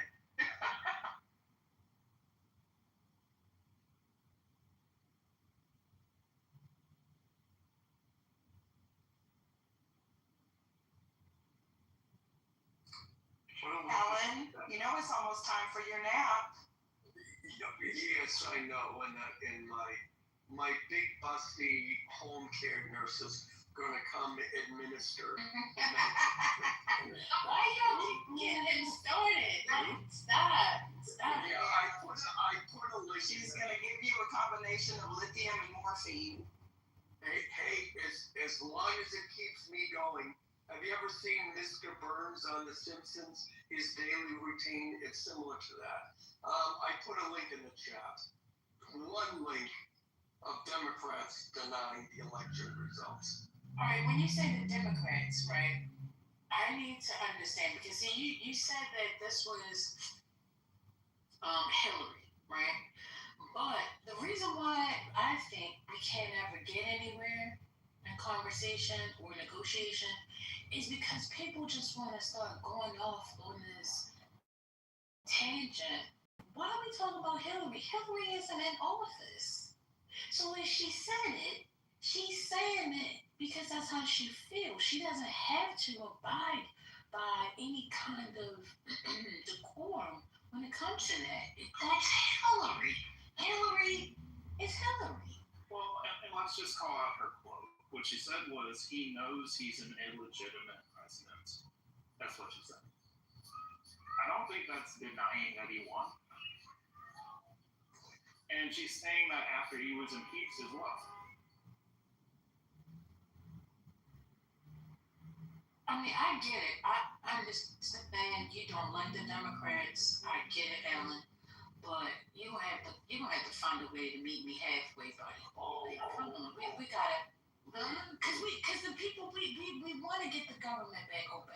I think, I'm going to be honest with you, some people may not agree with me, but I believe that the Republicans, as well as the Democrats, want the government back open. That's what I believe. Okay. I actually and said that I believe they was going to have this thing wrapped up by the middle of October. But here we are at the end of October, and we still haven't gotten anywhere. And I really think it's because of the fact that we can't just sit down and have an honest conversation. Instead, we start pulling out all kinds of different things off the shelf, and we saying this and we saying that, and then they arguing about things that don't even really matter for the time being. Now he's saying pass the $20 billion just to open it back up, but then if in fact we go by what has happened over the last past 6 months, let's say they trust them again, and then they still don't negotiate. That was the problem. Schumer said, "Let's go ahead and do it," in hopes that they were going to negotiate. The conversation, the Republicans kept leaving the Republicans out. That's why they keep saying it's not a bipartisan bill because they weren't a part of the conversation. Now I could be wrong. Maybe I'm hearing something wrong. Do you know something different? Well, I also found out that, real quick, I found out that the issuers of SNAP have an emergency fund with billions of dollars in there, and they won't allow them to release those funds. So now this is just nasty work. We know the government is shut down, and here you have a government agency that has an emergency fund that they will not allow them to release to the people. Now that's crazy. Yeah, well, I'll say two things. Yeah, they should be working together. And I think if you talk to Republicans, there have been times when Republicans have felt like they had legitimate concerns and that they were railroaded by a Democratic majority.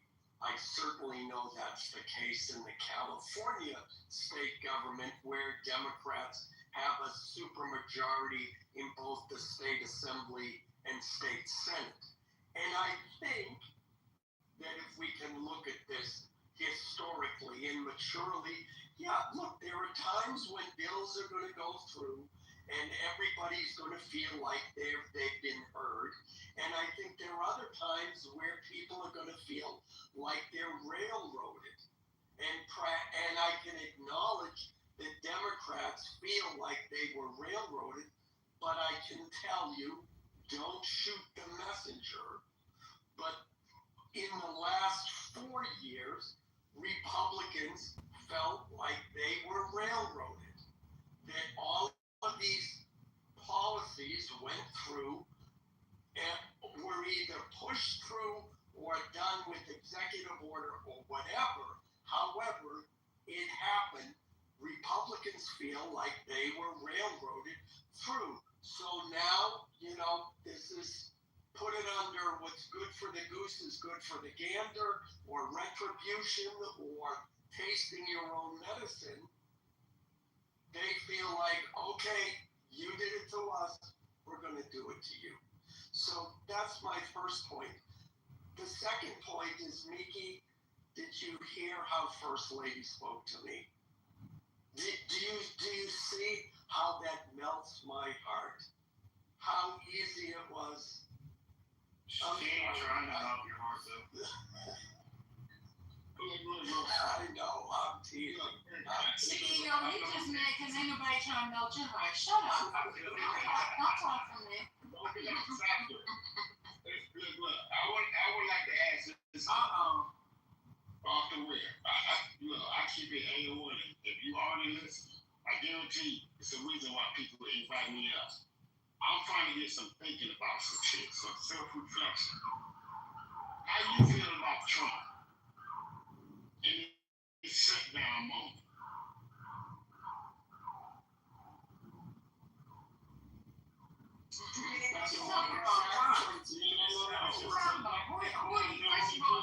How about we start this? I mean, are you just asking the space, or are you asking a specific? No, I'm trying to participate, actually, man. I know. Well, I'm not asking you a question. Who are you asking? Are you asking? I'm talking to the person that you got off the mic. Okay. All right. I'm gonna go back on mute. Thank you. Thank you. That will be highly appreciated. Okay. Don't try it.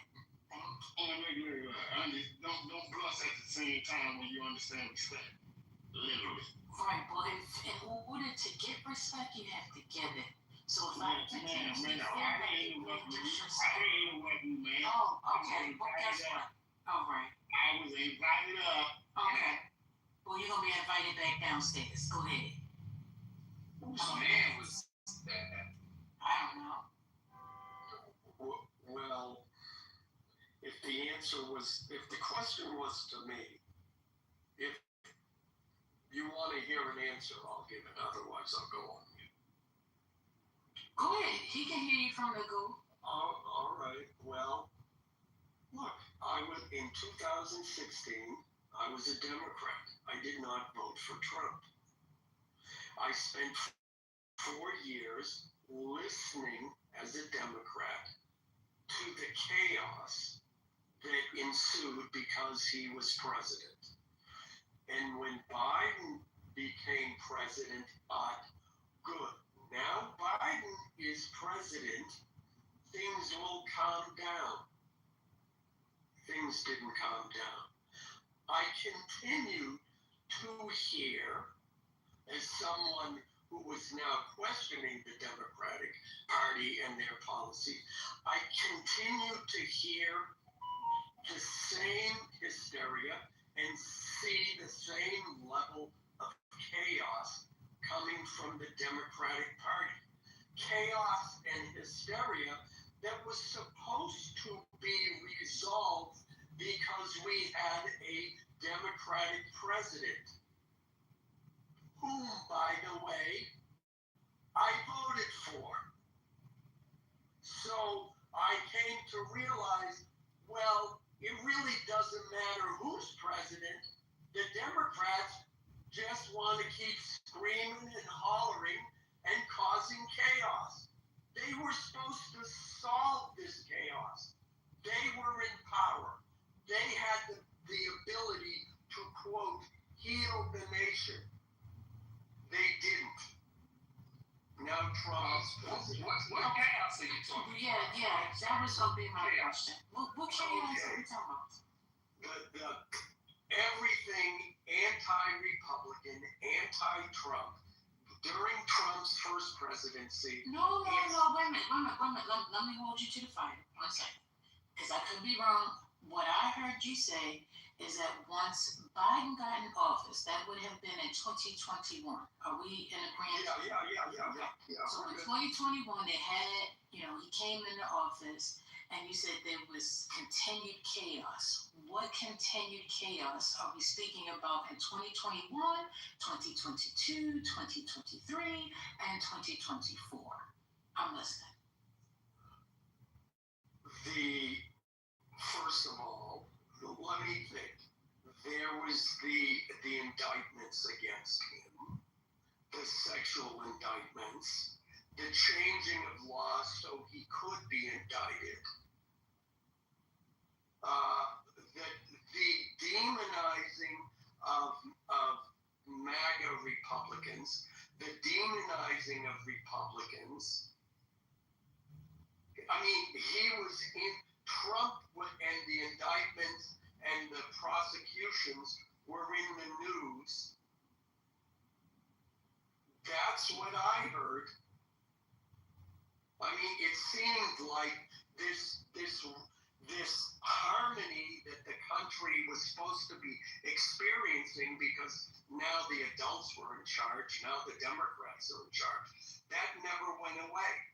Trump, it should have been, thank you, President Trump, for your service. Have a nice life. So here's the thing. So Trump, first of all, never went away. He was still doing corruption. So he was being prosecuted for the, sorry about that. He was prosecuted for the things that he did.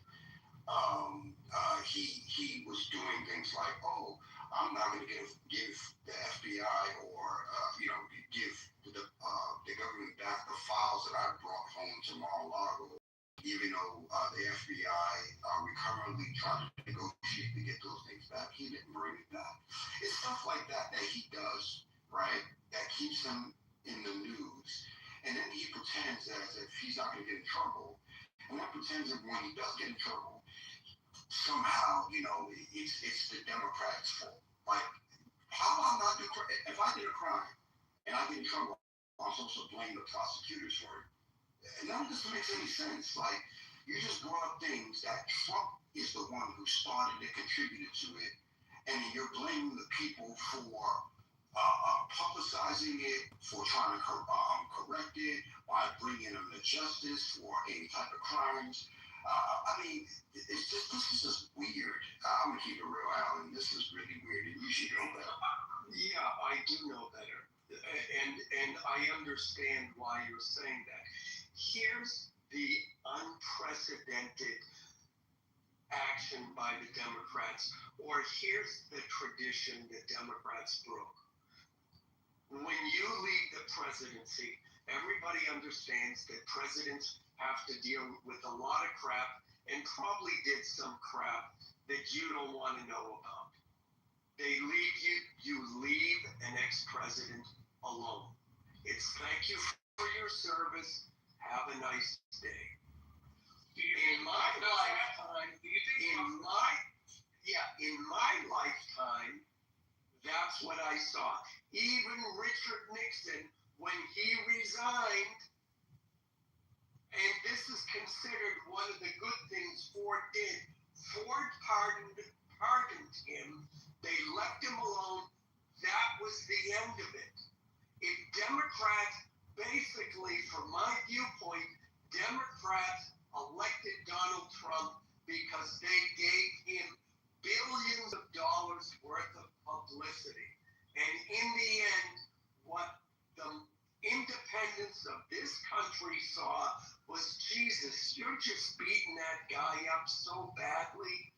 That's really kind of unfair. It's just, it's like beating a dead horse. He was a dead horse at that point, and they kept him alive. So yeah, he had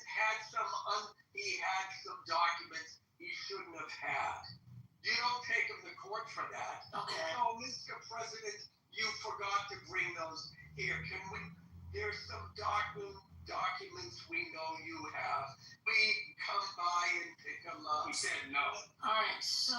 Yeah, so then in any event, that's my explanation. Okay, all right, so I know some people are going off in the chat talking about, this is just a useless conversation, but if people keep telling you how they arrived to where they arrived and you don't want to receive that, and then you keep doing the very thing that people tell you that push them over, I don't get it.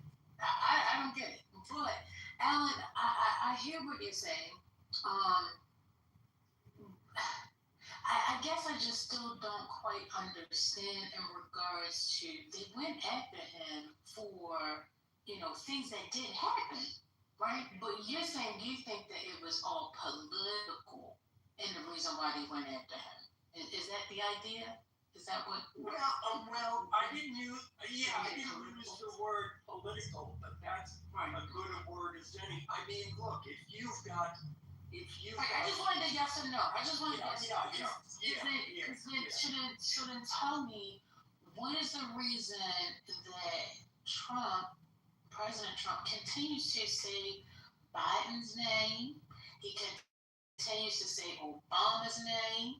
Like, he just, every time he gets on the microphone, I promise you, if I had a penny for every time he said Biden's name, I probably would be a millionaire by now. He says Obama's name, and another thing that he continuously says is that, the last administration, they did a terrible job. He's doing the very thing that you're saying that the Democrats were doing, but I don't hear you having smoke for him for doing the same thing. And he did the same thing to Hillary, even when he was in office, and he was already elected. He had won. He was in the White House. He's still calling that lady Cricket Hillary. Cricket Hillary. Every time you get on the microphone, Cricket Hillary. Those emails saying we should investigate her. You don't remember all of that?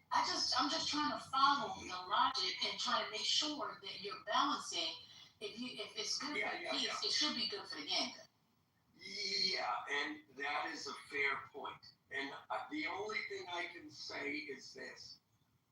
when Trump does it, his base loves him. And that's the point. If it ain't broke, don't fix it.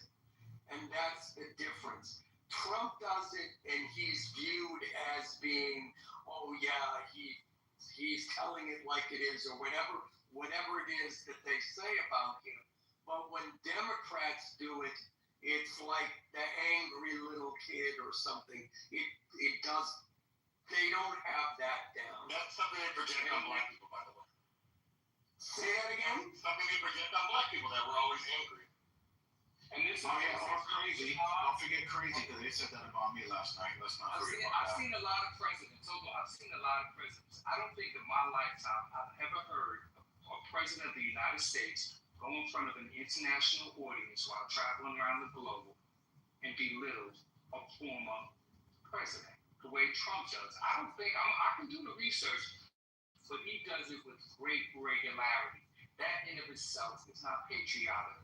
You don't go and talk shit about your fellow American, the other foreign nations, the way Mr. Trump does. He does it regularly. Every bit of his conversation that he has, he disparages former elected officials, not merely presidents, but anybody that he deems contrary to his doctrine. And so what do you say about that? What do you say about that, sir? What are your comments? All right, cool.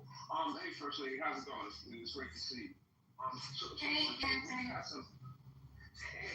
So when you have somebody like Letitia James or James Comey who gets indicted, the Democrats are crying foul. They're at the top of their lungs, yelling how messed up and how wrong that is. But when it's like the Republicans are saying it's wrong for Trump to be indicted, then it's like, I don't understand. You should know better. And what are you talking about? It's the same concept. It's politically motivated. This is where it's coming from. People have amnesia. They don't like it. This is what I don't get. How people play like they don't grasp a concept, but when it's on the other foot, it's a-okay. It's perfectly fine. That's what I don't understand. The feigning of ignorance. That's what I don't get. Yeah, I just want to say, look, we haven't heard anyone talk like that in recent times, no. Someone, I saw this somewhere, pointed out that Jefferson and Adams in their presidential run, like in the language of the times, it would have been equivalent to candidates saying that they're each, baby killers, and the world, it's essentially, it was the world, if you vote for my opponent, the world is going to end because he's the biggest piece of crap that ever walked the planet. I mean, that it does happen, and you can go. It's actually funny to hear the British do it, hear them throwing insults in Parliament. It's hilarious. But yes, we haven't had a president do that, and it is precisely that reason why he does it, because he knows it unnerves his opponents. The other thing But this is right though. Hold on, stop. So you're making an excuse for him to do that, basically. You're saying it's okay. You know he shouldn't do it, but you're trying to give reason to why he does it. I see. Okay, got it. Well, yeah. You know Joni didn't know any better, right? Yeah, I mean, look, and here's the last thing, and here's my last excuse. And forgive any New Yorkers on the stage, but have you ever been to New York? Yeah. Do you know what New Yorkers are like? Born and raised, and Trump's an asshole. Thank you. And Trump what? He's an asshole, so New Yorkers don't do it. And I'm from, and guess what? I'm from Massachusetts originally. They call it masshole. They call us massholes.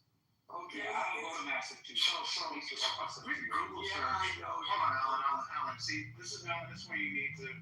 A quick Google search could have told you while traveling overseas on official business, Obama couldn't resist wading into politics matters back home. They rattled for good reason, Obama said, because of a lot of proposals he, Trump, has made a display of ignorance of the world affairs. I mean, what are we talking about? This was 2016. This article is before the election. Obama takes a swipe at Trump overseas. May 26, 2016. This is so Robert, again, for the 8th time, you say something and then you just make shit up. I'm tired of correcting you. Go ahead. Hold on. What did I make up? Okay, sis, I'm sorry. What exactly did I make up? I'm curious. What did I make up? Obama made a swipe at Trump overseas, May 26, okay, so 2016. what I said was, you're talking about a swipe, right? We're not talking about a swipe, and I didn't say that. This is the point. If you do comparison, I can't do it. I'm paying a lovely dinner right now, but I'm going to stop and do it. I assure you, no other president in recent history has gone around the globe disparaging former elected officials. And I'm not just saying Obama. I'm just saying the way he does that is unpatriotic. That's all I'm saying. And that is a fact. There was a time when the president was traveling that the Senate and the House wouldn't say anything negative about the traveling president. This is a fact, right? It was a long policy that they did this. He's broken that mold. He consistently berates former elected officials that he doesn't agree with. That's all I'm saying. So don't tell me I'm just saying anything that's not true. We all know it. We all cringe when he speaks on the international stage. That's all I'm saying. So there's don't make it seem like this aha moment or I'm saying something that is not truthful. It's the truth. He does it all the time. That is his style. That can't be denied. Listen, man, it's one of those Hold up, Anthony, hold up, because let's be on the 6th of May, 2016, Obama publicly told reporters that the Oval Office, quotation, is not a reality show. A clear reference to Trump, who came from a reality TV background. Is that what you're talking about, Mark? Yeah, I mean, that's disrespectful. Okay, so we're going to take this particular comment and compare it to how many times Trump has said something negative about previous presidents. Oh, I mean, you gotta stop. What kind of math did y'all learn in school? I don't get how y'all sit here and compare one thing to another. You just can't. They're not even on the same level. But First Lady, that is subjective to one's own feelings, right? Someone who is a true magnet, not me, I don't think it's bad. I think you're right. I actually agree with him. Well, even Ellen agreed with me, but you come to make an argument and to say, Obama did it this one time right here. He said never. One time compared to 8,000 times. Come on. He said never. You have one incident. Patriotic. Okay. I just want to clear the record, that's all. I just want to clear the record. You literally said he's unpatriotic. So then you would be calling Obama unpatriotic. Yeah, but you keep forgetting that while the left objects to him using that kind of language and referring to other people in the government in that way. First of all, as I'm sitting here listening, it serves a purpose, which is it's letting those foreign dignitaries know that the policies of the past no longer apply, and that there's going to be a new foreign policy, and he's letting them know that in no uncertain terms. And second of all, the right, it doesn't bother the right. Conservatives are not offended by that. They're happy about it. You're right. No, you're right. You're right. And you know what? And here's the only difference. Yes, Trump is more overt about it. But in no uncertain terms, every president comes into office thinking that their predecessors were idiots and they have the solution. They may not say it, but you can be sure as hell they're thinking it.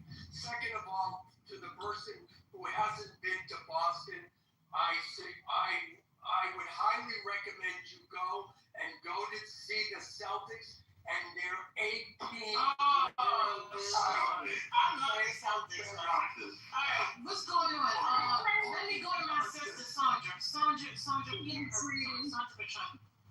Thank you, sweetie. I appreciate it. I don't understand because we're dealing with something that we've never dealt with before. 47 has said, point blank, period, I hate Democrats. I hate them. He has said it numerous times. That means he hates a huge amount of people. I mean, I felt it personally. To me, that was him saying, I hate you, Sandra. I hate you. I don't care if you die. I don't care if your family dies. This man had literally refused to give FEMA funds to blue states and cities. Refused to help them. He helped the red states and cities, but he refuses to help anybody that turned blue or purple. He gives less than a fuck about anybody. The only reason he helped when my governor went to the White House and begged him for the ice storm in February. But honey, let me tell you, that was up in the UP of Michigan. Everybody up there, those houses start at $5 million. It's the only reason he gave them some aid for that fucking ice storm. Ain't no black people up there, ain't no blue people up there. She had to humble herself and go to him. I don't know if she got on her knees or not. I don't know. Gretchen will do pretty much anything to help the people in Michigan. But she literally got aid from those people. But they're all multi-millionaires. My girlfriend, her fucking dad, her grandfather is the founder of Lazy Boy fucking Furniture. They got a compound up there. It's like 25 bedrooms. She has her own hair salon attached to that damn place. The whole family lives there. 20 plus people. So he don't give a fuck about us. He said he hates us. So why do you think the people that represent the Democrats are fighting so hard?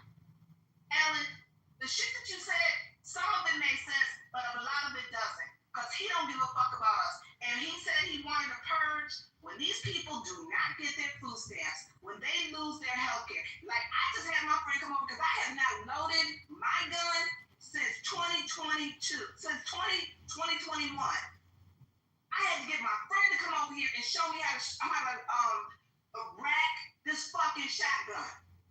Because when these motherfuckers run out of food, they come to my house, they gonna get their head blown off. That's all I got to say. Because he said he wanted to purge. How many times did he say that, Alan? So hold on, before you go It's out. about to be a fucking, wait a minute, I'm not done. It's about to be a fucking purge. It's about to be a fucking purge. And it's gonna hurt the people in the cities. It's gonna hurt the people. It's gonna hurt a lot of people. Go there. You want to go? Okay, can you give me 10 seconds? Just literally a sentence. Sandra, I just want to be clear. Are you asserting that there are no rich Democrats? Rich fucking Democrats. What are you talking about? My fucking cousin is talking about. He's a nuclear physicist. Right now, he's working for Homeland Security. He hates Donald Trump. No, there's a lot of rich motherfuckers. Okay, but I was talking about where he offered the help. Yes, where he offered the help. There's no black people up there. Okay, oh my God. You said you started by saying that he hated Democrats. He said he hated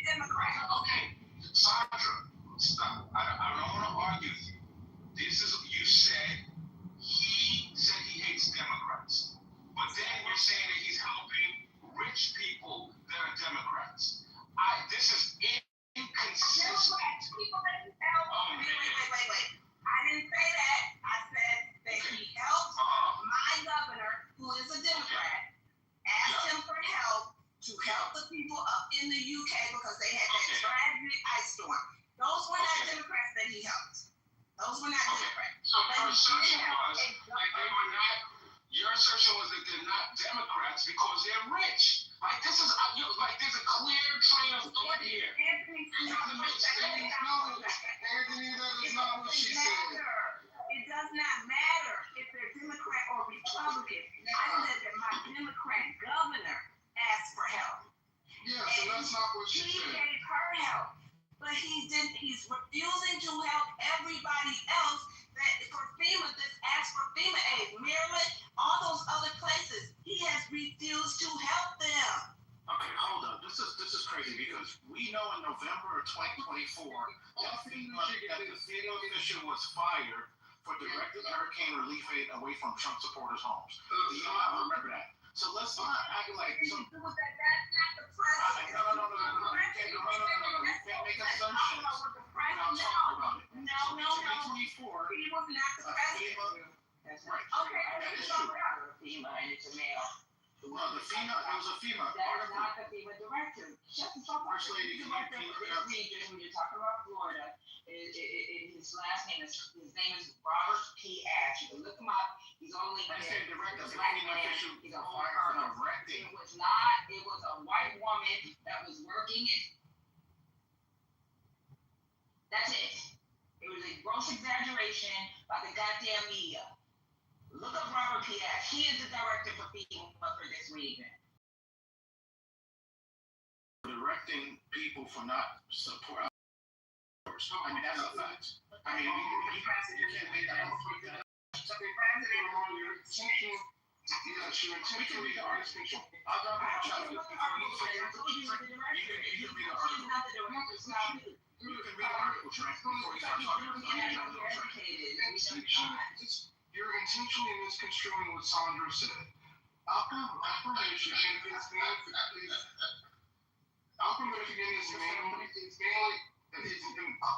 is mainly Republican. Okay, what Sandra is saying is accurate, and that's what I don't look. You know, anything Amara, I asked for help. Yes, I know she asked for help. For that region. Hey, look, what Sandra okay. What Sandra is trying to say, which you both know is true, is that funds are being redirected based upon the political ideology of the area. And that's wrong. That's dangerous. Point to a situation of area. He's right. It's the truth. And Amari, stop. They're approving justification for certain areas that are actually Republican or red. Right. Those approvals for those areas are faster than the ones that's coming from. When was the last tragedy we had? When was the last disaster we had? FEMA applications that come through every day. It was the California fires. And the Trump administration did put a light in the California fires. You are a liar, Trump. You are a liar. I did it. So there was a conversation being had.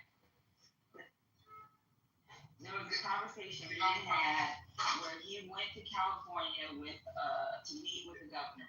When he went to meet with the governor, all the trucks that were for FEMA was ready to move, and they were put on hold. And that was to fulfill that region's warehouse. And it wasn't only trucks coming from other regions, because the funding has been gutted. So where they have pre-positioned stocks for California, a lot of those trucks were put on hold until he had a conversation with Governor Newsom. So stop acting like this is not what's happening. In the state of Maryland, so listen, sir, after the fires in California, the state of Maryland suffered hurricanes on the Eastern Shore. That's Republican country, but because we have a black governor, we have not gotten those funds. He froze the funds for the Key Bridge. Biden piloted the money for us to get the Key Bridge. Trump got won the election and stopped the funds.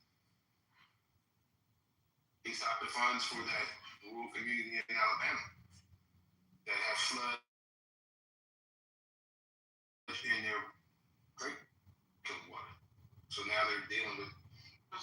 the funds? I can just look it up right here. Oh, you didn't pay attention to any of the hearings and No, I just look it up real quick. We don't have to do it in Alabama. Let's make that make sense. Okay, Those are more important Democrats to me. Yeah, okay, look, you don't have to go back and forth on like every single issue. The point of what they're trying to say, what she's trying to say, which you both know is true, is that Trump is targeting people based upon their political ideology, and if you didn't vote for him, then you're not an American, and you don't deserve the rights of other Americans that did. So explain Alabama then, Trent. Explain Alabama with Ty just said. Hang on.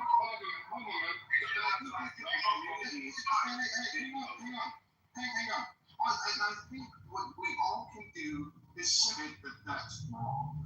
You don't have to come up here and booty clap for Trump on everything. You know that's wrong. I know that's wrong. That's not the type of America that you want to live in, because the shoe is going to be on the other foot someday. And it may not be in our favor. Okay?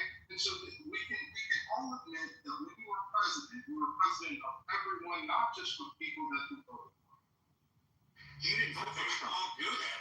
He didn't vote for Trump. So how can you say They won't do that. There's so many united people. This is what both parties Anthony, including Amari, that this won't do that because they wanted to show their loyalty. Well, one person said Alabama, and then the next out of someone else's breath said that he only going after blue states and blue areas. So I'm a little confused. So in Alabama, that community was awarded under the Biden administration, the Transportation Department, because they have been suing for decades because of environmental racism and the slush is kind of like what happened in front of their water, right? So they finally get the money. When Trump comes in, they have the hearings in the Senate. You can look those up on YouTube. And they asked the Department of Transportation, why did you reverse that money? So that community couldn't get their water pipes clean. And Trump decided, because they were a black community, that they considered that money sent to them DEI. And that's from the Trump administration. So I just read, I just said, look it up for me. A specific document case showing that rural Alabama got disaster fire relief funds approved, then had them withheld or stopped. Couldn't find anything. A breakdown by county, town, Alabama showing fire relief, wildfire, blah, blah, blah. Yeah, I'm searching for when I see an article from Yellowhammer. I don't know what the hell Yellowhammer is. And then something called from the Alabama Reflector. So I'm confused. I gotta be honest. Here's what I don't get. Because y'all spend hours on here arguing about Trump. And Amari doesn't even, and I know Amari, he's a good person, but he doesn't even believe what he's saying. Because he knows what you guys are saying is correct. Anthony, I don't know what Anthony believes, but I know Amari. But all these arguing constantly about Trump and this and that and the other is really not what is going to affect you like right now. Right? I know I have other issues that you guys don't want to discuss that I believe that's going to affect you. But Amari, but I think it's disingenuous to come in on a daily basis just to say shit that you know in your heart of hearts is not correct. I know. Name one thing I said that wasn't correct right now. No, Amari, Trump is where it's headed right now. He's following. He's following. Exactly. This is good. This is not genuine. This is not genuine. This is purely political. He is fronting. This is not how Trump normally moves. So he's gonna try to call us to task, and this is crazy. Okay, I'm gonna read something that I'm going to put in the chat.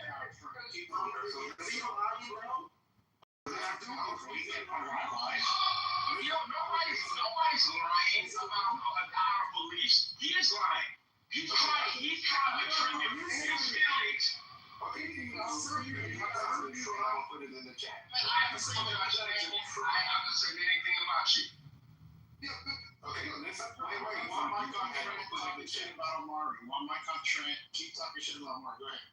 I'm not talking shit about Amari. I don't believe talking shit about other people gets us anywhere. But I do believe that I know that Amari doesn't agree with everything that Trump has said.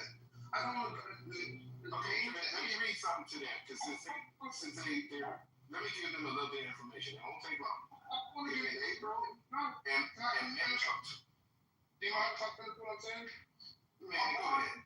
Amari, you don't agree with the leadership style of Trump. You wouldn't work for somebody who treats people like that. Who demeans people. And you, as somebody who is working on their master's degree, as an African American trying to grow up, trying to say that you can't even fly a fucking plane. Francis, I'm trying to reason with you. This is crazy. This is crazy. What I'm trying to get how, dude. What is crazy? What is crazy is I'm an African American to fly a plane. This is a lie from the pits of hell. What Charlie Kirk said? Isn't that what he said? He's talking about Trump. And that's not what Charlie Kirk said either. Okay. I just want to hear what Charlie has to say, because you gotta learn what you take the sweat out of your mouth. Obama said she would not have gone to Stanford were it not for affirmative action. This is what Michelle Obama said. Nobody cares about any of that. That's dumb stuff. All right, let me read real quick. In May of 2025, U.S. Department of Justice under Trump administration canceled a settlement of federal grants aimed at addressing a raw sewage crisis in Alabama's predominantly black Loudness County, labeling the efforts as illegal DEI. Background on the Alabama sewage crisis. Decades-long crisis for generations, residents in Alabama's Black Belt, including Loudness County, have endured failed or non-existent wastewater infrastructure, leading to a raw sewage pooling in yards and homes. Yeah, and so what I thank you for bringing And the this up. settlement was in 2023. Who was president? 2023? Thank you. Biden. And Mayor Pete, we were talking about FEMA. That's a complete. So you interject with something completely different. I'm giving you an example. Okay, that's fine, but you didn't say settlement. You said FEMA, like they would help FEMA funds. Like something disaster in the state of Maryland. So we got hit by a hurricane on the eastern shore. The eastern part of Maryland towards the beach is all Trump country. But because we have a black Democratic governor that he hates, he denied funding for them. So Western Maryland got hit, and that's all Trump country because that's on the border of West Virginia. They're suffering right now. Todd, you don't see this arguing point by point and look at this, look at that. You don't need to do that. Amari's not stupid. He apparently he knows what it says. And all we're going to say is, both Amari and Anthony, it is dangerous to begin to normalize and play with language. And traffic is fucked up in Baltimore because we don't have the key grid. Okay. It is dangerous to play with the language and the rhetoric that is being used around the Trump administration, not just Trump himself, but the people around him and in his orbit, because it directly affects you. And I'm just telling you this as a brother. Look, I'll tell y'all that. Look, I'm halfway Uncle Tom and Coon, whatever you want to call it. I'm white adjacent. I'm Mexican adjacent. Y'all know what I'm saying. You are not white adjacent. You want to be white adjacent. Yes, I have to say. But there are certain things that you have to be careful with playing with. And you're playing with fire by continuing to promote things that are detrimental to the country and to you.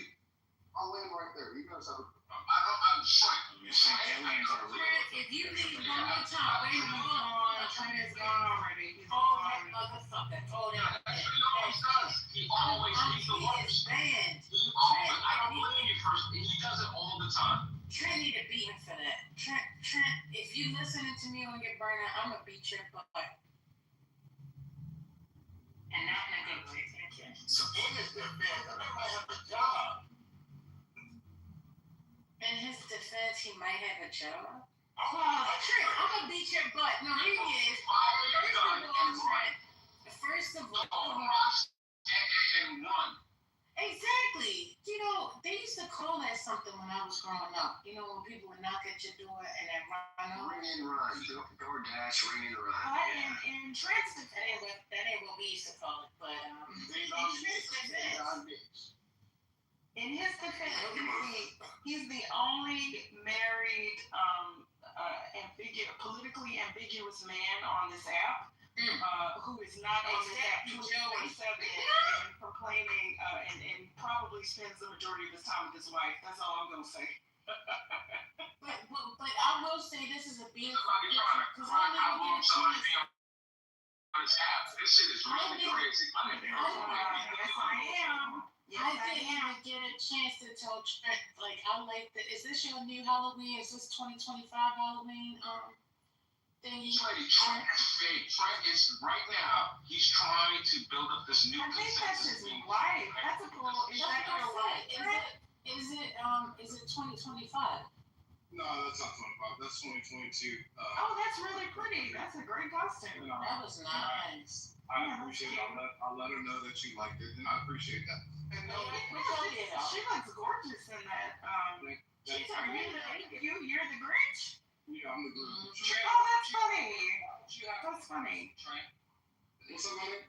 What's up? No, I'm joking with you. I said, why don't you have on a costume in that picture? That's funny. That's funny. So, I mean, and look, Anthony, I love you. You can call me fake, but I actually, somebody said it, like, my wife actually called. That's why I had to leave. But look, I use my real name. You know where I work. You know what I do. I mean, you look at my LinkedIn.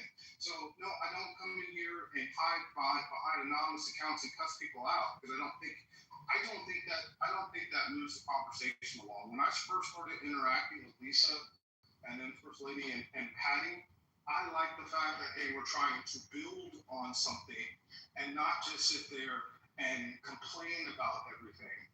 They were trying to build a consensus. So what I disagree is coming in here and yelling and bringing up, points to just help to stoke the fire. Because we don't need that in the United States. You wouldn't do that face to face. You wouldn't do that in the boardroom when you're talking to other people. So I don't know why you think it's acceptable to come in here. Who would do this in a boardroom in general? What is going on here? Y'all clearly y'all stay on board. You think you know right now in the This is not a boardroom conversation. Come on. You realize Mickey's in this room, right? You realize Mickey calls everybody crackheads, right? She's purportedly a professional, right? Why is my name always in your mouth? Like, so let me tell you something. You're a black woman. The president of the report, can you shut your bitch ass up? There it goes. You must not follow. Okay, bitch.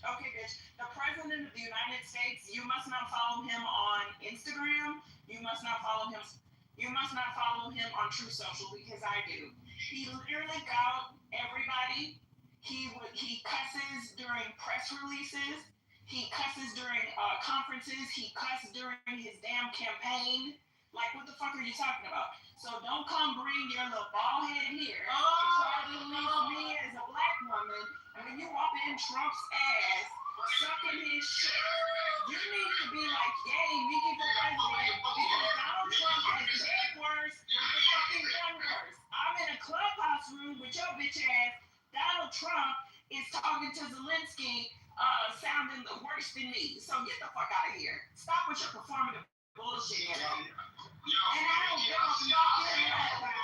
I'll see you in the room. It's all good. We'll meet up in the room. Anthony, he has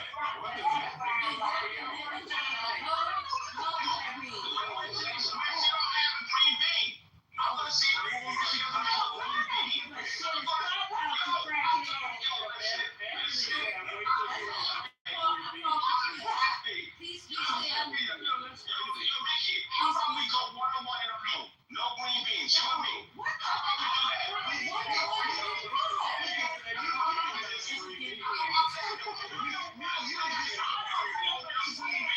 One second. Y'all gonna start yelling in my damn ear. Let's make it happen.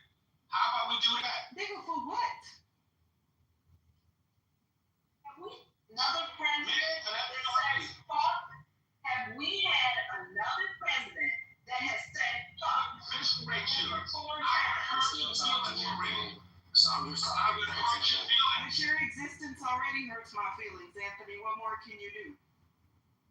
Mickey, it's all good, man. Yo, Mickey, really, I will really talk about you. You don't want to hug each other? Why are you putting that on me first, lady? Because I want y'all to be friends. No, I don't know what I Why can't we be friends? Alan, may I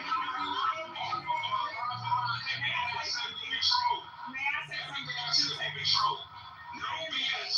I am a chunky 51-year-old pseudo-retiree, single parent of an autistic child that, you know, screen shots. My birthday's in August. I'm Leo. I don't know. Let me just say that. I don't know if it's the Creole. I don't know if it's the money talk, but you fetishize ass Negroes because I'm light skinned. I don't want to be in a room with you. Y'all niggas run my mouth to death. Fuck y'all. I don't run my mouth to death. Exactly. They don't even fucking say my name no more. Shit. Say the name, say the name. Asking anybody, Anthony, have you heard any other president other than BT use the word fuck? Yes. Recorded live. Have you heard anybody else do that? He has no decorum. He does not care. Sandra, I agree with you. It's true. Do you know how the Republicans feel about that? They could give a rat's fucking ass. It's not hurting him with his base. It doesn't hurt him. That doesn't hurt him.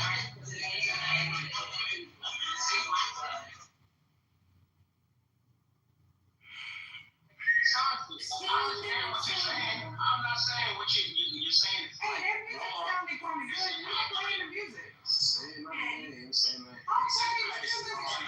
Coordinator, if Sleepy doesn't talk, Sleepy. Daddy, what you listening to? That sounded good. Hey. You had a party? Daddy, take you outside. All right. Have fun. She outside. I need something. That's some I can feel it through the phone. That's some nice music. Okay. Say the name. All right, so I don't want y'all fighting. It's over. It's done. You guys love each other. Okay, let's keep it. You don't love that cricket. His mama don't love him either. That's why he's hollering. Oh, Lord. I can't say anything. You know this guy, she brings my mother into situations. Like I said, man, look, it's all good. She got it. But I'm going to see Mickey on one of these stages, and I'm going to let her have it. That's it. It's not no big deal. I'm not calling her out. I'm going to talk about Mickey's real life. She describes the surface. She describes the surface. I give you permission to go ahead and do it now.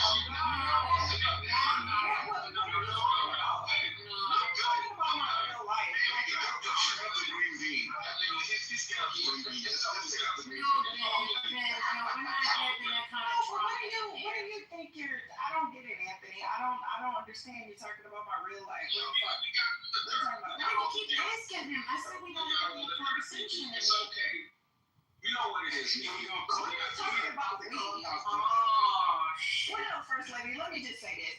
You weird Negroes can try to pull all the data, all the fucking documents that you want. Y'all have been doing this shit since fucking season 1 because you're weird. But meanwhile, while you are wasting your precious time, the little bit of time you have left on this fucking earth, right? Because I'm gonna call the ancestors on your ass because you're pissing me the fuck off.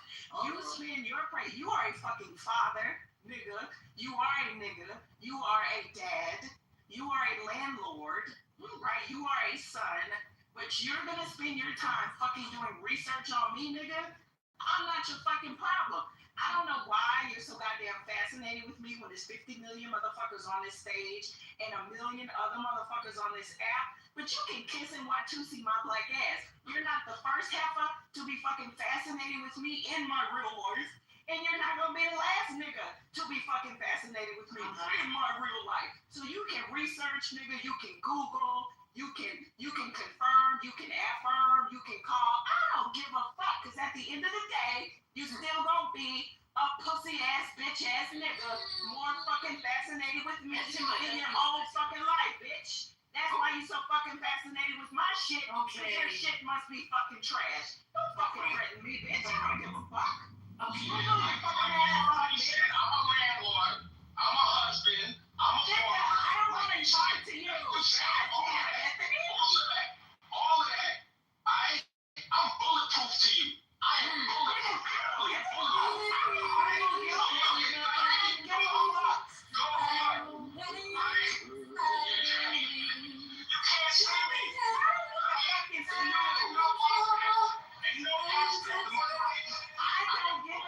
Anthony, I just want you to care as much about your life as you apparently fucking care about mine. Hello? No, don't say one in the chat if this nigga is being too goddamn weird. I didn't even say shit to you. I don't give a fuck. Who wants to be something to you?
Shazam that. Who's that, Patty?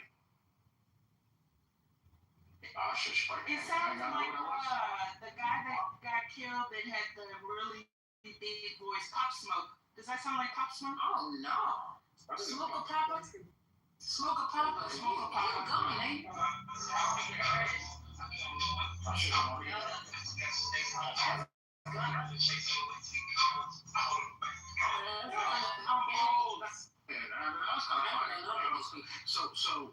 So Ty, thank you for that. Ty, for the article. I'm trying to get it back to where we were. Marlon, let me before we stop. I think this is what that upsets me about Trump. Because he brought up a topic that I actually believe is worth some discussion. The other day, last night, except he tweeted it from his toilet in all caps when he was on autism and breaking up the vaccine schedule. I actually think listening to multiple doctors and people on the subject and talking to people now personally, that there is something to it. I don't think the president should be tweeting about it in all caps. I would like to have somebody, a neurologist, an epidemiologist, up and talking about it from the White House and telling why you may want to move the vaccine schedule down. Why you may not want to give the hepatitis B vaccine at birth and maybe wait till the kid is 12.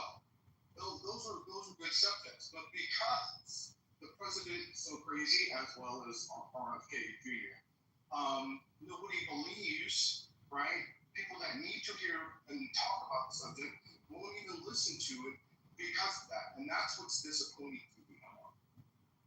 What is disappointing is that you always talking. Who is? No one. So Ty's not here, but if you just for the record, you can tell him he's correct on what he said about the Maryland funds being held. I did got a chance while people were talking and looked at, but what he left out, which was crucial, is that the Trump administration early on said they wanted to change the way FEMA functions. As well as I found a clip of Ron DeSantis where he talked about that he is ready, quote, I am prepared for what the new FEMA rules are. And so he is prepared to be able to handle more at the state level some of these disasters. And I think that's why those funds were rejected, not because it was a black governor. And so I hope Todd was here and maybe I get a chance to talk to him later when I see him again. Yeah, I'm sure he'll stop through again before the night is over. The night is still young. So can you explain why people never obligated those legal awards? Why they withdrew the funding? Why they dropped off $410 billion in funding that's not going towards the master project? We can't hear you, Patty. But I just want to call attention. I'm sorry, y'all. I'm gonna trouble. Right, this is what I wanted to ask him real quick. I was asking him, can he explain that this explanation for that? But can he explain the obligated awards, the $410 billion worth of funding that was taken out of pocket? Can you explain that? Because the way they dispersed funding, a lot of that funding was blocked. You know that, right? And it removed to another account. You tracking this? And guess what? They still owe money. And I'm talking about the last meeting that I ever attended for the funding obligations was in September, and they owe money that was supposed to be already obligated. So what's going on? I mean, that's a good question. I remember, I think you had a room about this, and I think you guys were talking about how GAO, I think that's the agency, that they were holding funding, and I think this is funds that the Senate already appropriated, and I think legally you can. So I don't know why they did that. They probably used words. If I'm looking at Trump, they probably said it's because of DEI or some other bullshit that they use, but I don't agree with that. I think it's the Senate, what's her name? The lady he tried to fire at the feds. She was Senate approved. If the Senate and the House approve something, no one should touch it. I say that again for people who always just want to say I'm just a Trump blackie. No, I'm not. I don't know what Trump's talking about. I do disagree, and I just did. And so everybody heard me today on this 28th of October, or 27th of October, excuse me. I've been traveling. That I've been drinking. not yet. So, but what I'll say is that that's wrong, Patty. They should not. They should have. I don't know where the funds are as of today, but I need to look into it a little bit more. I wish y'all would say the things that you disagree with as much power with the shit you agree. When y'all I disagree with that. It is what it is. When y'all agree with something, your whole chest. That's not true. I have the same tone all the time. I don't. My tone doesn't change. And that might be other people, but I'm always the same. So maybe other people change it. Maybe you want it's all the same. Oh, okay. Is there another space opening today? It's 7:24. No, but I'm about to open some Make You Mad Forever. No. I'm sorry, First Lady. Yeah, it's Re. Well, no, but I love to give my cash out. So this is Plan B. Anybody who knows Plan B. And speaking of my supportive people, his brother actually had special needs, and he helps to take care of his brother. So here in Plan B, take a look at my PTR. Yes, that does say $5,382 that I have cash out just to Plan B, but I'm the broke bitch, right? I know Quiz is really stupid. Oh my God, I'm like, that is like a whole Chanel bag. But that's okay though. That's probably over 2 years. And the 261 is just what I've cashed out to them just that money could have went to this week. This month. No, I'm fine. But I will say, Anthony, this is why you're mad, boo-boo. And you can stay mad. Oh, no, yeah, I am. No, I'm not triggered. Well, if you want to call it triggered, that's fine. I just wanted to actually give you a reason to hate on me. And by the way, this is not my total cash app. By the way, that's just in that room. I could also send you the $2,000 or $3,000 that I've sent in market chats just in the last 3 months. I could also send you the $10 cash apps that I sent. Let's see, I sent $100 to somebody in this room yesterday. Oh, Lou had the Black Panther on. I sent $100 to them. Let's see, that's not even my personal giving, Anthony. Yeah, so I also. And the man that was in here. Right. So you know what I'm saying, boo? Like what you want to do? This is you know what I'm saying? What you want to do, Anthony? Because wait, I don't know. He was talking. Was he talking about your? He was talking about me. I'm broke, according to Anthony. So what do you get, big baller? Listen, you cash out $1,000. Well, you know that some people. No, Anthony. You know, I'm just saying. I want to get just like you call him a crackhead. I don't believe that he's a crackhead. Yeah. So he's saying that you know, just like you call him a crackhead. No, it's cool. It's cool, First Lady. We can move on, but I just wanted to really give him a reason to hate. See, he hating for free now. He's hating uninformed. So go ahead and hate informed, Anthony. Like I said, baby, that's just Plan B, boo boo. That's just Plan B. And it's Pop the Op, by the way. And I would gladly give Patty $500 to boot your ass from this room. Oh my word. Just FYI. Okay, now you got a reason to hate. Now you got a reason to hate. We can move on.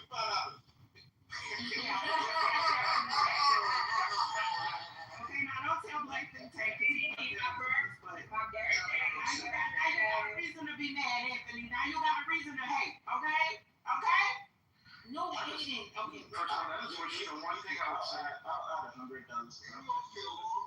So the one thing I would say is that, you know, the only thing, if you don't bring out, like, spouses, like, you know, I can see how, like, we don't spend time with our spouses and stuff like that. I think that's kind of low. I mean, I don't say anything. You know, me and Nikki went back and forth a million times. I'm trying to be reformed just like she is. You know, I'm praying on it, but you know, that does like. Like I hear that, and I just think like, man, like I mean, people don't really know how much time we spend with our loved ones. You know what I'm saying? We don't know. But you trying. And y'all please stop acting as if. And first of all, I'm in Lisa's chat. The crazy stuff that y'all say to women, the crazy stuff that y'all have said.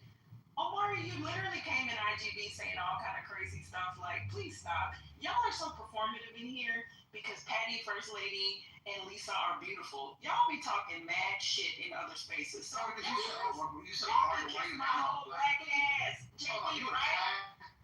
You call me ugly? That is.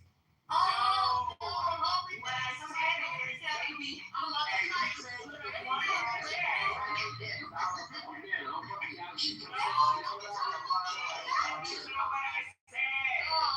That is not what I said. Trent Omari definitely does disrespect women. Put a one in the chat if y'all know what I'm talking about. In any other room, they act respectable in here because I said y'all are beautiful. In any other space, you know what? Mickey, are you really gonna do that? Mickey? Yes, the fuck I am. We are going down on we don't kick him out $1.75. Mickey, so Mickey, because when we went in that room, you know, you constantly Mark, we just started hanging around black people again. You like to pick on me, and so sometimes but like now I'm good with, like, it's not because I'm in this room, it's just because Quinn said she's kind of telling the truth. All I'm saying is that I'm the most consistent. You and I have gotten into it. This shit is fucking crazy. This shit is fucking Lisa's chat, she literally said in Lisa's chat that Omari and I have said disparaging things about women. That's what Miki said. Miki is full of shit. But Anthony, honestly, the whole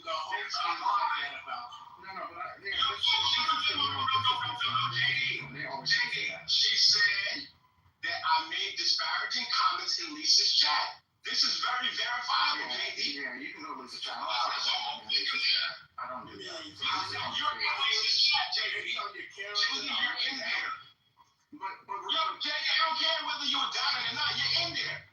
So this is not conjecture. This is not conjecture. It's a lie. So what about the other spaces? Am I lying about that?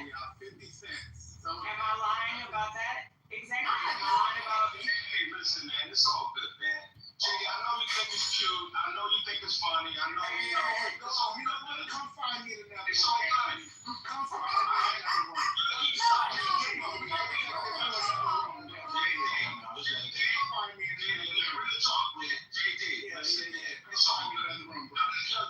JD, you're the least of the least. All right? You're not even. I wouldn't even get caught up about you, JD. JD, because you already know about it. We take this to another room. You figure out. Yeah. I would be JD. You're the least of the least. No. JD, Okay. you are right. Enough of this. You wouldn't even finish what you did. Am I gonna be?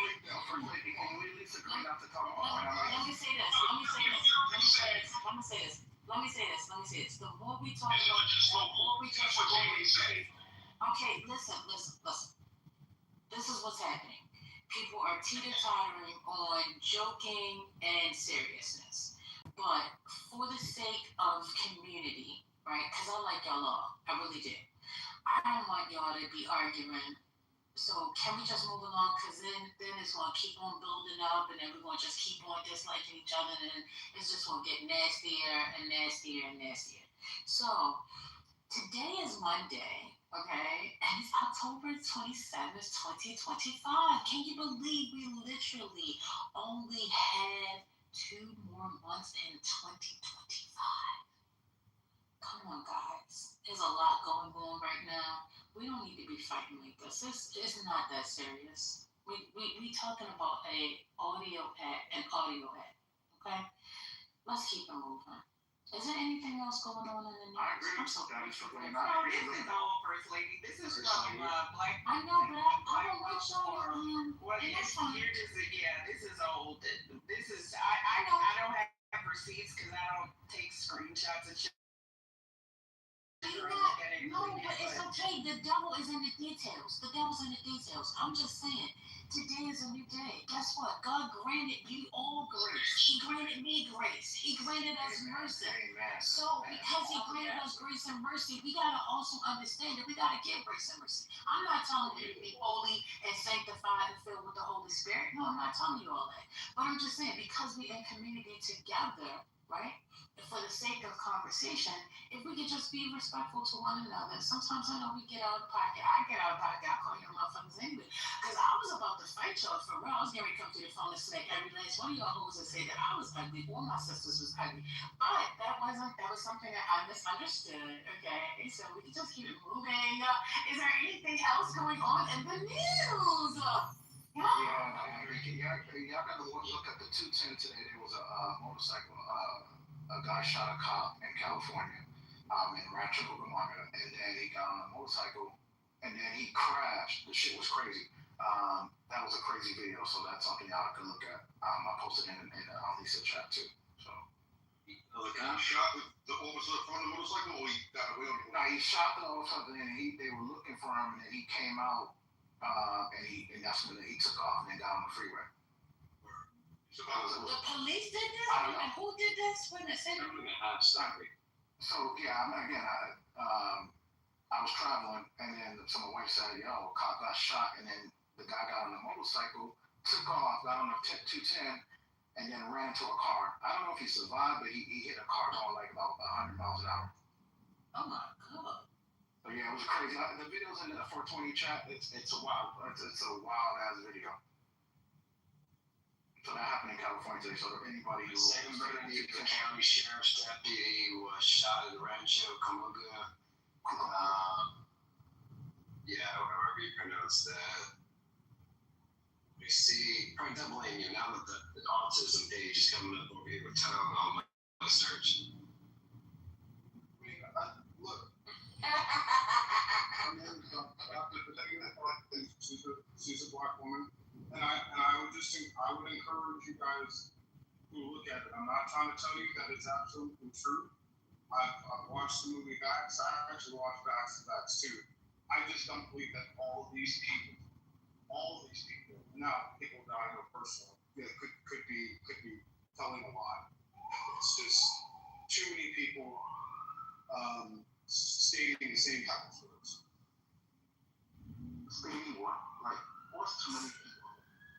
See, you don't know how to leave and come back. Shrek has an agenda tonight. He wants to talk about, vaccinations and whatever else. This is where he keeps on steering the conversation to. I don't know why. God bless him. Good luck.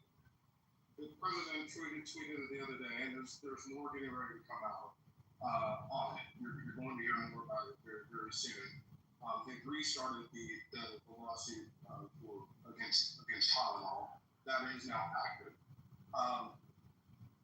But there's a movie called Facts.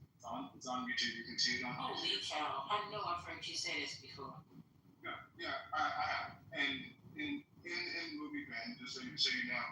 And now, like, there's two movies. And you see children that are normal, and then they get the vaccine and they're different. And the other day, there's a call in the morning. I'm only here because it's an automotive call, usually. But there's a call in the morning, and I don't know how we got on the story. But one of the major dealers in Texas, he's a very prominent dealer, and he was talking about his child. He said his child was normal, I think about 15 or 18 months, I don't remember when they got the vaccine. And his wife is adamant that it was the vaccine that caused their child to be autistic. And I've now heard is there any medical evidence to substantiate these allegations, or is it just his wife's feelings? Well, that's a great point. In the documentary Vax, there's actually a neurologist whose daughter got a vaccine and then began to show have some problems, had a reaction, and then wasn't the same. And he documented this throughout. I can't remember if it was with GlaxoSmithKline. He was with a major company, and he was part of he ended up getting a settlement because he documented, because he knew what he was doing. What happened with his daughter. And there are a lot of people. There are also like the Gardasil vaccine, which is the HPV vaccine. These are so these kids are grown ass kids, right? And so there are a lot of doctors who are not giving it to boys either. You'll see. You don't think this is if you don't think this is a good topic, firstly, I understand. I mean, I'm sure it doesn't affect you, but it affects other people. No, so, I have a child that is the age of 15. And I won't reveal my other child's age. But nonetheless, you said this about 45 minutes ago. And then we got onto another conversation. And I said, is there any other news out there? And you brought me back to this. So I'm just trying to figure out what is the urgency. Why are you falling apart? The president of the United States, in all caps, tweeted it yesterday. And he tweeted what? What did he tweet? Absolutely, like an adolescent on the regular. There's no urgency, but it's all caps. He tweeted that for pregnant women not to take Tylenol, not to give it to kids, but then he went further and said not to give kids the hepatitis vaccine, which is given at birth. And he says wait till 12. And then he says, and also the MMR vaccine, which is the vaccine, to wait and do it later. But and then when they want to take bleach and disinfect it, like I know you guys think it's funny, but nobody is saying it's funny. I'm just saying he said that dude when he did his little bang up with RFK when he had the meeting earlier this month. So it's nothing new. He's just doubling down on what he said.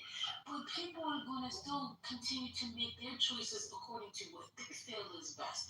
Because right now, as we know, the people who actually work with the CDC did not want you to go along with this, and people have lost their jobs and have walked out because they don't support this. So you think that I'm going to take information from someone who is not a scientist? Is somebody sucking through a straw? I mean, are they sucking their balls through a straw? What's going on?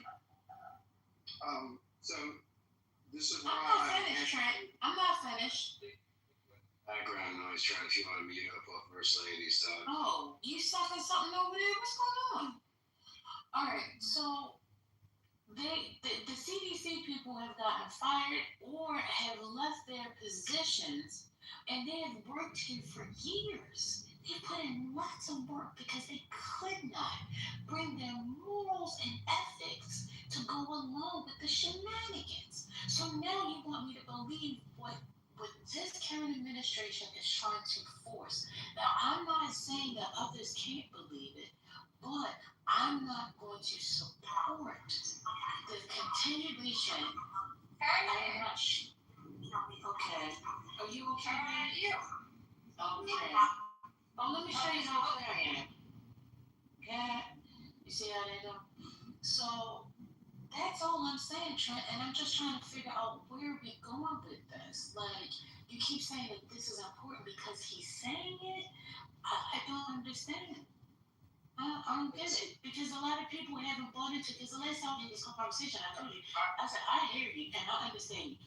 You watch this, you have bought into it. But not everybody is there. But you can't force people to get to where you are. Yes, ma'am. I understand. So, listen, I was very much on the other side that this wasn't possible. Of course, it's not vaccines. Of course, it's not Tylenol.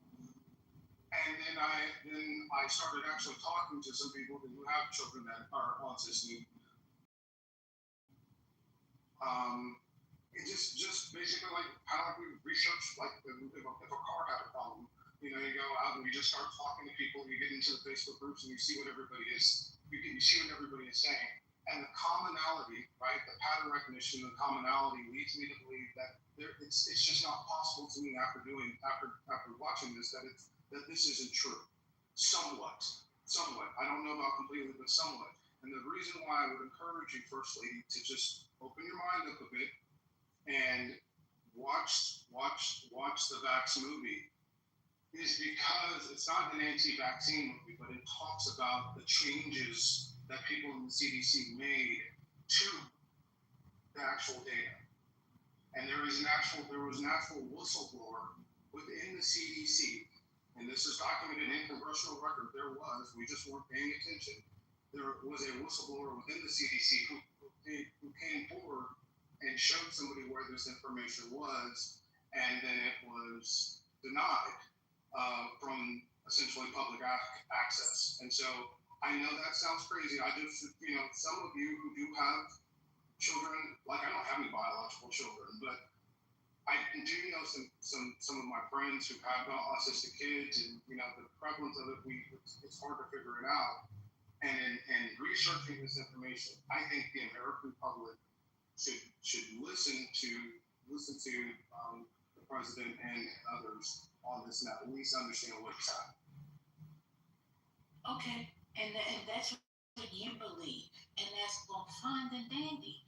But I also believe that all y'all motherfuckers in here should cash at me $1,000. So because I believe that, I want y'all to do it right now. Everybody on this right now in this space, get your cash applications in your hand and cash at me $1,000. That's it. Where's the 1,000? I need it because you believe it, Trent. I'm gonna believe it too. Now, where's my 1,000? Let's go. Is this the same movie trend that came out in 2016, Vax? Yeah, the one that. Where's my cash app? I believe y'all don't cash at me. What's going on? You don't have your cash app in your bike. That's true. That is a fact. I didn't need you to pull that out, man. You don't know how to stay on this stage either. I'm sorry. That's fine. I'm gonna do I got off and I came back like 4 hours later. I was still in the room. No, First Lady told me to leave quietly, but my child, came in here talking about mama. You want an Apple Watch? The man said I could have 2 free. So I was like, go bring me that T-Mobile contract so I can take a look at it. They're not gonna give you 2 Apple Watches free. Sorry. So. What's wrong with you? By the way, for Tylenol, Platin, the maker of Tylenol, their epidemiologists, and you need to look at it if you haven't seen it. Their epidemiologist does say that she says in an email, she said that the weight of the evidence is heavy. That's what her email says. And so that's the basis, part of the basis. There are other emails, but that's the basis. Really, Trent, one person's opinion now goes against every medical professional who research scientist, and you go to that one person. No, okay, no, this is approved by many capital letters. This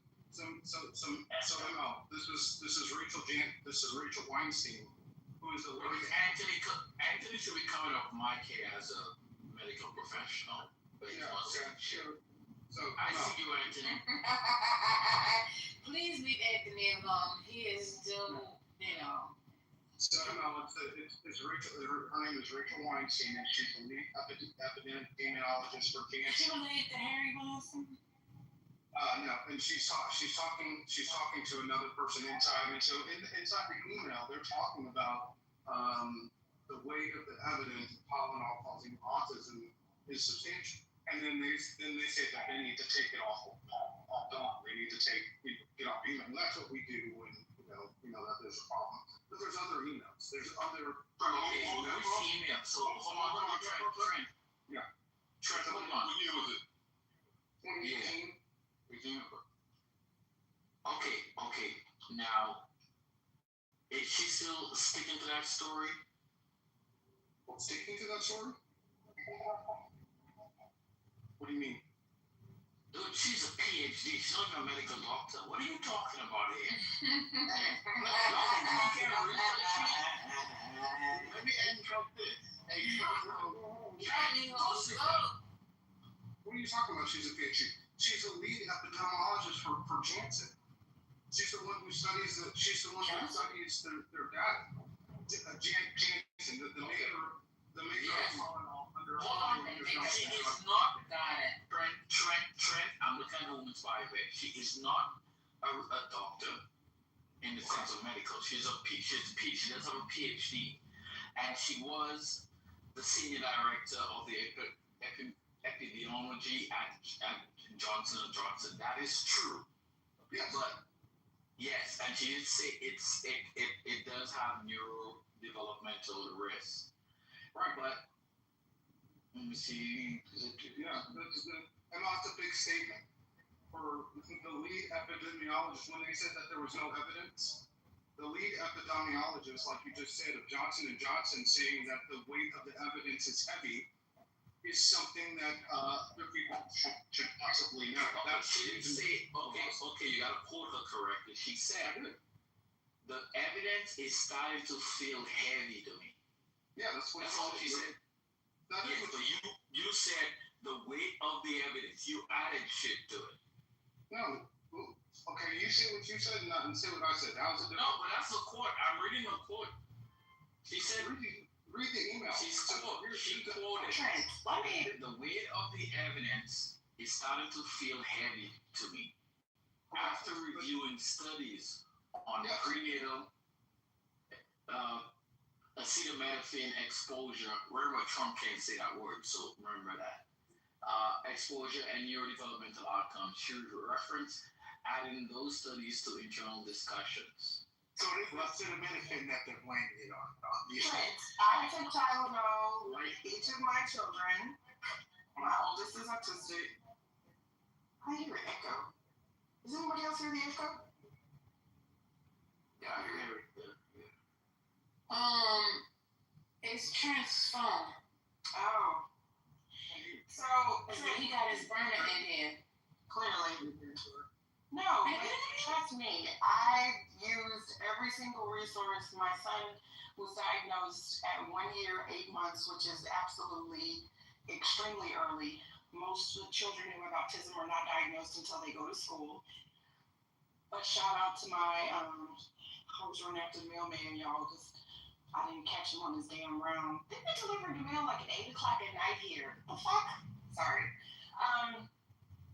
So we exhausted every single resource. First of all, it's not inflammation in the brain.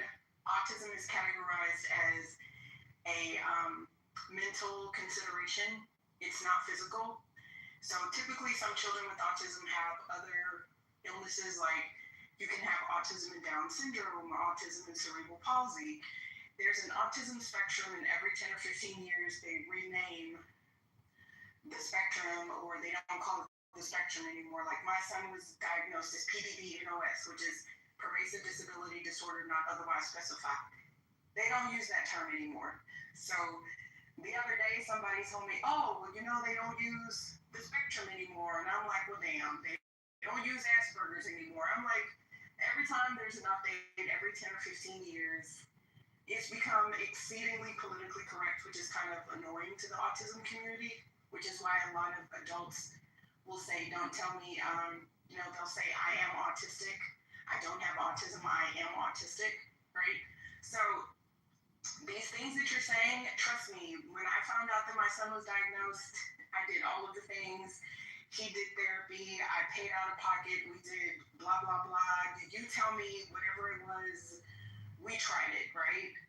He's had MRIs, he's had, pretty much every damn thing that you can think about. He's had a neurologist, he's had a psychologist, because those are the ones who do the speech therapy. Like, trust me, Trent, it was not acetaminophen, it was not Tylenol, it was none of those things, right? Like, literally. So it's kind of, the autism community is kind of pissed off about this, because trust me, the research has been done. Like, one of the stories that we read about, there's a group called Autism Speaks. One of the founders was literally an executive that was, I can't remember, she was with NBC or CBS. I met her before, and she's actually credited with being one of the individuals with throwing a lot of money behind autism, and like, the little, the rainbow ribbon and everything, because she brought a ton of attention to it, because I believe it was like her grandchild that was diagnosed. And I used to do a lot of volunteer work with Autism Speaks when I was a stay-at-home mom, raising funds and just awareness and, just networking and being with other parents of autism, so forth and so on. What I'm trying to tell you, Trent, and listen carefully to me, carefully. Autism has been around for a long time. If it was acetaminophen, that does not explain the prevalence of why autism is 99 times out of 100. The diagnosis is in boys. It is extremely rare to find a young girl or a woman who is on the spectrum, right? It's extremely rare. I mean, look at my situation. Twins, boy and girl. Son doesn't have it. Girl does. Exactly. So I'm like, it's not, that's what I'm trying to tell you, Trent. It's kind of painful to individuals with autism or to parents of children with autism for you to make light of this, because trust me, if there was a resource, if there was, we've done all that. No, I'm sorry, just 2 seconds. Not 2 seconds exactly. Trust me, I tried. I was never one of those parents in denial, but I took the same fervor that I do with pretty much everything else. I wanted to learn everything that I could. The only thing I knew about autism was Rain Man. I come from a traditional conservative Black family. What do they always say, y'all? If this was my oldest, my first, boys always speak later than girls. You just need to get that boy out of here and talk to him, or you need to get him around some kids. You know what older black folks say? Boys develop later, which they do. But I heard every excuse from the fucking book. Like Trent, it is not the damn acetaminophen. There are millions of children born every year. I have met parents with children who have autism who are adults in their 60s and 70s, and you know what they tell me? They literally used to think that it was caused by children watching too much television. So please stop. It is, RFK doesn't know what the fuck he's talking about. There have been so many case studies. Hell, I even joined one when my son was 4 or 5 years old, because I was like, what the fuck? It never panned out. There are hundreds of thousands of people with autism who are quite proud of their diagnoses, right? Because of how, like, my son has a photographic memory. Patient, like, literally, my son has a photographic memory. We realized that he could read before he was, he taught himself to read when he was 2, and he wouldn't even speak when he was 7. You wouldn't even know that he has autism, that he's on the spectrum. So I'm just asking you this straight, because I don't want to yell anymore. For the love of God, please let it go. Let Your son sounds like my son. My person does not have any cognitive issues, nothing on the spectrum. My second son was born with a form of autism, and they consider it Asperger's. He's a genius. He would not speak until he was like 4.5 years old. I started him in speech therapy when he was 2.5. I did everything for this boy. And he is a genius. He's super smart. He has his own business. He works every day at a regular job. He has his own business. He has his own home. And I was so scared because I didn't think that he would ever accomplish anything. And you know what they told me why he was autistic?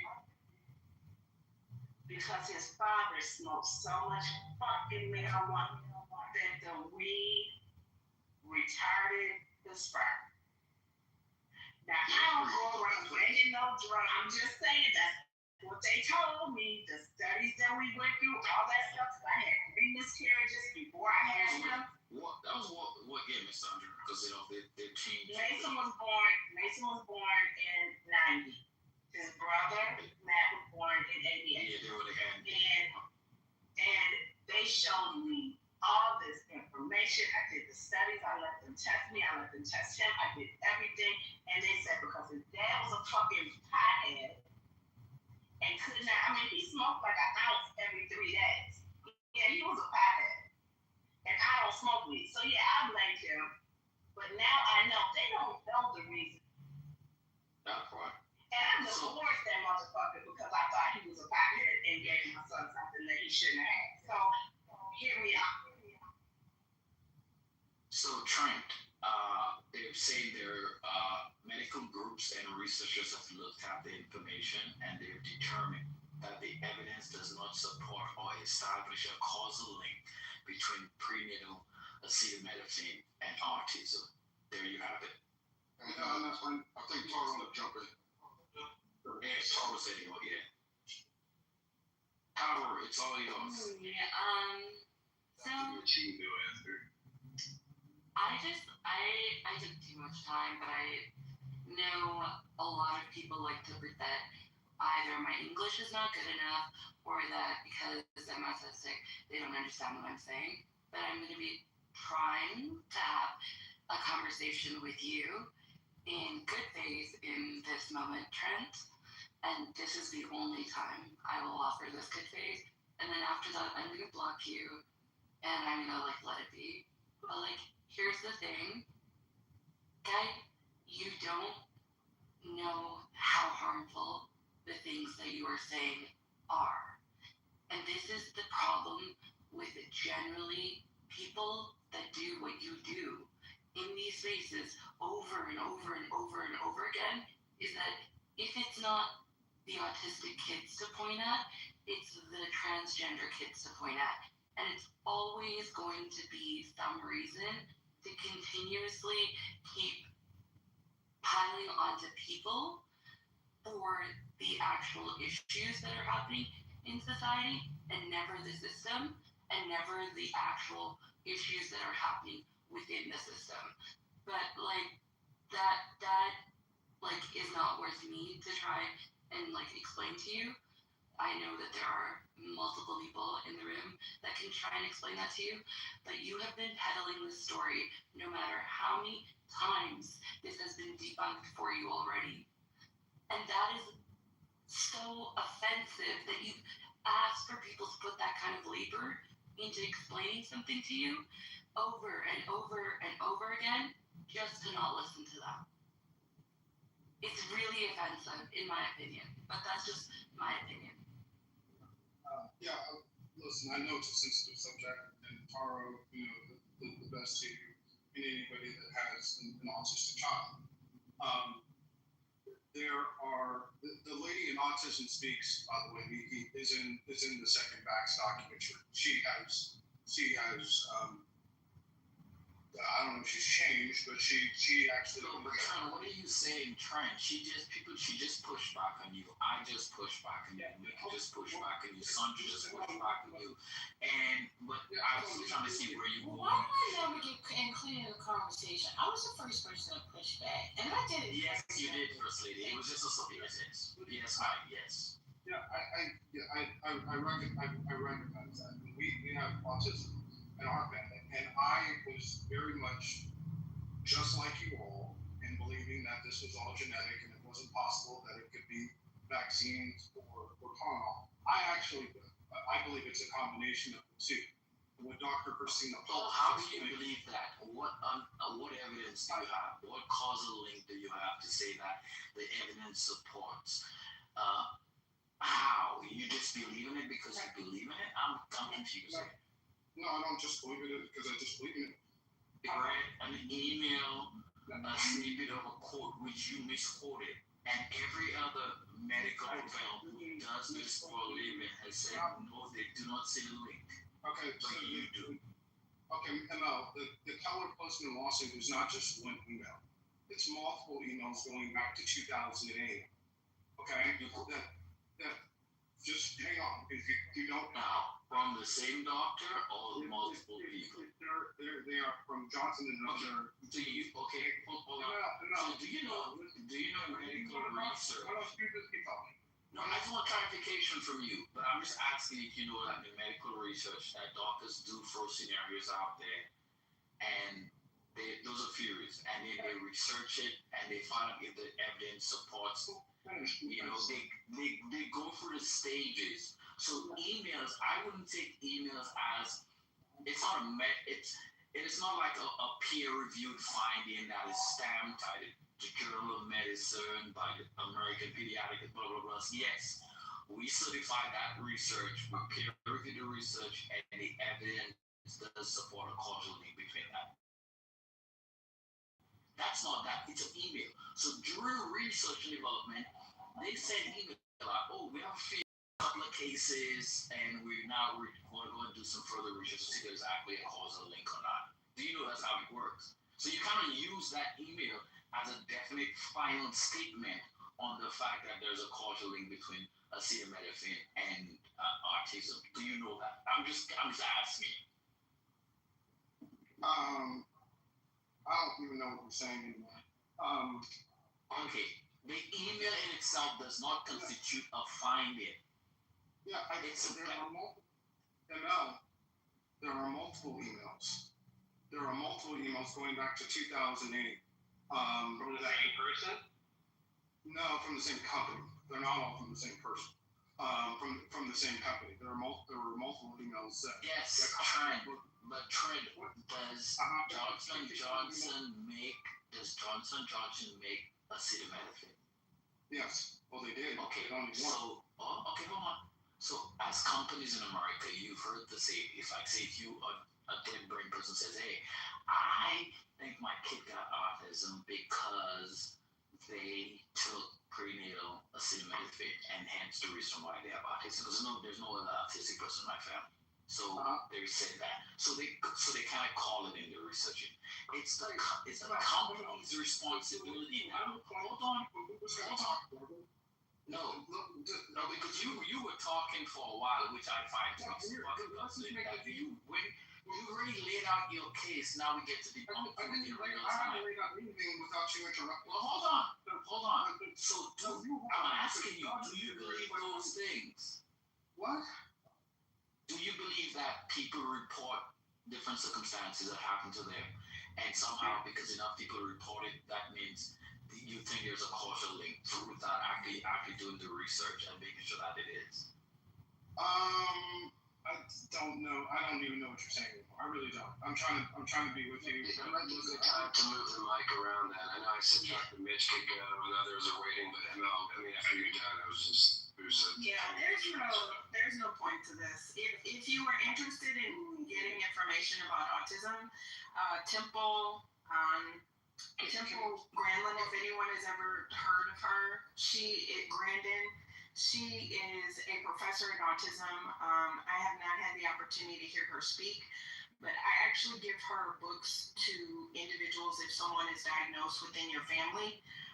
She explains like the autism brain because it's basically classified as a social disorder. So if any fun short story, when my son was first diagnosed when he was 2, we were Javi and I were in the room with the speech therapist, and they were trying to break it down to me, and they'd done all their testing, and it was it reads like Gabriel is such a sweet little boy, but da da da da da, and then it gets into all the medical jargon, and they go, well, it is a social disorder, and I was like, what does that mean? I don't understand, because the first thing a parent asks is something physically ill, is it something physical with my child? And it was like, no, my son is literally the picture of health, right? Like he's never been hospitalized, right? Like, but that can be different, but the autism does not cause a physical impairment. So somebody put in the chat earlier that it causes brain issues. There is nothing physically wrong. Autistic individuals tend to think differently, and Temple Grandin is excellent for that because it helped my family understand. Like some adults or children may be like, this is a dog, so a corgi and like a pit bull can't be the same, because if you say that this is a dog, then they think very. Some of them can think very literally and visually, right? So we had to understand that. So I'm just recommending that. It's definitely helped some family members. I gave it to all of my family members to understand my son. But the therapist at the time said, well, ma'am, it's a social disorder. And I was like, I don't understand. Can you explain? And they said, well, he may not pick up on a social cue. He may prefer to be by himself. And I started laughing. And I said, oh, well, I hate to be around people. He'll be fine. And everybody in the room laughed. And they were like, no, ma'am, not quite like that. So I was like, well, shit, that's I got autism too, right? It's in the family. And they were like, no. That's not what we mean. But that's literally how they explained it to me. And my oldest is 25 years old. It has not changed. Because as an autism parent, you learn to be an advocate for your child. You learn to be an advocate for your family. So when people talk about IDEA, which was the special education, and when you talk about IEPs, and when you talk about ARDs and all of these other things, somebody on the app was trying to make fun of me one day saying, oh, Miki stimming, it was actually Curtis from the dark side, and I called him a bitch for even trying to say that. Number one, a lot of people stem, and there's like I can never pronounce it, but there's all sorts of things. There's like the jargon. So Trent, sweetie, people read about things that you don't experience. And just like if someone comes in here and tries to tell you about a car, and I'm not trying to convince you, because it's not going to piss me off actually, like make a donation to an autism organization. A lot of special needs parents, right? We know that the special needs the part of the education department has pretty much just been decimated. How about if you really wanted to help the autism cause, your research with ChatGPT is great. Instead of reading those emails, I challenge you and Monica, right? Since you're pulling up this data, that's wonderful. Why don't you find an autistic family? You can probably go to your local elementary school, right? They'll probably have you do a background check because you know it's a kid. You can offer to assist, or special education teachers do not tend to get the bonuses that other teachers do. Why? Because their students don't attend to the same metrics. For example, in Harris County HISD, teachers got bonuses depending on how well their students did on standardized tests. Well, special education students, right, you often administer the test verbally, or a lot of them are not able to take the test. So special education teachers, I love them to death, right?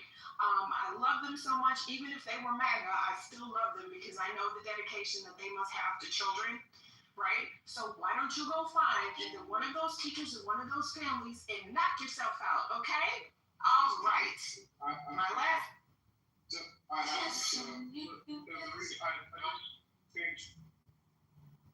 just changed my PTR. I actually do work with kids that are autistic, and I supported them over the years. That's one of the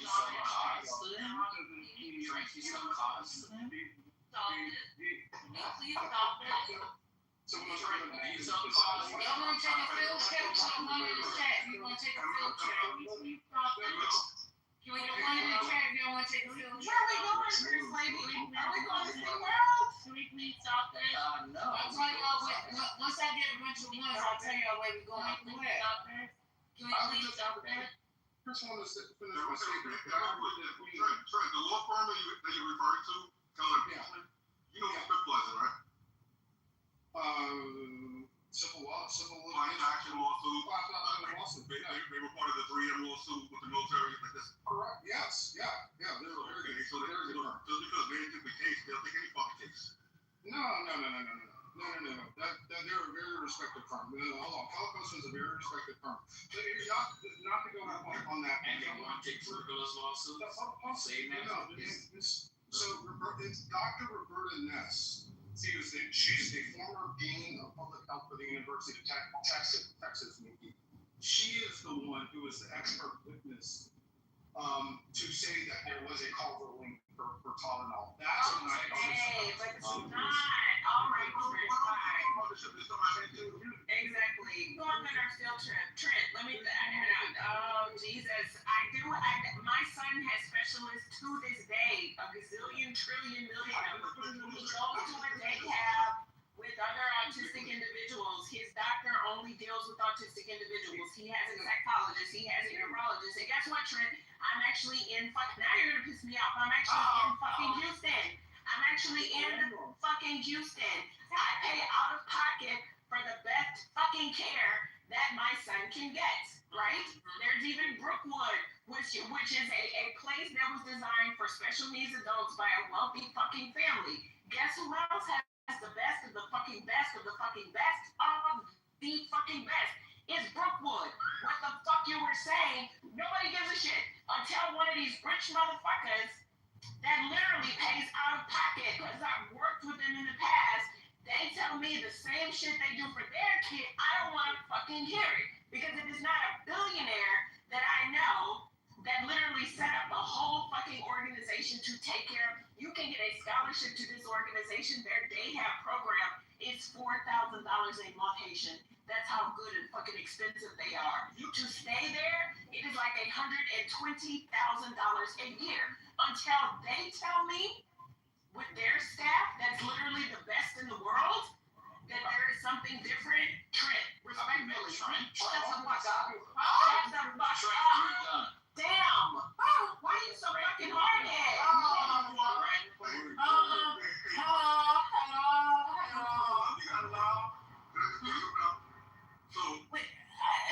The people want a field trip. I'm trying to get them a field trip. All right, y'all go ahead. I'm gonna take a field trip.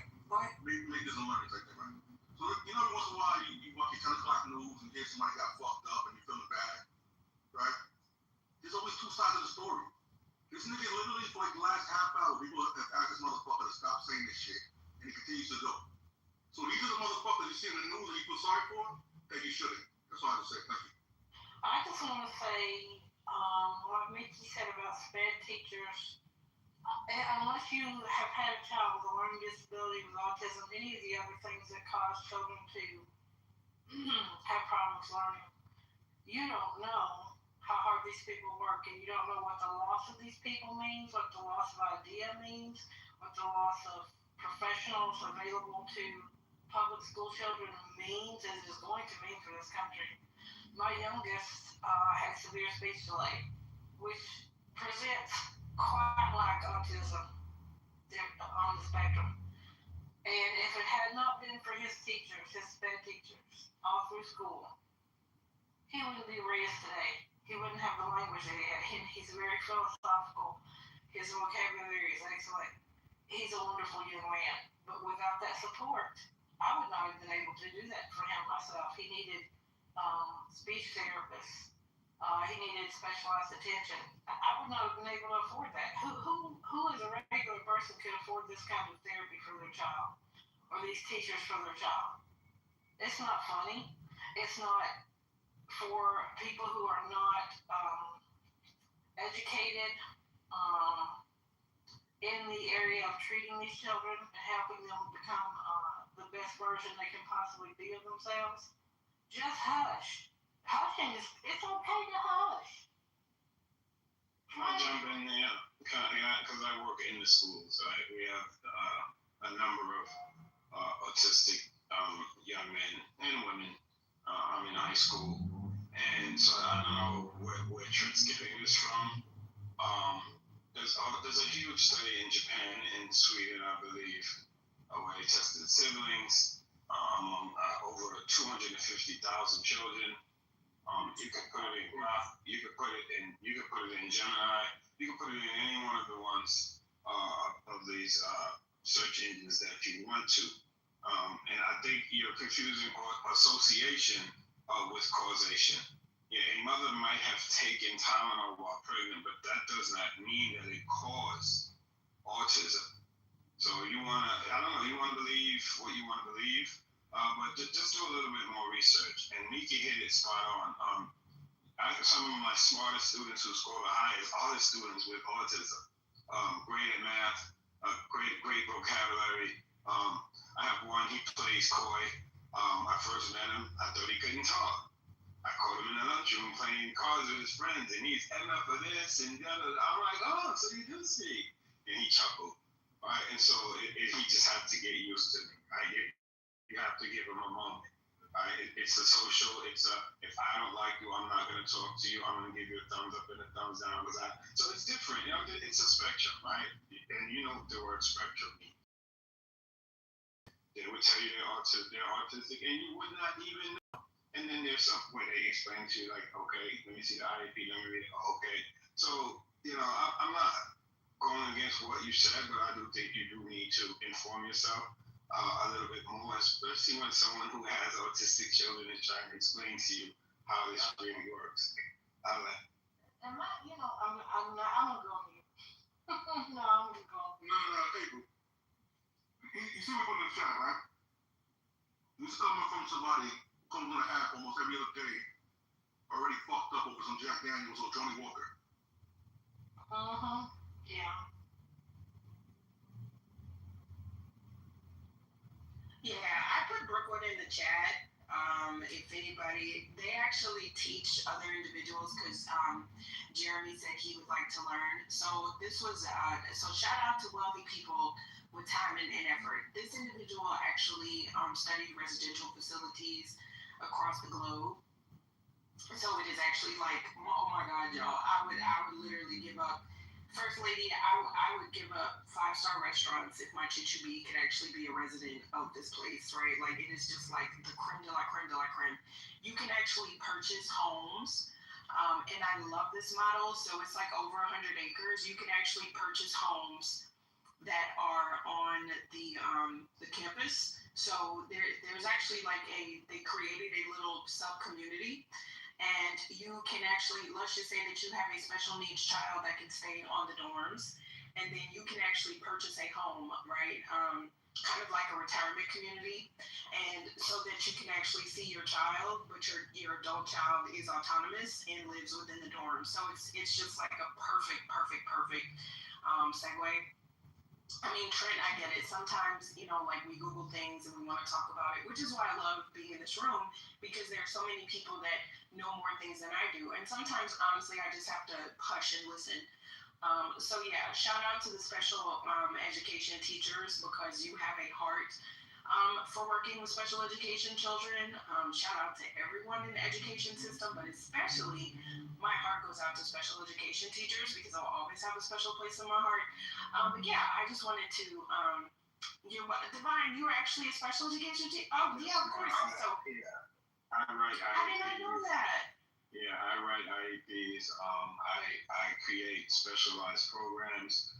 I fight for my students because, you have general education teachers that sometimes they just don't get it.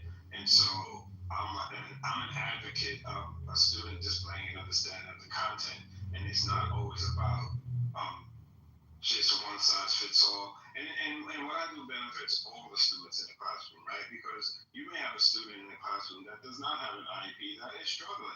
So I'm going to apply my techniques that I use with my students that do have IEPs across the board, so that everyone could come out a winner.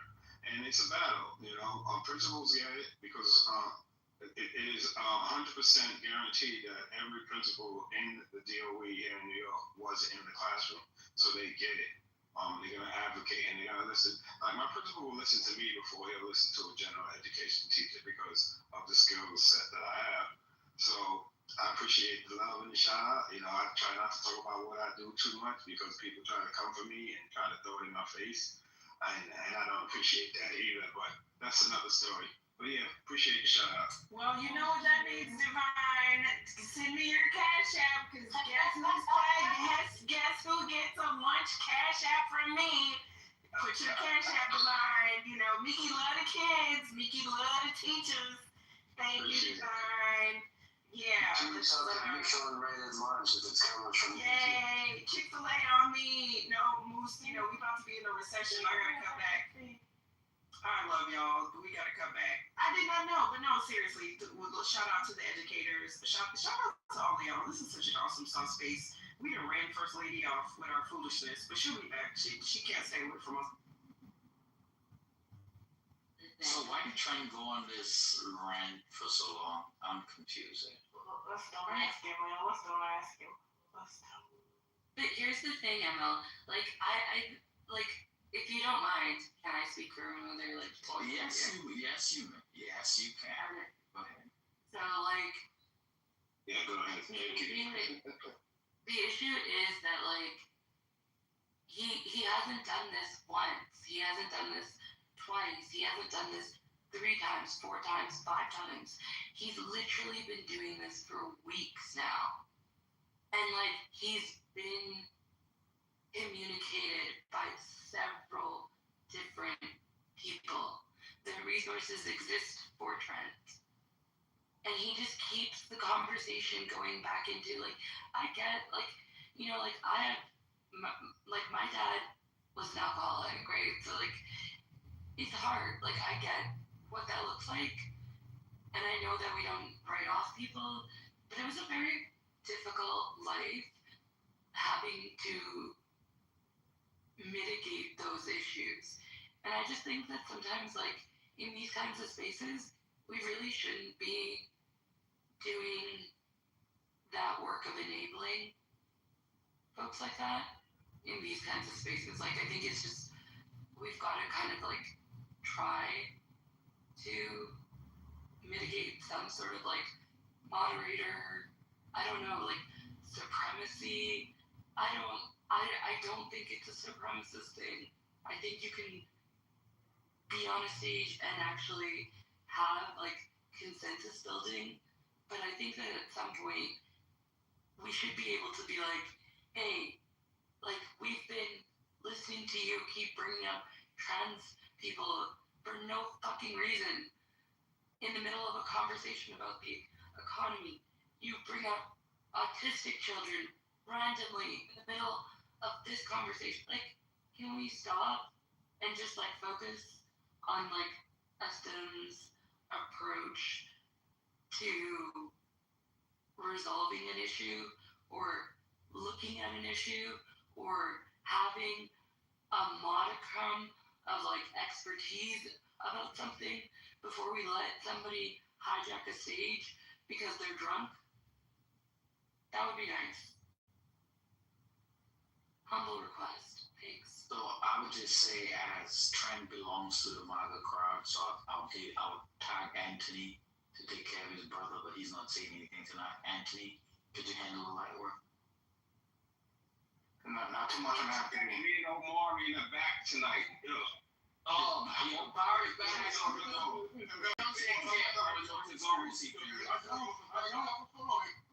don't belong to the MAGA crowd. And I'll tell you what's dangerous.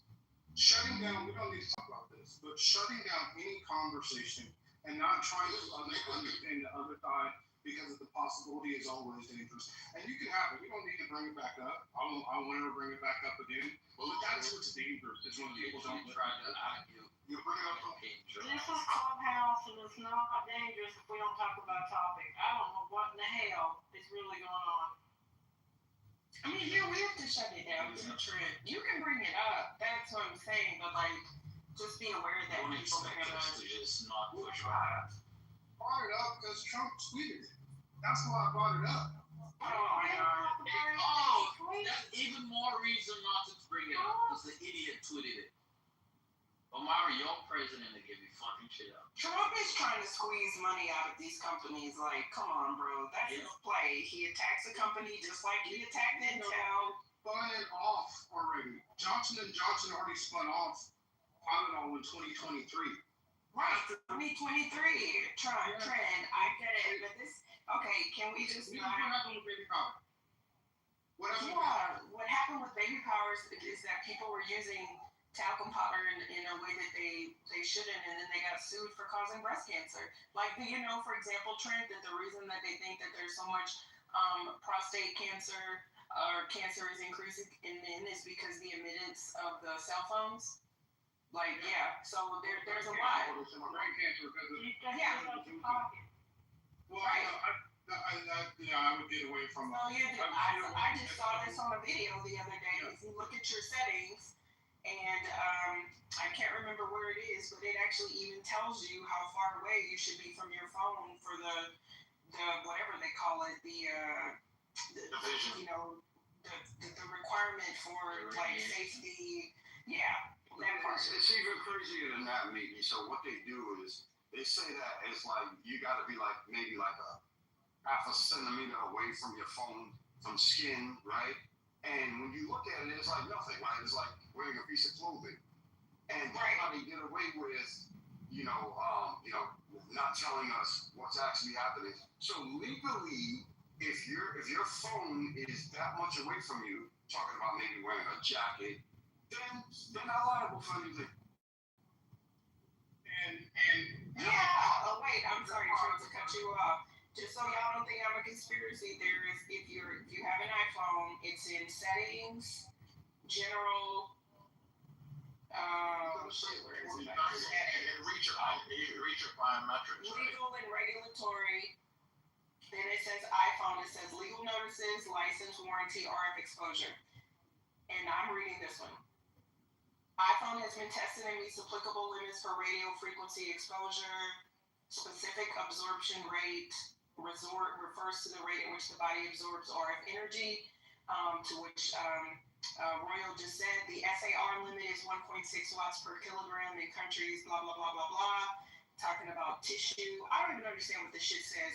Apple uses to reduce exposure to RF energy using hands-free options such as the built-in speakerphone, headphones, or other similar accessories.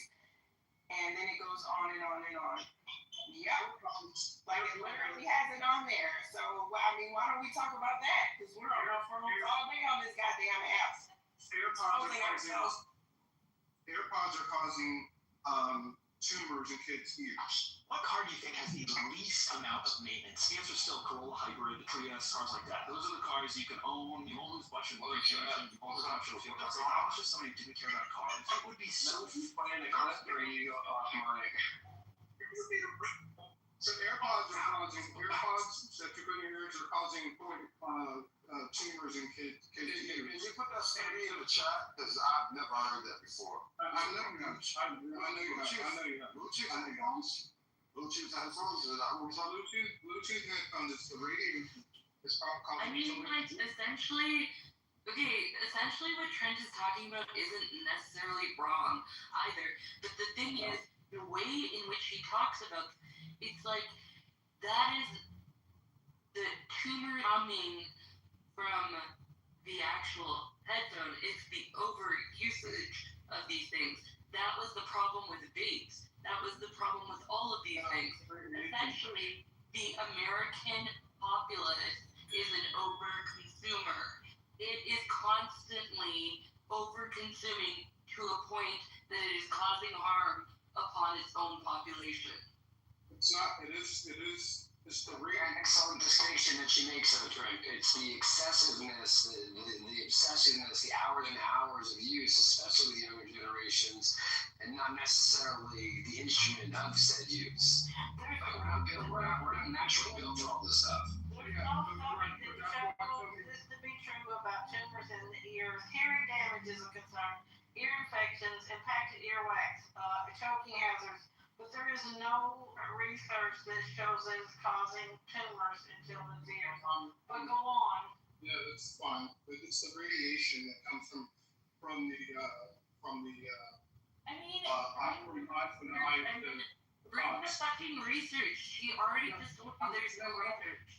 So just go get the fucking research. Go. So that's why a lot of people Go read the study. Go read the study. Go read the study. I don't have to read the study. You can go read a fucking study. Go read a fucking study. You know something? Go read a fucking study. I haven't even finished what I'm saying. What I'm saying, that's why a lot of people are switching, especially athletes are switching. You notice they're switching to wired head cups because they know that. And so Miki, it was actually talc. The talc was contaminated inside. It had the talc. It's asbestos.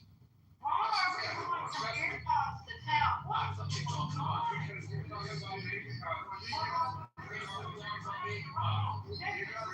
Even in the chat, switch of this crazy trend. That's a whiplash switch. That's a big The reason why You're gonna join every and never make any focus points because he has such severe ADHD. We understand he does because he can't follow a conversation. He cannot impulse. He cannot impulse. No impulse control in this moment. He has zero impulse control in this moment, either because he's drunk or because of his severe ADHD. Either or. It doesn't matter. It doesn't matter which one it is. It is unacceptable to continue to cause harm and not want to just self-reflect for fucking 10 minutes. Fucking sit on mute for 10 minutes and self-reflect on how much of an asshole you are. you really are concerned. Let's say, hold on, let me just finish because I'm not going to be Why do you have to do this? Just shoot me for real. Let's say focus. Look. Okay, so the question is, right, because I asked it, can you put a study, and the reason why I'm asking to put a study is because I actually don't know what Bluetooth is. Like I know that it's a frequency that was used, but what exactly is it? How does it connect to our phone? I never studied this. So maybe you have some insight on a study, some type of on the tumor. Wait, hold on. Like, I'm asking you a question. Hold on, let me just say what I'm saying. Okay, I'm gonna give you everything. Okay, so find a paper on what Bluetooth is and why would it be tumorous, right? Especially for young folks. Like, find all of that information before just coming on the stage and just saying this and that, because it almost reads as you just pull the shit out of the ass. And I'm not saying that you are, but that's what it sounds like.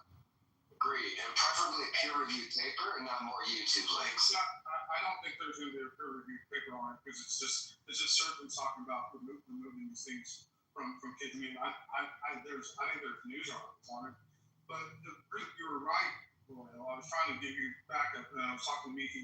It was asbestos that was in the baby powder causing ovarian cancer, which they found since 1978. Yes, I read the studies. That's how I know it. But we're talking about Bluetooth headphones right now. They don't cause cancer. That's why you can't find it. They don't cause cancer. Put it in the chat. Low energy, non-ionizing radiation.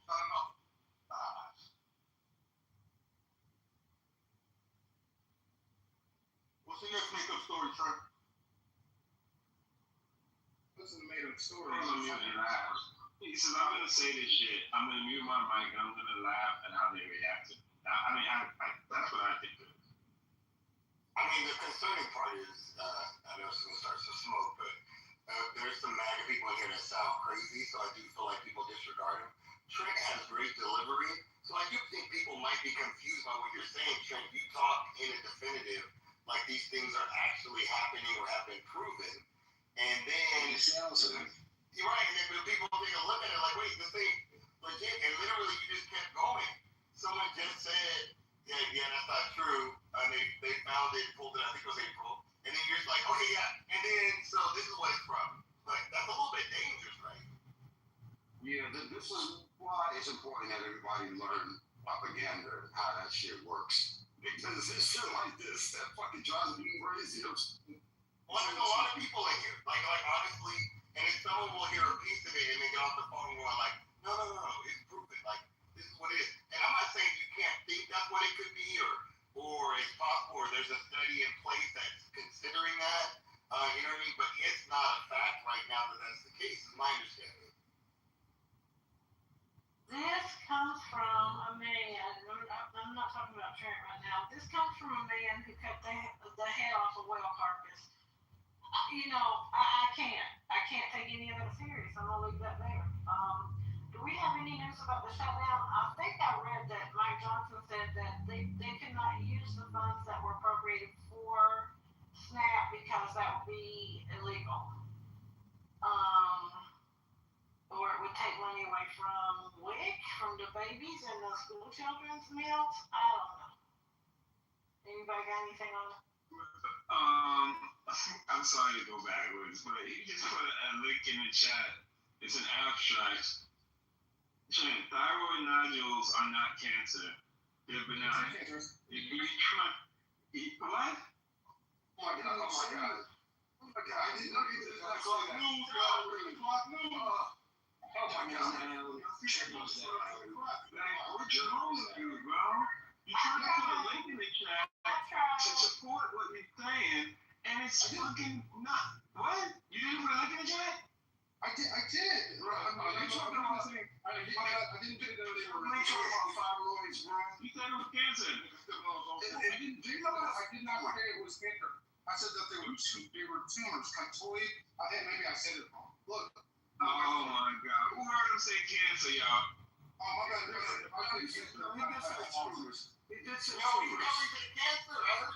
No, he said tumors. Bluetooth. Okay, he said tumors. No, I did.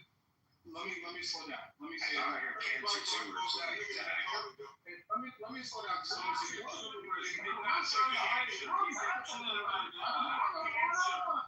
He said tumors. Okay,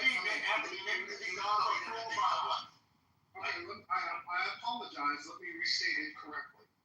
The AirPods are causing, I think it's called coctoid tumors in kids' ears, and teenagers' ears, that they're having to cut out. They're not necessarily cancer. Bluetooth itself, to Miki's points, maybe causing prostate cancer and other things that I believe is causing brain cancer.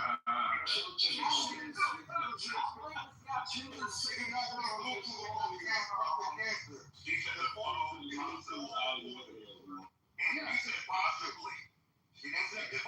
Possibly. It's not, the Bluetooth is not, it's not.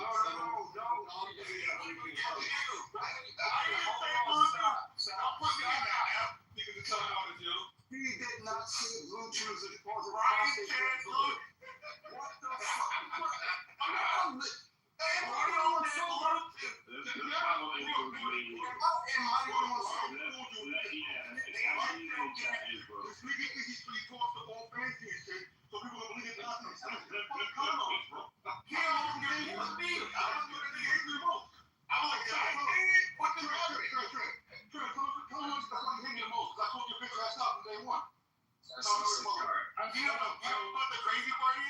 The crazy part is saying earlier, I was thinking like, man, I really respect Trent because he checked the Mario for doing the same kind of shit.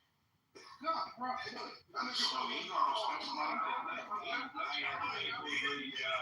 He's doing the same thing. What am I going to do about it? Oh my god.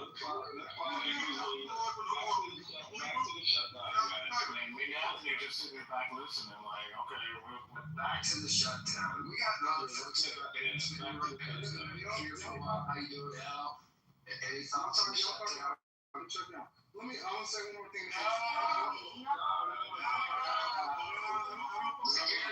Security.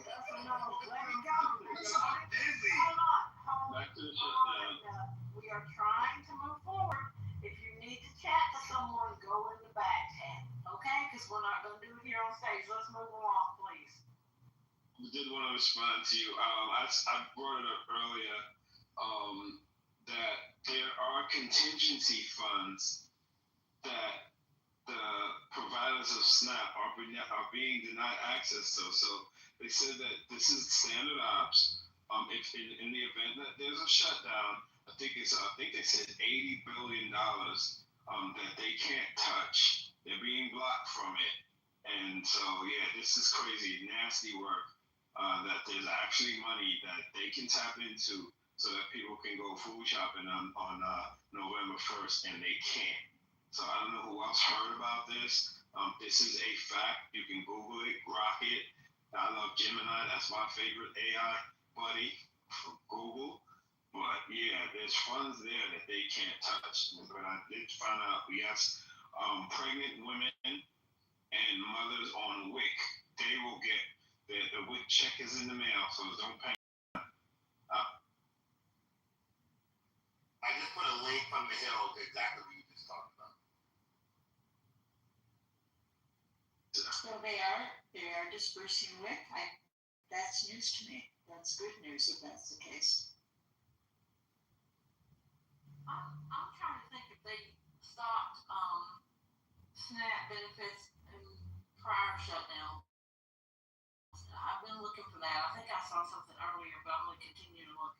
What I know is that people are already at food banks trying to prepare, or already they've run out of food for the month. I did read that, generally speaking, a person on SNAP, and this would be according to family size, but it's $189 a month per person, possibly, and that works out to $6 a day to feed one person. So, and it's a very, very small portion if you think in percentages of our budget. But in America, we have a problem with feeding people, and it's disturbing that we would be okay with our fellow Americans going hungry. And some people say, well, those that don't work, they have no incentive to work because they just stay on welfare. You know what? And I'm not especially religious person. I am. God knows me. He knows my heart. My mouth is another story. But the Bible and other religious texts talk about poor people. Poor people will always be with us on this earth, and a lot of us on this stage and in this room are poor, even though we don't want to say we're poor. So villainizing them and begrudging them $6 a day to eat is wild to me. I would pay 3 times that. Here, take $20 a day. Move that from some other place in the budget. Unless and until we care enough about us, American citizens, America won't be great again if it ever was. And we can't better things here. We can't better education. We can't better healthcare. We can't do anything without the basis of people having sound nutrition. Without sound nutrition in childhood, children experience things that will not ever be corrected. Once you have malnutrition in childhood, things happen. And I will go into things and bring research if people need it. But why do we care if people are on food stamps? I don't care if they sit at home all day and they're on food stamps. I really don't at this point. At least they're fed. But for some reason, you need to, as a poor person, you need to really bring your life out there and put it under a microscope. And when I say poor, I mean the working poor as well, because there are people do work who get SNAP benefits. That's part of the program. You have to work. Even though some people think it's not enough hours a month, a week, whatever it is, you still have to work. But this thing of having to qualify and show up to a colonoscopy, they're looking up your ass to see if you qualify. Oh, I remember when I was a single mom, divorced, I had $20 over the limit to get any type of benefits. I worked 2 jobs. I had child support coming in the large amount of $350 a month. This is way back in the day. But because I had a car that was paid for, my mother bought, and it was just a junker car. It wasn't a new one. Because I had that car, I guess I could just drive it up and people would put food in it, whatever it was. I volunteered for a bag of food at the Good Samaritan, you know, those places where people take items for other people to come and have to live, recycle, whatever. And I know I'm going long here, but no one at any time says anything about corporations getting their welfare because they give jobs, they create jobs, they do this, they create jobs that aren't enough for people to live on. That's what they do, but we won't talk about that part because we want more billionaires. We want more and more billionaires. Let's give them everything. We pay oil companies to drill the oil out of the ground so that they can be even richer. It's wild to me. America is ass backwards. And this isn't red, this isn't blue. This is till you understand that the game board is set for the people who have the most against the people who have the least. You're never going to get it. Yeah, I think that food insecurity coupled with food waste is one of the most asinine things I've ever seen in this country. But I just don't. Yeah, I just want to shout out April. Don't ever, you go as long as you want because you speak truth. You speak truth. And I've heard you speak about, the workers at Walmart. These are the people that they can't get the 40-hour work week. And even if they are getting the 40-hour work week, they still need to supplement their income. And I don't care. If you're getting them, shoot, we all right over here, but I can show you I'm feeding them my life. Look, food is expensive. You got me telling my own money? Y'all could put that pride to the side. I would take it if I can get it. That's just me. Because we got so many other things that we need to pay for. But you go as long as you want, April. I want to let that breathe what you said. Corporations get all kinds of write-ups. Somebody put it in the chat, in the chat talking about private jets. Yeah, it's crazy. It's crazy. People with money get all the breaks, and people who don't have money, this country gives them the ass to say, well, work harder. You're doing something wrong. Get your bootstraps. Right. Got no shoes, but grab those bootstraps. And I did. Oh, Butter, I'm sorry. I just wanted to share, and I did this the other night. Someone had told me about it. Flash Food, FLASHFOOD is an app you can get in the App Store or the Google Play Store or wherever, and it shows you in your neighborhood, in your town, if you have grocery stores who sell their expiring products, shortly to be expired on the shelf, for 50% off or less. And so maybe people can hook up with that and see if they can cut their grocery bill. So it's called Flash Food. It's an app in your store, Thank you for that, April. Yeah, I just was saying that, a lot of poor people are treated like criminals. Like, just because you're poor doesn't mean that you're a criminal. There are all kinds of reasons why people are poor. All kinds of reasons, including the ones that people say. But I think that the stereotype is dangerous because, especially for Christians, it's dangerous because Christians are taught to help the poor. And so it's weird to me how on the one hand we call ourselves, or people call themselves Christians, and on the other hand they belittle and demonize people because they can't afford certain things or they're not working without knowing why they're not working. What's that?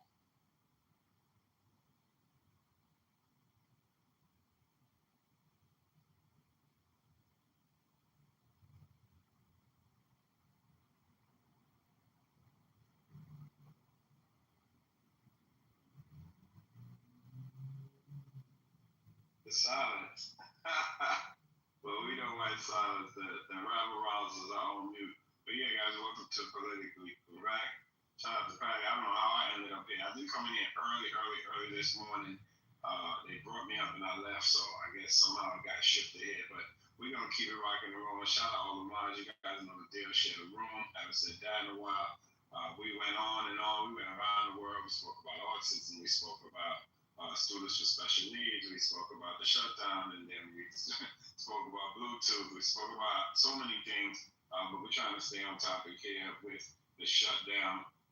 And I will, can't forget to mention, you guys already know, shout out to Jamaica, shout out to Cuba, shout out to Haiti, Dominican Republic, huge hurricane, 165-mile-an-hour winds down there in the Caribbean. It's making its way, I believe, between tonight and tomorrow. They said this might be the worst one that Jamaica has ever seen. If you have family over there, but you can. And I also found that a lot of people, actually, most of the country cooks with electricity. They're not like us. We have most of us have our gas stoves, and yeah, that's a problem. If they lose power, and they get flooded, and we just know the nightmare that they're about to face. I don't know what can be done. Hopefully, people over here start. I mean, it's like we gotta take care of our own, but at the same time, shoot, we gotta help Jamaica. I'm sure people will be sending barrels and things will be getting shipped out there. So if you can, do what you can with what you have. But yeah, the mic is open, guys. I just want to say that I've been quiet in the background because I've been doing a lot of research. And I found at least 34 studies that show that 100% of the time that we let Trent talk, it ruins the conversation and it leaves everyone frustrated. That was hilarious. The research shows. Yeah, and they say, all of them. They've been saying it for years. Is Trent still there? Oh, he gone. The shout out to the people on the Caribbean. Definitely don't miss stuff on that. See the email also about the conversation with Trent then? And there were hundreds and thousands of emails. JD, what's up, man? Anthony, what's up? Let's keep the conversation going, man. We do need the back and forth. But yeah, the shutdown. It has to stop, man. It doesn't make any sense.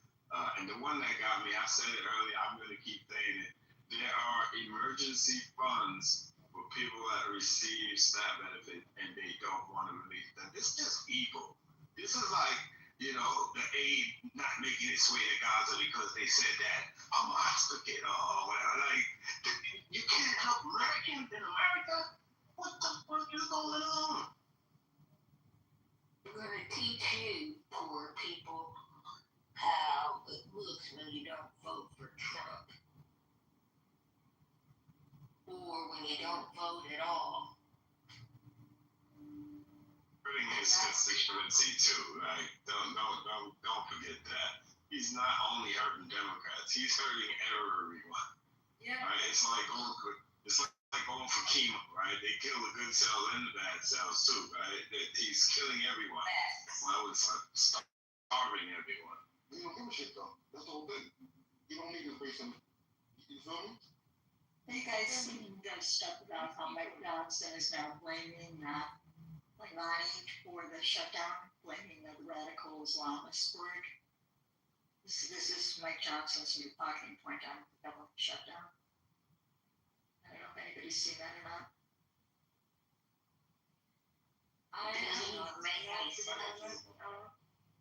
But before we go to the Iranian point, can I make another point about the Trent situation? Did you say about the Trent situation? I don't know where I'm going back to, but I think I'm going back. Carl, I just want to let you know, since and Mel are not here, they don't like for people to be talking about when they're not here. And I meant to tell the gentleman that as well. So if we could. Okay, I can be redirected. I'm okay if you want to put it in the chat. I'll say that, but I'm just trying to preserve. I'll redirect. I can do that. Okay, thank you. He's back. Thank God.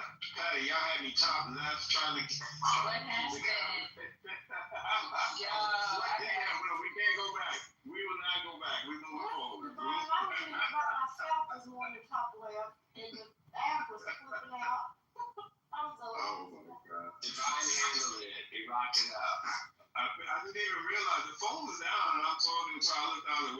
Where's Patty? Where's First Lady? What's going on?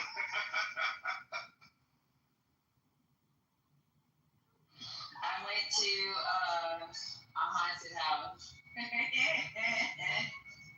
These little girls behind me was pulling my hair. I was like, please, like, chill. Like they, Little babies. Was it fun? yeah, it was long. It was long too. And I got these boots on, so I Hey, can't. is any MAGA people gonna rob any grocery stores when they food stamps run out? Yep. That was the first one. As a matter of fact, during one I don't know what it was. It might have been Black Lives Matter or something like that. They were pulling up the Costco's in F-150s. They wasn't getting little shit either. With the MAGAs? They had Or the niggas? The niggas or the no. MAGAs? They was at the liquor store and the Nike store. The MAGAs? No. The niggas? but the Max was at Costco in the big, extra wide bed pickup truck. Yeah, because they wasn't buying little shit. They wasn't getting little shit. They was coming out with them big ass boxes. Damn. They was buying, they were taking equipment. They have some steaks. They was taking equipment. Fuck them steaks, huh? I'm just trying to see what the MAGAs are doing. You ever get a job?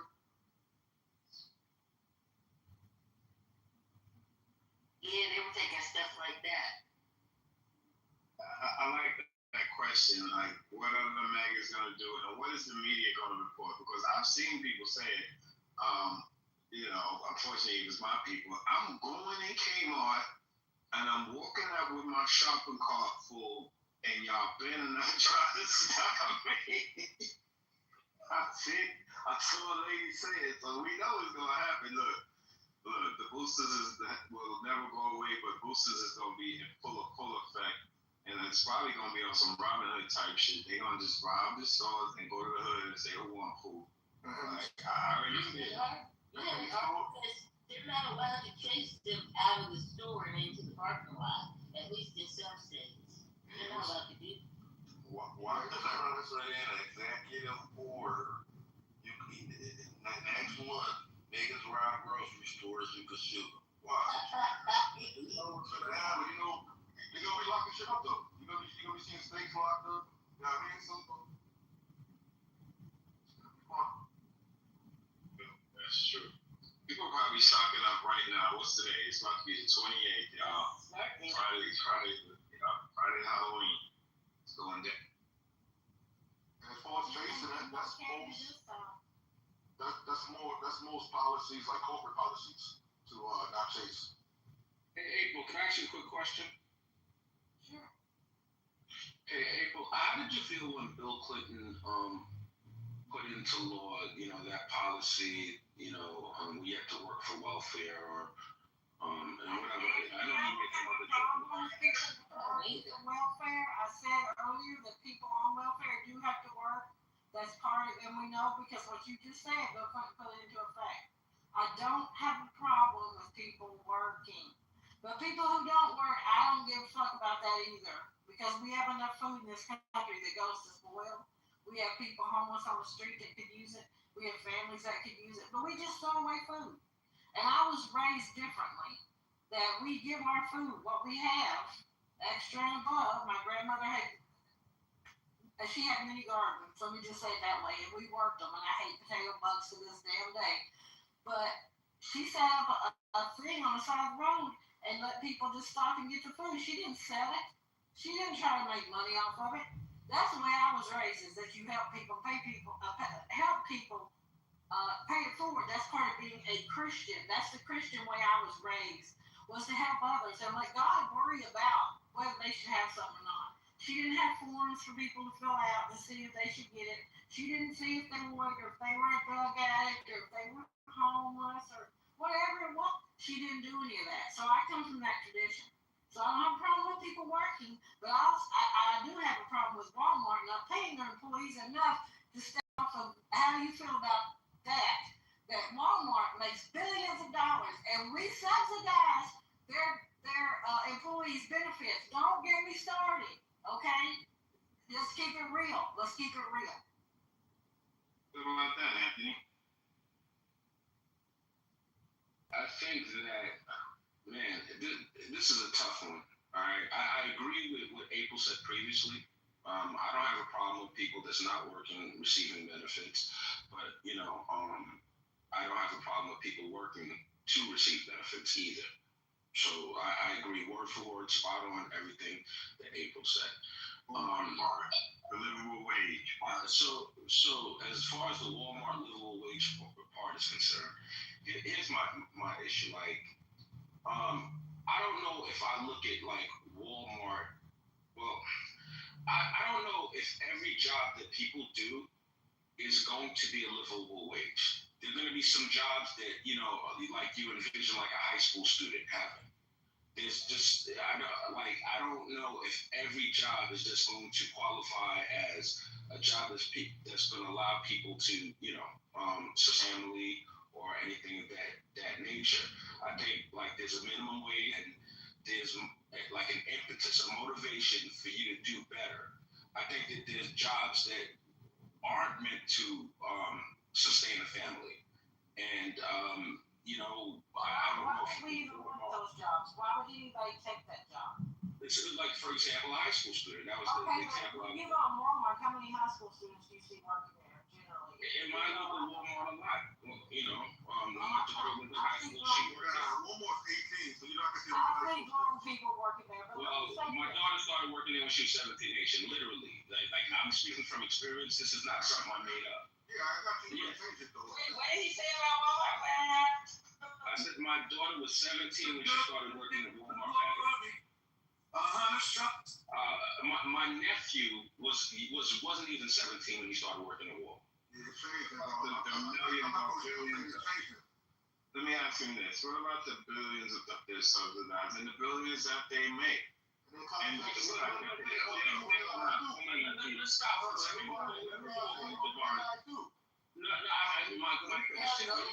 question, Devon, let me finish. Okay, you ask me a question. Okay, the fact that they're making billions of dollars, but still aren't giving the workers enough money where they don't have to be on public assistance, or giving them the hours where they don't have to be on public assistance.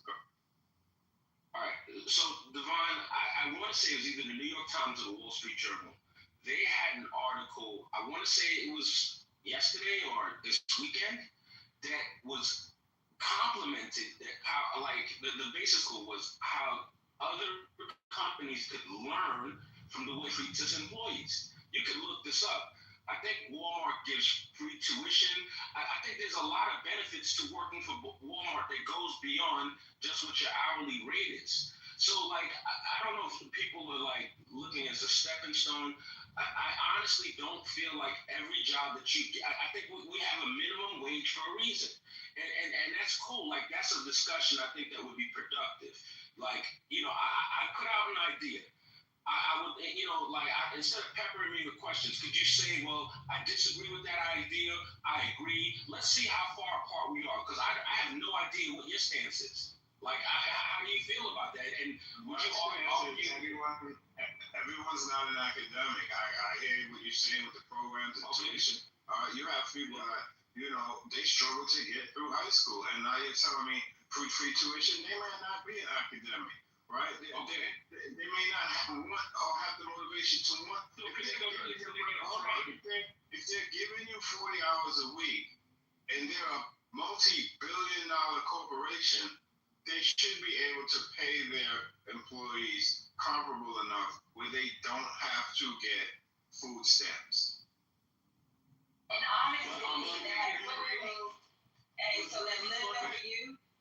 They live better you than they have with Walmart. Y'all know about the Walmart and stuff like that. So how LBU works is you only can enroll at certain. There's only certain. How did she tell me? So I was like, why don't you try to use them for your school tuition? She was like, it doesn't work like that. So it's certain times of the year you have enrollment, and it has to be certain. So it is a good program, but let's say for example, it's business and you don't want to do business, or even like she wanted to take some of the certification classes to somebody, and she knows she has to renew her one of her CompTIAs because they're only good for 2 years.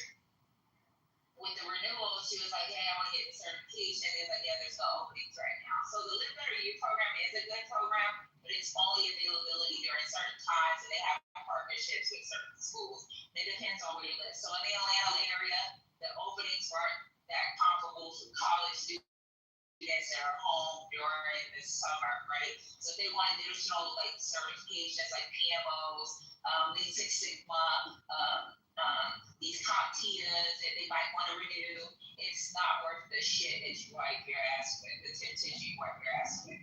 So. Well, it's funny is now niggas so when you bring up Walmart, right? You guys are aware the whole thing going over there right now, and the money they're spending for that. No one's aware of that. That shit don't matter. This shit was funny now, since some of y'all niggas is finna lose some of these government fundings as an EBT and shit. Now y'all want to think progressively. Now let's have a living wage. Let's have this and that. But it's funny, those are all policies Democrats run on. But you niggas claim Democrats don't do shit for that. Fuck a living wage. What about Democrats was offering universal fucking income? They created those policies, not no motherfucking Republicans. Republicans don't care about that's very silly. No way close up. Motherfucking Democrats. Watch your mouth. Wipe out the student education loan. We're going to Tony in China. But you niggas claim Democrats don't do nothing for you. Now y'all niggas want So, Tony in the chat, when you say all companies using AI, that's not what I'm saying. They're partnership with OpenAI, where now you could buy in your checkout. You could buy from the website. You could also have the AI on the website. No, good, right? Doing your stuff for you. Okay, so now they're going to spend about $1 billion to train employees for the system to work. They already spent $580 million to implement the Azure system. So the point I was saying is that they spend all this money, but not to pay their fucking employee. So no, they're not using AI the same way other companies now. But everyone's a fucking genius here, so.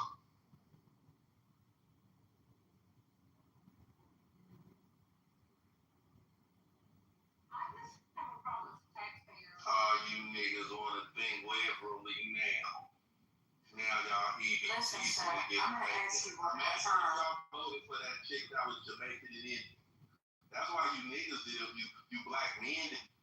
I'm gonna ask you one more time. Can you please watch your mouth? She was Jamaican and Indian. I don't give a damn either.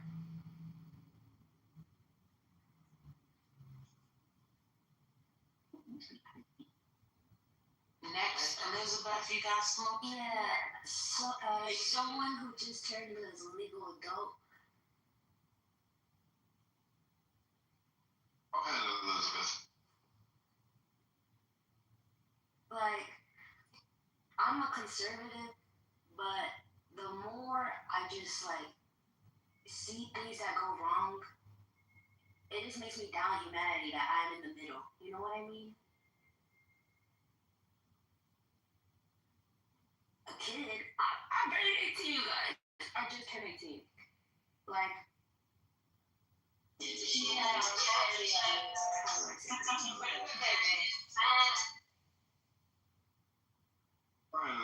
Elizabeth, you just turned 18.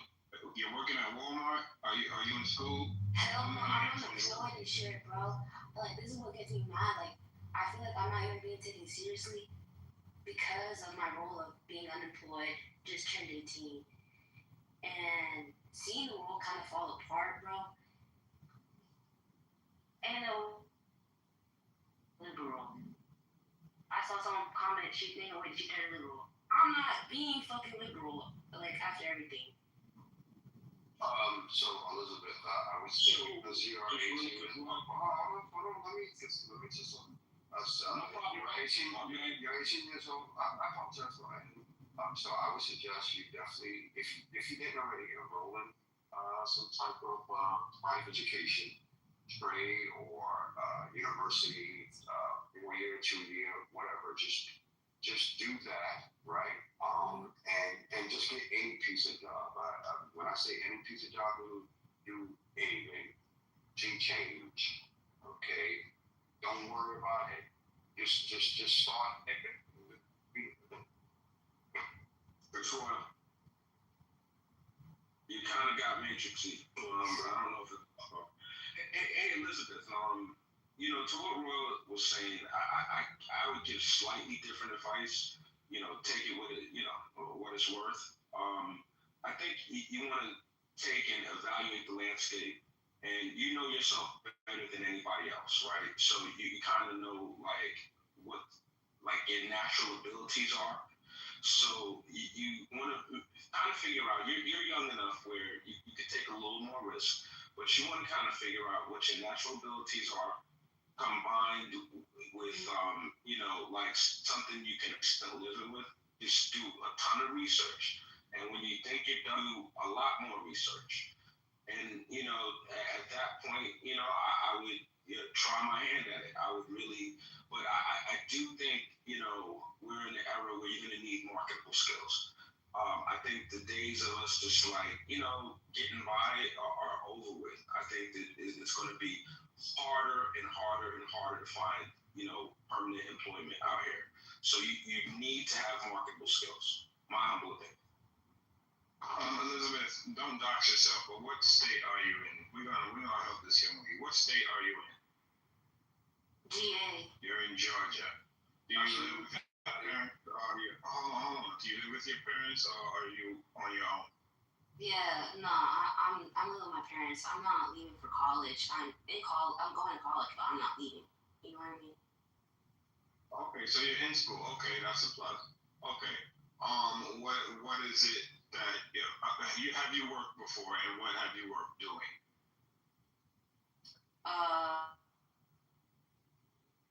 I just babysat and also clean houses with my mom, but she just retired, so my dad's just a provider. Okay, so you babysat and cleaned houses. Okay, and you're in school. Yeah. You're in your first year of college. What's your major? Yeah. Did you pick a major yet? I want to be a social worker for minors. Yes, that's amazing. Okay, we need more of that. And I hear an accent. Where are you? I'm not from anywhere. I'm just from the south of, I don't know. You're American. Okay. Yeah, I'm American. You're not Latina. I am Latina, but I'm American. Okay. Full on. Do you speak Spanish? Yes. Oh, you are hella marketable. Okay, I'm gonna go on mute. I'm gonna see if anybody who can help this young lady. She's bilingual. She wants to be a social worker. She lives in Georgia, and she is in college, and she's looking for employment.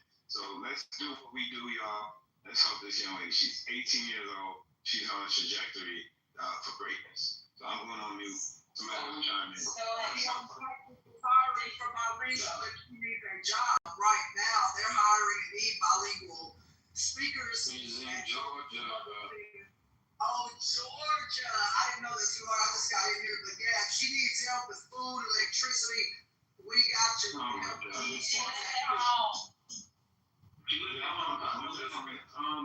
Elizabeth, there's a ton of jobs in the hospital systems in Georgia and ATL.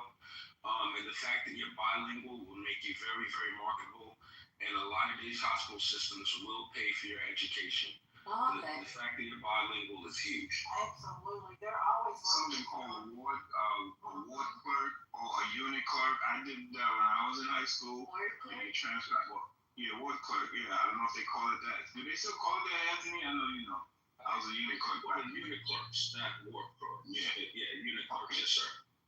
Look up unit clerks, Elizabeth. You'll be a huge help in any medical facility, even a doctor's office, because they're gonna be coming in and they're gonna need someone that's bilingual. And then a unit clerk is a job you can do. It's not hard at all. the hardest part is, and probably I had to do it with doctor's handwriting, and they probably don't even use doctor's handwriting. I had to read that chicken scratch, and you know what I'm talking about. What does this say? You know, doctors used to write fast and haphazardly, and I used to transcribe orders, transcribe doctor's orders, transcribe vital signs, things like that. So look up that unit clerk position, but I agree. You could go work in any health physician's office or hospital, emergency room, something like that. Give us some more ideas, guys. Help us somebody out. Another advantage of the hospital system is like, Someone said churches all over Georgia that give out food and help with utilities.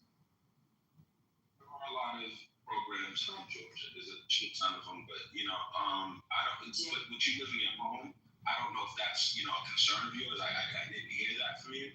So the other advantage of working in hospitals, potentially you getting a job that has 12-hour shifts.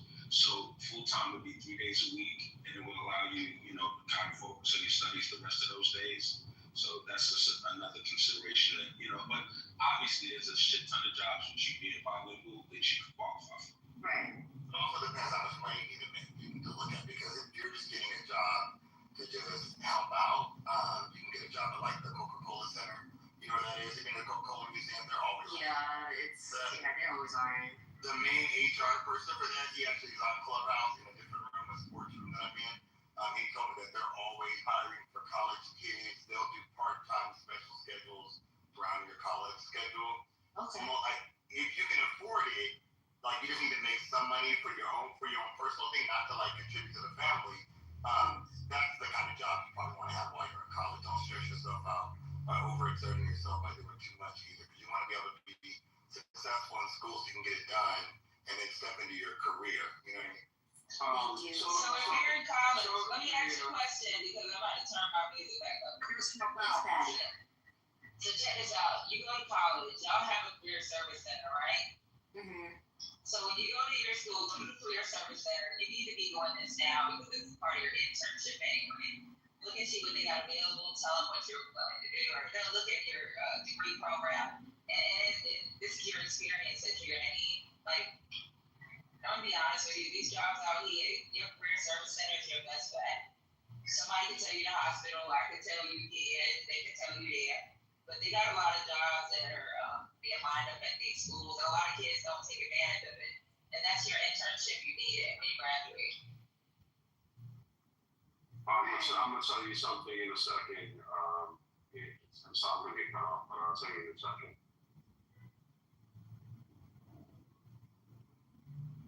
I know you said social work, but 2 months in there, one for free training in IT.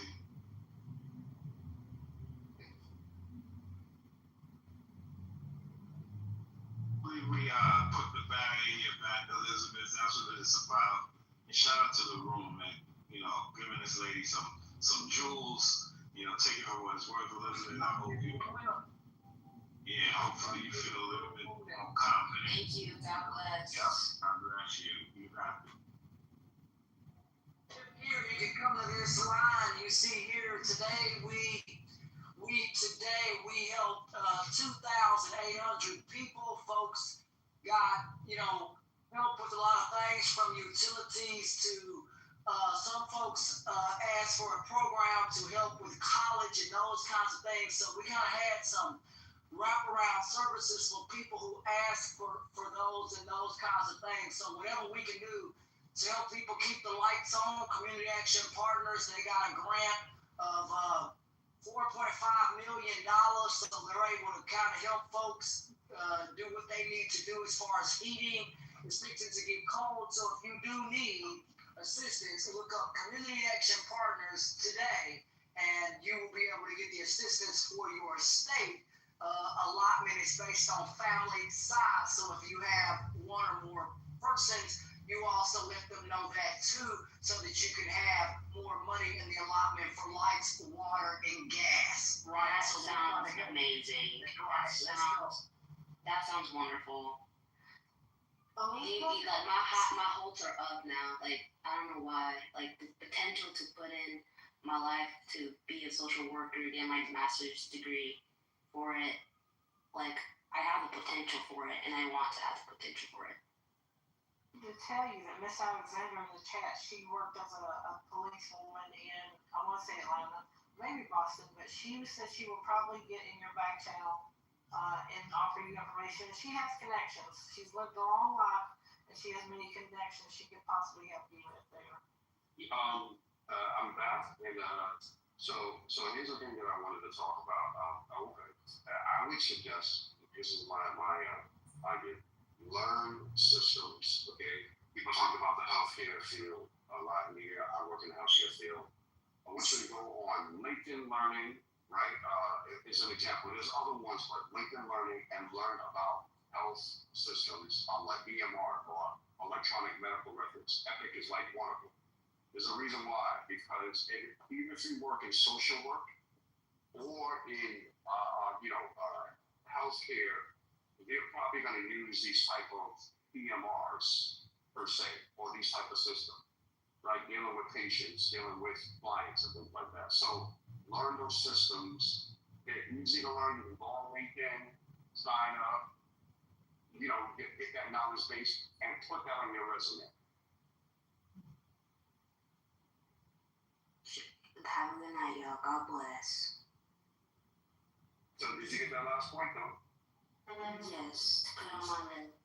Well, go on LinkedIn Learning and learn about EMRs first. Yeah. I help her with her particular job, or what she's trying to do. I know when I work with folks, getting them signed up for programs and other things, and we try to have add-ons or add them onto other programs. What the hell is going on down here? Somebody trying to run away from the police. See, that's another reason. I don't know, somebody's an idiot. At the end of the day, though, seriously, we don't really have a lot of that going on over there. I don't know what's going on out there. But I really hope that programs and the things that he's talking about, I hope it aligns with the career you're trying to do. Because casework, that is a lot of work, and a lot of people need help. I think she's gone. Here you go. Okay. So she's gone, but hey, have you guys heard that Trump got an MRI? She's gone, Ashton. So have you guys heard that Trump got an MRI today? Did you guys talk about that already? Let's talk about it. No. That's brain ever. And he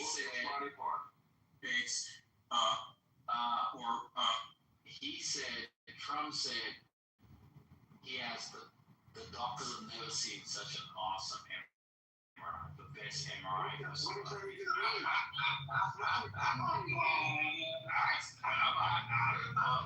man said. He's got the brain of a 3-year-old. That's what 79, the doctors say they've never seen a better MRI.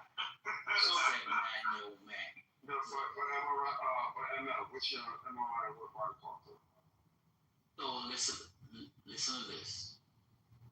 An MRI, and the machine hit on the whole thing, and it was perfect. The doctor said some of the best reports for the age, some of the best reports they've ever seen.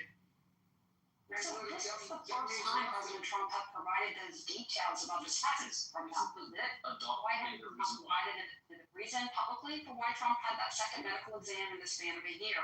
And over the summer, we know that he was seen with a bruised hand, and the White House announced he was diagnosed with a circulation issue. Joining us now to discuss what's going on, CNN medical analyst Dr. Jonathan Reiner. He's the cardiologist for former Vice President Dick Cheney, worked as a White House physician for years. Dr. Reiner, thanks so much for joining us. As you know, MRIs are not necessarily always part of a routine checkup. How unusual is this, and why might the president have had an MRI during this checkup? Well, MRI is never part of a routine evaluation, whether you're president of the United States or whether you're just a civilian. So we don't know why his doctors asked him to undergo that test, and that's a big question. The other question is, why did they decide not to inform the public that they were doing that? Why was that deliberately left out?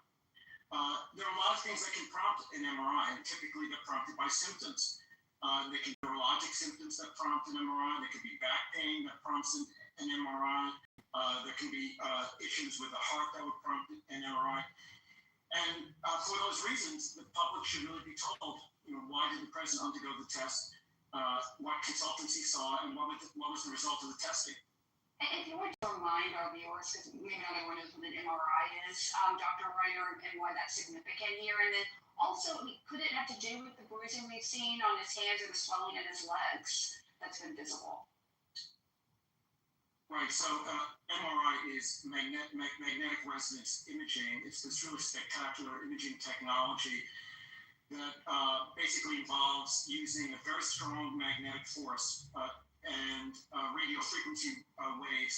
The magnetic force basically aligns all of your hydrogen ions into a certain direction, and then they are basically disrupted by these radio frequency waves, and the way they bounce are specific to different tissues. So this amazing physics allows for really very detailed images. As for the bruising, in his hand, there are a lot of things that can do that. And the most common etiology for bruising in the back of a 79-year-old person's hand are medications. And the typical medication that causes that would be a blood thinner. I see this every week when I see patients in clinic. Blood thinners, particularly in the elderly, cause bruising on the back of the hands. But we've not been told that the president takes that. People take blood thinners for a variety of reasons. You can take it if you have pulmonary embolism in the past. You can take it if you have a clot in your leg, a DVT. And you can take a blood thinner if you have atrial fibrillation.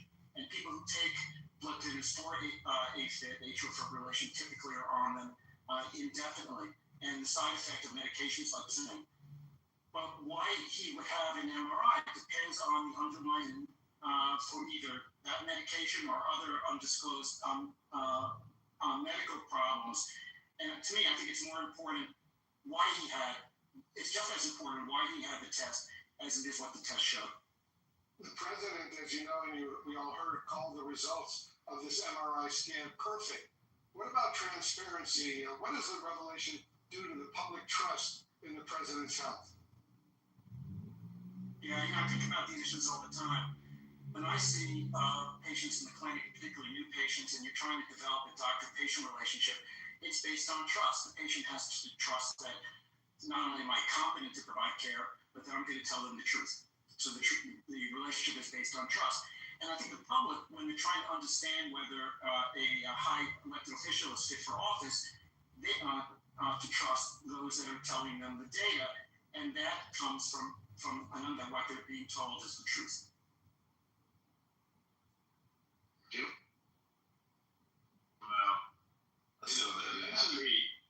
Allegedly, I've heard doctors say that he may have had a stroke recently. The recent as Labor Day. And so you don't have multiple MRIs unless you're going one to see what may have caused it, and two, are you okay now? All right. So yes, the MRI did not happen today. The announcement was made today. So there's clarity there. But yeah, having more than one MRI in less than a year is not normal. Devon, I need to correct you, Devon, really quick, because the president has military health care. He goes to Walter Reed, okay? I have military health care. I can just go to any clinic in that building and say, hey, let's just do a CT scan for me today, because why not? I'm joking. Well, not really. I'm joking. Yeah, but there's a doctor that says symptoms of vascular dementia, Alzheimer's can both lead to an MRI. If doctors want to look for signs of a mini stroke, they might also call for an MRI. Any of this could lead to dragging a foot, difficulty speaking, memory loss, balance issues, his forward lean, etc. He is clearly in decline. And the White House definitely, because if they gave Democrats such a bad time on the Biden fiasco, the Democrats did fuck up with Biden fiasco. Are we gonna get a repeat under Trump? Because they can't.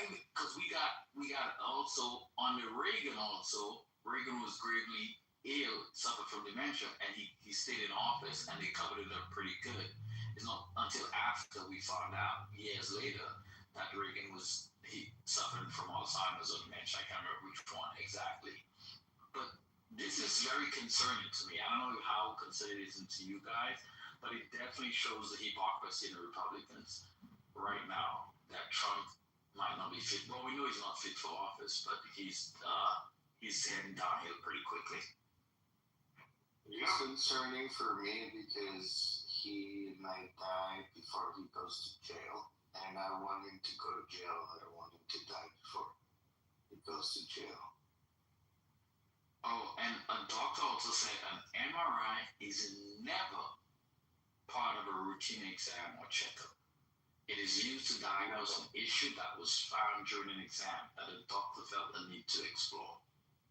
So I want to know how he figures. That's what I want to know. How did they push it? Lord have mercy. I'm just saying, this is just a little small space. Well, you guys ready for President Jenkins? Royal, have you looked at him? I'm just gonna go, yeah. Yes, Lost weight, I think. April, I think he's lost weight. He did lose weight, but not that much. Well, but yeah, he did lose weight. He puts in an MRI. MRI machines are not that small. They're kind of actually big, to be honest with you. I'm getting the old version up here in the Air Force Hospital. Hey, not too much on the Air Force. We have the best hospital in Mount there. We have the best Air Force in the whole shebang. I do. That's why I can get an MRI anytime I want. Air Force. Lord have mercy. Yeah, you both, man. I just got an insurance plan, man. I went to a lawyer, got that stuff ready to rock and roll. I get zero copays and all that for the rest of my life. I don't go to the marketplace to get my insurance. And I advise anybody, if you have, things in your life, just hardships, like for me, I lost both of my parents, so I can't tie into their insurance. So if you do not have parents or you're in foster care or things like that, you let the state know that you reside in, that, hey, I'm under a hardship, and there are programs that they can help you even tie into access to Medicaid. Medicaid's not just for, the poor and indigent and all that. They also have programs that help folks that have been in foster care or people who have lost both of their parents like me. And so it's good to have zero copays and all that kind of stuff and all that for the rest of my life, because my parents wanted to make sure I was taken medically. So I ain't out here on GoFundMe talking about I need to raise some money because I can't afford to go to a hospital. Yeah, no. So I'm with April on that. If April, I think you got your insurance through the military, maybe that kind of stuff, so that works. But if you are not in the military, you need to make sure you can get a hardship or some kind of plan to help fortify yourself in case you cannot tag on to your parents' insurance. A lot of folks are able to do that if your parents are still alive. So I would check into that. So you young folks ain't out here paying an arm and a leg for insurance. See if you can do that. Even your insurance for a vehicle, you may be able to attach yourself to your parents' insurance up to a certain age. So those things make sense to help fortify young people so they're not out here just paying expensive costs for auto insurance and even medical care. So look that stuff up. What's going on with that stuff? Hey, so was I not speaking to you? Oh, damn. Go ahead. I can keep that, brother. No, I think it's bleeping out. Sorry, go ahead, Asia. No, I'm saying it's going away. Did you also hear him talking about? Wait, what the heck did you say?